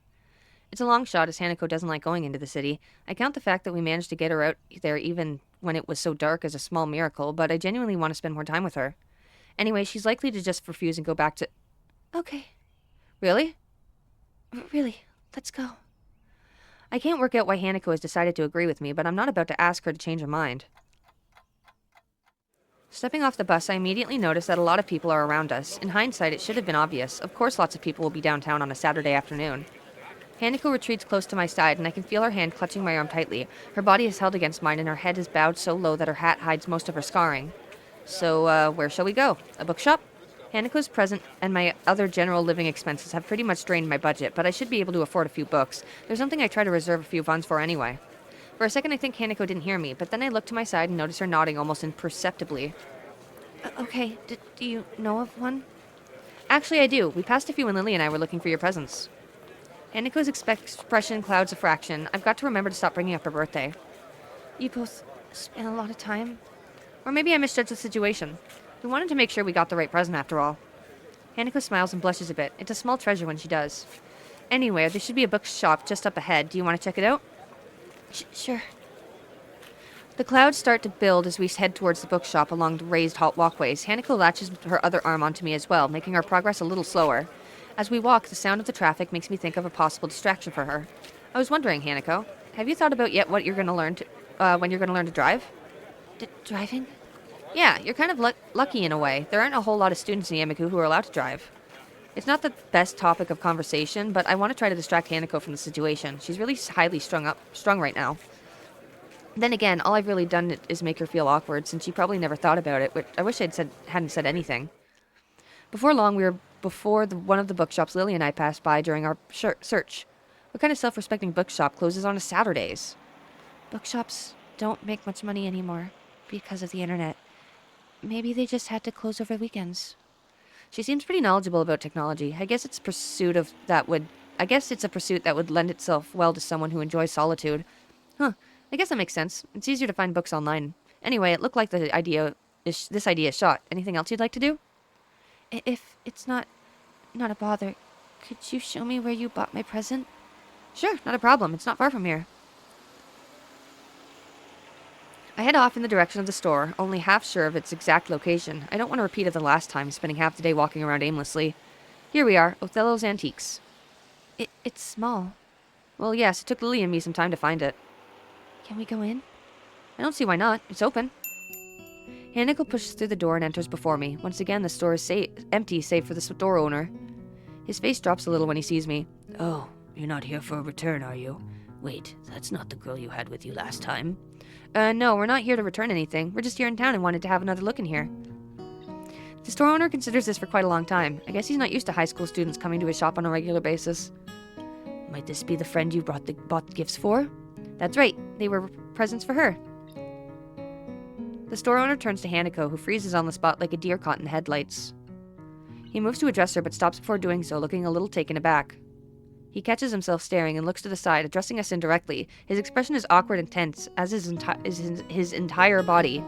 I want to be mad at him, but I know full well that I had the same instinctive reaction when I first saw her. First surprise, then curiosity, and then an awkward look away as I had dealt with what I had seen. Hanako looks less panicked than before, but I think she's feeling the feeling she's giving off now is worse. It's not anger nor annoyance. If anything, it's one of apology. You're lucky there, young lady, to have friends that care about you as much as they do. Thank you. If I hadn't spent so much time with Hanako, I wouldn't even have realized that she said anything. Then again, the store owner's mumble was hardly clear either, thanks in part to being directed away from us. Hanako strikes out into the store, gazing in wonder at the various items on display. She finds the doll section and spends lingering minutes studying each and every one. It's a side of Hanako I've only barely been introduced to. I was astonished when Lily said she liked dolls, and even more so to find her collection sitting on her drawer. She looks a little better now that she's distracted and out of the store owner's sight, but I'm still pretty put off by the whole experience. I might have my own problems, but I've never had strangers react to me like that, as if I was something completely alien to them. This is a nice shop. Yeah, it's not what I expected. Do you want to buy something? I didn't bring any money. Well, we can always come again. Now that I know where to find it, that is. We can? Of course, we can come here as often as you like. Thank you. You don't need to thank me. I'd almost forgotten where this place was. I don't really think either of us completely believes in what we are saying, but rather we're just repeating what we think we should say. Can we go back to the school now? Sure thing, let's go. As we leave for the bus stop, I see the store owner peek through the curtain at the back of the shop. I'm not really sure what that glance he gives to her says. It feels a bit weird, and the fact that Hanako didn't see it is both a relief and a bit frustrating. Hanako and I stop walking once we reach the concrete area between the dormitory buildings. There was barely a word said between us on the way back from the city. Well then, goodbye. Do you want to have some tea or something? How about a game? Hanako shakes her head embarrassingly. I'm tired. Maybe later. I've got homework. She sounds a little depressed. Hanako obviously does want to do more, but I suppose she would have a bit of schoolwork to catch on. She missed a few days of lessons. Homework. Thanks for reminding me. I've got a stack to do as well. I guess I'll see you tomorrow. See you, Asao. Before I could say goodbye, Hanako has turned and begun walking towards the entrance to the female dormitory building.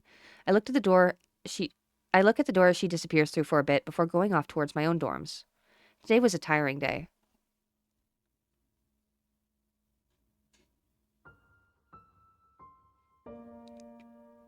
And we're back to Act 4.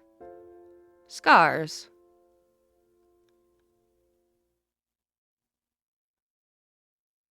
Okay, for the neutral ending, we're going to trust our own judgment. I listen carefully to what Lily has to say, but I can't bring myself to agree with her. I want to be with Hanako more. I want to be a better friend to her, to support her when she needs support, to be there when she most needs people. I think now is one of those times. The memory of the store owner we met in town together still puts me off. Anyone who takes even the slightest glance at Hanako ends up staring, and to fault them for it would be completely hypocritical given my own reaction. I don't like my own scarring either, but at least I can cover it up with something as simple as a shirt. I can't imagine a life where every day would be spent trying to hide myself as much as possible. And on top of that, Hanako doesn't even have people around her that would support her no matter what she looked like. I live away from my parents, but I can still contact and visit them when I wish. I mull over the best course of action in my head and find myself trying to verbally agree with Lily as softly and as ambivalently as I can. We make some small talk afterwards, but the both of us don't really have much stomach for it in the light of recent events. We say our goodbyes before I hang up. There is at least one thing I can do for Hanako. If I can make this small gesture for her, I can only hope that she allows me to come that little bit closer. After talking to Lily at the end of the school day, I sat at my desk and looked out the window, idly watching students leaving the school building. Usually they left in groups, but even when they left alone, they'd say goodbye to their friends first. It's completely normal, something that I would have missed completely had it been any other day, because it's so mundane. But it's also something Hanako has never had in the time that I've known her. As I stand outside of Hanako's door for the second time in as many days, the fact doesn't leave my mind. I hold 2 plates in my hands. On each is not exactly the most hearty of meals, but I want to be sure that Hanako is at least feeding herself. It may also be a way to gain a little leverage in getting her to let me in. Lily and I have tried our best to be there for her. Ever since she broke down in class, I've dearly wanted to protect Hanako. Such a thing happening to her again, or even something worse, is something I don't want to think about. The door gives a solid series of thuds as I knock on it while carefully propping up one plate on my other arm. I doubt Hanako will open it for me, so all I can really hope to accomplish is to attract her attention. Evening, Hanako. It's just me. I pause for a moment to see if she will respond, but the fact that she doesn't isn't very surprising. I have some food for the both of us. Could I come in? For what feels like a long time, some muffled voices from the floor below are the only sound to be heard. Then I can hear the sound of bare feet on the floor coming up to the door, and I have to stifle a sigh of relief as I hear the door's lock being worked. When Hanako opens the door, I look at her intently. She looks up momentarily to the plate in my left hand. It's a modest curry dish I quickly made from a packet. Her eyes move to the plate in my right hand, which holds the same thing, before looking down again. As she shuffles back into her room, I realize that I haven't said a word to her. I glumly follow her in, slightly embarrassed that I've been so wrapped up in observing her. More than ever, the gray and stark atmosphere of Hanako's room feels like a reflection of her personality. The voices from outside become completely inaudible, and the silence inside oppressive once I close the door. Walking to the far end of the room, I place the 2 plates on her desk. I'm thankful that she let me in, but as I turn to face her, I can't help having second thoughts about coming to see her. I don't believe Lily was right, though. Looking at Hanako like this, I can only think that giving her space is the very last thing we should be doing. I don't want to imagine it, but she may be doing something very foolish. She may do something very foolish. It's just an instant meal, but it should be filling. I take a plate in my hand, offering it to her. She wordlessly takes it and sits on the side of her bed. I take a seat in her chair, and the familiar sound of eating rings in the room as we dig in with the forks that were stuck into the rice. The curry itself tastes okay. I wouldn't expect much more from a packet whose brand I didn't recognize, so it's not being horrible is at least something. Eating takes the edge off of the fact that she isn't talking. Neither of us really likes to talk while we're eating, and this reminds me of the lunchtimes we so often spent together. It's kind of nice eating together like this. Hanako looks at me quizzically. It's at least better expression than what she's been wearing thus far. We've become friends mainly over sharing lunch breaks, so it's nice to go back to those times a bit. She hesitates for a couple of seconds, and I find myself grimacing. Did I say something wrong? Eventually she smiles and nods. I would normally be very encouraged by this, but her smile looks strange. I can't quite put my finger on why. Everything's the same as before, isn't it? Yeah, of course it is. You still got Lily and me to help you and protect you, and once she gets back, everything will be just like she never left. Hanako nods again, her expression remaining exactly the same as before. She feels like a different Hanako from the one I'd first seen when I entered her room, and it's vaguely off-putting. Both of us go back to finishing our dinners after the short exchange. Despite Hanako looking happier than before, my eyes keep flicking to her as if to reassure myself of this fact. Before long, the last of Hanako's curry is cleared. I finish the last of mine as she puts the empty plate on the desk, and I place my own empty plate and use fork on top of hers. I briefly wonder what I should say, just desperately wanting to avoid another awkward silence or the prospect of leaving her room after so short a time, but Hanako is the one to speak up first.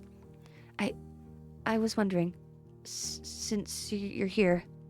She quickly goes to one of her drawers and after a minimum of fussing around, pulls out her chessboard. Would you like to play? This time I can't stifle the sigh of relief that escapes my lips. I hastily agree and Hanako promptly busies herself setting up while I get off the chair and take the seat on her bed. Once again, Hanako is willing to let me into her world, and so simple a gesture as a game shared between us. I guess I was just winding myself up for no reason. After the board is laid down on the bed between us, we finish placing our respective pieces on it. Throughout our friendships, we've never exchanged that many words. When we're like this, though, I see that perhaps we never really needed to. Just a simple book or a board or a meal between us is enough to bridge that distance. I make the first move, just as I've always done. This is the way our friendship was, and this is the way it'll probably always be. Something definitely feels different about her, though, and I can't quite grasp what it is. I look at Hanako intently, but I can't work out anything from her expression. As physically close as we may be, it feels like we're farther apart than ever. Hanako is a fragile person, though, and I would never want to hurt her. That was also the way things always were, and the way things between us will probably always be. And that's her neutral end.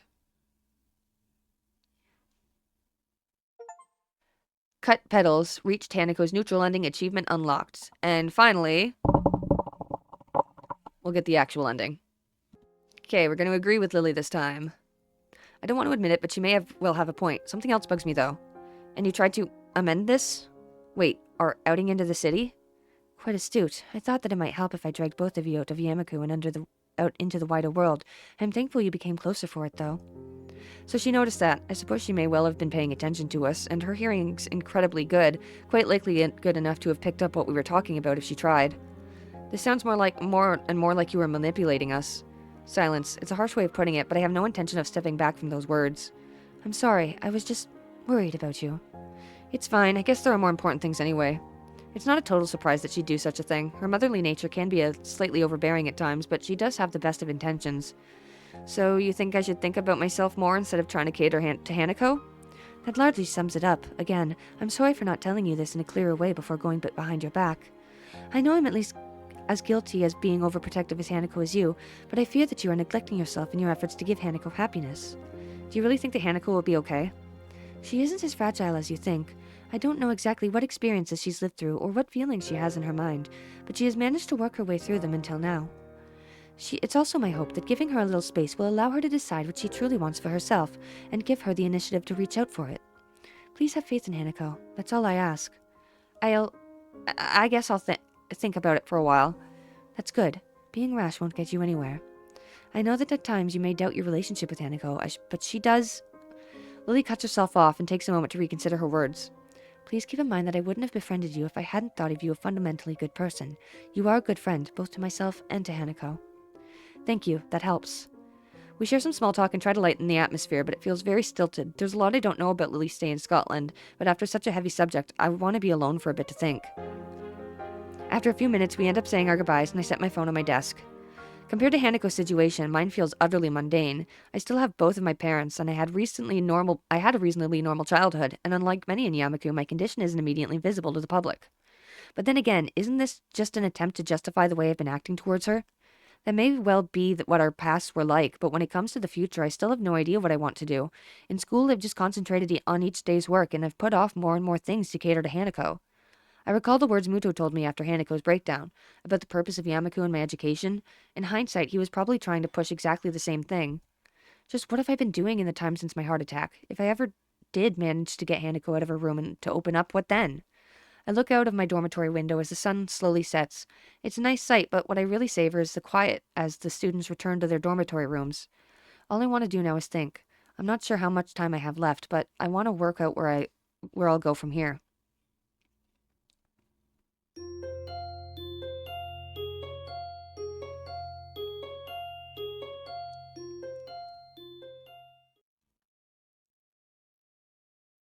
Since talking to Lily yesterday, I've wanted to try and move on from the listlessness I felt ever since coming to Yamaku.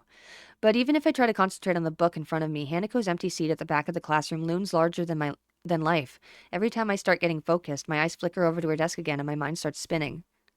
Once more, my eyes drift over to it, but this time my vision is blocked by a certain other classmate. Oh, hey, Mickey.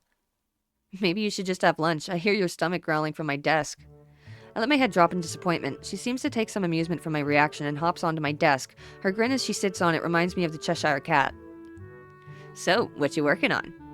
Some math. I have a decent handle on it, but I just wanted to revise. Oh, really? Let me see that. Before I can object, she grabs my mathematics book in her hand. She scans the pages I was on, holding it open with one hand she has, her left arm sitting uselessly on her lap. In my time here at Yamaku, I've noticed that the other students have a wide range of adjustments to their disabilities on purely practical level. Miki is one of those who seems to have some trouble.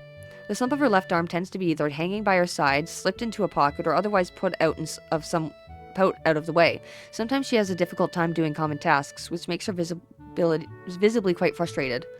I feel a little bad for thinking this way, but I'm thankful that Hanako and I don't have disabilities affecting our freedom of movement to that extent. Then again, if Mickey's problem worsened, at least she wouldn't have a real possibility of dying. My attention is focused as she thumbs through the pages, skimming her contents. With such casual interest in the subject matter, it's clear by now that she won't be any help. I'm guessing you're not too interested in this stuff? Screw math, it's boring as hell. She puts the book back in front of me with indifference. Her eyes move to the notebooks beside it that I've been working out practice equations on. Wait, you're actually able to work that stuff out? Yeah. Wow, I've never talked to a computer with legs before. Thanks, I think. At least I'm doing better than than history. Think it's worth asking the librarian for help? I heard she's shooting for Uni. Yuko? Maybe. I don't know what she wants to study, though. So what about you? Got anything you're thinking of doing after you graduate? Me? Nah, not really. Just enjoying it while it lasts. She looks a little awkward when asked about her future and absent-mindedly rubs her left forearm. I kind of want to ask her about it, but I don't think I know her well enough to do so. The conversation peters out, and I lean back in my chair, giving up on the prospect of studying. Mickey notices my tired expression and looks oddly serious. Thinking about Hanako? Is it that obvious? You'd been glancing at her seat, and you've been pretty quiet. Not too hard to connect the dots. I'm just worried about her. Yeah, I can see why you would be. She gets weird sometimes. She sounds put off, but I can't blame her. Hanako was a hard person to interact with before she warmed up to me, even with Lily around to help. I haven't known her for that long either, so some of her habits would still be unknown to me.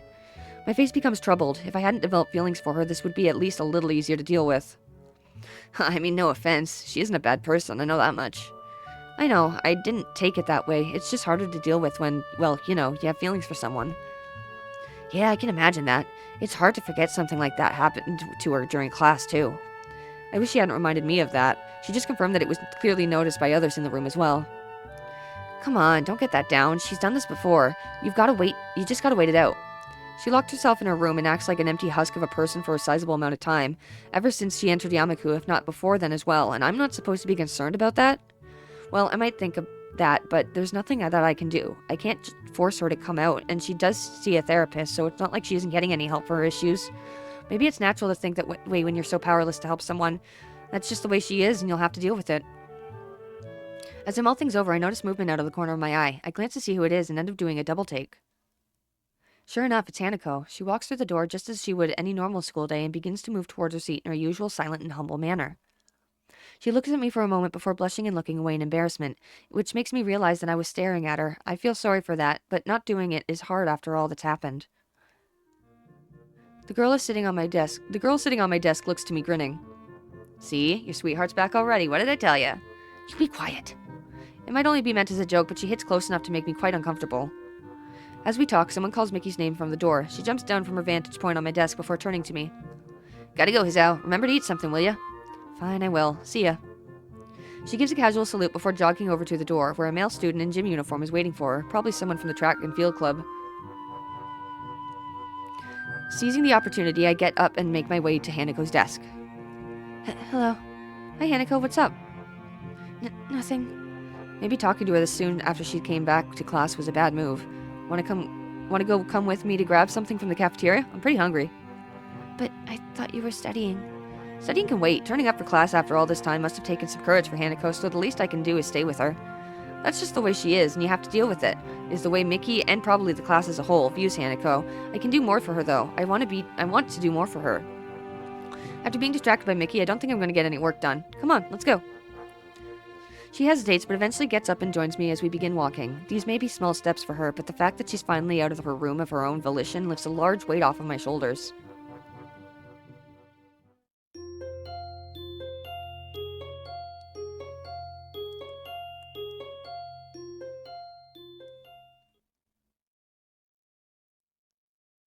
My pen busily scrawls onto a slowly filling page of my notebook. My other hand remains on the page of a reference book I borrowed from the library, marking my spot as my eyes flicker to and fro. As I work, I occasionally mark red circles or underlines onto the photocopied sheets of paper that lie on the table in front of me. Wanting a change of scenery from the library and to avoid the distractions of the classroom, I decided to make use of the Shanghai for some quiet study time. It ended up being nice and quiet as I expected, and being able to get coffee while I study is a nice bonus. Hanako may have returned to her normal self since she came out of her room, but I've done quite the opposite. Daily routine may have returned to us, but I feel as if I'm a different person. Maybe I'm not. It's only been a few days, after all, since I decided I wanted to try and get out of that rut I'd found myself in after my accident, but I want to change, and now I'm actively working towards that goal. Or at least I would like to think that I am. Ugh, this is impossible. Brute forcing this isn't gonna work. What's more, I have another piece of writing I have to do after this. I fear that's gonna be no easier. I look up in mild surprise at the source of the tentative voice. Yuko stands at the head of the table with a damp towel in hand, clearly having taken the opportunity to clean the tables while no other patrons were around. She looks curious, her eyes as much on my work as on me. What's the matter? I was just wondering, what sort of work are you having so much trouble with? Oh, it's just history. I'm fine with science and math, so I'm trying to get my other subjects up to par. Yuko looks positively delighted at this development. I feel like I just chose the right answer on some big quiz show. Oh, I think I can help you with that. If you don't mind, of course. I briefly considered turning down the offer in order to not cause her too much trouble, but she looks too excited about this for me to do it. It would be mean to shoot her down like that after such a reaction. If you're willing to help, I'd really appreciate it. She claps her hands together and quickly deposits her towel on the counter, before returning to take a seat across from me. I take my notebook off at the top of the textbook and hand it over to her to peruse. So you're studying the Edo period? Yeah, I'm not really much good at this, though. She takes the textbook and reads a few pages from a random section near the middle for a bit, but the aura of enthusiasm she'd been radiating previously is rapidly sapping away. I'm guessing this isn't the kind of history you were expecting? Unfortunately not. My main area is European history, especially in the classical area. Sorry. She looks a bit downcast, but as she carefully closes the book and lays it back down on the table, her face perks up again. Would you like another cup of coffee? Oh, yeah, sure. I reach forward to get my book back as Yuko gets up, taking my mug, and slowly walks to the counter to make another brew. As usual, she's absolutely silent as she does this. Every ounce of her concentration is focused on not tripping over or not dropping the plain white mug. I take the opportunity to lay back and relax for a bit, the hum of the coffee machine filling the otherwise quiet air. It's small details like that make me realize how much I've come to appreciate the little things in life. The peace and quiet of the local town, the discipline and order of Yamaku, the green of the trees that were so rare in my home city, the relaxed pace at which the aging residents live their lives. Everything feels so certain. It's comforting. I can feel myself beginning to nod off when the sound of the mug coming to rest on the table grabs my attention. Seems like it arrived not a moment too soon. Yuko takes her previous seat once again as I pick myself up and bring a hand around the mug to check its temperature. It's just a little too hot to drink right away, so I blow on it a little. It's a shame you don't like the history all that much. I sort of guessed you might be more into science. How so? You've nearly read all out the science fiction section of the library already. It wasn't hard to notice. You do have a good point. Well, you do have a point there. Well, what can I say? You've pegged me just about right. You sound like you really take an interest in history, though, especially considering how specific you were about it. Do you study that area or something? Go on digs overseas? She giggles nervously at the thought. I'd like to visit the Mediterranean sometime and see the old architecture and art for myself, but I don't think I could trust myself to handle such delicate things. I'm saving up to formally study it in university, although I also read up on it whenever I have free time outside of work. So Mickey was right about her university aspirations. Considering how she fares as a waitress, a more theatrical path may suit Yuko better. It's nice to hear that she has some ambitions, though, considering how hard she works. I nod and take a careful sip of my coffee. By now it's cooled to the right temperature, so I begin to drink while keeping my eye on the book below, trying to read it at the same time. A few minutes pass quietly, Yuko looking out the window and watching the world go by while I have my coffee and study. A movement catches my eye and I look up to see Yuko smiling and waving to someone outside. Following her gaze surprisingly reveals that someone to be Hanako. She's looking at us from the other side of the street, across from where we are. Her usually all too visible timidity is largely absent, probably thanks to there being so few people around right now. Evidently, she decides to join us after a little wave. After a little wave, she gives a quick glance up and down the street and crosses towards the side that the cafe is on. The familiar doorbell into the Shanghai rings out as Hanako enters and makes her way to the table we're sitting at. Hello. Good afternoon. Hi, Hanako, what's up? Nothing. Just going for a walk, since the weather was nice. Yeah, I get what you mean. I'm glad I decided to study here instead of the library. It's comfortable here in here thanks to that, especially better than the sometimes quite stuffy library. I look to Yuko, who nods in response. It's nice. It's just a shame that summer can't last forever. Oh, wait, sorry. Would you like a drink? Hanako shakes her head. Thankfully, it's enough to calm Yuko back down. How are you going with the studying? Okay-ish. Oh yeah, have you talked with Lily? I'm interested in too. How is she doing? She's enjoying it, I think. I think that's all we're going to get out of her. Being around Yuko is tensing her up. It would be so nice to travel to Scotland. Green fields, castles, small lovely towns, men in kilts, interesting history. I can't say I see the appeal of men in kilts myself, but it does seem like a picturesque place though. As we talk, the jingle of the doorbell rings again. Hanako is startled, noticing Yuko's panicked expression at the prospect that she might leave customers to wait a handful of seconds due to her chatter with us. Yuko gives us a quick bow and then hastily skitters over to greet the new customers, an elderly man and his wife. I watch her for a bit, craning my head around to get a good view. Hanako is staring at me with one visible eye. She averts her head in embarrassment as I turn to make eye contact. I was just thinking that it's nice to have ambitions for the future. Yuko was telling me a little about her university aspirations before. Oh. It's a shame. If she wasn't so neurotic and overworked, I think she could really be a happy person. As much as I'd like to play host to Hanako and entertain her a bit, I do need to study as well. To be honest, I don't think the distraction from Yuko helped either. Sorry if I'm a bit distracted. I need to try and get this done, otherwise I'm going to flunk the history exams pretty hard. I'm left running my hand through my hair in frustration. That letter needs doing as well once I get back to my dormitory room. I hope I have more luck with that than this. Damn. What with? Oh, I was going to write to Iwanako. Right now, though, this is more important. All I've done is rattle myself. I can't focus on the work in front of me when my stomach is slowly turning at the prospect of actually attempting to write her back after all this time. I force myself to concentrate on the book, picking up my pen once I have a quick sip of coffee.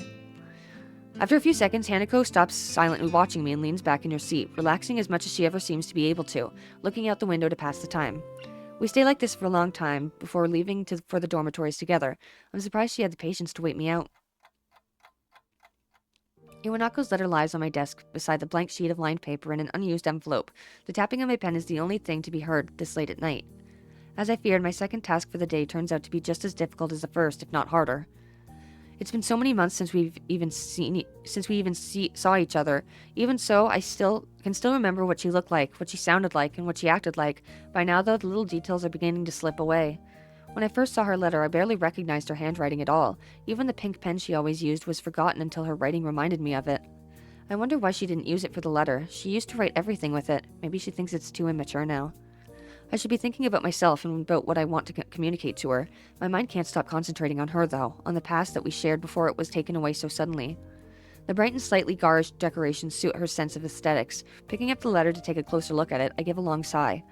This is the last link binding me to my past. Iwanako didn't suddenly cease to exist when she left my hospital room for the last time, but I needed this letter to remind me of that. I had all those feelings neatly filed away, felt as if I didn't need them, that I could just begin life completely anew. It was easier that way. In the end, I suppose that was a rather naive thing to think. Sooner or later, my past would have caught up with me in one way or another. But what am I supposed to say to her? Thank you for bringing me closure? All the letter did was end the sense of closure I'd previously felt. Try as I might, I can't write so much as a single word down on the paper in front of me. I can't even think of what exactly I want to say. Putting the letter down on top of the blank sheet, I gathered the materials together and filed them away in my drawer. The clunk the desk makes as it closes makes me momentarily tense in frustration before I get up to grab a drink from the vending machine on the first floor. I tried, but I couldn't do it. After all the time has passed, I still don't know how to deal with Iwanako.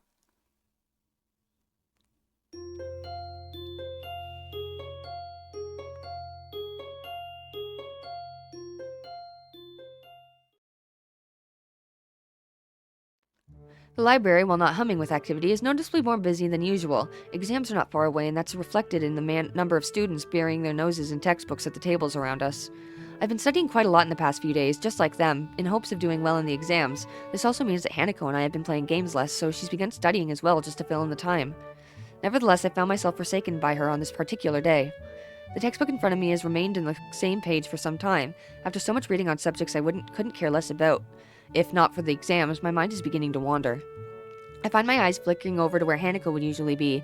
Just like on the days that she wasn't in class, her usual beanbag in the corner of the room is conspicuously unoccupied. It was here that we first really met. I tried to start a conversation with her. She got skittish and eventually bolted from the room altogether. I probably shouldn't smile about it, but it was kind of amusing in hindsight. Nowadays, it's more and more difficult to imagine her doing such a thing. Even with Lily gone, she's been doing well now that she's come out of her room. I want to talk with her, or at least play another game of chess. I'm tired of studying, and it's been a few days since we've really done anything together. The question of where to find Hanako isn't a particularly difficult one. If she's not in the library, chances are that she's either in the tea room or someplace for some peace and quiet, or in a dormitory room. Deciding to check them in that order, I pack up my books and make my way out of the library. I stretch out and give a long groan as I walk down the hallway. Studying may be frustrating at times, but with the progress I feel I've made, there is also some sense of pride in getting it done. It's a good feeling. There isn't a sound to be heard from inside as I stand in front of the door to Hanako's room. I guess that isn't very indicative of whether she's inside or not, given how quiet she usually is. Still, she wasn't in the tea room. I try knocking lightly to make my presence known, but I'm surprised when I find the door unlocked and yielding at my touch. With a small creak, the door opens. It looks like my suspicions were correct. Hanako is indeed here. She's sitting at the table with an open book in front of her, but pays no heed as she keeps looking out the window. She looks utterly oblivious to my presence. With her head thoughtfully resting on her hand, she looks calm and collected. It's a shame she can't look like this more often. Smiling a little, I walk up to the table and softly speak to her. Good evening, Hanako. Hanako's head turns a little to see me, but she's still only half there. I put a hand on the table and lower my head to better look at her face, mildly curious about what mood she's in. What's up? She gasps a little, finally acknowledging my presence in the room for the first time. Hanako's blushing really heavily. Her mouth is open just a little, as if paused mid-sentence. Most striking, though, is what she's doing. She's looking directly at me. Her eyes are pinned on my own, from such a close distance that I can almost see my reflection in them. They don't turn away, nor move at all. They're absolutely still, just looking into mine. They're dark and give her an almost analytical air. Even when reading on subjects she has no interest in, she would appear to be wrapped in her work to a casual observer. She absorbs information very well, and even now I can feel that. I feel like I'm seeing something behind those eyes that I've never saw before. I don't know what it is, though. Hanako? Her lips move just a little, silently mouthing something. She looks like she's on the verge of saying something, but won't say it. But that's the way Hanako always is, on the verge of saying something, but never quite doing it. As I look intently into her eyes, I realize something. Everyone has their own thoughts, things they want to say, their own worldview. But I can't work out what Hanako wants to say, and I can't work out what she's thinking. I never have been able to. It's frustrating. It feels like I don't know her at all, despite all the time we've spent together. Sao... It's only now that I find myself blushing. I've been looking directly into Hanako's eyes from such a short distance with absolutely no regard for her, and she's been looking into mine without shirking away. I quickly look away while covering my face with my hand. Hanako does just the same. Another awkward silence reigns. I hate these. At first I accepted them as just being a fact of life around Hanako, but now all they feel like is an affirmation of how little we're able to communicate. Some anger makes its way into the complex mixture of emotions I'm experiencing right now. I want to bridge that gap between us. Friends shouldn't have to tiptoe around each other like this. I speak before I can argue myself out of what I'm going to do. My scarring isn't as bad as Hanako's, and I can't possibly compare my life to hers, but I want to show her that she's not alone. Doing this on such a blunt manner might be the only way to get my point across. Hanako, I want to show you something. I take a deep breath to prepare myself. This could backfire badly, but I feel as if we've come close enough for this to be okay. I'm not going to strip naked or anything weird. I'm just going to take off my shirt. Hanako's eyes grow to the size of saucers. Her face is an amusing mixture of curiosity and nervousness as she stands.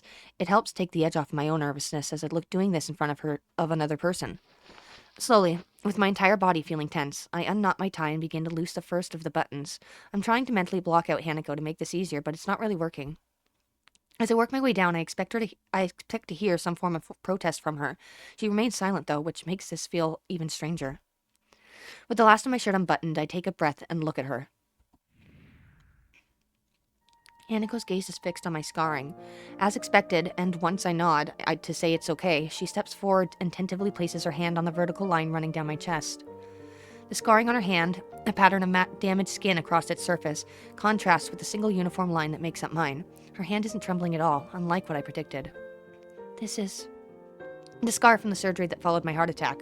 The surgeons had to cut open my chest to operate on my heart. I never knew. Hanako's words are calmer and softer than usual. The soft feeling of her fingers moving from my scar to my breast makes me hesitate a little before continuing on. You're the first person to see this since I left the hospital. But why are you showing this to me? I wanted to prove to myself that I could do this, that I could accept my past and move on. I wanted to show that to you as well. She nods. From her reaction, she seems to know how difficult this is for me. More than anything, the scar represents a visible reminder of my condition, a reminder that I'm not normal anymore. That's something that, until now, I had tried my hardest to ignore. As the minutes tick by, Hanako's gaze lingers. Her eyes look less focused on my scarring than before. The situation feels a bit different than it previously did, and it makes me feel slightly uncomfortable. Her hand retreats, and I draw my shirt closed and begin to button it up. Her blushing face suddenly returns to its typical tense and timid state as she looks away. The room is completely silent as I fix my shirt and tie, feeling put off after such an unexpectedly intimate moment. So, I guess you're not the only one that's scarred. Hanako smiles just a little at the joke, thankfully lightening the atmosphere a bit. Thank you, Hizao. I think I understand. I give a long sigh of relief. I really didn't know how she'd take it, but I'm glad everything seems to have worked out as I hoped. Hanako's smile only proves that further. I'm finding the path I want to follow now, and what Hanako needs to do is find her own. It's something I can't help her with, and it's something that she needs to overcome her past in order to do. Hanako checks her watch. It's getting late by now. Hizao, yeah, I'd better get going. I'll be thankful for some sleep. It's been a long day after all. Good night, Hanako. Good night. I make my way out of her room and into the hallway, remaining silent as I do so. I think both of us have gone through a few emotions today.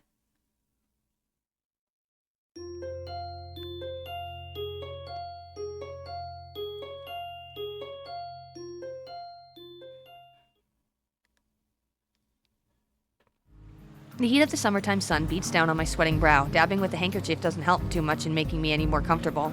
Giving up on the idea of getting more done today, I stop and lean against one of the overpass fences, resting my bag on the ground.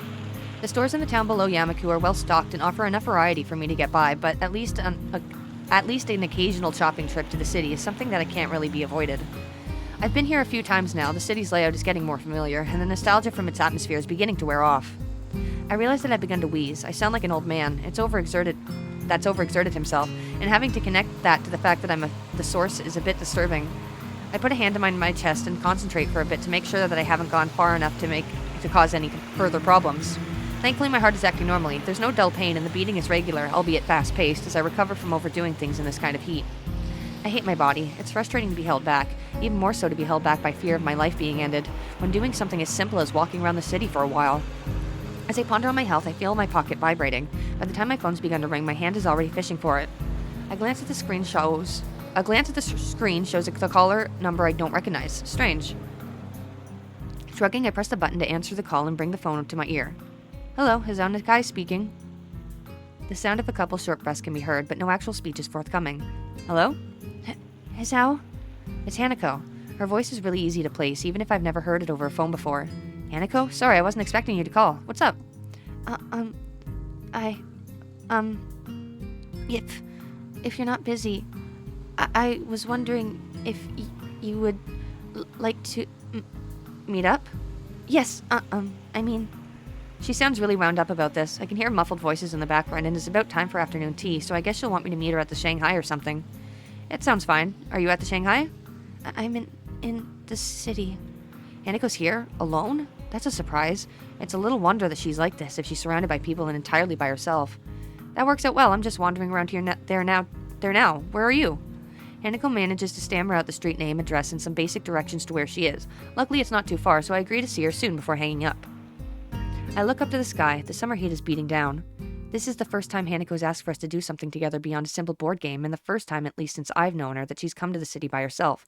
Maybe this means that Lily was right.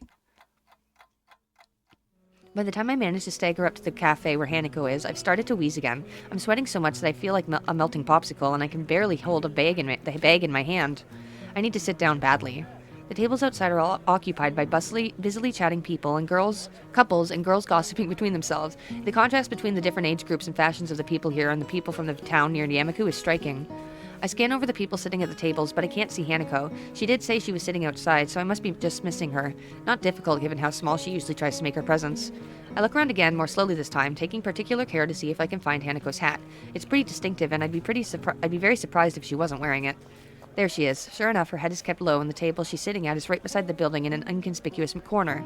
I walk up to where she is and make sure that I have her attention before I sit, lest I give her a scare. She notices me and gives a small wave as I arrive at her table. Are you feeling okay? I try my best to laugh it off, but doing so just makes me more out of breath. Not very fit these days. Don't mind me. Hanako nods, but still looks a bit put off. Now that I can get a good look at her face, something about her seems a bit different. I'm not sure if my eyes are playing tricks on me, but she looks kind of nice. Her eyes move upwards to look at me, and before quickly flicking down again, I begin to think that this is going to be a rather quiet meeting, but a waitress thankfully arrives and sets down a cup of tea in front of Hanako. Hanako almost automatically turns slightly away and lowers the side of her head. It's an amazing practice motion and does a good job of its intended purpose, hiding her scars from someone who's leaning in close. Her right arm is still lying on the table, though, with the scarring on the back of her hand quite visible. It catches the waitress's eye, and I move to quickly distract her. Excuse me, may I place an order? The waitress nods and gives me a couple of seconds to look at the menu. Could I have the mango smoothie, please?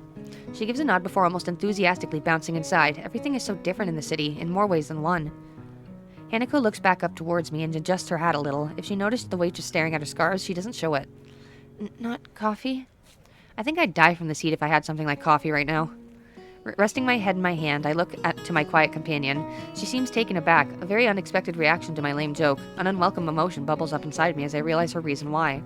Unlike most in Yamaku indeed, unlike anyone there that I'm aware of, my condition goes beyond limiting the activities I can do.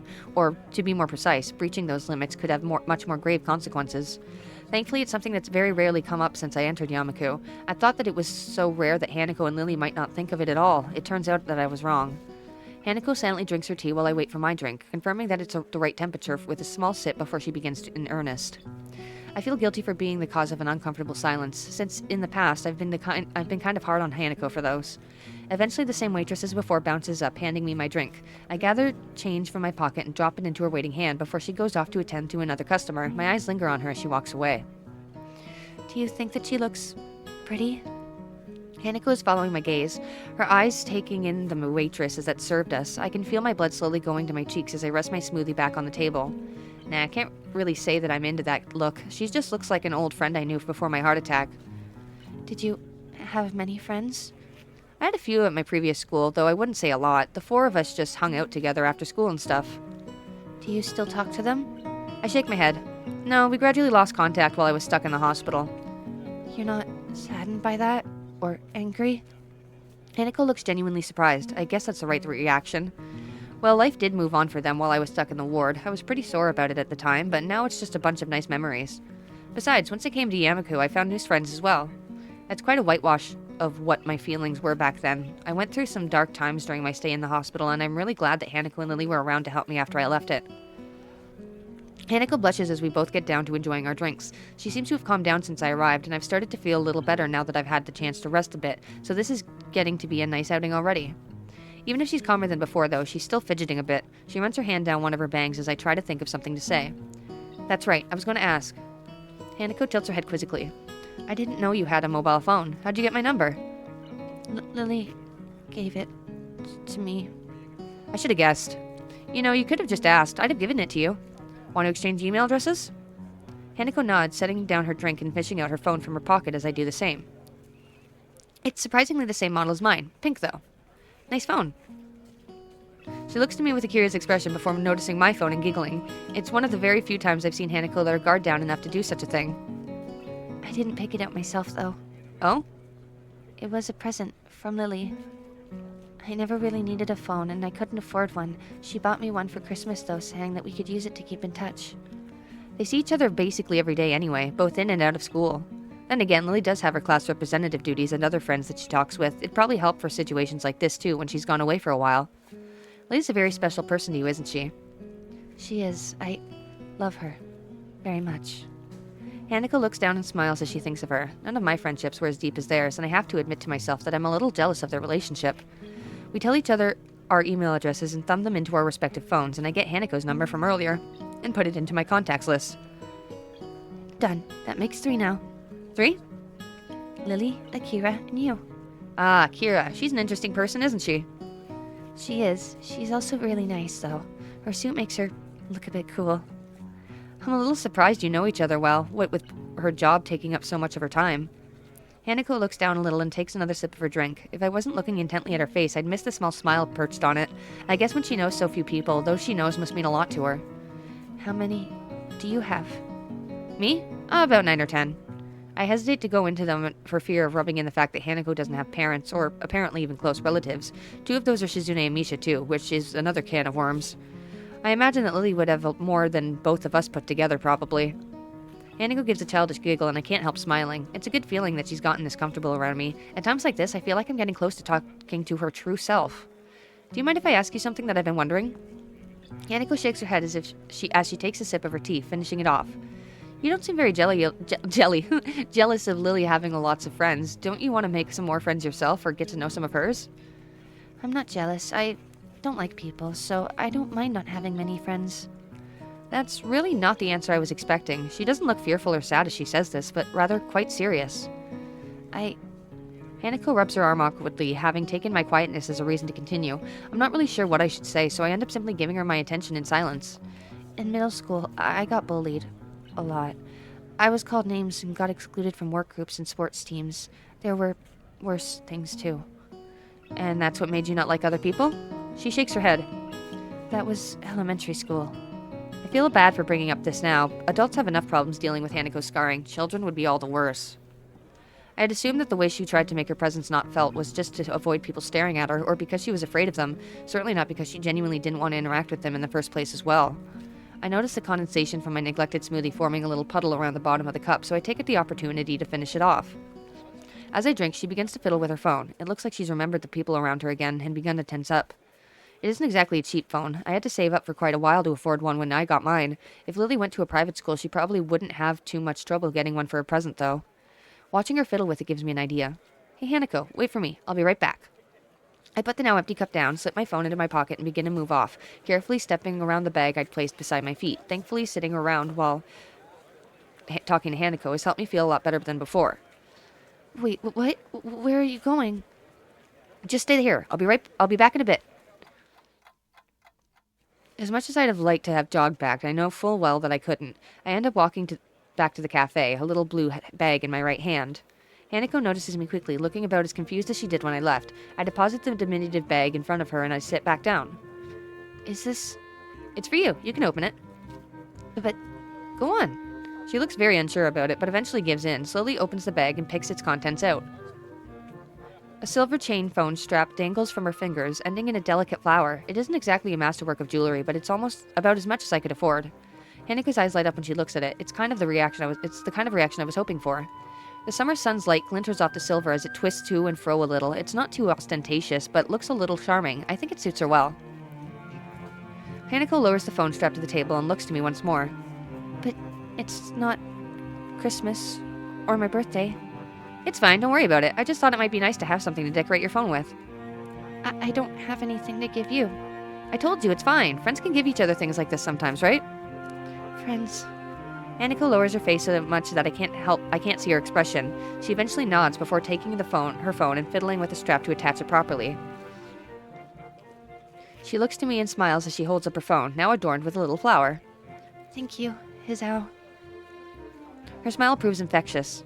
Out of the corner of my eye, I notice a couple getting up and leaving. That reminds me that the bus back to town below Yamaku will be coming soon. I guess I'd better be going if I want to catch the next bus back to town. You coming as well? Yes. She hastily nods before carefully putting her phone back into her pocket and getting out of her chair. I do the same and pick up the bag I'd left beside me on the way out. We walk side by side as we make our way to the bus station, exchanging no words between us. Hanako's gaze is firmly locked ahead of her, though she looks very happy with herself. I'm not sure what I should say to her, but I'm also not sure that I need to say anything. The fact that Hanako is happy, and because of me, is enough to make the load on my arm feel light as a feather.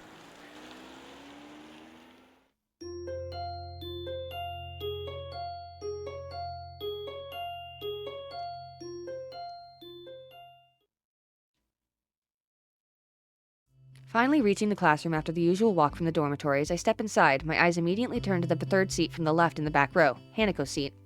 It's empty, and after glancing around the classroom, it looks like she isn't here yet.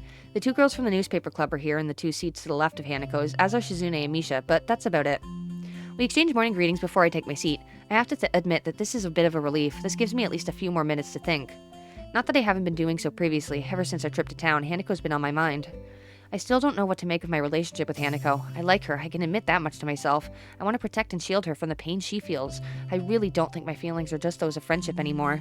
But that said, I feel like I don't even know her. If I made a move on her, how would she take it? Is she in an emotional state that allows her to make a reasonable decision about a relationship? How would she cope with anything that might happen afterwards? There's also the possibility that I'm just completely misinterpreting Hanako. Not a difficult thing to do with someone whose social skills seems to be so underdeveloped. The sound of footsteps comes up to the door, making me perk up. It ends up just being Miki. She barely acknowledges my existence when I accidentally make eye contact with her. I'm about to look away, but another person comes in not long after she takes her seat. I feel myself freeze as I see Hanako enter. This isn't a rational reaction, but I have no idea about how I should act or what I should say to her. For a moment, our eyes meet. And then, just as quickly, she looks away and moves to her seat without saying a single word. As is now usual for the period following classes, my face is buried deep in a book that I find thoroughly uninteresting. Studying is not something that comes naturally to me. I didn't study a lot before coming to Yamaku, and until now I've largely managed to coast through on talent alone. It's frustrating that I can't do that anymore. Judging by the faces of the other students in the library, I don't think I'm alone in my distaste for this. Misery loves company, I suppose. I decided to spend lunchtime with Hanako. Since we haven't had lunch together for a while now, I may as well have spent time studying, though. Aside from pathetically small snippets of small talk, there was barely a word said between us. Why does she keep doing this to me? I just want to protect her, to be there for her, but every time I feel like we're coming closer, we end up farther away. Are you busy? Hanako? My head whips around in surprise, causing her to retreat in fright. That was bad timing. If I hadn't been thinking about her at that very moment, I probably wouldn't have been nearly so startled. Sorry, you just startled me. I find myself staring at her longer than I should, so I go back to the text lying on the table in front of me. I feel more like I'm just staring at the words rather than actually reading. I get the feeling that Hanako can notice this as well, so I sigh and close the book. What's up? I was just wondering what you were reading. She looks a little downcast after my reaction to seeing her. Giving up on the prospect of getting any more work done, I get up and return the book to its place on the nearby shelf. Just an English textbook. Has it helped? It helped me realize that I don't like English, yeah. Hanako gives a small giggle. I may muse on the strange state of our friendship, but I do know that such little gestures are things that I wouldn't see were I not at least some distance closer to her than when we first met. I look at her for a moment, thinking about what to do and what I do and don't know about her. It's a slightly depressing topic. Is something wrong? If I want to know more about her, maybe I should stop being so evasive about it. Talking with Lily as an equal, rather than being constantly in fear of her causing to become upset, worked fine, so I should just try a straightforward approach with Hanako as well. Hey, Hanako. Do you mind if I ask you a question? I don't mind. I want to know what your life was like. Your life before coming to Yamaku. She hesitates. I briefly consider backing off, but she seems to be taking the question quite seriously. I sit and watch her, silently letting her take her time. She's not making eye contact with me and looks almost as if she's arguing with herself into letting herself open up to me more. Her answer finally comes in a stiff, almost reluctant nod. She looks far more tense than she did before I had asked. Okay, but in return, you have to tell me about your life as well. I nod and follow her as she begins to walk out the library so we can talk. By now, most of the students have already left the main building, so apart from a few people hovering around club rooms, the hallways are largely empty. I guess we'll start with coming to Yamaku. Let's see. I was in the hospital when my parents first told me about Yamaku Academy. The doctors told me I shouldn't go to my old school anymore. My parents agreed and persuaded me to apply for Yamaku, even though it would mean living away from them for the first time. It must have been hard for you. Well, yeah, I have to admit that it was. My parents both worked long hours and full-time, so having to live reasonably independently wasn't anything new to me. It was the fact that I was going to a school for disabled students that hit the hardest, I think. And you? A small group of chattering girls passes us as we near the stairs, with Hanako pressing herself tightly to my side until we reach the ground floor. She doesn't usually come this close while just walking in the school, so I'm left a little put off. The staff at the orphanage offered me some options on what I could do. Middle school hadn't been good, so I thought that Yamaku might be better. It was isolated, and I thought it might be easier to get by here with most of the others being disabled. It's pretty ironic that the reasons Hanako looked forward to Yamaku are the exact reasons I hated the idea. To me, it felt like I was being shunted somewhere away from society, to everyone I knew. To Hanako, that was probably an inviting prospect. What was life like at the orphanage? It was okay. The staff were nice, and they took care of us. The children there didn't talk to me much, but I really didn't want to talk with them either, so I didn't mind. The orphanage had a little library, so I started to read to pass the time. The staff didn't mind it because it made me easier to handle than many of the other student children. You didn't make any friends there? No, I think my life was on hold during that time. I knew that, but I didn't mind. To think her life was on hold for all that time, though, depending on when the fire happened, that was a huge chunk of her life. No parents, no friends, apparently no relatives. We walk through the door into the courtyard. I expect to need to avert my eyes from the sun, but by now it's well into sunset. Hanako's eyes keep flicking to me, so I look away from her for a bit. What was it like in the hospital? I quickly clear my thoughts and try to refocus them. I hesitate for a bit, but I know that I have to tell her. We're close enough for her to feel comfortable telling me this, so it's only fair that I reciprocate. It was okay at times, but at others it was pretty bad. At the beginning, everyone sent their sympathies and came to visit often. It was just like breaking an arm or something. Meeting all my friends was one of the good times. Iwanako came in often as well, more often than anyone else. But there were bad times too. When my friends slowly stopped visiting, I began to realize how grave my situation was. It reminded me that this wasn't just a broken limb, but that I was now a different person than before. Even the times Iwanako would spend with me became torturous. By the end, we were reduced to silence, whereas before she'd be talking constantly. But that's how Iwanako always was. She may have been a fragile person, but she would talk constantly to try to hide that fact. Not about anything in particular, just talk. I think the 3 lowest points would have been when my parents told me I wouldn't be going to my old school anymore, my birthday passing while in the hospital, and when Iwanako left for the last time. We leave the school buildings behind us as we begin to follow the main path through the gardens. There may have been the odd bystander in the school buildings, but outside we're practically alone. What was your middle school like? I liked it. I grew up in a really metropolitan area, and the middle school was nearby, so it was pretty crowded. I didn't mind it, probably because I'm used to being in crowds and around lots of other people. I got good grades and I played soccer with my friends. I spent a fair bit of time hanging out with them after school as well. Did get teased a bit over my hair, though. Your hair? I grimaced at it as I put a hand over my hair to cover it. I'd keep getting tufts and strands that refused to flatten or stay where I wanted them, and my mother wouldn't let me just get my hair shaved. It had a habit of popping out no matter how much I tried to brush it down. It still does a little. I was worried I'd get that reply. Sorry, I didn't mean to. I give a mild laugh and wave it off. It's fine, I know it still does. It feels strange to have someone act so interested in my past. If it were anyone else, I'd think they were just acting polite, but that's something I really don't think Hanako would do. Or if she did, she'd do it so badly that it would be obvious.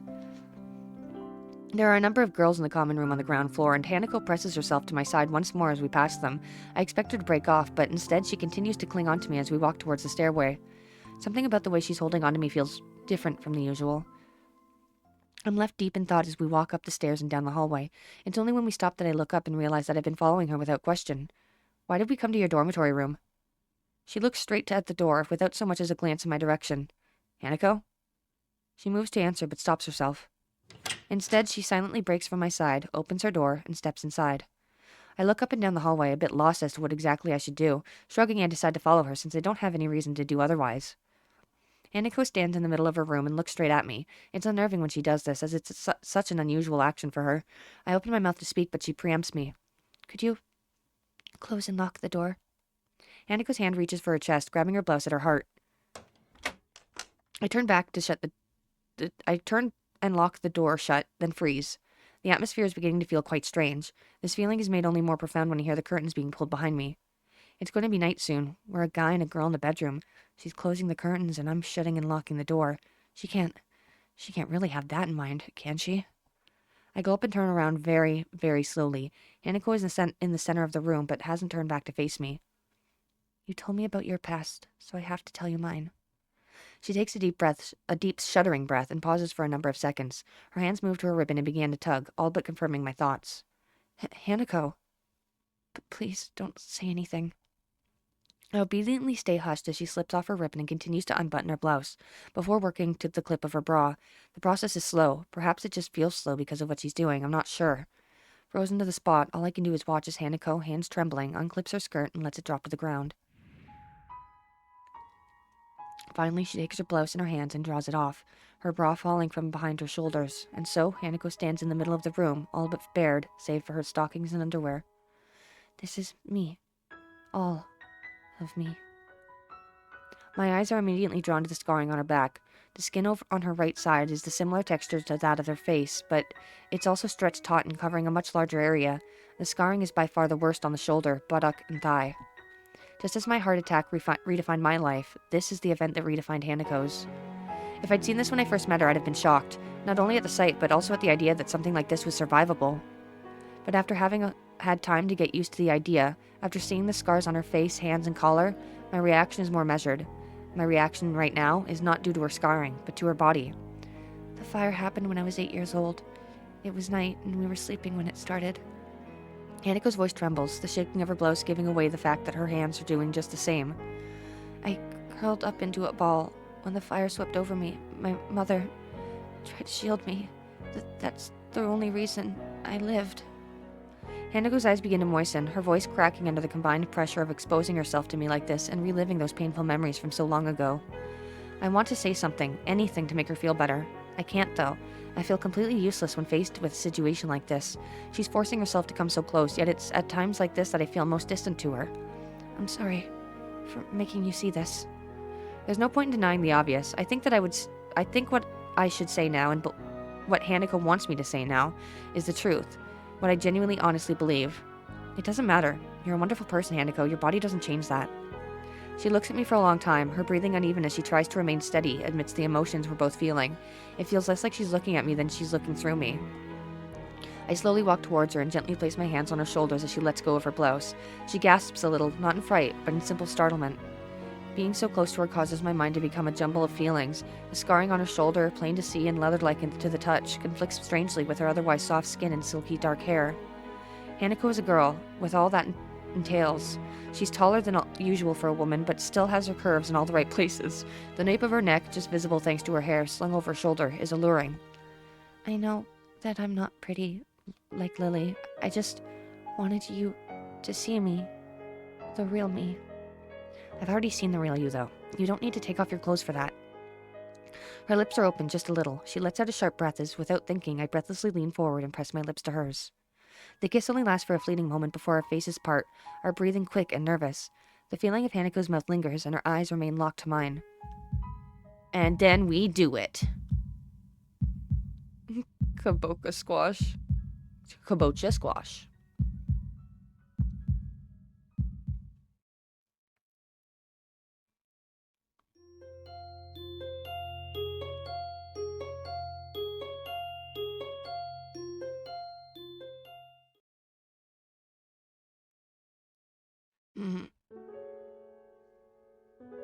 My eyes feel heavy as they slowly open, the light from outside making me blink a bit to let them get adjusted. My body feels like lead and my head feels just as heavy. Waking up to an unfamiliar ceiling is an uncomfortable feeling. It reminds me of the first time I woke up to the dimpled white tile ceiling of the hospital. It's only after spending a few seconds staring up at it that I realize where I am. This is Hanako's dormitory room. I feel as though my heart stopped again, and the events of last night rush through my head. Blood rushes to my cheeks, and I shut my eyes once more. There's very little point to getting myself worked up this early, though, so I try to push such things out of my mind for now. I roll my head to the side to see if Hanako's where she was when I drifted off to sleep. All that's there now is an empty space on the bed and the room beyond. I sluggishly sit up and rub my eyes before pinching the bridge of my nose and looking around the room. The only person here is me. I'm still bereft of my clothes, and after a quick scan of the floor for them, I notice that they're neatly folded in a corner of the room. Try as I might, I can't see Hanako's anywhere. Taking advantage of the fact that I have some time without anyone around, I get myself dressed for the coming school day in short order. And then, I'm alone. Without anything more to busy myself with, my mind becomes focused on the fact that I'm standing in another person's bedroom after we spent the night together, but there's not a single sign of her around. My gut proves to be more helpful than my brain at working out this riddle. With a loud growl, it reminds me that she may well just be getting breakfast. I would have liked to wake up next to her, but maybe that's a good thing that I have a few moments alone. Hanako's room, as always, is quite bleak in appearance. There are precious few decorations and practically no personal artifacts that aren't hidden away in cupboards and drawers. She's lived here for 3 years, but the room looks as if it's barely been occupied for a single day. I shouldn't overthink this. She might just like living this way, as some do. Having the ability to put such low stock in physical possessions does have its advantages, but even so, it feels a little disconcerting given her past. She said she viewed herself as having had her life on hold while at the orphanage. She certainly lives as if she still does, but after what happened last night, it's pretty hard to imagine that she still thinks that way. The sound of the door handle cracks through my thoughts, and I turn to face it. Sure enough, Hanako comes through and shuts the door behind her. She has what seem to be 2 microwave instant meals in her hand, so this is a little difficult. Good morning, Hanako. Morning. She gives a little bow before making her way to her desk, setting down both plates. I can now see them to be small satay dishes, their contents steaming, with a fork stuck inside the rice of each. I give thanks to her for bringing them in, and we each take one and get down to eating. She sits on her desk chair while I sit on the side of the bed. I don't like talking while eating, so the silence between us isn't annoying in and of itself. It's the fact that it only exists because we don't quite know what to say to each other that's off-putting. Hanako glances towards me every so often as she eats. I only notice her doing so because I'm just doing the same thing. We're eating together as if we're a couple. We even had sex last night for the first time, a first for the both of us. Something feels wrong, though. Maybe that's why we can't even say a word to each other as we finish our plates and leave them in the sink. Maybe that's why we leave Hanako's room without holding hands or making small talk. Maybe that's why it feels as if we're further apart than we ever been before. We enter the classroom together, neither of us so much as glancing at each other. Just after we do so, I realize that this may have been a mistake. Shizune lifts her eyebrow at the sight, her suspicions raised. We reach the center aisle between the classroom's desks and look at each other. I'm not quite sure what I should say. Does she want me to address her as a girlfriend? I don't think our relationship was... Oh, that's why this feels so strange. See you. Okay. I awkwardly hold up a hand as we part and take our seats at our respective desks. I can't even look back to her out of embarrassment. I feel like the gulf between Hanako and me is because of me. Shizune begins to make her way towards me, but then Muto enters the room. I'm thankful for his arrival being so well timed, drawing Shizune and her questioning away to wait for another time. I wouldn't have been able to answer her anyway. I like Hanako, but I've never told her what my feelings for her are. Hanako never said she saw me as anything beyond a friend either, yet despite that, we slept together. The bell to signal the beginning of lunch rings out. Muto is taken a little off guard, his chemistry lecture being cut off mid-sentence, much to his jargon. Jargon, I think. For the entirety of the class, his rambling has passed through one ear and out the other as my mind mulls over the question of Hanako. I can't get her out of my mind, and by now I've managed to wind myself up about it. I realize that she never said yes to what we did. She didn't say no either, but would she have been able to? She's extremely submissive at the best of times, and no doubt it took her a gargantuan effort to show me her scarring. I decided to try and at least make conversation with her. That would be better than the monosyllabic communication that's been the most we've managed between each other so far today. I walk to her desk intending to chat, but she awkwardly blushes and looks down even before I've come up to her. I take a breath to speak, but find myself lost for words. What in the world should I say to her? Hearing approaching footsteps, I turn to see Shizune and Misha already making their way towards us, no doubt with the intent of start asking troublesome things. A couple of other classmates are looking at us and gossiping between themselves as they throw sidelong glances. They must also have noticed Hanako and me coming in together earlier. I open my mouth to reassure Hanako, but she preempts me. I've got to go do something. She gets out of her chair and dashes for the door. A couple of the books and pens that were on her desk are falling to the floor in a rush. Not many people seem to care about this event. A few look around to see what all the fuss was about, but go back to what they were previously doing soon after. I'm left despairingly looking at the door that Hanako disappeared out of. The idea that running after her passes through my mind, but I'm fairly sure that Hanako can run faster than I can. And besides, what would I say to her once I caught up anyway? Eventually, I simply crouched down and began picking up the items that had fallen to the ground from her desk.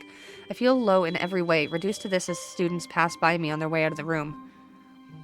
I feel a tap on my shoulder and look up to see Shizune and Misha looking at me, curiosity about the situation written on their faces, mixed with a slightly apologetic look at the idea that they were partially responsible for what just happened. Hee-chan, if we can help at all. I just shake my head. This isn't a matter for them, and from Shizune's expression and the tone of Misha's voice, I think they know the same thing. Shizune acknowledges my response and gives a solemn bow before making her way out of the room. Misha soon follows her out, obediently following her role as Shizune's shadow. I pick myself up, books and pens in hand, and place them inside Hanako's desk. With the classroom now empty, I end up just leaning against her desk and thinking to myself in silence. It feels like there's a complete emotional disconnect between Hanako and me. We haven't known each other for all that long, and despite wanting to start going out with her, I really don't know that much about how Hanako views things. I've been studying as hard as I can for exams, but I still don't feel like I have any real sense of direction behind it. I tried to be a friend to Hanako, even if I couldn't tell her my feelings, and all we've done is drive each other apart. I couldn't even write a letter back to the one girl who ever loved me, Wanako. What should I do? What can I do? I simply don't know the answer to either of those questions. I do know that nobody else can help me with them.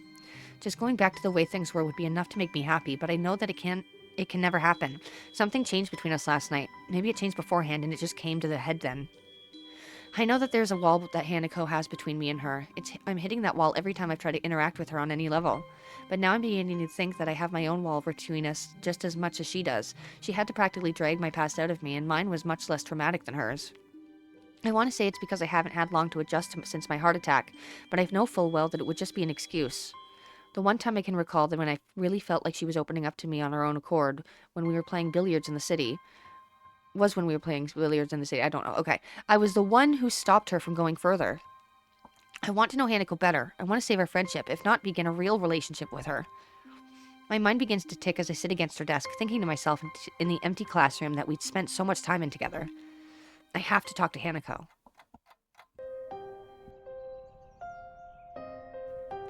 I pace around in the park, feelings of anxiety rolling over me. Every so often I reach into my pocket and take out my phone, but each and every time I hesitate and end up slipping it back in. If this were any normal situation, I wouldn't be cutting classes. Unfortunately, it isn't, and so I find myself in the town below the school at the 2 in the afternoon.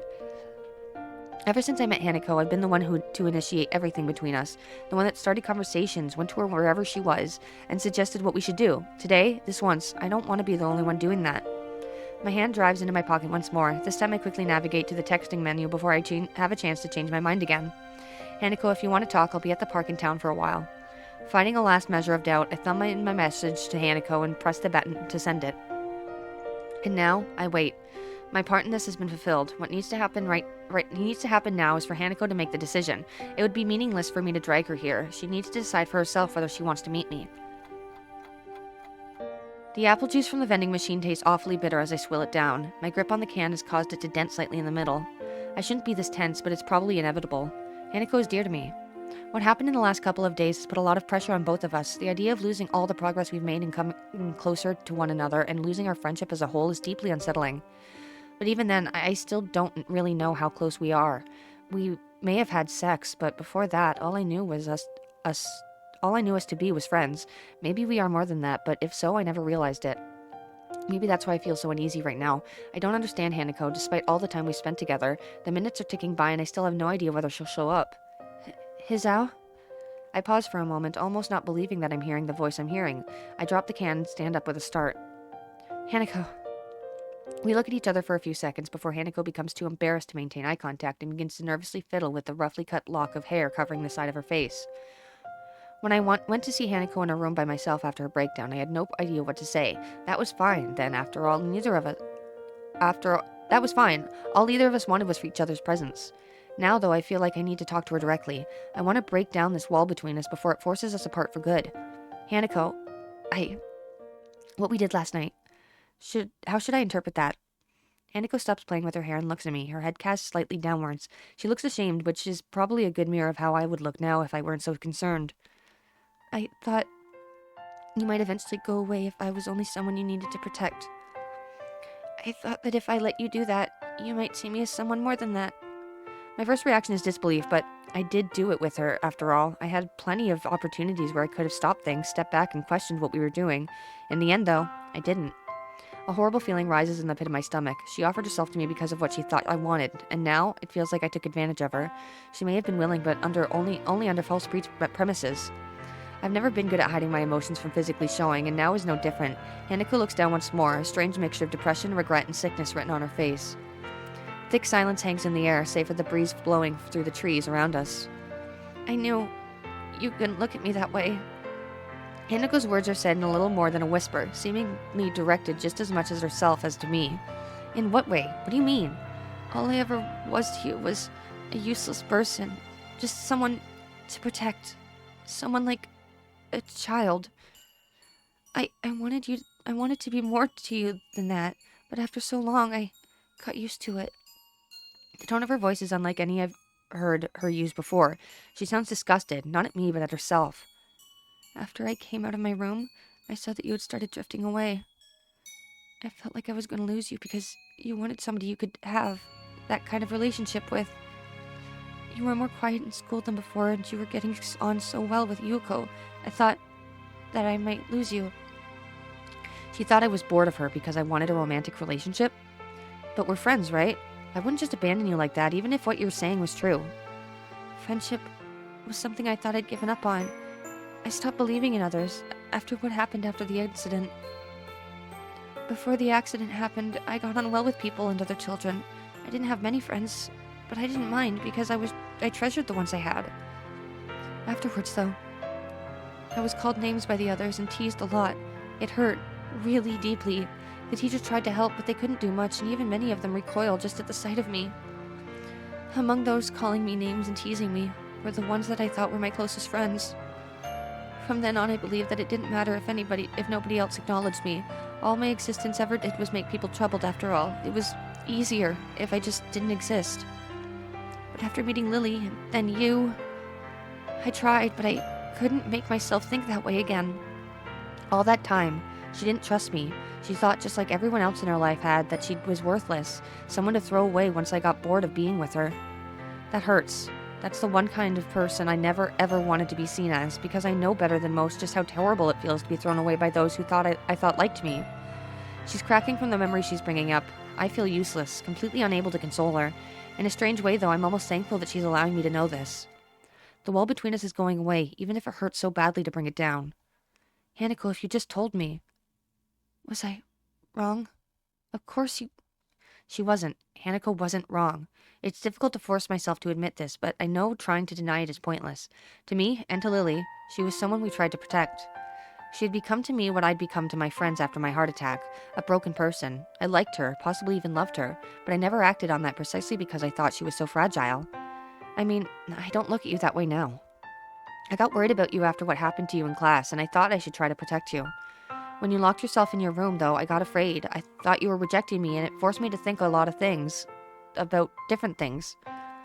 I wasn't rejecting you. She blurts it out with an almost scared tone to her voice, taking me off guard. She quickly becomes embarrassed by her outburst before clenching her fists and working through what she wants to say in her mind. I would never do that. Not to you. Even though I was scared, even though I tried to push you away, you still tried to get closer to me.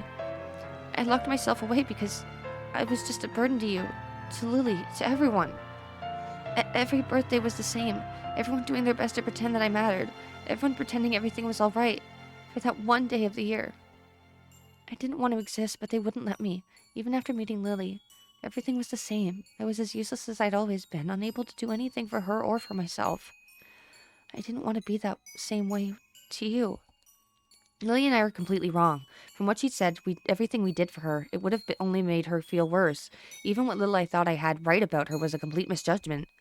After you locked yourself in your room, I decided to try to work out my past as well, and sort out my future. I didn't know how to deal with the things I'd lost by coming to Yamaku, so I was trying to sort them out myself. I thought it would help us become better friends, if I did that. Silence hangs in the air again. I tried to keep looking at her, but I can't. I feel really low, and though I want to apologize, I don't know how I possibly could. I hear her take a deep breath and only look back to her after hearing her drop to the ground. The sound of her crying breaks my heart. I know I'm responsible for this, and I know that I can't do anything to help her. If Hanako feels ashamed, then I feel all the more so. I rush to her as her tears continue to roll down her cheeks unabated, wrapping my arms around her. I don't care about how much I must look anymore. I just want to be close to her right now. I'm sorry, Zhao. I've messed everything up. It's fine. Everything's fine. I'm the one that should be sorry. I was meddling around behind your back, and I never told you anything. I can feel my grip tighten on Hanako as my vision blurs. I can't be bothered trying to hold back now. I have to force my words out as a lump begins to stick in my throat. To tell you the truth, Hanako, I was scared. For the first time since my heart attack, I was really scared. Zhao, I lost so much when I came to Yamaku. I was depending on you more than I ever thought I did. Even now, I still have that hole inside of me. After losing my entire life and everyone I'd ever known, the thought of losing you as well. But I'm just a useless... You're my friend, Hanako. No, you're more than that. I love you, Hanako. I love you so much. The thought of losing you frightened me so much. This is bad. I'm really letting all of this out. I can't bring myself to look at her face right now. I'm sorry, Zhao. I can't help feeling a bit happy. For so long, that's what I've wanted to hear.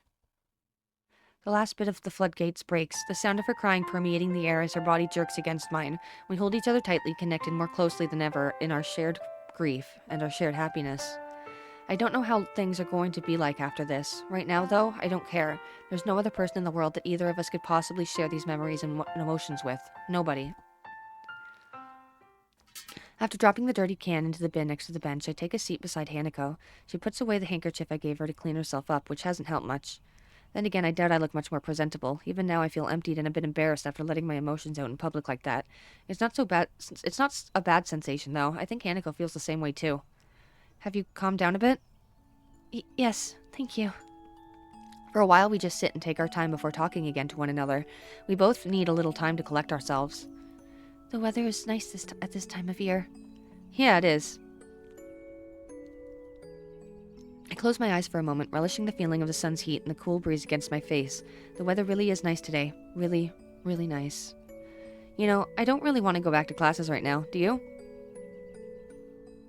She shakes her head as she finishes wiping her eyes with her cuff. The small smile she gives is nice, and it's a reminder of how earnest it can be. Smiling for other people might be a completely normal, everyday thing. For Hanako, though, she smiles so rarely and so sincerely that each and every time she does it, I feel a sense of relief and happiness. I'm sorry for everything. It's okay. I think we both have a bit to be sorry for. I know that. I'm too shy. I know that you don't want me to be. I don't think I can. You can change, Hanako. I know that because even in the time I've known you, you've already changed. To be honest, just being able to sit here and talk to you like this means that you've changed a lot since we first met. But I can't be like that for anyone else. I don't have any plans for after school ends either. Hanako's confidence begins to slide down again, but I think that now I can finally talk to her as an equal. I can do it because I know that we're just the same in so many ways. Just give yourself time, and I think you'll be able to achieve what you want. No, I'm sure that you'll be able to do it. I can see you've been trying, and I have faith in you. And you can depend on me if you feel like you need someone to support you, you know. But I can't ask that of you. You can, because that's exactly what I'm asking of you. I'm going through the same thing, you know. It's called love. Hanako smiles before I get off the bench and dust myself off. She does the same in a short measure. I'm kinda hungry. You want to grab something to eat? She nods vigorously. The way she's smiling, the way she's acting, even just the general air she gives off, I feel as if this is the first time I've seen her genuinely happy. We both make our way onto the street, walking beside each other. Hizao? Yeah? I think I don't really understand you. I don't think I understand you either. I believe that's fine, though. There's not a single hint of despair in our voices. Not understanding each other is only natural. The walls we set up between ourselves couldn't possibly be broken down in a single day. But that's fine, as long as we take it day by day and try to understand one another. I think everything will be okay. As we walk down the street, though, Hanako's eyes flick to my face and back to the street repeatedly. Is something on your mind? You look tired. You look restless. She slows before stopping completely. When I turn to meet her, she takes a long, deep breath, looking at my face intently.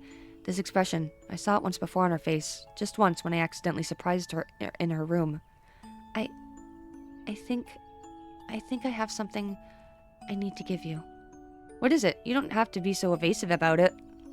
I wanted to give you this for a long, long time, but now that I need to, it's too embarrassing. Don't worry, I'll accept it, whatever it is. She gives a sweet, bashful smile before taking my shoulder in her hand. Then please accept my first gift to you, Hizao. Hanako?